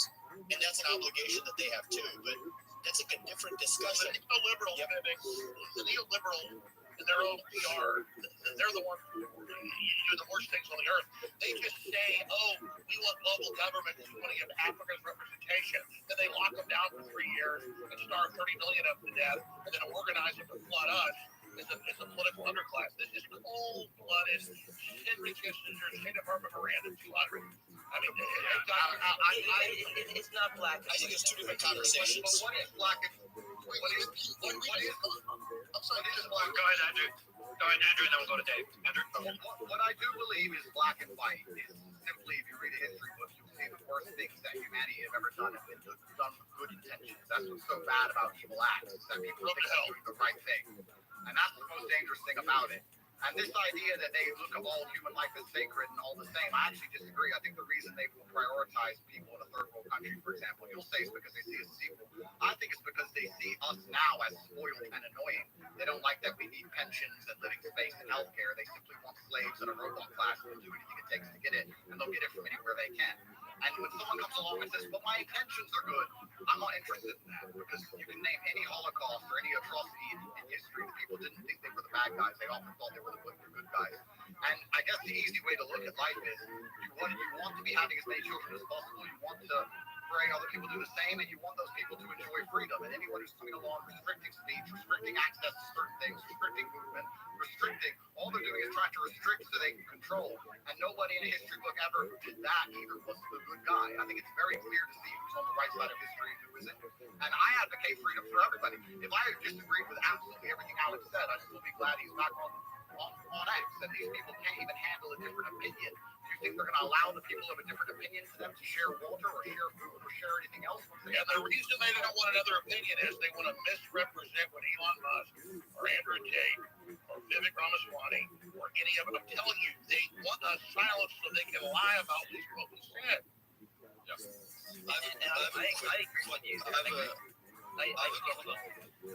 Jackson, I'm going to go to you right after Dave. I mean, I'm just saying, I agree that with you there. I think that a lot of the media and a lot of these platforms do want to silence voices because they want their voice to be heard louder. So yeah, I definitely hear you there. I definitely don't. I definitely think this when it comes to globalist. I think it's not black and white. You're not either a globalist or you're not. I think people fall in between, and there's different reasons for why people might feel one way about one. You could say globalist idea and another. So I mean, I don't like painting people like with a black and white pen because I feel that everybody falls somewhere in the middle. All I know is this: that there are people that want a corporate world government whose aim is depopulation and not giving the general public access to technology by lying about resources and literally saying carbon dioxide that plants breathe is evil, and then telling us the world's going to end in 2030 and the ice caps are all going to melt, and none of that's true. So our children basically give up on the future, decide not to have children. That's all I'm saying. Elon Musk is running an optimistic approach to the future that the science and evidence shows is real and that we need. Gentlemen, I have to go. I just wanted to exactly. I'm super pro-human, and I mean all humans. Humans in America, humans in somebody's got their thing open and everywhere else. Phone open in the bathroom. Yeah, that's Vivek. That's your phone, Vivek. I'm not able to mute you. Vivek. Go ahead, Elon. Sorry about that. So, well, I hope you feel better. I feel great, thank you. Sorry about that, guys. I'm super pro-human. For humanity here, and I just think we want to make sure that people have a positive view of the future, and like I think I encounter a lot of people who have actually very pessimistic conclusions about the future, and if you try to unpack that and say where does that pessimism come from, and I think that like these are like good people, like they have good intentions. I think they think about things that come from is believing that there are too many humans on the planet. This is false. Both can easily sustain far more than the current population. But they've been told this thing and they believed it, and it is false. I'm very pro-environment, obviously. I might have done more. I might have done more, for sustainable energy than maybe any single human. So I consider myself an environmentalist, but I also believe in physics and reality and not sort of being alarmist about things. Well, some things sound really smart, and I've just seen the equations. I'm not a mathematician or rocket scientist like you, but we need the fossil fuels to get to the new technologies, and you can't cut them all off and then not have it. And they're blowing up the bridge that gets them there. What I would like to say, my final point, I would like to say, I often get asked by people who follow me, they say, you think you control the world, you use the matrices, and I use the matrices versus the way to explain that they perform a false version of reality that everyone buys into. To keep your mind occupied, so they can extract your body heat from you for the soulless machines, which are eventually essentially what we talked about. And I try and say that I still believe that we run the world. There's a lot more of us than them. We still control the world. It's just down to what we will accept and what will allow them to do to us. And that's why bravery is so essential and so important. And I know I can come across as brash with my message. No, you're not. Stop telling 16-year-olds. I'm telling 16-year-olds to go and get rich and buy a fast car and train hard and go to the gym, etc. Because these young men are far less likely to blindly comply, and it's extremely important that they don't sign off the next generation of young masculine youth. And that's why the system was scared of you, Andrew, because you're doing a free version of it to shock them out of it, to show them how to have a destiny, how to have desire, how to want to be into the future. And that's the same thing in a different way. You're right. We still control the world, and it's down to what we will accept. And it's going to take bravery and love. You need to love the people around you and love the human race and love the place you're from. And I just want to wrap up by saying that I would never kill myself. And if they put me back in that dungeon to starve, I hope you will all do your very best to get me out. We will, Andrew. Love you. Can I just throw something out? Because I've been talking to Elon Musk here and everybody else. This is Surreal Andrew Tate. David Brown. This is crazy. John. I've got a friend I want to get on. We also have Mark Dice, who's really stood up for free speech. He's on the line if you can get a question. I'm going to leave Alex, but I just want to say, hey, welcome on Twitter, and I think there will be more truth than not. All else equal, so hail to the truth. Take it easy, guys. Bye-bye. Bye. Thanks, Andrew. Thanks, Vivek. I have one quick question. So I guess the premise as to why Alex was banned for so long was that he supposedly lied about an atrocity, and that goes against ex-community guidelines. That's actually not quite correct. This was before I acquired the company, but the actual reason for suspending him was he basically insulted a journalist. Wasn't like your purpose for keeping him? Well, he believed that because the media had said that. Now he's learned that, right? I'm just going off. I just looked at the logs. The reason for suspension was basically a third strike violation. The third strike violation was insulting a journalist. This is literally this was not my decision. This is literally the Twitter logs of the old people that used to run Twitter. This is I guess what I'm saying is, like, under your leadership, though, the suspension was kept in place. I remember you tweeted out because you're not going to bring someone back who lied about, the death of innocent children. So if that's the case, then and we're going to uphold things fairly and firmly for all ex-users, can we expect that, like, if Alex or anyone else on this panel lied about Sandy Hook or an atrocity again, that they would also be banned again? You already answered that. Yeah, I've already answered that. You did. Okay, so if that is the case, and adhere to the law. That is what we're supposed to do. So if somebody says just something illegal, then they will be suspended.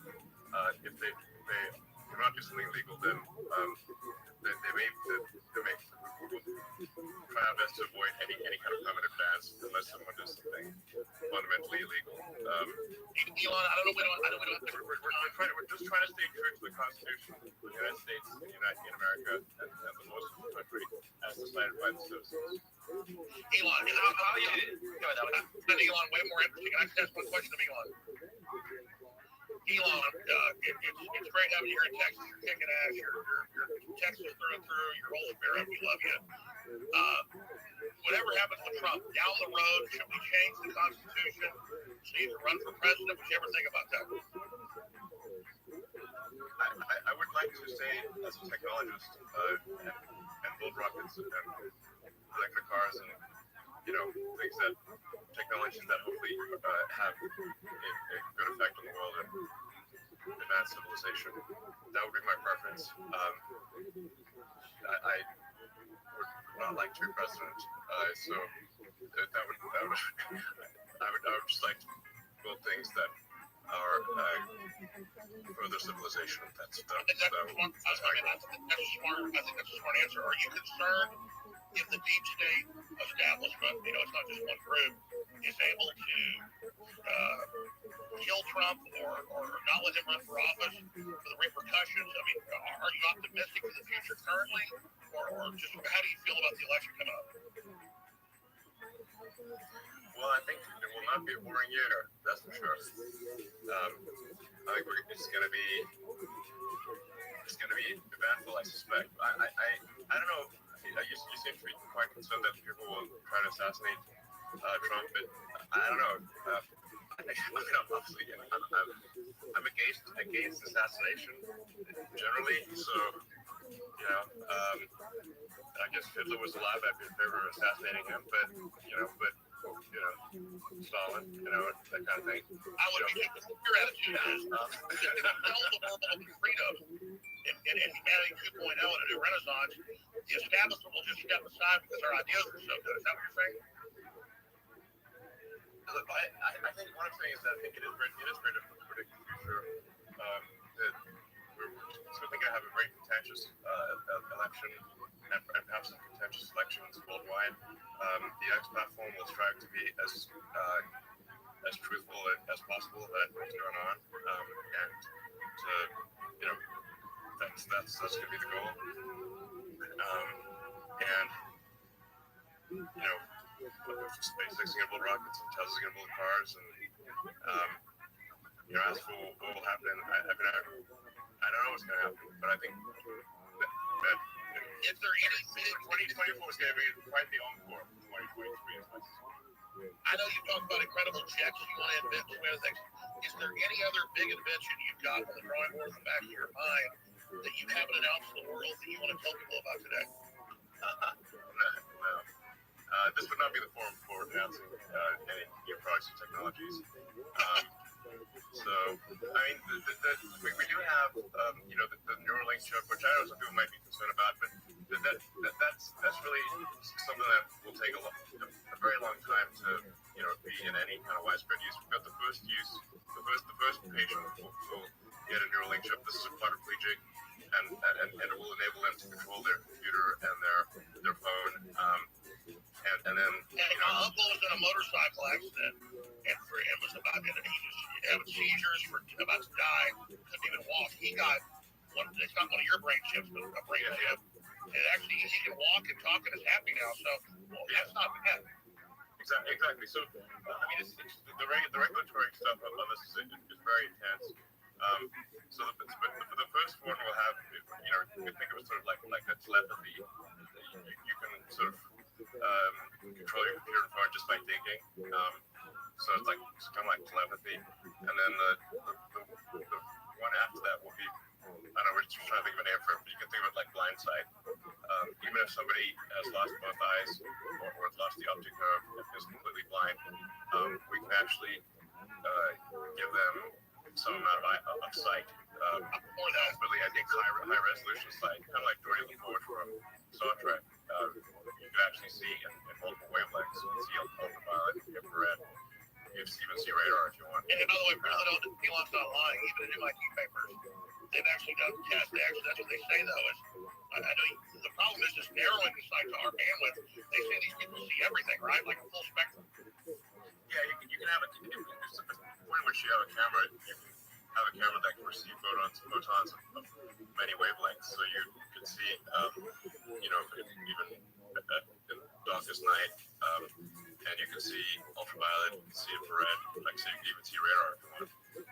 So it would be it's the kind of thing that would like it was probably trademark thing, but I think blindside is a cool name for it.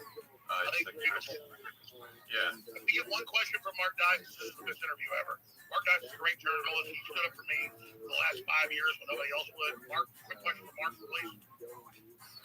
A comment, really, just to reinforce to everybody listening, all the journalists, and thank you, by the way, for unbanning Alex for everything that you're doing for the platform, for the ad. But I just want to reinforce, I'm glad you retweeted this, Alex. The reason why Twitter decided Alex being banned, contrary to popular belief, was not because he entertained some conspiracy theories, not saying them as crazy as they were. And Elon just confirmed that the Twitter logs said this. He confronted Oliver Darcy, a public figure on public property, working in the capacity of a journalist, and they started that. But Mark, that's old news. Let's move on from Alex Jones. We're talking to Elon Musk. What's your question for Elon Musk? I didn't see the Twitter files, release data about choices that were made regarding the trending list, because the trending list drives the news cycle, as you know, and they can create a self-fulfilling prophecy by manually inserting topics in there, getting people to talk about them. It becomes a topic, it becomes news. Did I miss that in the Twitter files, or was that just not released? I would like more data on the manipulation of the trending list to manipulate the news cycles over the previous ownership.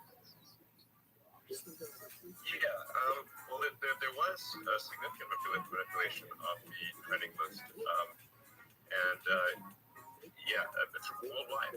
I mean, you can just, I'd say, like, as a general rule of thumb, whatever conspiracy theory you've got about Twitter is probably true, even more true than you think it is. Are you taking precautions? I think the path to having a sort of a clean system is maximum transparency.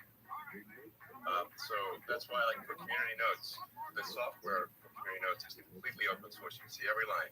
The data for community notes is completely open source. You can see the data, you can see the logic, and you can independently create the community note conclusion.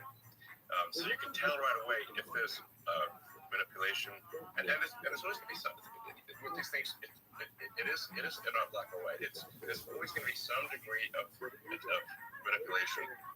You just want to try and put as much sunlight on it. As I say, sunlight's the best disinfectant. You want to have it be as clear and transparent as possible. This will minimize the amount of manipulation. So the more visible something is, the less it is in the shadows.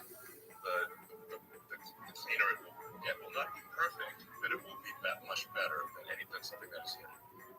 One other point I hope that you're making precautious for the possibility of X being banned from the App Store, using it as a save to home screen type of feature. As you know, that's probably a very real possibility over the next 12 months. But one other thing here, and again, appreciate your time, I would also just politely ask that the Infowars account at One Shore and Rob do, their employees of Alex be unsuspended. They were lumped in with that initial suspension. And maybe I think it's time I feel that CNN violated the surface of harassment. They posted a video a while ago, years ago, showing them harassing a poor old lady who shared something on Facebook that originated from Russia. And you can see on the house, there's no front yard, you can actually see her address, the number plate right up her house. That's still on Twitter. So, but Mark, let's not become them.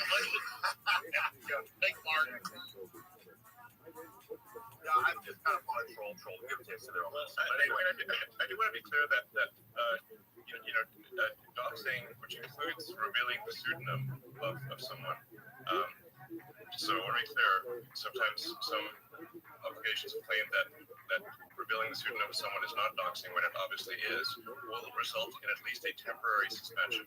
We'll be very reluctant to give permanent suspensions, but we will give temporary suspensions for any kind of doxing activity or anything that endangers the health of another person in a meaningful way. And that includes major publications. That it does not matter who you are. It doesn't matter how big you are. I should say this is one. We do have a UN exclusion, which is that if it's a head of state recognized by the UN, even if they say things that are, kind of crazy, which they do, then we don't suspend a head of state.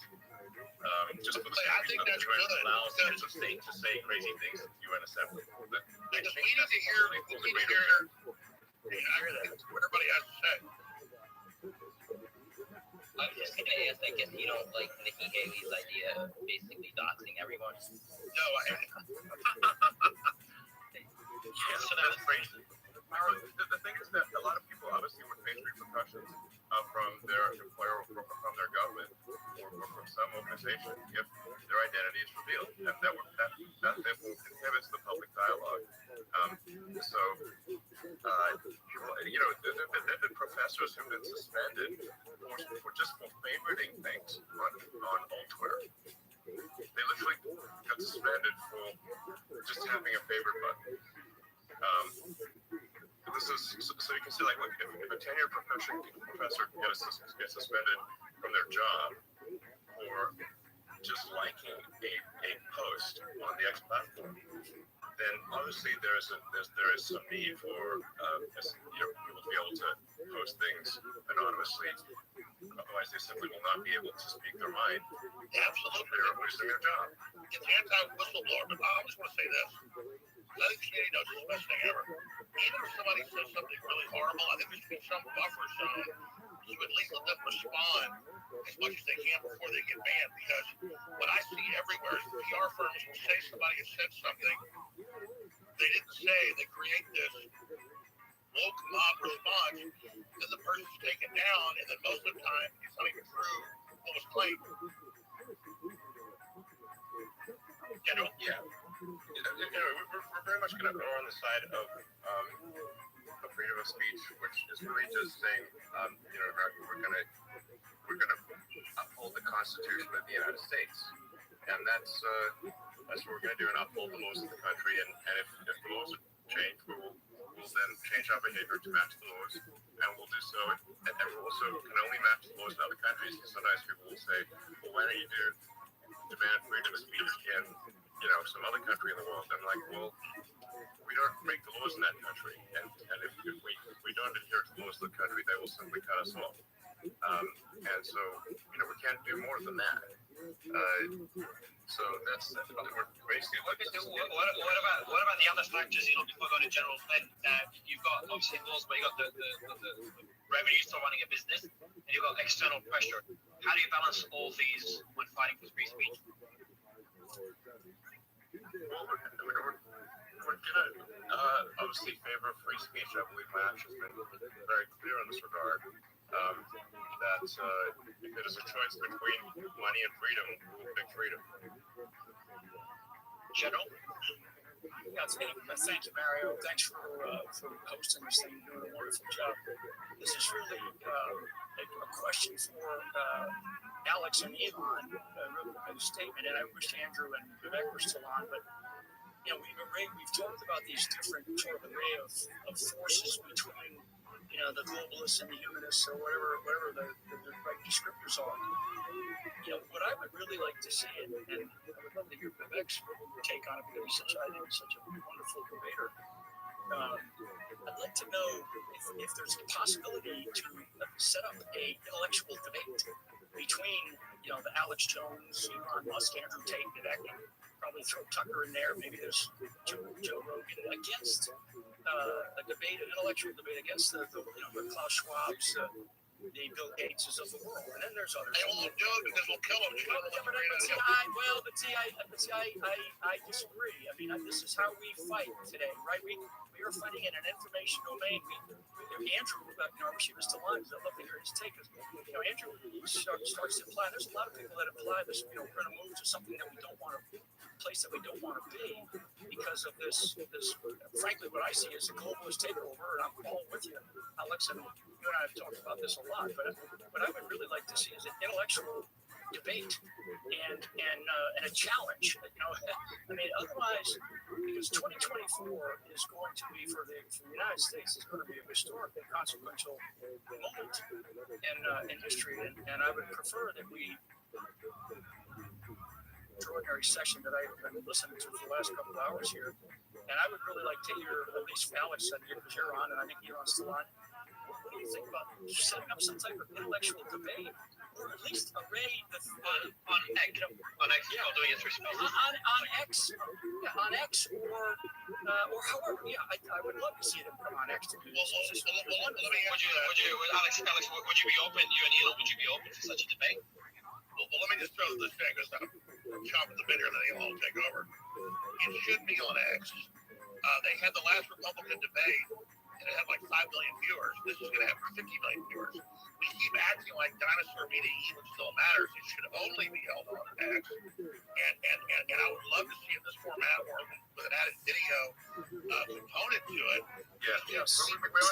Challenge their intellectual ideas. I'm sorry. Yeah, that's my point. That's my point. You have to challenge their intellectual arguments.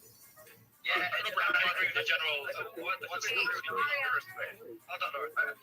just going to say that from a feature standpoint, we are working on adding video to Spaces. So it'll just be a simple thing where you can turn video on or off, and then whoever's speaking at the video will switch to them, just like if it's I guess like a group call or something like that. So that I think will help. It's helpful to see people's body language as they speak. It conveys more information if you can see their face and their body language if they wish to. When do you think that will? I think we're hopeful. We hope to release that functionality before the end of the year, but certainly by early next year. Huge. Well, that's a big technological announcement. That's a big one. That's big. Yeah. I'm going to CJ, but that's very big. So that's pretty. Okay, they're very quick. But yeah, so it'll be cool, I think. Yeah. Well, it's just fascinating how far Spaces. I remember being on Spaces since the early days, since Elon, to see how far it's gone and to be able to have discussions like this. I don't think the audience understands. There's never been any platform where voices from all sides, voices that were sensitive. We're all speaking one way. Oh, let's be clear. There's been more innovation to Neil over than the whole group put forward. I'll jump off, but I just want to say thanks to you. Since the other embarrassing Ron DeSantis situation, I really have to credit the X team for making massive improvements to Spaces, because it basically did not work at scale until a massive amount of work was put into it. It obviously broke rather embarrassingly in the Ron DeSantis situation, and we didn't realize how fragile and weak it was. And since then, we've put massive work into making Spaces actually robust and be able to have, you have at this point millions of people listening simultaneously. Let me turn Elon. Elon, I've never seen an interface that works this good. I mean, you've got a whole, how you're doing this. And General Flynn did bring up the best question in the last 2 hours. I'm sorry, I was getting so excited and interrupting General. He's absolutely right. We should be challenging them to debate us. I agree with you, General. That's really a key point. I'm saying they're too cowardly to do it. How do we Jack, your mic, I can't hear you, Jack. But you go ahead. Just quickly, before you continue, Alex, Elon, I don't know if you remember, I think the first space you came on, and we hit 100K live listeners, and it broke, so it wouldn't show. Yeah. True. I don't know how you do it. We're 109,000 right now, 109,000. I don't know how you do it, but I know that that we have to do it. We don't have I think we are in a place where we don't have a choice right now. I think intellectual arguments on their side, I just think that they're going to fall flat, and they don't really have a good argument. And Elon mentioned early on about how much energy it takes to lie. It just does, to lie to so many damn people. But we have to pick this fight. It has to be intellectual. Our intellectual arguments are much, much stronger, and I just think we have to have the right type of people. And those people who've been on here today, and invite these people. I mean, if they don't want to come, call them out as cowards. I mean, wait a minute. Wait a minute, General Flynn. Hold on a minute. I'm going to call you out right now. Eating bugs, drag queen story time, open borders, World War III. You're saying that's not how? You're saying their plan isn't wonderful? Hey, for a guy that has had to eat bugs, Alex, they don't taste very good. So, yeah. I'll go one step further. I think we should see the 2v2 MMA duel between Elon and Alex versus Klaus Schwab and Bill Gates. I think Elon should call him out. It'll be bigger than the top UFC fight if those cowards will show up. My God, it'll be their watermark. Elon, you know how the media works. You're gonna call them out, and then you'll get that snippet all over the media. Well, I'm certainly happy to have a debate with Klaus Schwab or others. I think you guys may have been following what's going on in Davos more than I have, and certainly more than the vast majority of people have. I think most people don't even know that there is a conference in Davos for the World Economic Forum. And I've only seen snippets, but some of the snippets are concerning, and I don't think we should have a sort of an unelected quasi-governmental organization deciding our future. Who said who made them the boss? Do people even know that they're doing this? I'm not okay with some organization, that I don't know for controlling, my destiny or that of other people. And I don't know if they're necessarily fully controlling, but they certainly are influencing things. And and it's, I just don't. I think an unelected world government is not a good idea. Well, how about on that point, CJ, I'll go to you right after for a question, then Suleiman. But on that point, how much control you kind of change it, whether control or influence? Because on one side, you've got people that say they control the world, every decision is kind of. This is lettuceism. I mean, let's just get down to brass tacks. You saw that this was going to be an interview, and we're like, you know what? The BBC's big. And then all of a sudden, there's got 100,000 people. You can't predict them. Look at this move. Well, the original premise of the World Economic Forum was to have some kind of forum where there would be interaction between This girl could give me head. leaders and Oh, fuck. Heads of corporations and governments, and that there would be some forum for them to talk. And that original premise, I think, is not a bad one, because right now you've got the UN, but that's just government to government, and you've got a bunch of sort of individual situations where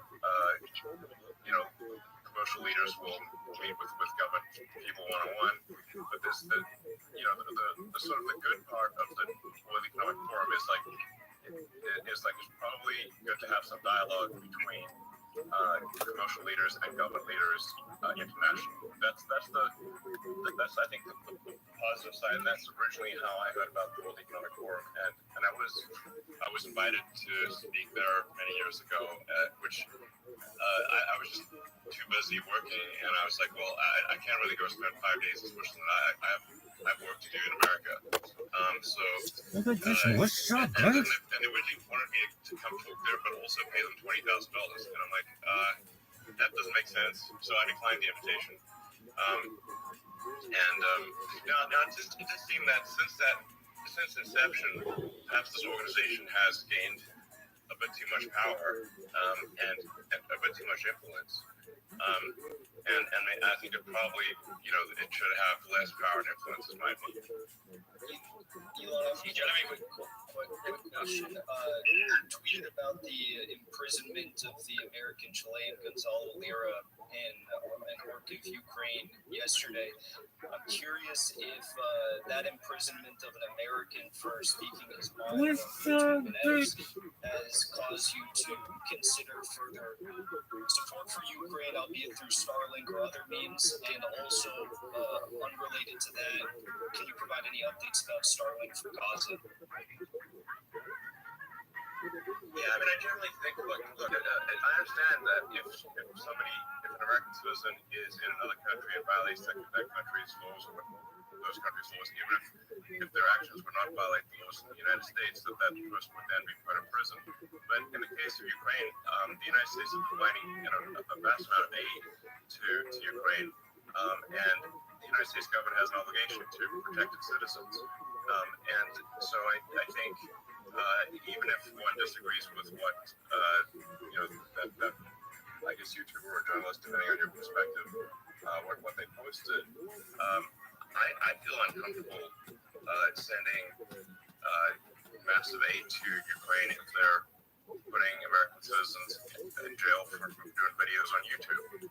That's not cool. And it's like, and they can say like, okay, well, yeah, but Ukraine has the sovereignty in their country. It's like, yeah, but they don't have a right to our money as well. So it's like they don't have a right to our money and support and to imprison and mistreat American citizens. Well, that's right. Look, I'm not about the fight. Russia, Ukraine, it's an old ancient fight where the two countries have gone on for 1,000 years. It's a Slavic civil war, but Ukraine is arresting the Orthodox Church.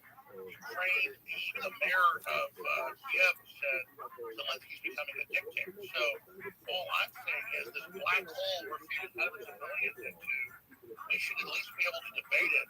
And if an American journalist is critical, he doesn't deserve to be put in gulag. That's very dangerous. I agree, Elon. And as for Starlink for Gaza, yeah, on the Starlink for Gaza in front, I mean, obviously that place is currently a war front next level.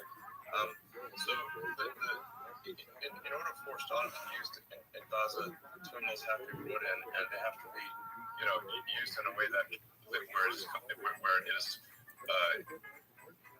There's a high degree of certainty that they're not being used for any violence.